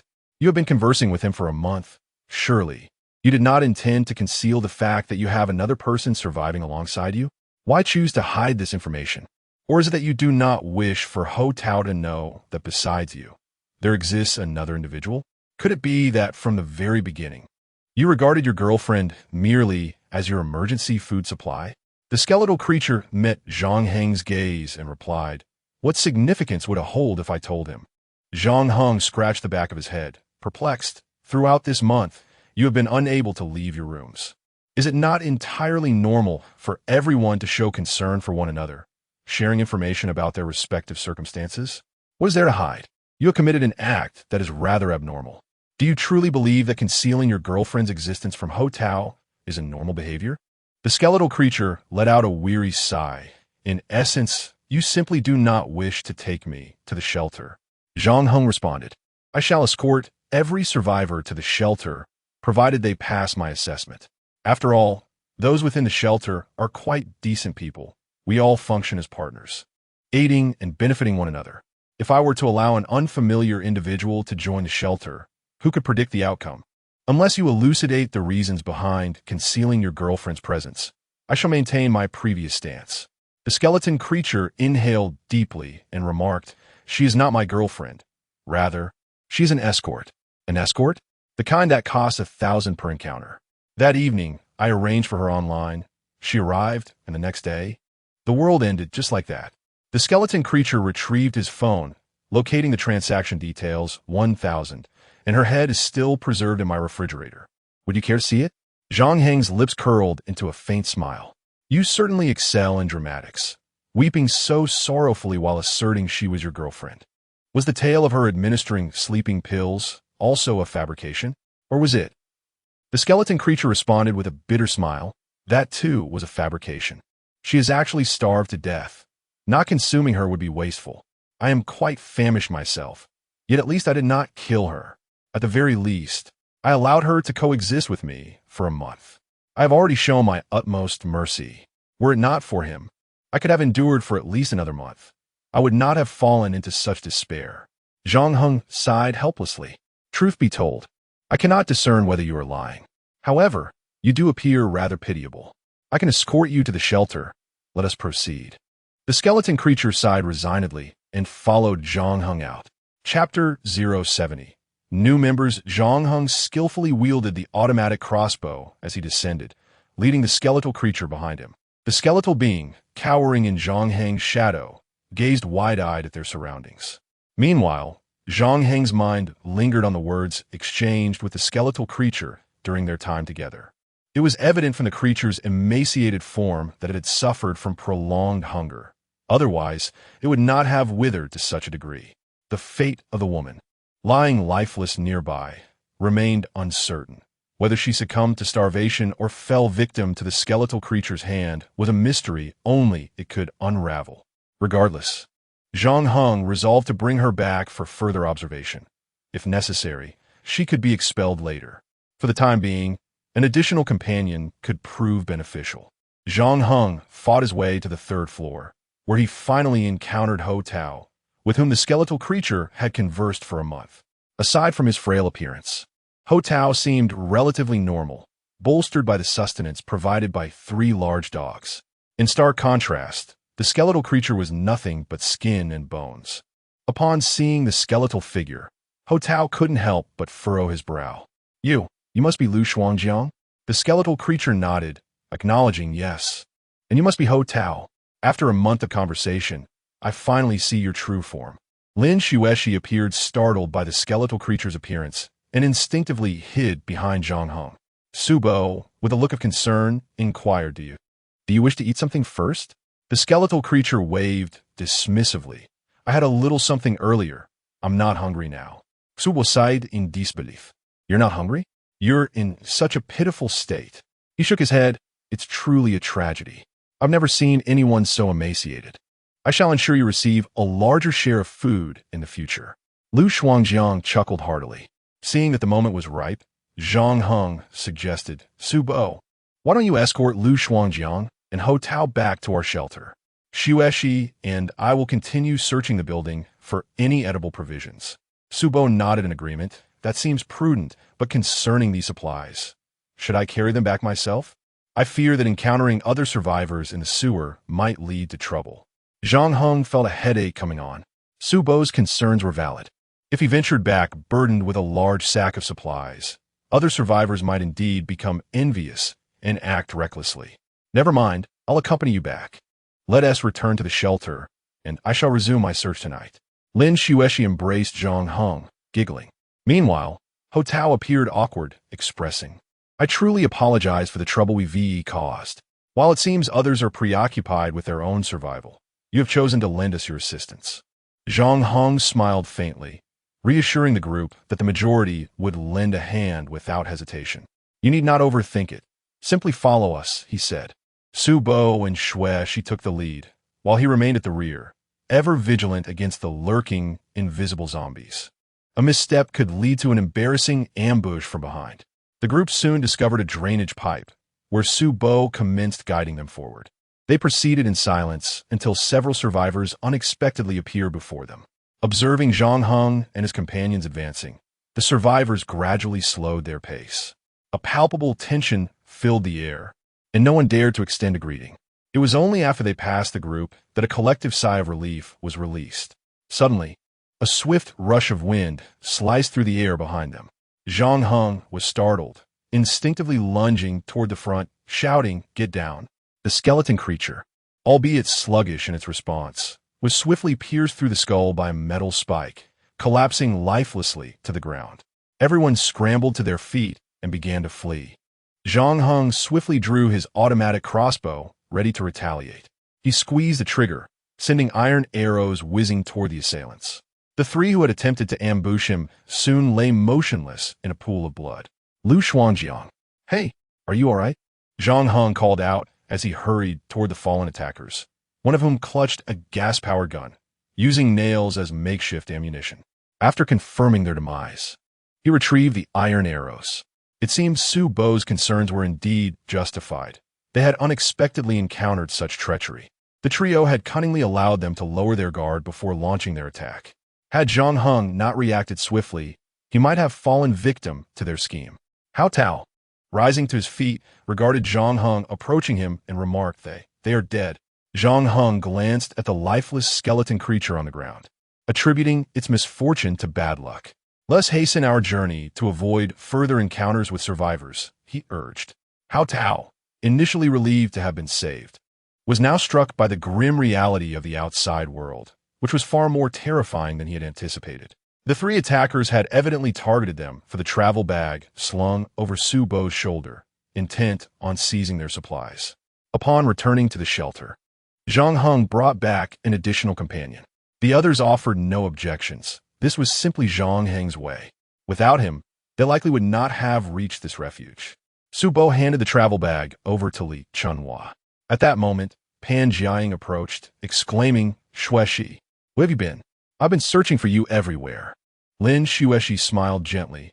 I want to find Brother Zhang Heng. By the way, I've also evolved now. From now on, I can join Brother Zhang Heng on adventures. Zhao Yanan and Cheng Chang's expressions darkened immediately. Damn it, even a little girl has evolved. Why Haven Ti? Cheng Chang took a deep drag from his cigarette, attempting to suppress his feelings of inadequacy. Zhao Yanan wore an expression of discontent, lamenting the unfairness of fate. Zhang Heng remarked, his name is Ho Tao. From today onward, he will live with us. Ho Tao, why don't you take a moment to get acquainted with them?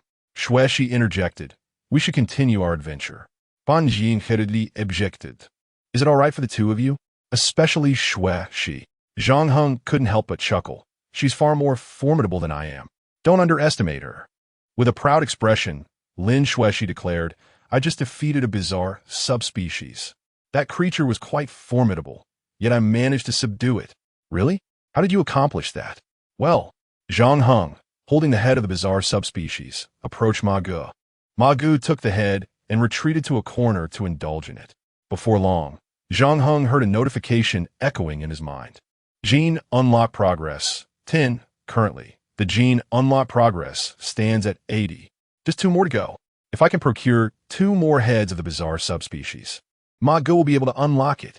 I wonder if Ma Gu will acquire new abilities after unlocking the second gene lock. Chapter 071. The Core of Ice. That evening, Zhang Heng glanced at his personal information.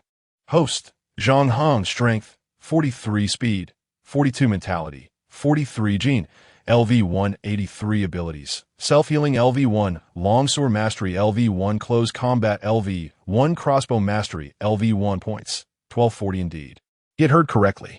While dispatching the zombie, he thought he had heard a sound. It turned out to be the mastery of the crossbow. His gene unlocking was still 17 away from the next tier. Zhang Heng looked out the window at Ma Gu. Perhaps he should tempt fate and send Ma Gu on an automatic exploration. Who knows, by dawn he might have made a breakthrough. The crawler should be far from their vicinity. Zombie number 1 begins automatic exploration. Exploration duration, 8 hours. Once the second layer of his gene was unlocked, he might be able to cultivate an additional zombie. At that time, they could explore together, bringing back more points, allowing him to exchange for new abilities. A smile spread across Zhang Heng's face. At that moment, Lin Xueshi rushed towards him. Brother Zhang Heng, where are we adventuring tomorrow? Zhang Heng replied, we're heading to that tall building we visited before. This time, we'll go together, all right? Lin Xueshi asked, puzzled. If we go together, how much will we really bring back? Should we find a few more? Zhang Heng shook his head. No need. I can handle it on my own. It all depends on Ma Ji's experience tonight. If he unlocks the second layer by morning, I have further plans. Zhang Heng decided to retire early, eagerly awaiting the promising news for the following day. He slept soundly until dawn. As expected, he was once again plagued by a nightmarish pressure. He pushed Lin Xueshi aside and rose to gaze out the window. To his astonishment, Ma Gu stood there. Zombie number 1's automatic exploration has concluded. Killed 215 ordinary zombies.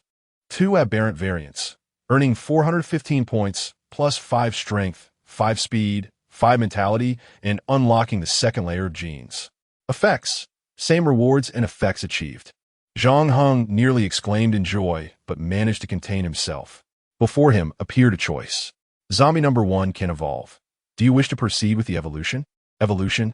Of course. There was no need for contemplation. A more powerful Ma Gu awaited. Evolve. Zombie number 1 begins to evolve. Ma Gu slowly closed his eyes and squatted down. Zhang Heng, slightly bewildered, approached the window to observe Ma Gu. What was happening? Suddenly, countless spore-like entities emerged from within Ma Ji's body, enveloping him entirely. Ma Gu was sprouting mushrooms. These spores continuously exuded a waxy substance, encasing Ma Gu completely. Is this the evolution process? Once Ma Gu emerged from this egg-like cocoon, he should transform into an aberrant variant. This was truly remarkable. Congratulations to the host for unlocking the second layer of the genetic lock. The second layer of the human genetic lock has been activated. Zhang Heng scoffed. What does that have to do with me? You have cultivated 1 zombie. Please select a new zombie for cultivation. The shop has opened for the exchange of combat items. There is still some good news. Zhang Heng inquired of the system. By the way, can I now recruit aberrant subspecies as my undead servants? Indeed. Zhang Heng's expression shifted dramatically. Could he really have aberrant subspecies as his minions? This would save him the time of cultivating them. He proceeded to open the shop's exchange page for combat items.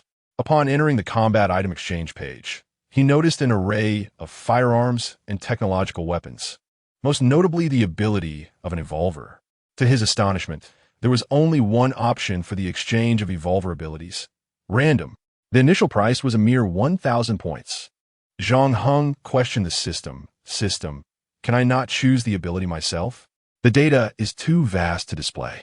You may conduct a random exchange. With only one attempt available, unlocking the third genetic lock will grant more exchange opportunities. With only one chance to exchange, and the ability being random, he felt a twinge of envy towards others. If only he could evolve some abilities himself, that would be splendid. Zhang Heng glanced at his points and resolved to make an exchange, consuming 1,000 points for an ability exchange. The ability is now being randomly generated. Congratulations, host. You have acquired the ability Ice Core. Would you like to use Ice Core? Ice Core, the ability to manipulate ice? Incredible. This was a leap forward. Yes, yes. Let me experience it. The ability is merging with the host's body. Suddenly, Zhang Heng felt a cool sensation coursing through his body. In the next moment, he discovered something new within him. A spherical ice orb nestled in his abdomen. He opened his palm, and streams of cold air wafted from his hand. A faint smile graced Zhang Heng's lips. With Ice Core, I can control cold air? How many survivors possess the ability to manipulate cold air? The abilities obtained by the host are determined by the evolutionary capabilities of survivors worldwide. After analyzing global data, the Ice Core ranks among the top 10 abilities. He had gained an ability that was among the top 10 in the world. It seemed fortune favored him. However, Zhang Heng was momentarily unsure how to utilize it. Would you like to simulate the techniques created by Ice Core ability users? Zhang Heng blinked in surprise. This meant he could directly replicate the abilities crafted by Ice Core users? Of course, this could save me considerable effort. Data loading, please accept. Zhang Heng suddenly closed his eyes, and in the next instant, a plethora of unfamiliar memories and data surged into his mind. When he opened his eyes once more, he was astonished to discover that his consciousness was enriched with the memories of others. These recollections encompassed the techniques associated with the Ice Core ability, detailing their usage and creation. Zhang Heng merely skimmed through these memories like a fleeting carousel, and he was left in awe of the remarkable prowess of this awakened individual. This person was nothing short of a genius, capable of conjuring such a diverse array of abilities. He manifested his imagination, intertwining it with his own icy essence, bringing it to fruition in the tangible world. Ice shields, frost spikes, glacial domains, jet propulsion. As Zhang Heng extended his arms, a colossal ice shield materialized before him. With a mere gesture, countless ice spikes levitated in his hands. A slight leap unleashed torrents of frost beneath his feet, granting him the gift of flight. When he focused his concentration, he could unleash an overwhelming surge of cold in an instant, enveloping the surroundings in a frigid domain. Within this icy realm, all living beings would be subjected to the onslaught of frost, gradually succumbing to its chilling grasp. Chapter 072. Shivalin Shueshi rubbed her eyes and gradually awakened. Suddenly, she let out a sneeze. Achoo! Zhang Heng hurriedly turned around to look as Lin Shueshi tightened the blanket. Zhang Heng, why has it suddenly become so cold? Is it snowing outside? Zhang Heng hastily withdrew the chill from his body, overwhelmed with excitement. Completely forgetting that she lay sprawled on the bed without a blanket. With a hint of embarrassment, Zhang Heng remarked, "It hasn't snowed, but you seem to be sleeping restlessly. You must have caught a cold. Next time, please refrain from climbing onto me while you sleep." Understood? Lin Shueshi slightly pouted her lips, recalling how her father would always make her lie down and even cover her with a blanket. Zhang Heng felt a sudden wave of embarrassment. It appeared that Lin Shueshi had mistaken him for her father. At that moment, Zhang Heng said, "Little Shueshi, since you're feeling unwell, why not stay at the shelter today? It just so happens that I need to travel to a distant place, and you certainly would not want to accompany me. Tomorrow, I shall take you on an adventure. How's that sound?" Lin Shueshi pondered for a moment and then said, "Well, all right then, do take care." Zhang Heng nodded. "Of course, I will be cautious." He stepped outside first, eager to test his abilities and perhaps to capture an unusual species along the way. The appearance of this peculiar creature must not be too unsightly or bizarre, lest it frighten others. However, it seems that an unusual species that is not unattractive might not possess great strength either. A profound headache enveloped Zhang Heng as he exchanged a brief greeting with Pan Jiaying before stepping out of the shelter alone. Pan Jiaying was aware of his tendencies. Zhang Heng was certainly off to clandestinely scavenge for supplies again. However, that was not the case. He was, in fact, making his way towards the outskirts of the city. Upon realizing the absence of nearby individuals, he began to experiment with jet propulsion. The icy gusts emanating from his feet were sufficient to sustain his flight. Initially, his speed was modest, but gradually, Zhang Heng acclimated to the sensation of soaring through the air, enhancing his velocity significantly, even executing intricate aerial maneuvers. As for the icy domain, it appeared to be a rather taxing ability in terms of mental exertion. Unless absolutely necessary, he generally refrained from utilizing it. Zhang Heng flew towards the location where Lu Wintao and his companions were constructing the shelter. From a distance, he spotted a wall rising not far ahead. The wall stood over 2 meters tall and spanned approximately 100 square meters. Lu Wintao and his team seemed to be stacking bricks higher. Although they were designers, they appeared to possess some skills in construction, especially with the guidance of a foreman named Jiang Ping, allowing them to learn quite rapidly. Building a house was not particularly technical work. It merely required effort and resulted in a bit of dirt. Yang Jun seemed to have remained there, occasionally needing the assistance of individuals with greater strength to help transport supplies. This was also the reason why Brother Ma had not stayed behind. Yang Jun believed that venturing alone to procure supplies was too perilous, not to mention the necessity of delivering meals to the group at regular intervals. Thus, he decided to remain and contribute to the construction efforts, enjoying pleasant conversations with the foreman Jiang Ping, which brought him a sense of happiness. The confirmation of the shelter's timely construction prompted Zhang Heng to depart from the site. Today, he ventured out with the intention of seeking a peculiar subspecies. Although encounters with such subspecies are rare, he now possessed the ability to soar through the skies, akin to a majestic eagle surveying the city below. Every corner of the urban landscape was laid bare to his keen gaze, significantly accelerating his search. From his aerial vantage point, he could still discern a number of these peculiar subspecies. Alas, none bore any resemblance to humans. Some had heads the size of basins, while others were adorned with bony spikes protruding from their backs. Suddenly, Zhang Heng paused, realizing that the number of crawlers seemed to have surged. 1, 2, 3. 3 crawlers were scattered across different regions. Even if his shelter were completed, it would still be vulnerable to the crawlers' incursions. They would not hesitate to infiltrate, disregarding even skyscrapers. What chance did his shelter stand?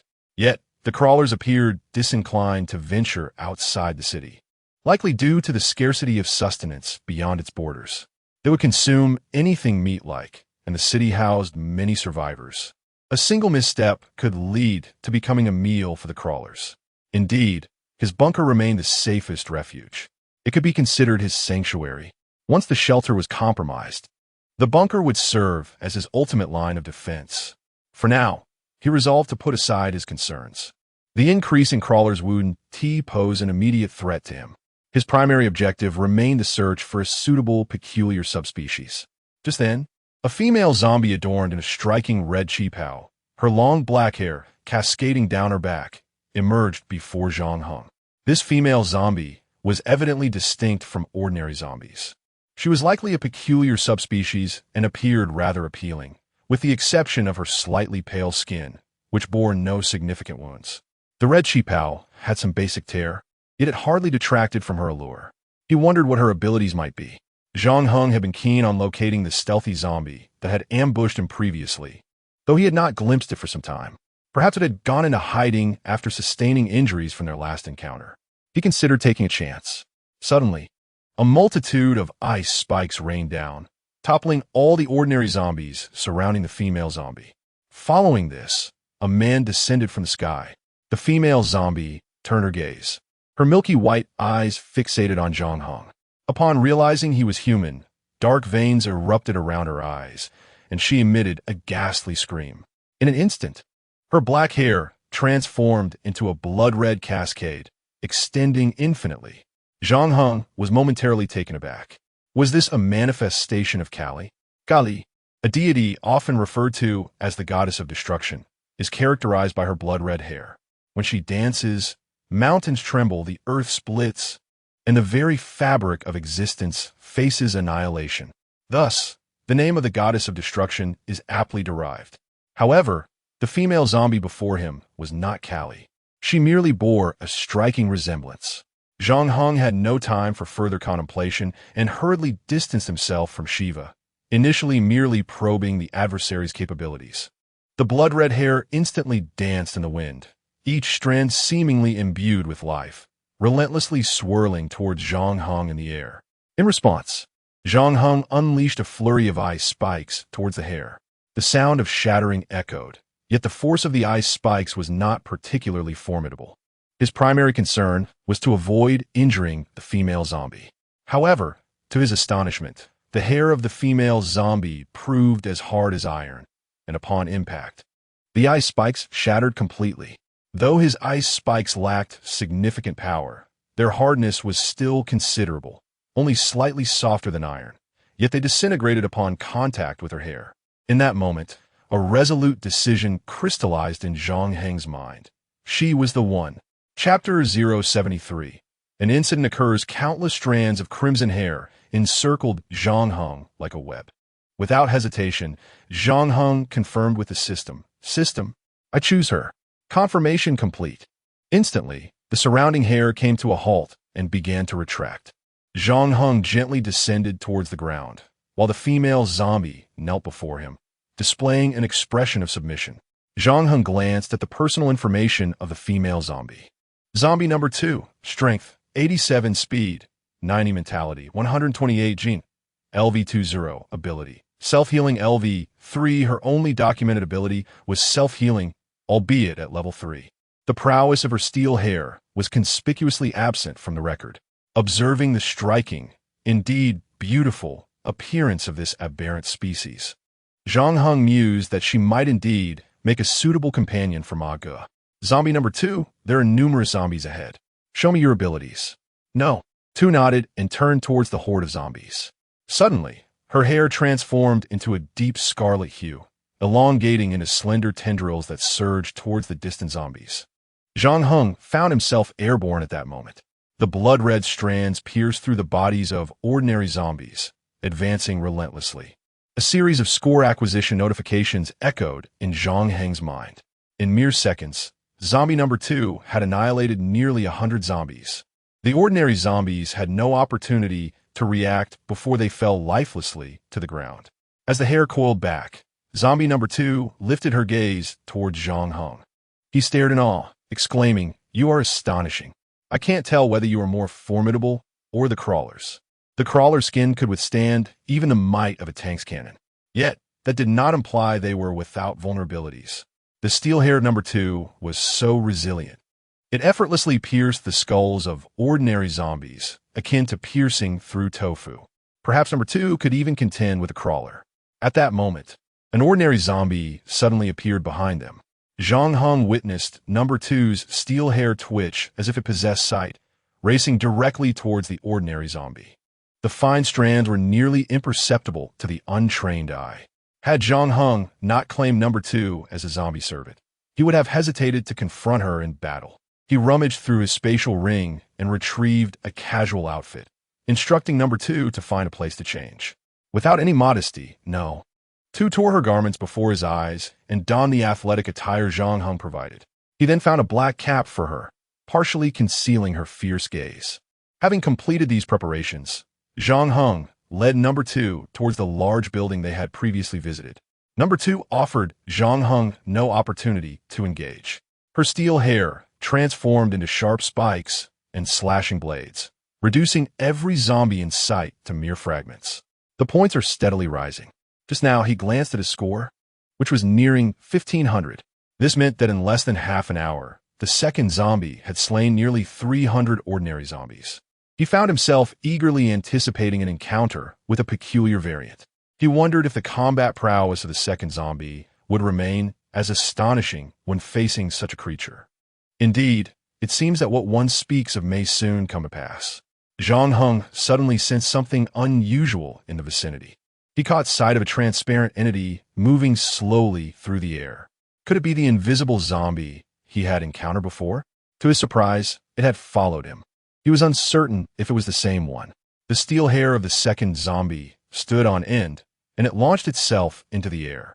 In an instant, the hair ensnared the enormous right hand of the invisible zombie. The invisible zombie had no choice but to reveal its true form and began to struggle relentlessly. Yet, before long, the remaining steel hair pierced through its body. The steel strands entwined around the peculiar variant's form and tore violently. A blood-red brain was extracted intact from its skull. The brain was brought to the second zombie's mouth, and without hesitation, it took a massive bite, swallowing the entire brain whole. Points: 100. Gene unlock progress. 1 instant kill?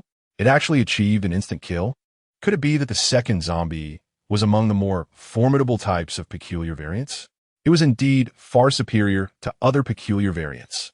The invisible zombie that had posed a challenge earlier was effortlessly dispatched.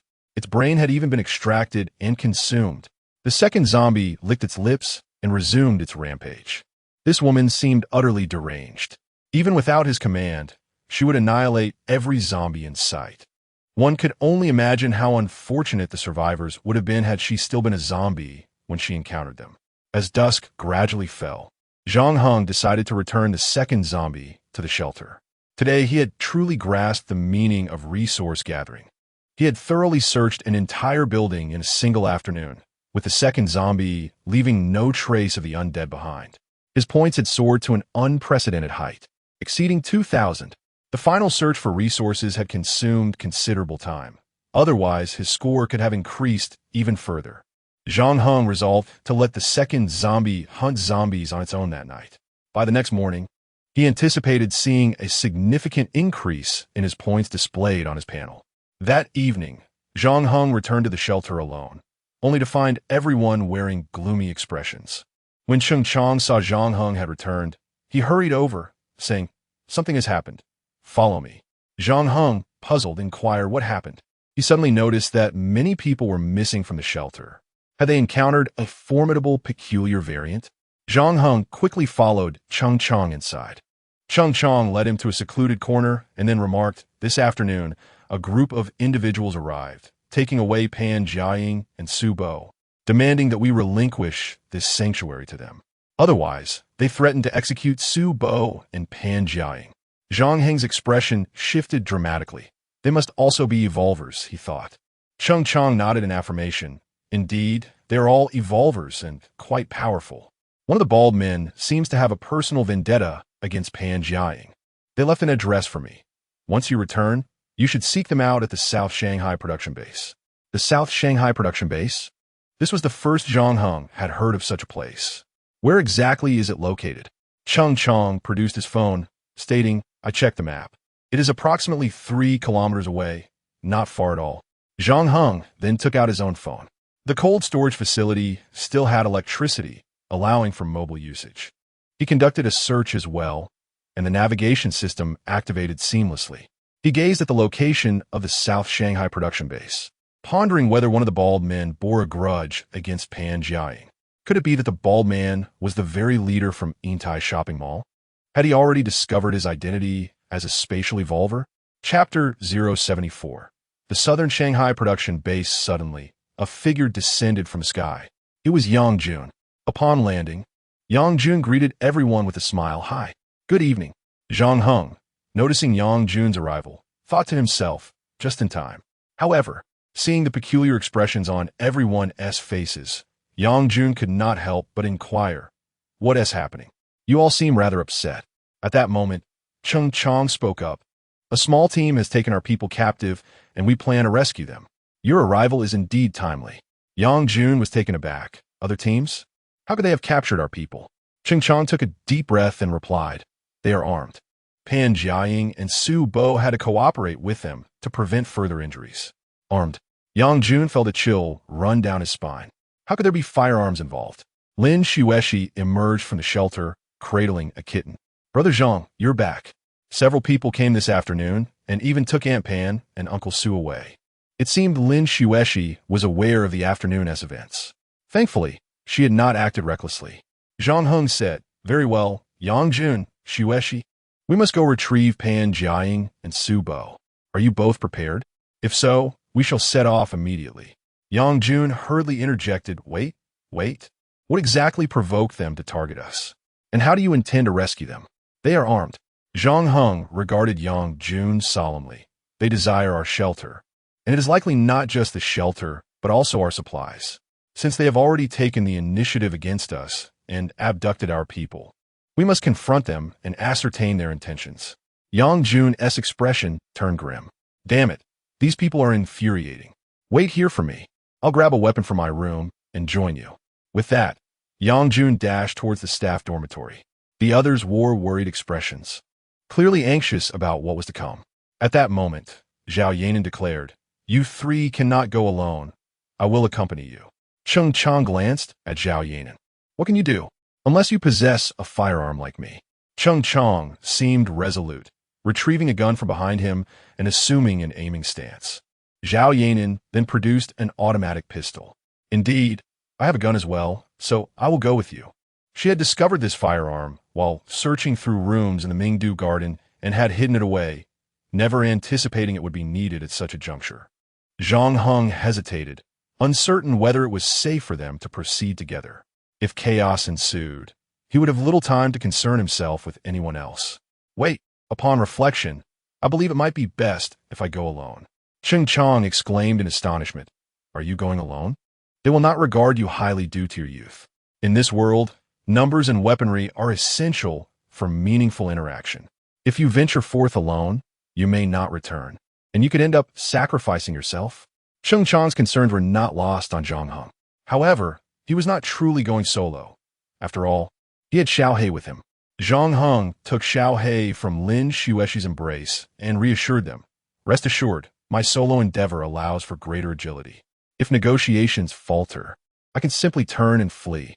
Who could possibly catch me? If you accompany me, I would worry more about your safety." The expressions of those around him darkened. The onlookers wore faces of anxiety. "Captain Zhang, it would be better if Chang and the others accompanied you. There is strength in numbers. It is too perilous for you to go alone. We are uneasy. Captain, please let Chang and his team go with you." Most of those present had been rescued by Zhang Heng. At this moment, considering the disparity in strength between the two parties, Zhang Heng's solo venture seemed tantamount to courting death. Yet, Zhang Heng smiled and replied, "You need not fret excessively. My decision to go alone is well considered. Stay at home and await my return. I wager that after today, no one will dare to bully members of our survival team. Not a soul." With that, Zhang Heng began to step outside, casually adding, "By the way, Yang Jun has already taken flight and is unlikely to return. Even if he does, I shall not welcome him back." During their conversation, Yang Jun had soared away from the staff dormitory. "That scoundrel, I saved you once, and this is how you repay me. The next time we meet, I won't be so accommodating." Zhang Heng scooped up the little cat and retrieved zombie number 2. However, he did not leave with zombie number 2. Instead, he instructed it to stay close by. He held Xiao He in his arms, gazing into its wise feline eyes. "Little cat, I know you are clever. Soon we shall rescue Pan Jiaying and Su Bo. You must be familiar with both, correct? Should a scuffle arise, I count on your covert assistance." The little cat let out a soft meow, though it was unclear if it had comprehended his words. Zhang Heng chose to believe it had. This little creature was indeed astute. At the South Shanghai production base, Zhang Heng released Xiao He approximately 100 meters away. The little cat trotted forward, shaking its paws as it dashed into a nearby alley. Zombie number 2 stealthily prowled within Zhang Heng's perceptible range. He raised his gaze towards the entrance of the South Shanghai production base. The surrounding zombies were notably sparse, evidently having been dealt with by the inhabitants within. Their interest in him likely stemmed from the bald man. Ever since the bald man's Silvertime Mall was ransacked, he had been in search of a woman. Perhaps, after some inquiries, he had come to suspect that Pan Jiang might be the very woman who incited the nearby survivors to loot the Silvertime Mall. If that is the case, then her connection with spatial manipulators must be quite significant. It is no wonder that his survival squad has come under scrutiny. If the opposing party refrains from provocation, he too will maintain his composure. However, should they exhibit reckless behavior, he will not hesitate to respond in kind. After traversing approximately 50 meters, a man with yellow hair, a cigarette dangling from his lips, approached him. The man brandished an automatic rifle, directing his inquiry at Zhang Heng.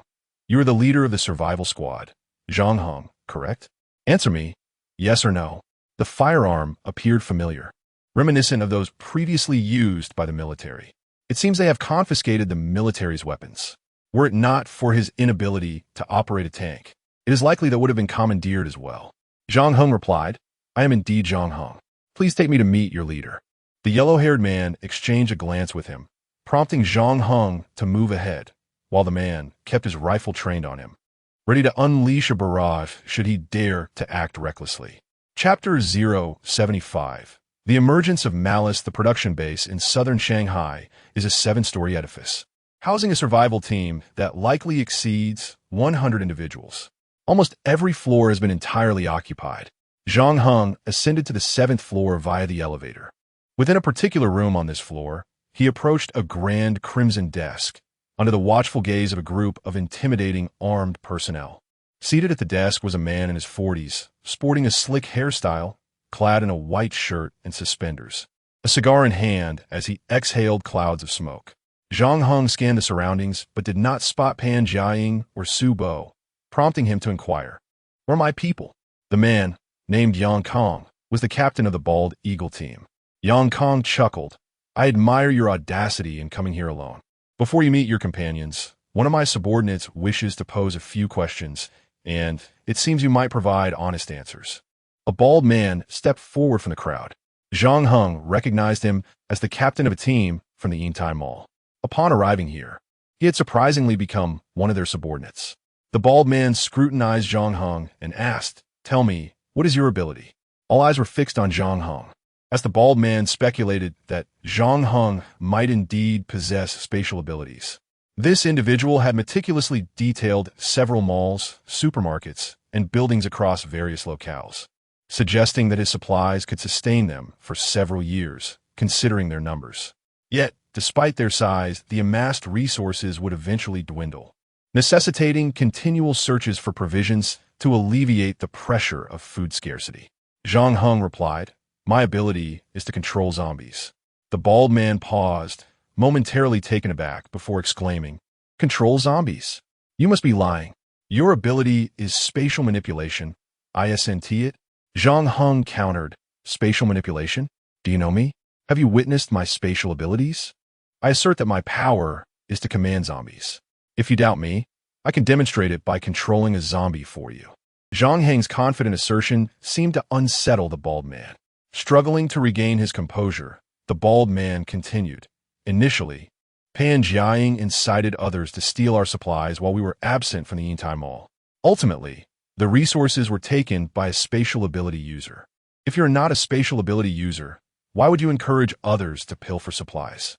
Zhang Heng chuckled. It seems there's been a misunderstanding.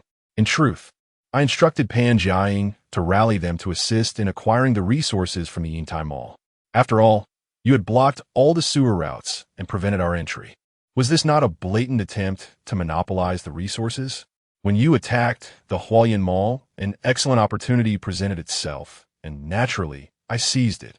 Little did I know, I was not the only one with such intentions, but also that spatial ability user. I left without even witnessing the goods within the Yintai Mall.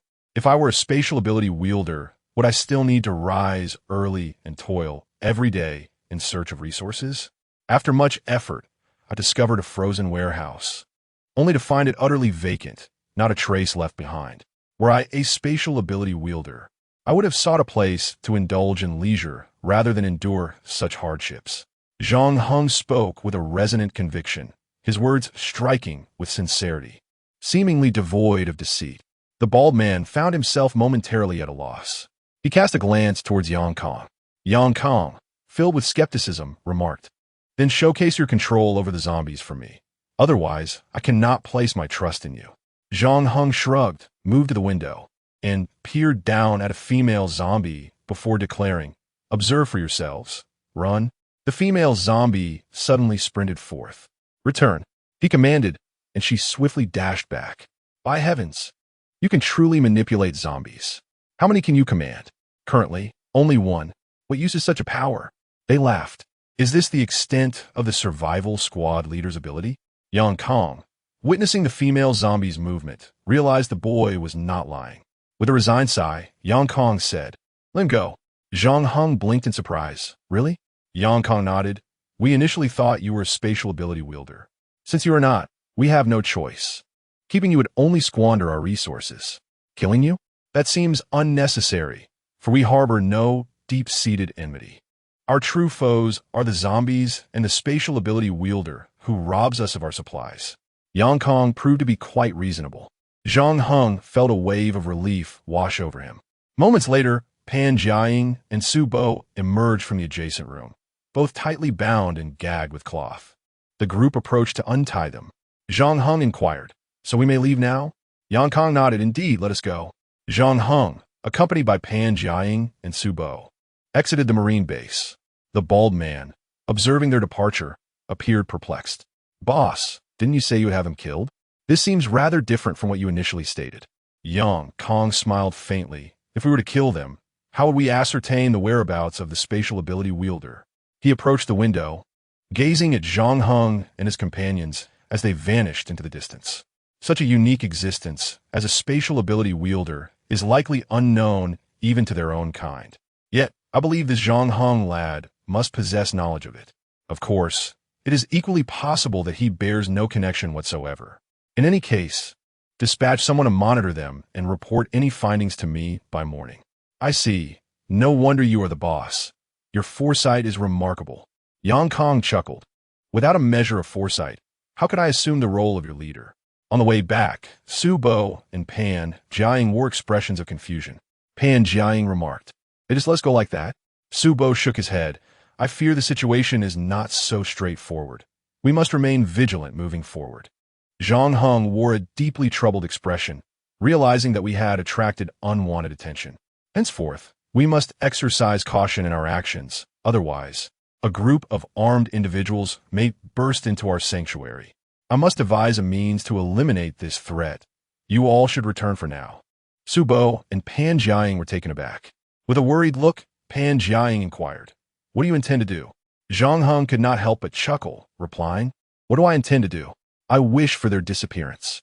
Since they have already posed a threat to us, we must certainly find a way to neutralize them. It is either they eliminate us, or we eliminate them.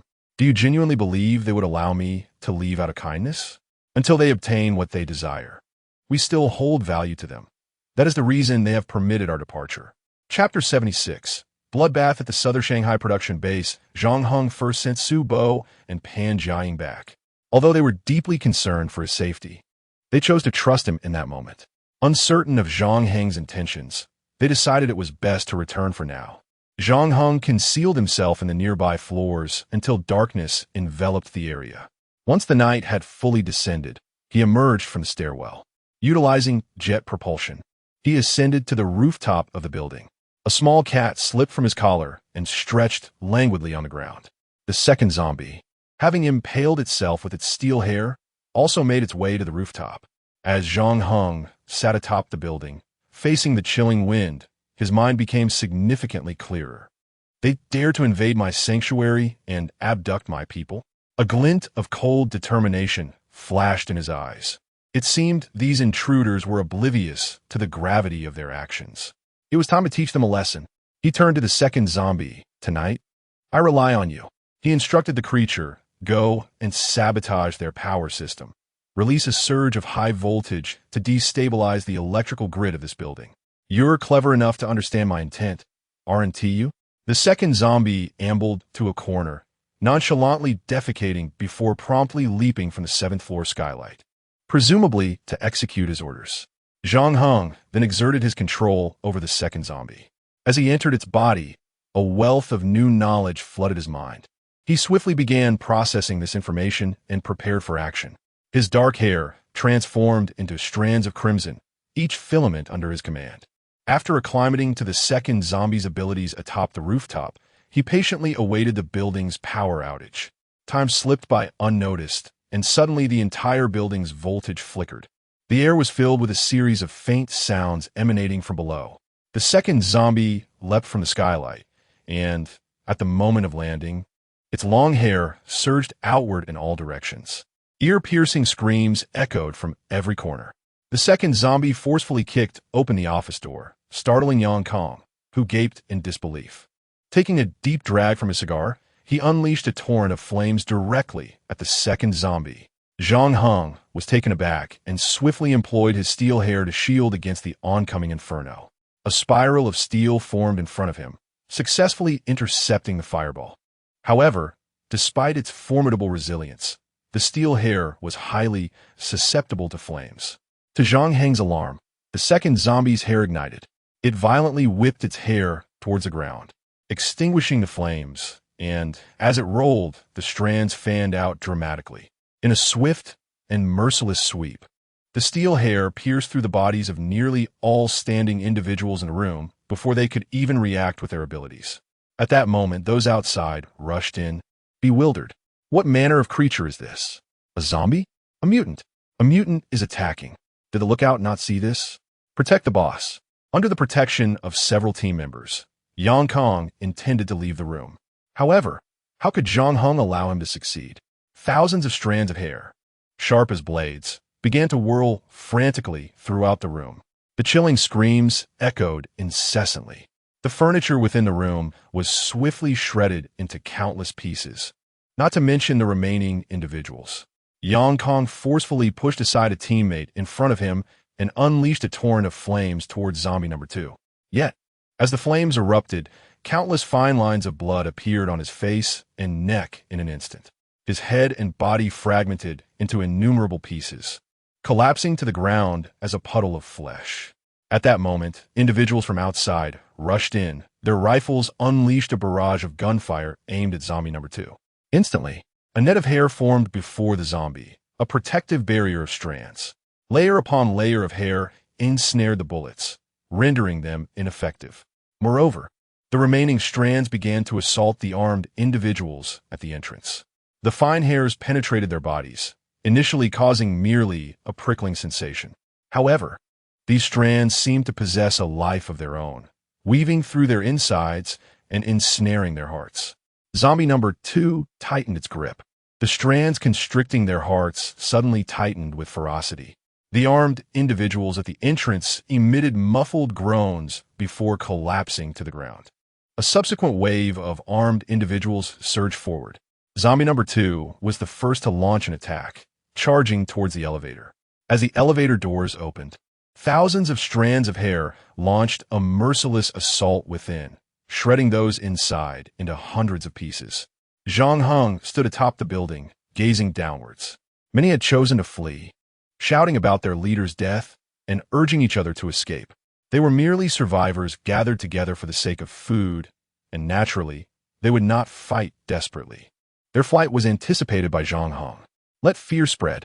He then leaped through the skylight, gathering all the relatively intact rifles on the ground into his spatial backpack. Subsequently, he opened a door to a room he had been keenly interested in since his arrival. The moment the door swung open, Zhang Heng's eyes widened in astonishment. Supplies. A bountiful array of resources, canned goods, and instant noodles galore. With over 100 people, even this abundance would scarcely suffice. Zhang Heng grinned, conjuring a spatial vortex in his hand, and promptly absorbed all the supplies into it. He continued his descent, inspecting the corpses on the ground, while also collecting the automatic rifles used by these individuals. Meanwhile, zombie number 2 autonomously began to attack other rooms, seeking out anyone who had yet to escape. If found, they would be eliminated without hesitation. Suddenly, a small dark figure leaped at his feet. Zhang Heng scooped up the little black cat, marveling at its uncanny ability to comprehend his words. You truly are a miraculous feline. I never expected you to understand me. This time, you have performed splendidly. I shall reward you with some extra fish treats upon our return. Little Black, with a face full of affection, nuzzled against Zhang Heng's cheek and even playfully licked him with its tongue. Zhang Heng, unable to bear the ticklish sensation, chuckled. All right, no more licking. Let's search for the house first. It was not until the early hours of dawn that Zhang Heng hurriedly departed from the South Shanghai production base, making his way towards the shelter. Upon returning, he found that many people were surprisingly still awake at this hour. Upon seeing Zhang Heng, they rushed towards him with concern. Captain Zhang, are you all right? Captain Zhang is back. Captain Zhang is back. Their voices were filled with relief, and he noted with a smile, of course, I am fine. What could possibly be wrong with me? It is getting late. You all should head to bed. Any matters can be addressed tomorrow. Only then did everyone return to their slumber, finally able to release the weight of anxiety from their hearts. Chapter 077. The spread of fear. Lin Xueshi rushed towards Zhang Heng. Brother Zhang Heng, are you all right? Zhang Heng shook his head and handed Little Black to Lin Xueshi. Go find Aunt Li and ask her to prepare some delicious canned food and dried fish for Little Black. We owe it to him, otherwise, things wouldn't have gone so smoothly. All right, I understand. Little Black, let us go, Lin Xueshi said, lifting Little Black above her head and running ahead swiftly. At that moment, Pan Jiaying and Subo approached. Pan Jiaying inquired, Zhang Heng, what do you mean by went smoothly? What did you do? Zhang Heng smiled slightly and replied, what did I do? I eliminated them all. The revelation startled everyone present. Zhang Heng then tossed his backpack onto the ground and unzipped it, revealing an array of submachine guns and ammunition, even grenades. The bullets had been exchanged from the system store, as were the grenades. There were approximately a dozen submachine guns and several hundred rounds of ammunition. Once they awoke, he planned to distribute these weapons, equipping each person with 30 rounds as reserve. Pan Jia, you'll be in charge of delivering meals to Lu Wintao and the others from now on, since Yang Jun has fled. Pan Jiaying nodded, understood. Should we distribute some submachine guns to them as well? Of course, but ideally, one for each person. We have quite a few assault rifles. After saying this, Zhang Heng turned to Zhao Yanan. Yanan, do you know how to use this? Teach everyone later. Zhao Yanan nodded. Yes, I will. She picked up a submachine gun from the ground. It was the military-grade M441, considerably lighter than standard rifles. While its firepower was modest, it should suffice against zombies. Cheng Chong cautiously glanced at Zhang Heng. Zhang Heng, what is your current strength? How could you single-handedly eliminate an entire squad? Zhang Heng couldn't help but chuckle. Actually, I didn't wipe them all out. There were over 100 of them. I only took down about 20 or 30. The rest fled. Moreover, I had to do this. They came to my sanctuary armed and took my people. Do they think I'm easy to bully? I intended to eradicate them from the start, but they let us go, claiming the misunderstanding was resolved. Do they think I'm new to this? They simply didn't get the answers they wanted, which is why they released us. Did I really take down dozens of armed men alone? Zhang Heng's abilities had evidently improved significantly. Otherwise, such a feat would have been beyond reach. Now, even Su Bo and Lin Xueshi, this frail duo, had evolved. He must be close to that point as well. After bidding farewell to Cheng Chong and the others, Zhang Heng headed to the supplies storage room to find Li Chunhua. Upon seeing Zhang Heng arrive, carrying a multitude of bags, Li Chunhua couldn't help but laugh. Captain Zhang, where have you been shopping? What have you got there? Before entering the supplies storage room, Zhang Heng retrieved the provisions he had previously allocated within his spatial backpack. Inside were an assortment of canned goods and instant noodles, items that could be consumed gradually, prioritizing those that were prone to spoilage. Sisterly, could you assist in documenting this? He requested. Li Chunhua nodded in understanding. After completing these tasks, Zhang Heng finally exhaled, feeling the weariness of the day settle in. He prepared to indulge in a much-needed slumber, hoping that, from this day forth, incidents involving intrusions into his sanctuary and the abduction of his companions would cease.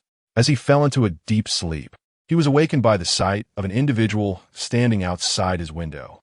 Upon closer inspection, he recognized it as the second zombie. In that moment, a system notification echoed in his mind. Zombie number 1 has completed its evolution. Ma Ge has evolved. Zhang Heng hurried to the window, wiping his face as he gazed at the egg-like object on the ground. Inside it was Ma Ge. Suddenly, the massive eggshell developed a fissure, and Ma Ge emerged, shattering the shell. Before him stood a transformed Ma Ge, dramatically altered in appearance. His undergarments had vanished, leaving him entirely bare. His physique had morphed into that of a muscular giant, towering over 2 meters. At the center of his chest was a basketball-sized vertical eye, animated and curiously surveying the surroundings. Ma Ji's arms were adorned with a pair of bone blades resembling those of a mantis, their edges delicate as gossamer, yet glinting with a menacing silver sheen. The second zombie observed Ma Ge with evident curiosity, reciprocated by Ma Ji's own examination of the second zombie. The two beings shared a profound connection. Part of my interruption, Ma Ge, but you should don some clothing, Zhang Heng interjected, tossing an outfit toward him. After dressing, Ma Ge found the sleeves ill-fitting, leaving them to dangle. It appeared that Ma Ge would need to exercise caution in his movements to avoid harming those nearby. "You two, embark on an expedition for me," Zhang Heng commanded. "Remember, if you encounter a crawler, do not confront it. Avoid entirely, do not attack, and certainly do not lead it back here. Understood?" Both zombies nodded in affirmation. Zhang Heng, satisfied, added, "Split up for your missions. This way, we may harvest more zombie kills." No sooner had he spoken than zombie number 1 headed left, while zombie number 2 ventured right. Zhang Heng felt a surge of delight, wondering how many points they might bring back by nightfall. In the span of a single night, news of the bizarre subspecies zombies attacking the South Shanghai production base spread swiftly among the nearby survivor community. These aberrant zombies had brazenly penetrated the base, leaving a trail of carnage in their wake. The leader of the South Shanghai base and several of his officers had fallen victim to the onslaught. Fear swiftly permeated Jiangnan City, originating from a captain known as the Survival Team. Zhang Heng initially showcased his ability to manipulate the undead. Subsequently, the zombies surged into the Shanghai production base, even though no one witnessed Zhang Heng directing the assault. Nevertheless, such thoughts were inevitable, for the only entity harboring animosity towards the South Shanghai production base was the Survival Team. As dusk approached, an unexpected visitor arrived at the refuge. "Brothers, behold the bounty I bring, an abundance of supplies that I alone cannot carry." Yang Jun descended with 2 large travel bags in tow. Zhao Yanan and Zhao Chunlei, who were on patrol, were momentarily taken aback before darkening their expressions and striding toward Yang Jun Chapter 078. The newcomer Yang Jun, Zhao Yanan assessed the man before her and recognized him as none other than Yang Jun.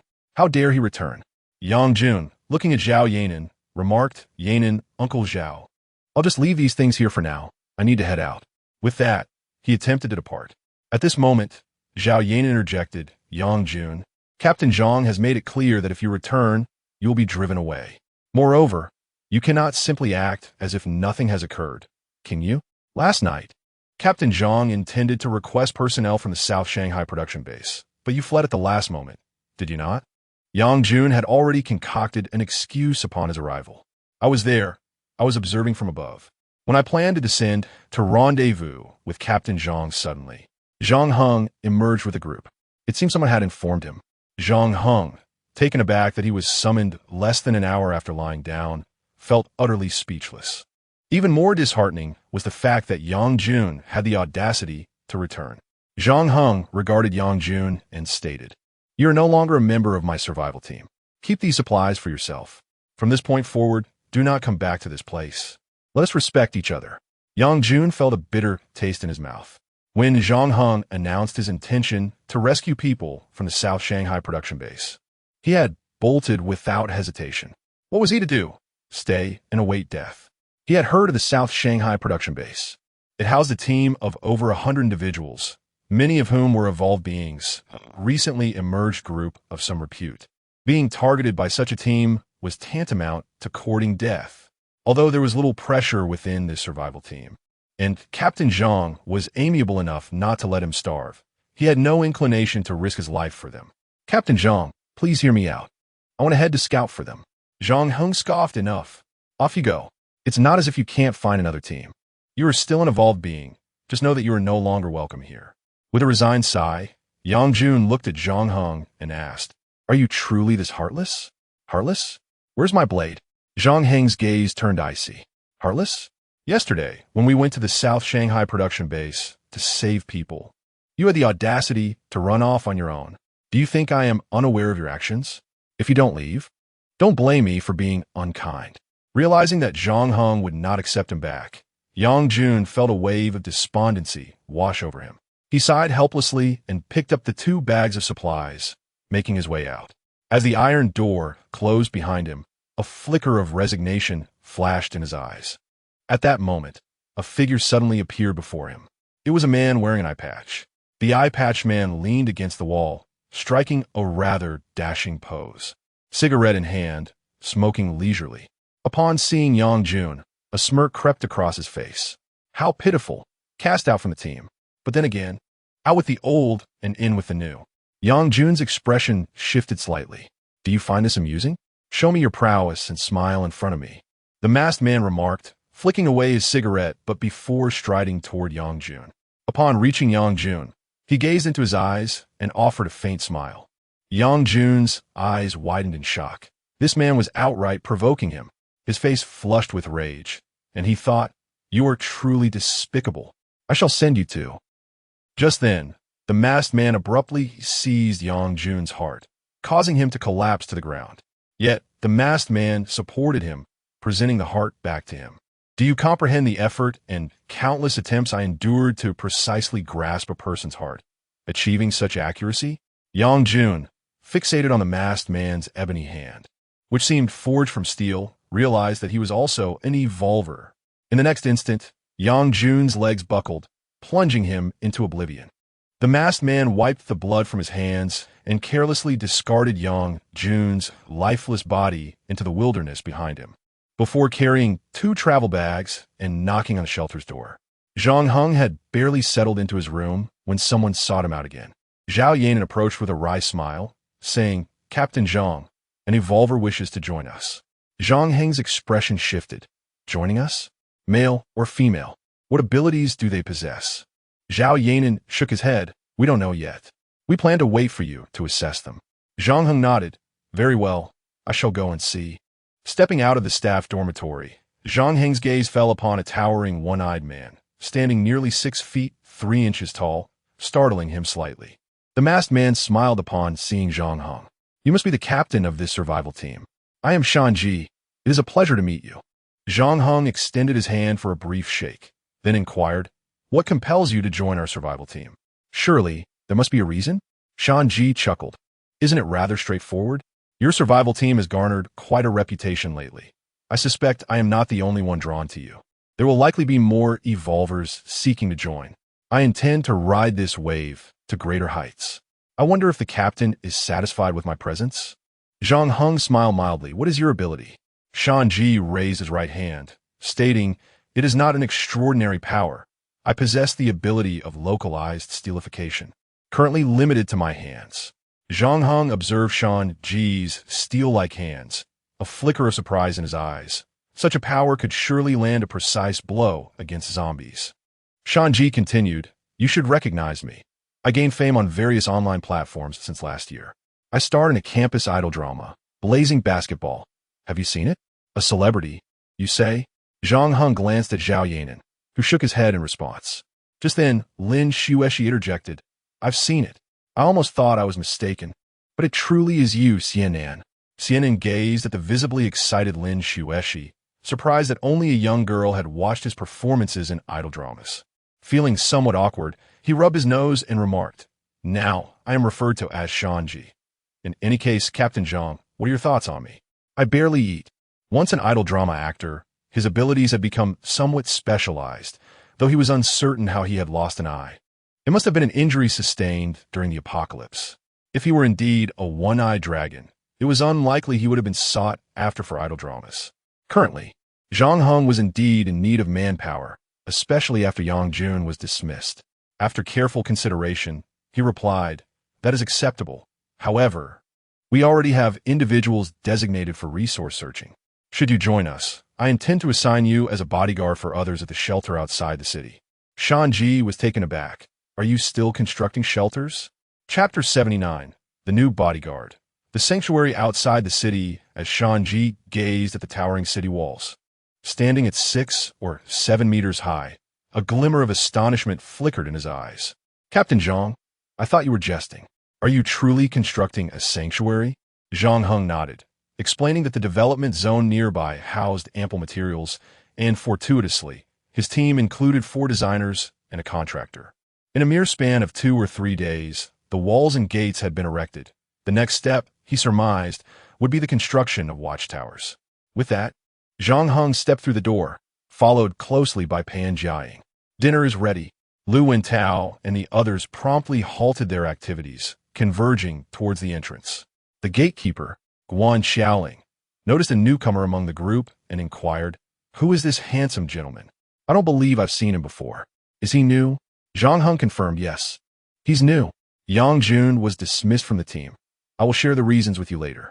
Turning to Shan Ji, he continued, from now on, you will reside here, responsible for delivering meals and ensuring their safety. Should you ever feel weary or wish to leave, just let me know, and I will assign you another task. Shan Ji nodded, affirming, understood. I will remain here and ensure their protection.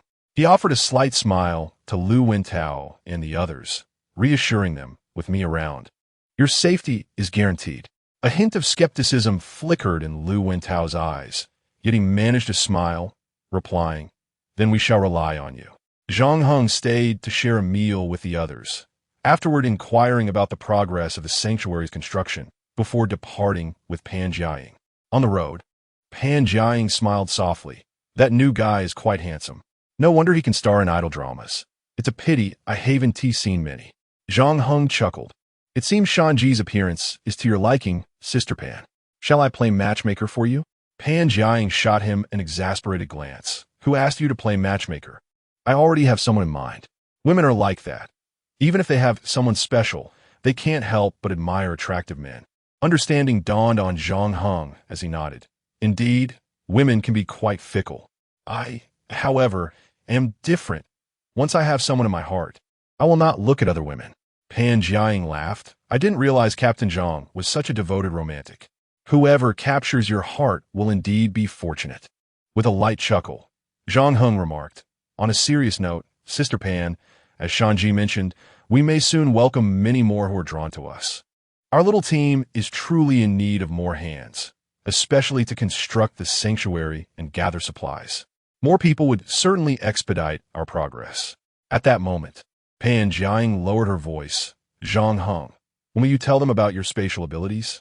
I reckon the food in your space could sustain us for 3 to 5 years. It would be wiser to let everyone focus on building the sanctuary. Zhang Heng shook his head and said, Sister Pan, I am now your captain, responsible for dozens of lives. One misstep could jeopardize all of you. You witnessed Yang Jun's cowardice. He fled at a critical moment and had the audacity to return the next day. Fortunately, he remains oblivious to my spatial abilities. Otherwise, he would likely be spreading rumors about me. Can you imagine the consequences if the evolved individuals in Jiangnan City learned of my powers? What do you think would become of me? And what about you all? Pan Jie furrowed her brow slightly. We are in the same boat. Naturally, we share both glory and misfortune. I must admit, I underestimated the situation and nearly put everyone in peril. I apologize, Zhang Heng. Please, scold me a little. She looked at him with a pitiful expression. Truly, she was a woman. When in the wrong, she feigned helplessness, yet when right, she asserted her stance with vigor. Zhang Heng chuckled bitterly. Why should I scold you?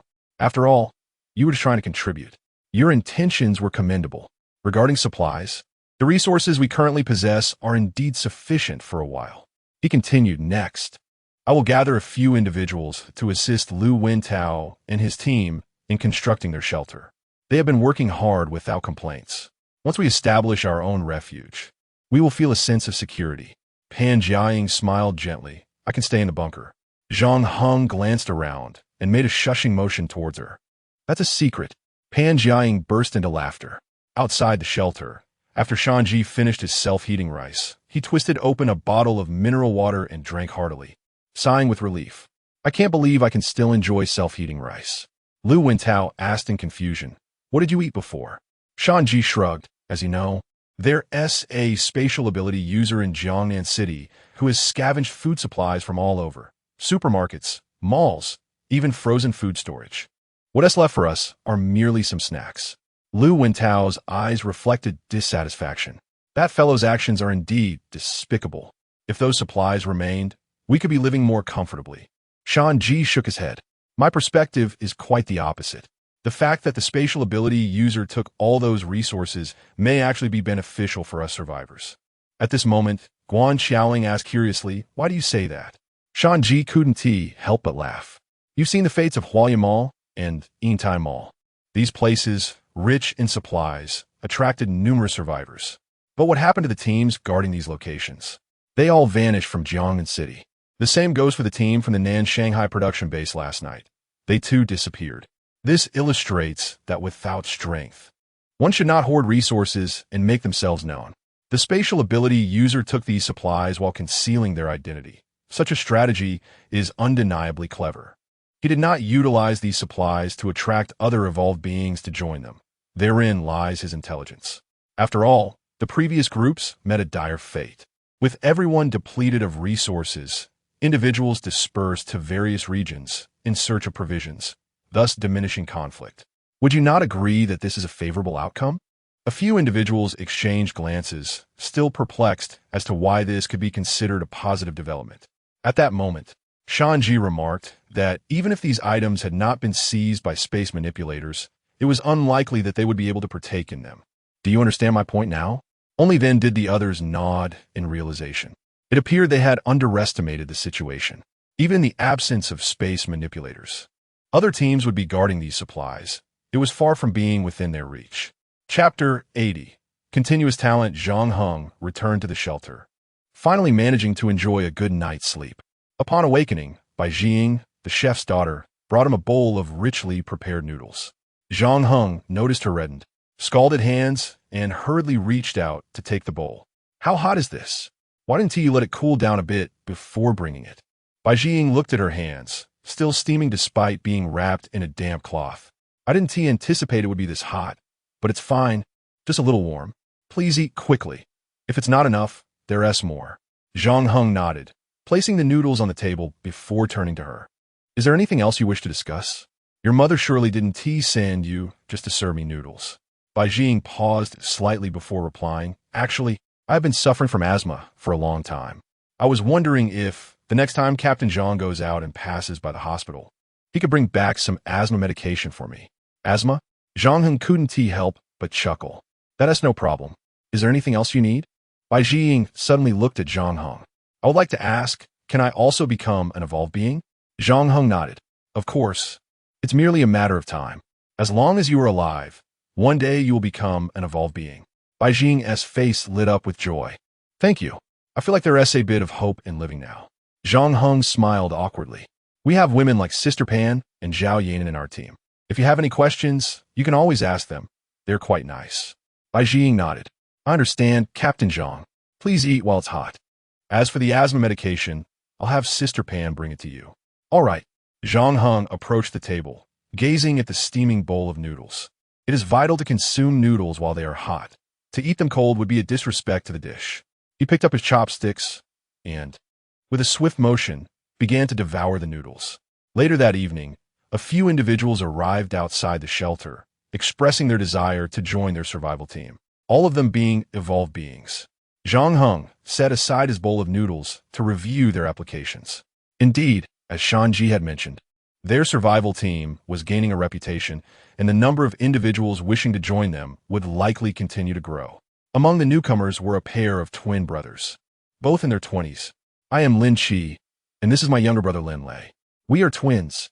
Our abilities can only be manifested when we hold hands, and our power is. Suddenly, Zhang Heng felt a chill breeze wafting from their direction. He was taken aback. Controlling cold currents? Lin Qi nodded. Yes, indeed. While our current capabilities may be modest, I believe that in the near future, we will make our mark on the world. Well said, brother. Zhang Heng nodded, acknowledging his understanding. In summary, I welcome your inclusion in our team. However, now that you are part of our group, it is imperative that you report to me regarding all matters and heed my commands. When facing zombies outside, we must endure hardships together. Cowardice or betrayal of friends during critical moments is unacceptable. He had little else to add, allowing them to gradually acclimate. Lin Qi and Lin Lei exchanged delighted glances and nodded in agreement. Zhang Heng resolved to step out, delegating the responsibility of managing any new arrivals at the shelter to Cheng Chong and Pan Jiaying, both of whom were season members. Meanwhile, Su Bo and Lin Xueshi would team up to scour for resources outside. He suggested that the newcomers, Lin Qi and Lin Lei, rest for the night, with plans for Pan Jiaying to guide them to the shelter beyond the city for supplies the following day. As he walked into a secluded neighborhood, Zhang Heng took a moment to sit. Suddenly, two swift figures approached him at remarkable speed. Zombie number 1 concludes exploration. having slain 561 ordinary zombies and 2 aberrant variants. Strength, 10. Speed, 10. Mental power, 10. Gene unlock progress, 2. Total points earned, 761. Zombie number 2 concludes exploration, having slain 589 ordinary zombies and 6 aberrant variants. Strength, 10. Speed, 10. Mental power, 10. Gene unlock progress, 6. Total points earned, 1189. In an instant, Zhang Heng felt a surge of dual strength coursing through him, invigorating his entire being. Truly, the presence of 2 zombies brought forth double the joy. Zombie number 1 is now fatigued, unable to continue exploring for 48 hours. Zombie number 2 is now fatigued, unable to continue exploring for 48 hours. Fatigued? This meant they would need to rest for 2 days? This revelation caught Zhang Heng off guard. With their newfound strength leading to an increased kill count, their stamina was depleted more swiftly than anticipated. Indeed, benefits often came with drawbacks. With a resigned sigh, he patted the shoulders of the 2 zombies and remarked, "You've both worked hard. Now, let us search for resources together." Zombie number 1 and zombie number 2 followed closely behind him as he moved forward, glancing at his personal information. Host, Zhang Heng ability, Core of Ice strength, 68 speed, 67 mental power, 68 gene. LV29 abilities, self-healing LV1 mastery of long blade LV1 close combat LV1 mastery of repeating crossbow LV1 ice shield ice spike frost domain jet propulsion. Points, 3652. His statistics were fairly balanced, with an 8-point increase in gene progress. It appeared that the consumption of aberrant brains by Ma Gu and his companions now only yielded a 1 increase in gene unlock progress. Did he need to consume a crawler's brain to regain the previous 10 increase? And was it feasible for him to eliminate a crawler now? The evolved Ma Gu, possessing the abilities of the second zombie in addition to his own, wonders if he could potentially eliminate the crawlers. Perhaps an opportunity to test this theory might arise. Or maybe even now would be a suitable moment. Upon contemplating this thought, Zhang Heng suddenly questioned whether he had grown too comfortable in his current life, contemplating a daring venture. Nevertheless, he reconsidered. "Hey, those 2 behind you are zombies, right? Why are you with them?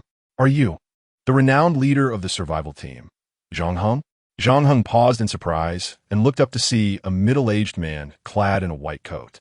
He had not anticipated that his reputation had grown to such a degree that a casual stroll could lead to recognition. "Is there something you need?" asked Zhang Heng. The man stepped forward and grasped Zhang Heng's hand. "I have come seeking you. I believe your team could benefit from a surgeon of my caliber. Additionally, I hold a qualification as a psychologist, allowing me to tend to the mental and emotional well-being of your members. Please, allow me to join your ranks." A surgeon and a psychologist. Quite impressive. Zhang Heng nodded. "Very well, you are in. By the way, what is your name and what abilities do you possess?" "Oh, I am Qin Dali. Did I not just mention my abilities?" It turned out he was merely an unenhanced ordinary person. Chapter 81. A Narrow Path of Enmity, the Sanctuary. Qin Dali is a surgeon and also a psychologist. Should anyone experience physical discomfort or psychological distress, they may seek his counsel. With an awkward demeanor, Qin Dali rubbed his hands together, reiterating what Captain Zhang had said. Anyone suffering from mental or physical anguish could come to him. At that moment, Zhang Heng turned to Bai Jing, extracting an asthma relief inhaler from his pocket. "This is all I could find. However, I will continue searching," he assured. Bai Jing accepted the inhaler, her eyes reflecting gratitude as she expressed her thanks. Zhang Heng arranged for Qin Dali to have a private staff dormitory and provided him with some medical supplies, effectively establishing a small clinic on site. Qin Dali felt immensely grateful for Zhang Heng's efforts and vowed to take good care of everyone here. Everything was proceeding smoothly until Qin Dali encountered an individual he never expected to see. Lin Xueshi, the girl running about with a cat, suddenly halted and turned to face Qin Dali.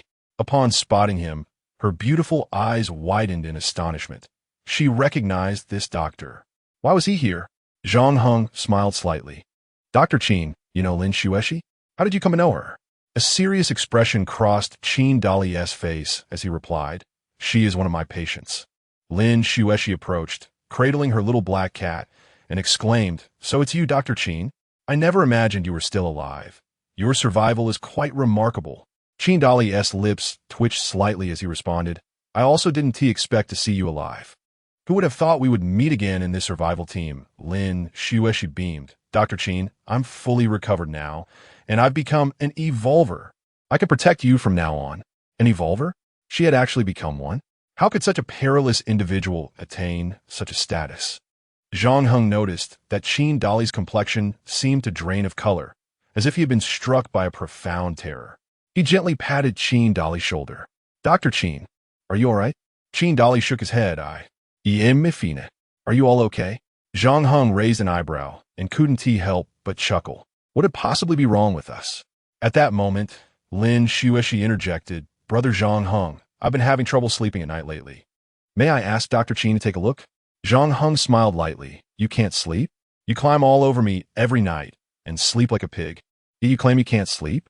Lin Xueshi's cheeks flushed. "It's just, I tend to move around a lot in my sleep, and I wake up feeling exhausted." Zhang Heng nodded, realizing, perhaps this is a psychological issue. Turning to Qin Dali, he said, "All right, Dr. Qin, why not take a look at little Xueshi?" However, Qin Dali appeared as if he had seen a ghost. "No, please, don't make me be alone with her. I don't want to." He hastily stepped back several paces. Lin Xueshi laughed cheerfully. "Dr. Qin, I'm already cured. Why are you still so afraid of me?" Suddenly, she dashed toward Qin Dali, who immediately fled in the opposite direction, wailing for help. Zhang Heng observed Qin's exaggerated reaction, scratching the back of his head, wondering how a little girl could frighten him to such an extent. Pan Jiang appeared from somewhere, rushing over upon hearing that a doctor had arrived. "Is it true that we have a doctor here?" she inquired. Zhang Heng nodded. "Yes, but where have you been? I didn't see you earlier." Pan Jiang awkwardly chuckled. "I went out to gather supplies. It was rather dull staying here. By the way, what is the doctor's surname?" "Qin. His name is Qin Dali. You wouldn't happen to know him, would you?" Zhang Heng couldn't help but chuckle. "Qin Dali?" Pan Jiang pondered for a moment, shaking her head. "I don't recall. He might not be from our hospital, but that's a good thing. Although we are evolved beings, we can still get injured or fall ill." Zhang Heng nodded in agreement. "You are absolutely right. I think the same." Qin Dali found himself cornered by Lin Xueshi, while the little black cat had mysteriously vanished. However, that was of little consequence. Lin Xueshi brandished a butterfly knife, advancing on him. "Doctor, why are you so afraid of me? I told you I am cured." Qin Dali struggled to swallow. "Your illness is not in your body, but in your mind. Furthermore, regardless of which it is, both are terminal conditions. How could you possibly be cured? If you were truly well, would you threaten me with a knife? I warn you, if anything happens to me, how will Captain Zhang view you?" Lin Xueshi smiled slightly. "You are right. If anything were to happen to you here, everyone would know I was responsible." Qin Dali let out a long breath. "As long as you understand, I shall take my leave now." He attempted to exit, but Lin Xueshi pressed him against the wall. Such strength, Qin Dali thought. She has become even more dangerous after evolving. Lin Xueshi held the butterfly knife against Qin Dali's neck. "Doctor, everyone here is quite nice, and no one will regard me with strange looks. This marks the beginning of my new life, and I will not allow anyone to disrupt it. If anyone attempts to destroy what I have, I will not let them off easily. Do you understand?" Qin Dali took a deep breath. I joined the survival team merely to stay alive. I will not speak of you to anyone else, and I kindly ask that you do not disturb me. Is that acceptable?" His body trembled slightly, the coldness of the knife sending shivers down his spine, especially since it was in Lin Xueshi's grip. Lin Xueshi smiled gently. "Very well, then it is settled. We shall keep to our own affairs, and I hope you can uphold your end of the bargain. Of course, I will do the same. Shall we shake on it?"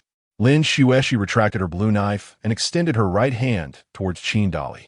Qin Dali gazed at Lin Xueshi's delicate arm, took a deep breath, and reached out his hand. Their hands gently clasped together. With a smile, Lin Xueshi remarked, "Now that's more like it. I won't disturb you any longer. Goodbye." After speaking, she dashed out. Qin Dali then exhaled deeply, wiping his forehead, only to find it already covered in cold sweat. What a misfortune. Chapter 82. The origin of Lin Shueshi Zhongheng took a leisurely stroll downstairs after finishing his meal when Qin Dali unexpectedly approached him from behind. Captain Zhang. Qin Dali frequently glanced back, as if harboring some unspoken concern. Puzzled, Zhongheng inquired, Dr. Qin, ever since you arrived at my sanctuary, I can't shake the feeling that you're even more fearful than you were outside. What haunts you so? Follow me, Qin Dali urged, leading Zhongheng to his private clinic, closing the door behind them. Zhongheng, still bewildered, asked, What is it, Dr. Qin? Approaching his medical cabinet, Qin Dali retrieved a patient list and returned to Zhongheng's side. I believe it is imperative that I share some information with you, as it pertains to everyone's safety. This is a patient list. I have kept this particular case close at hand due to its peculiar nature. This patient resides within our sanctuary. Zhongheng accepted the list from Qin Dali. It appeared quite aged, the pages yellowed, and upon inspecting the registration date, he noted it was logged 10 years prior. A patient registered a decade ago. Who could it be? Zhongheng opened the case file and was taken aback to find a photograph of none other than Lin Shueshi. Confounded, Zhongheng questioned, this list was recorded 10 years ago, but how old was Lin Shueshi at that time? Qin Dali swallowed hard, responding, that is precisely the issue. Lin Shueshi suffers from a severe hormonal disorder, which has stunted her physical development, leaving her in the appearance of a child around 7 or 8 years old. In reality, she is over 30. Moreover, her mental state is highly unstable. As an orphan, she has roamed various orphanages, leaving a trail of lifeless guardians in her wake. When I first encountered her 3 years ago, she was already confined to a mental institution, having taken 7 lives by that point. Have there been any inexplicable deaths or disappearances within our sanctuary? Zhongheng gazed at the alarming records in disbelief, struggling to comprehend the implications. Lin Shueshi was indeed a woman in her 30s, yet her hormonal imbalance had rendered her perpetually childlike, concealing a ruthless killer within. His expression darkened slightly. Thus far, we have not experienced any mysterious deaths or disappearances, Zhongheng stated. Qin Dali scoffed, not yet, but it is only a matter of time. For our safety, Captain Zhang, you must expel her, especially now that she has evolved. Murder has become far too effortless for her. If you do not act, everyone here is at risk. Zhongheng returned the case file to Qin Dali, replying, Dr. Qin, I assure you, there have been no inexplicable deaths or disappearances here. Perhaps Lin Shueshi has already recovered. Qin Dali shook his head, deeming it impossible for her to recover. Her illness and mental state were beyond healing, unless she were to be medicated into a state of oblivion, diminishing her intellect. Otherwise, she would remain forever unwell. Truly, Captain Zhang, you should expel her. I have already been cured. Suddenly, a voice resonated from outside. Qin Dali, startled, felt his legs weaken and hastily concealed himself behind Zhongheng. Creak! Lin Shueshi pushed the door open, her expression inscrutable, more serene than anything else. She gazed at Qin Dali and remarked, Dr. Qin, did we not have agreement? You would not disclose my past, and I would not retaliate against you. Yet, you have revealed everything to Zhongheng. You are a dishonest person. At least I am honest. Bolstered by Zhongheng's presence, Qin Dali revealed a hint of confidence. Who do you think you are fooling? A mere child. Who knows if you will turn against me tomorrow or the day after? I survived the apocalyptic virus only to meet my end at your hands. That would be utterly futile. Zhongheng interjected. I believe it would be prudent for both of you to remain calm. Dr. Qin, do not persist in viewing others through the lens of past judgments. Both of you are integral members of my survival team. Lin Shueshi stepped closer to Qin Dali and asked, Dr. Qin, do you not believe I have truly recovered? Qin Dali swallowed hard, replying, I would sooner believe that cancer can be cured with cold medicine than accept that you are healed. Have you forgotten how you escaped the asylum? You took the life of your caregiver, who had been with you for an entire year, before making your escape. After 3 years of disappearance, who knows how many lives you have stained with blood? You expect me to trust you? I absolutely refuse. Lin Shueshi smiled faintly, stating, the previous world was rather dull. In this new reality, my true nature can flourish. I have outlets for my frustrations, those zombies. I need not resort to murder. If you truly cannot believe me, there is little I can do. With that, Lin Shueshi turned to Zhongheng. Zhang, You should recognize my worth. I am an evolved being, a uniquely special one at that. Who would suspect a mere child?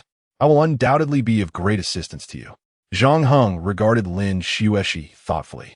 If we speak of dangerous individuals, since the apocalypse began, the hands of most have been stained. This world is indeed conducive for these so-called threats to thrive. You need not leave. Dr. Qin need not fear for his safety, for I will be watching over you. You shall remain here comfortably. Lin Xueshi, upon your return, I will arrange a separate room for you. Lin Xueshi appeared resigned. If only Dr. Qin had not come. I could have continued to be safeguarded by Captain Zhang as a mere girl. Zhang Heng smiled subtly. Every member of this survival team must exert their utmost for our collective cause. Now that I am aware of your background, life in the shelter will no longer be as leisurely as merely tending to cats. Oh, Lin Xueshi let out a disappointed sigh, casting an irritated glare at the doctor. Dr. Qin felt a bitter pang. How could Captain Zhang be so reckless as to allow such a perilous individual to remain here? Sooner or later, she would pose a threat to the safety of those around her, and he would be the first victim. Taking a deep breath, Dr. Qin declared, "Then I must withdraw from this sanctuary, Captain Zhang. Though I am somewhat reluctant, I have no choice. I refuse to meet my demise in this place. If I were to evolve on that fateful day only to have already perished before then, it would be an immense loss." Chapter 83. You are all just children. Dr. Qin departed with his medical kit, leaving the others in the shelter perplexed and casting their gazes toward Zhang Heng. What could Dr. Qin possibly intend to do at this hour? Lin Xueshi interjected, suggesting that it was too perilous outside, and perhaps she should accompany him. Zhang Heng raised an eyebrow slightly, advising against it, urging her to let him be. Lin Xueshi scoffed, questioning why, after hearing those revelations, he still chose to keep her around. A rational individual would have likely expelled her at the earliest opportunity, she asserted. Zhang Heng replied, stating that it was indeed a burdensome decision, one that he had contemplated extensively. Should he cast her out, she would undoubtedly seek vengeance against Dr. Qin, and inevitably against him as well. Moreover, given her past deeds, it was likely she would first target the other inhabitants of the shelter. However, retaining her presence meant she could still be of service to him. Her combat prowess was not to be underestimated. This was no longer the age of civility. In a world fraught with peril, the more dangerous an individual, the greater their value. He had also ventured through orphanages and mental institutions. Such experiences were not foreign to him. To the average person, only the few among them were deemed abnormal. Yet, he did not condone her murderous actions. Curiously, he inquired why she had chosen to kill those who sought to adopt her. Lin Xueshi's mind flickered with unsettling memories, her brow furrowing. He had no comprehension of the motives of those who wished to adopt her.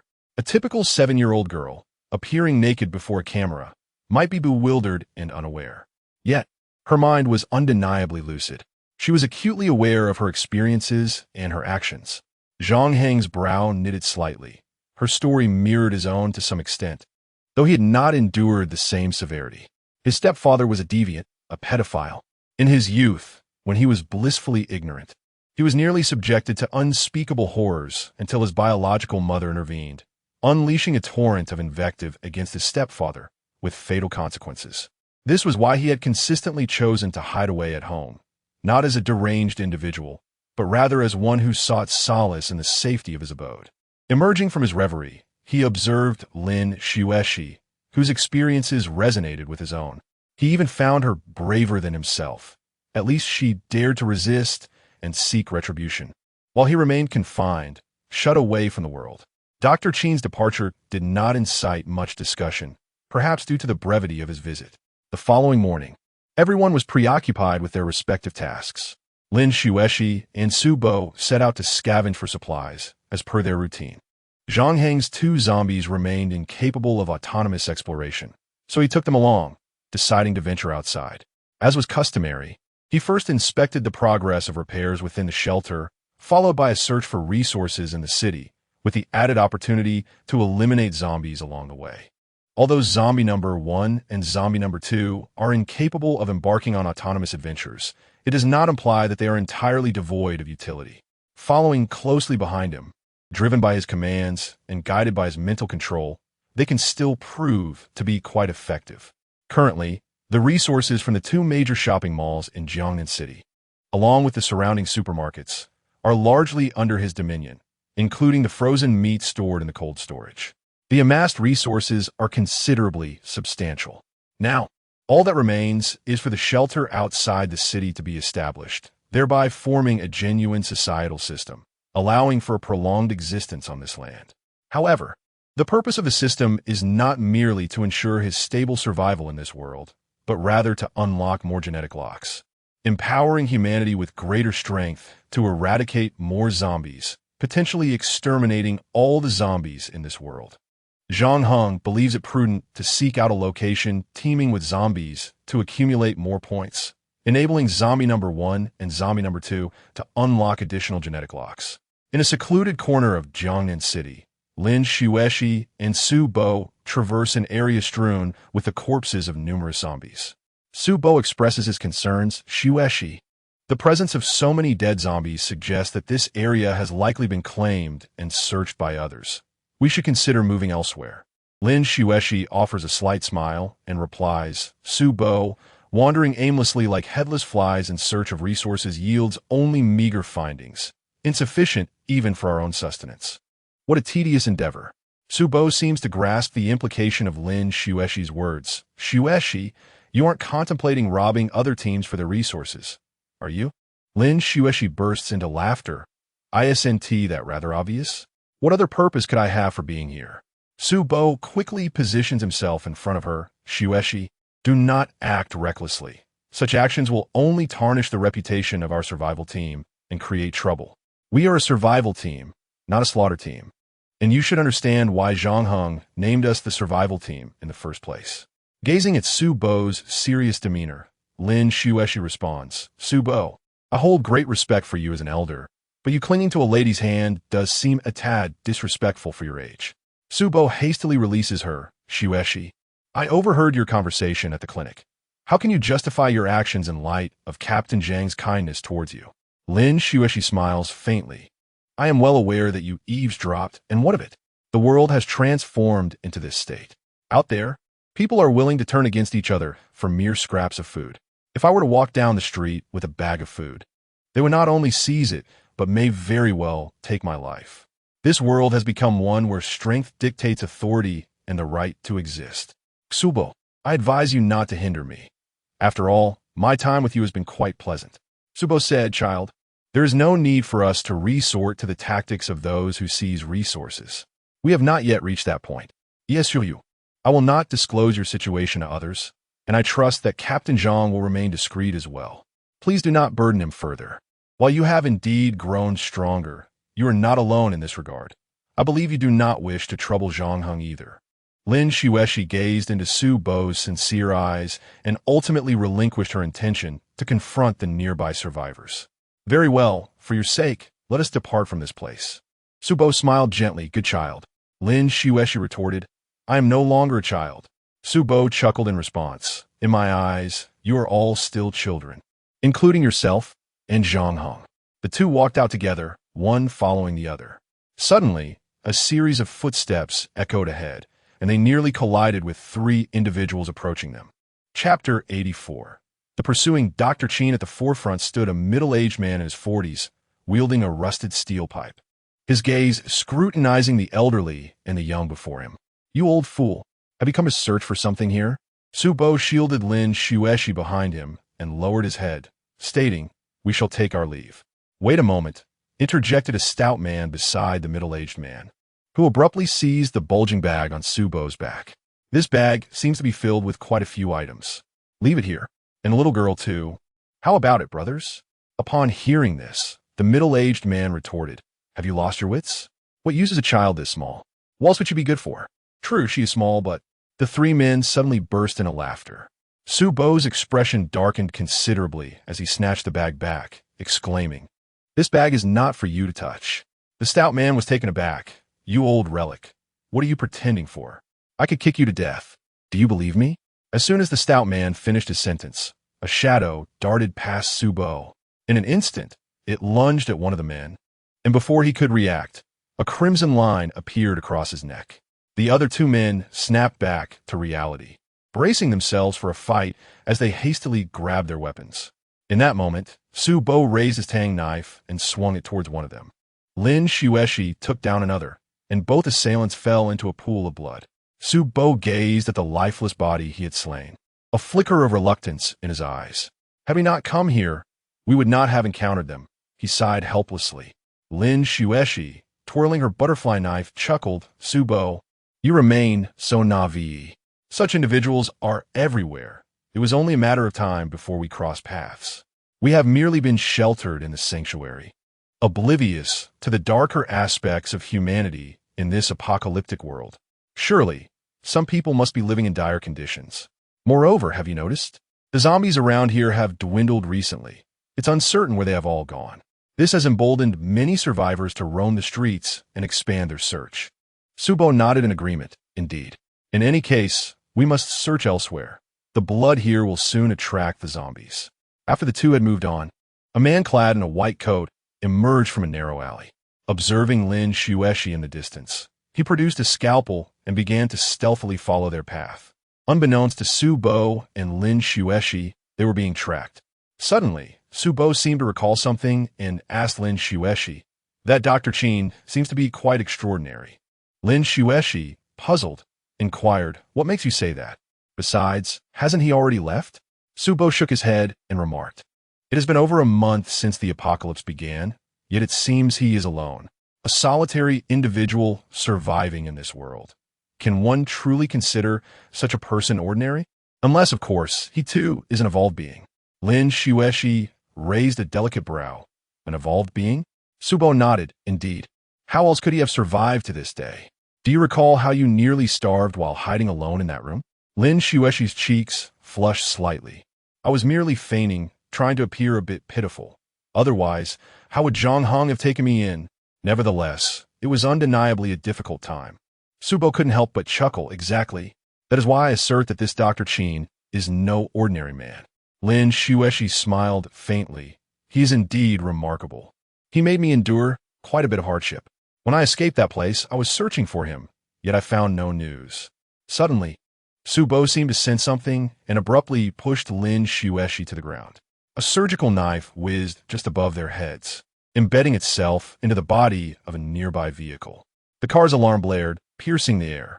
Both Lin Xueshi and Su Bo hurriedly scrambled to their feet, turning their gazes in unison. Dr. Qin wore a slight smile. "Ah, old man, your reflexes are quite impressive." Su Bo retorted coolly, "If my reflexes were slow, I would have perished on the battlefield long ago. What are your intentions, Qin?" A glint of coldness flickered in Dr. Qin's eyes. "I never anticipated that after presenting Zhang Hong with this fellow's case, he would choose to let me go rather than expel you. It appears he is also somewhat unhinged." Su Bo recognized the truth in his words. Dr. Qin was indeed formidable. The ability to launch a surgical knife into a car was no trivial feat. What strength that required! Lin Xueshi brushed off her soiled dress, gazing at the distant Dr. Qin. This man was indeed an evolved being, and he had come to assassinate her. Had her previous fear merely been an act? Dr. Qin glared at Lin Xueshi with a look of deep resentment. "You mad woman, so many have perished, and yet you survive, having even become an evolved being. Heaven must be blind." Lin Xueshi returned his gaze with icy disdain. "You, on the other hand, seem quite deranged. Who do you think you are? Merely a psychiatrist? Do you truly consider yourself a harbinger of justice, while I embody evil? If you possess the courage, then come and attempt to kill me." At that moment, Su Bo positioned himself protectively in front of Lin Xueshi. Addressing Dr. Qin in the distance, "There is no need for this conflict. You harbor no true enmity with her. It would be best if you left. Even if you were to kill her, Zhang Hong would not spare you." Dr. Qin couldn't suppress a laugh. "Who would know it was I who killed her? Do you think you can survive?" As soon as the words left his lips, Dr. Qin flung two surgical knives in their direction, aimed at Su Bo and Lin Xueshi. Su Bo and Lin Xueshi hastily rolled to the side, swiftly separating themselves. At that moment, Dr. Qin charged toward Su Bo, exclaiming, "You old fool, I shall deal with you first." The surgical knife gleamed ominously, its cold glint intensified by the sun's rays. Su Bo was bewildered by the multitude of surgical knives the opponent wielded, but he pondered how such small blades could possibly contend with his tang knife. With a peculiar step, Su Bo executed a splendid spin, his tang knife emanating an astonishing aura as he fiercely swung it towards Dr. Qin. However, Dr. Qin surprisingly halted in his tracks, leaping backward with great agility. The tang knife struck the ground with a dull thud. Dr. Qin chuckled sinisterly, descending from the air and landing a kick upon Su Bo's hand, only to have it intercepted by a claw-like object. Dr. Qin was immediately taken aback, exclaiming, "What on earth is this?" Just then, a shadow stealthily approached Dr. Qin. Chapter 85. Fierce battle in an instant. Lin Xueshi appeared beside Dr. Qin, her Jialan butterfly knife thrusting unhesitatingly towards his back. Dr. Qin deftly broke free from Su Bo's grasp and delivered a powerful kick towards Lin Xueshi. She hastily retracted her blade, using both hands to shield herself. The force of the kick sent Lin Xueshi flying backward several meters. She executed a flawless 360-degree somersault in midair, landing in a crouch, her calf muscles tensing as she charged once more at Dr. Qin.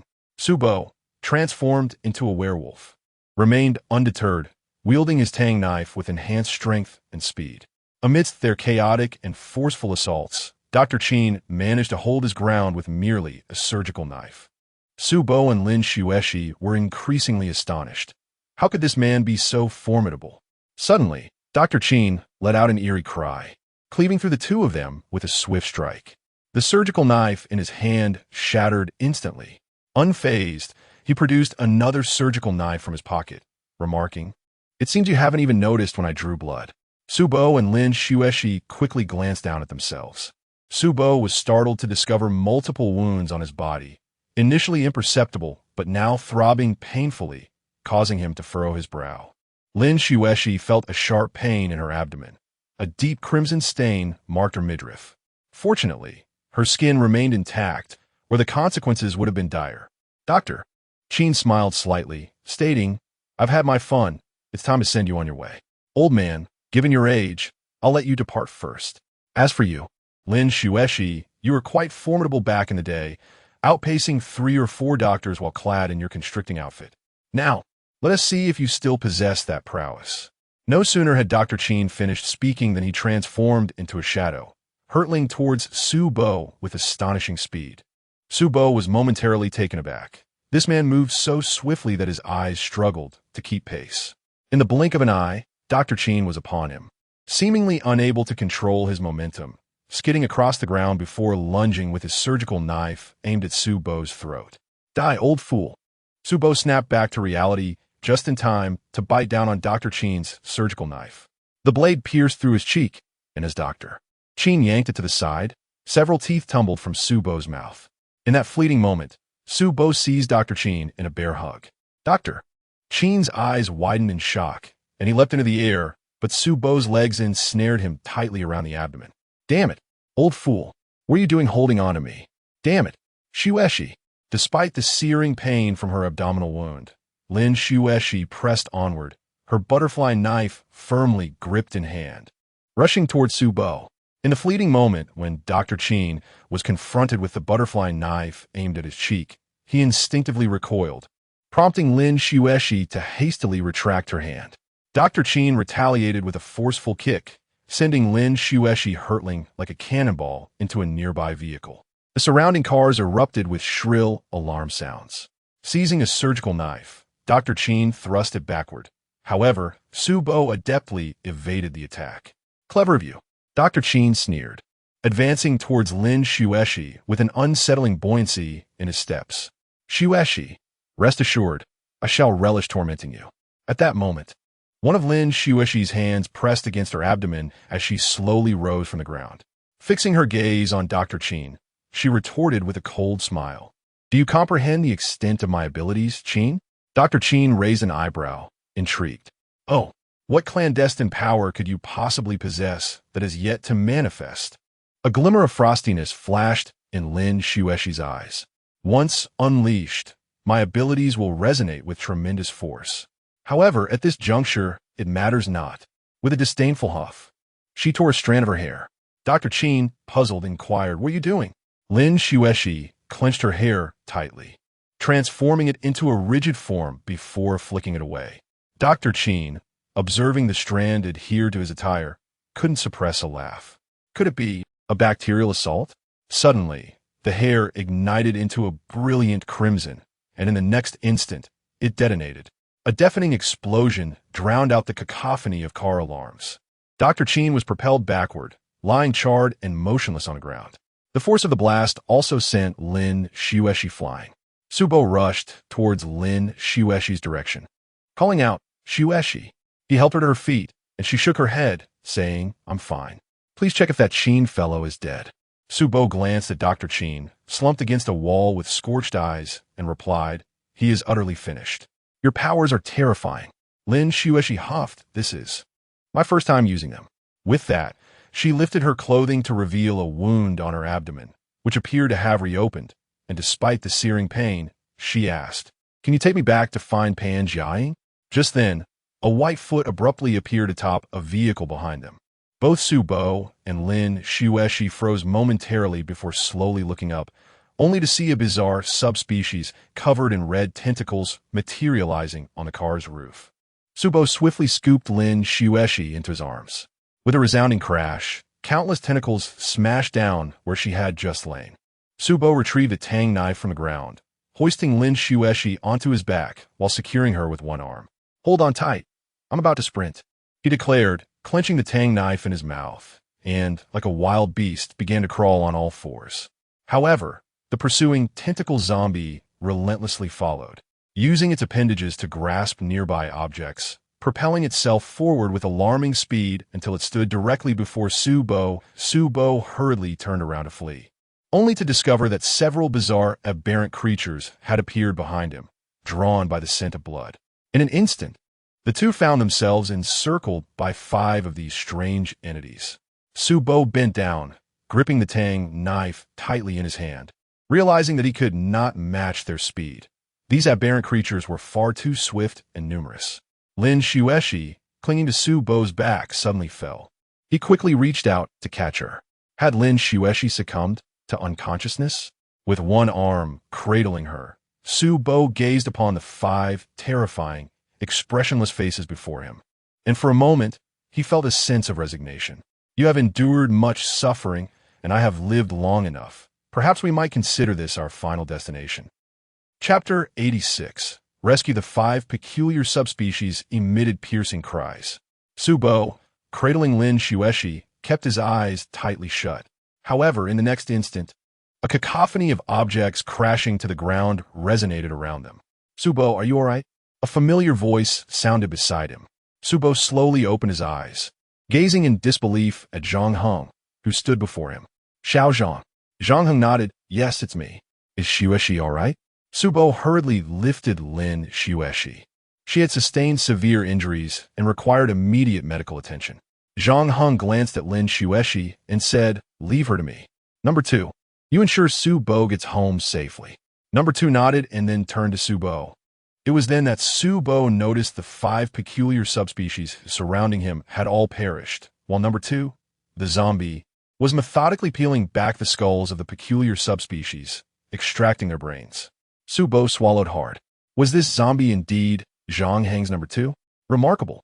It had effortlessly dealt with 5 peculiar subspecies.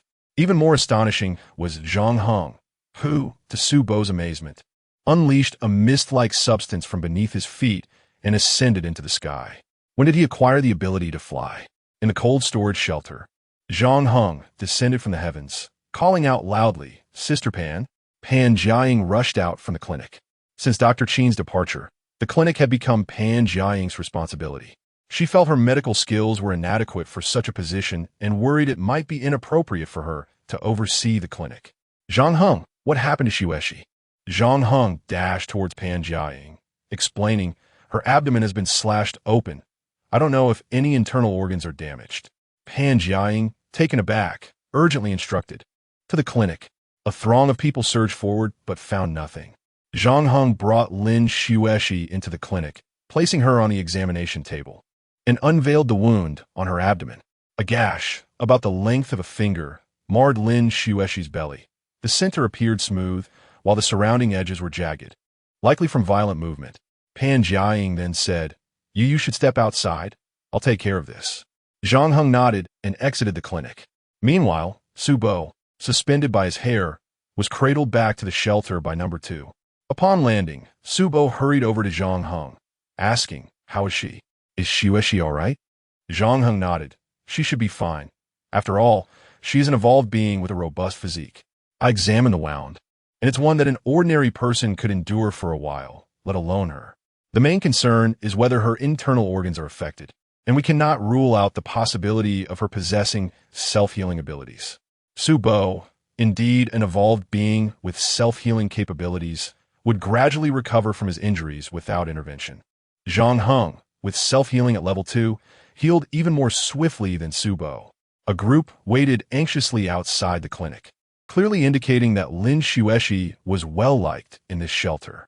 So many people were concerned for her. Approximately an hour later, Pan Jiaying emerged from the clinic, her hands stained with bright red blood. A look of exhaustion etched on her face. As soon as she stepped outside, others gathered around, inquiring about Xuexi's condition. Xuexi is still just a child. It's far too dangerous to let her out, they murmured. What hurt her? Was it a bizarre creature? Zhang Heng interjected, explaining that Xuexi had been harmed by another evolved being, which had already been dispatched by Su Bo. Upon hearing this, everyone raised their eyebrows in surprise. The newcomers, Lin Qi and Lin Lei, also furrowed their brows in concern. Lin Qi asked, Captain Zhang, which team was responsible for harming Xuexi? What shall we do next? Seek vengeance for her? Zhang Heng shook his head, clarifying that the assailant was not from any particular team, but rather Dr. Qin, who had visited them earlier. Dr. Qin was an evolved being with a personal vendetta against Xuexi, lacking any team affiliation. At this revelation, the group nodded in understanding. It was merely a personal grievance. Pan Jiaying then spoke up. Xuexi's wounds have been stitched, though I could only manage some basic suturing. However, as an evolved being, her recovery rate is significantly faster than that of an ordinary person. As long as she awakens, I believe she will be just fine. Upon hearing this, everyone collectively exhaled in relief. Xuexi had indeed shown resilience, regaining consciousness later that evening. Zhang Heng was the first to visit the awakened Lin Xuexi. She touched the bandage on her abdomen, realizing she was in the clinic, and let out a sigh of relief. She was alive. Though she was uncertain about what had transpired, the vital fact remained. She had survived. From this point onward, she would cherish her life even more. Xuexi, you're awake? Pan Jiaying asked. Did you stitch my wounds? Lin Xuexi smiled faintly. Yes, I did. But wait, what did you just call me? Pan Jin inquired. Lin Xuexi grinned. I called you Panjia. Don't you like it? Shall I call you Pan Ai instead? Pan Jiaying hurriedly waved her hand. Just stick with Panjia, haha. You finally decided to call me sister. Lin Xuexi, puzzled, asked, Panjia, who saved me? Was it Su Bo or Zhang Heng? Pan Jiaying released Lin Xuexi's hand and replied, It was Zhang Heng who saved you. He carried you back while shouting my name so loudly that I was terrified, thinking the sky was falling. The fact that he had shouted her name with such urgency indicated his anxiety at the moment. It was surprising that Zhang Heng had known where they were. Perhaps he had heard the deafening explosion and came to investigate. Thankfully, he had come, otherwise, both she and Su Bo might have perished. In that moment of unconsciousness, she had glimpsed bizarre creatures rushing towards her from all directions. But the details were lost as she succumbed to darkness. Lin Xuexi turned to Pan Jiaying and said, Panjia, could you help me find Zhang Heng and Su Bo? I wish to express my gratitude to them. Yes, I shall go now. You take a moment to rest, Zhang Heng said upon receiving the news. He hurriedly arrived and found Lin Xuexi reclining on the bed. Upon noticing him, Lin Xuexi quickly rose, expressing her gratitude. Zhang Heng, thank you for saving me. From this day forth, suddenly, she was seized by a violent fit of coughing. Zhang Heng promptly approached her, assisting her to lean against the wall, which provided her with a modicum of relief. What transpired, Xuexi? Why did Qin Dali attempt to take your life? Lin Xuexi let out a resigned sigh. This fellow has been trailing me and Uncle Su, and then he ambushed us unexpectedly. It seems he was targeting me inadvertently putting Uncle Sue in jeopardy. Chapter 87. Undercover? At this moment, Su Bo also entered the room. Fortunately, Zhang Heng arrived just in time. Otherwise, both of us would have met our demise there. Upon seeing Su Bo, Lin Xueshi hurriedly smiled and said, "Thank you." Su Bo waved his hand dismissively, saying, "What is there to thank? We are all like family. There is no need for gratitude." Family.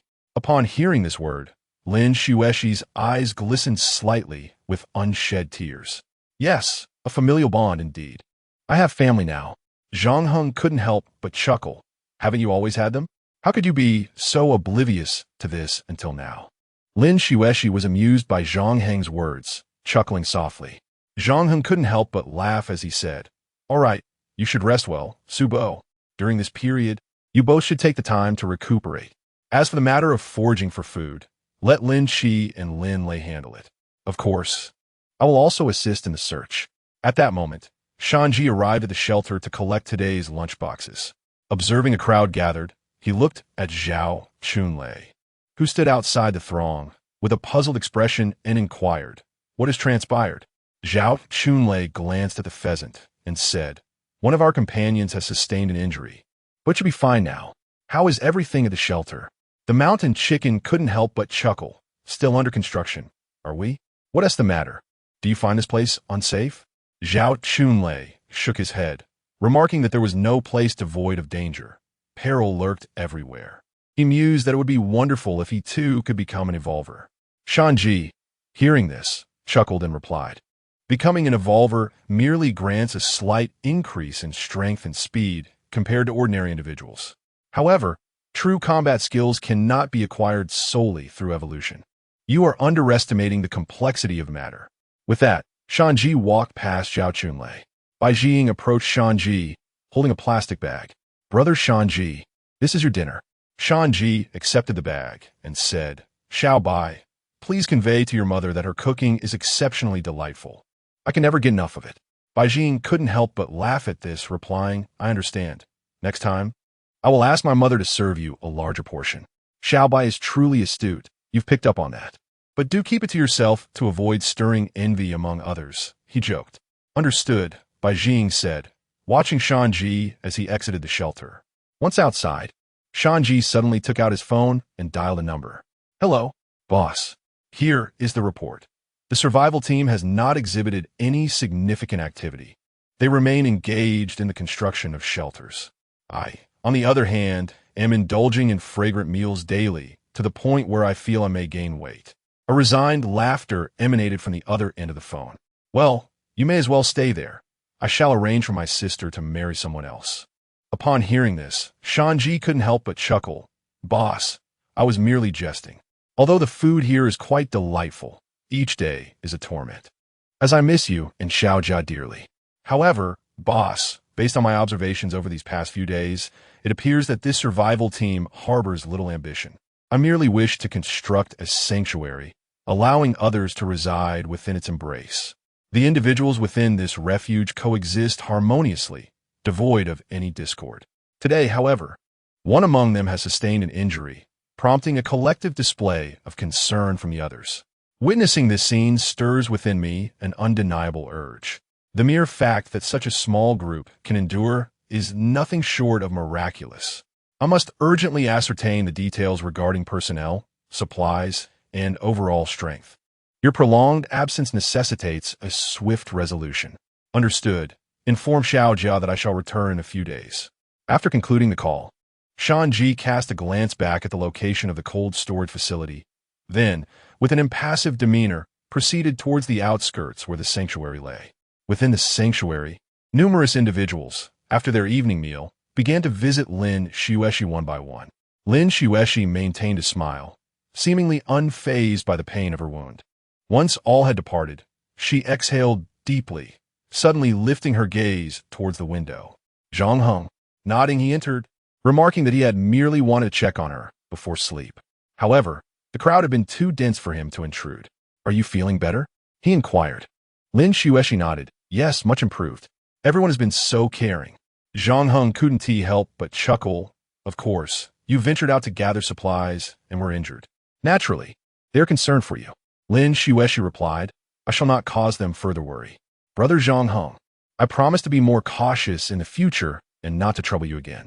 Zhang Heng's expression shifted to one of seriousness.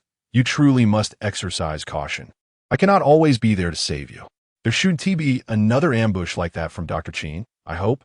Lin Xueshi, unable to suppress a smile, responded, I believe not. I don't have many foes. This incident was merely unfortunate coincidence. Otherwise, you would have never known the true me. Zhang Heng assured her, even if I did, it would matter not, as long as you do not harm anyone within our sanctuary. Lin Xueshi's demeanor suddenly grew fervent. How could I? We are all family, are we not? Zhang Heng nodded in satisfaction. It is wonderful that you think this way. Now recover swiftly, for your family needs you as well. Understood, she replied. Zhang Heng exited the clinic, making his way towards the staff dormitory. At that moment, Bai Jing rushed towards him. Captain Zhang Heng, I have something important to share with you. Her expression was peculiar, indicating that there was indeed a pressing matter. Zhang Heng, puzzled, asked, What is it? What has happened? Speak slowly, do not rush. Bai Jing glanced around, seemingly apprehensive. I overheard something very frightening today. I have hesitated to tell anyone, but I feel compelled to share it with you. If I delay, it may lead to dire consequences. Zhang Heng inquired, What grave matter? Bai Jing steadied her breath and explained, It concerns Shanji, who has recently arrived. I deliver meals to him daily. Today, Shanji remarked that my mother's cooking was simply exquisite, and he could never get enough. I returned to pack him some more rice. And when I set out to find him, he was already outside, just as I was about to call out to him. He received a phone call. Upon hearing Bai Jing's words, a flicker of anger crossed Zhang Heng's eyes. Is what you said true? Bai Jing nodded. After finishing his call, he glanced back. I could not tell if he had noticed me. Captain Zhang, what should we do? Zhang Heng observed Bai Jing's terrified expression, clearly shaken. He then reassured her. Xiao Bai, do not be anxious or afraid. Go back to your mother and refrain from discussing this matter with anyone else. I will handle it. All right. Okay.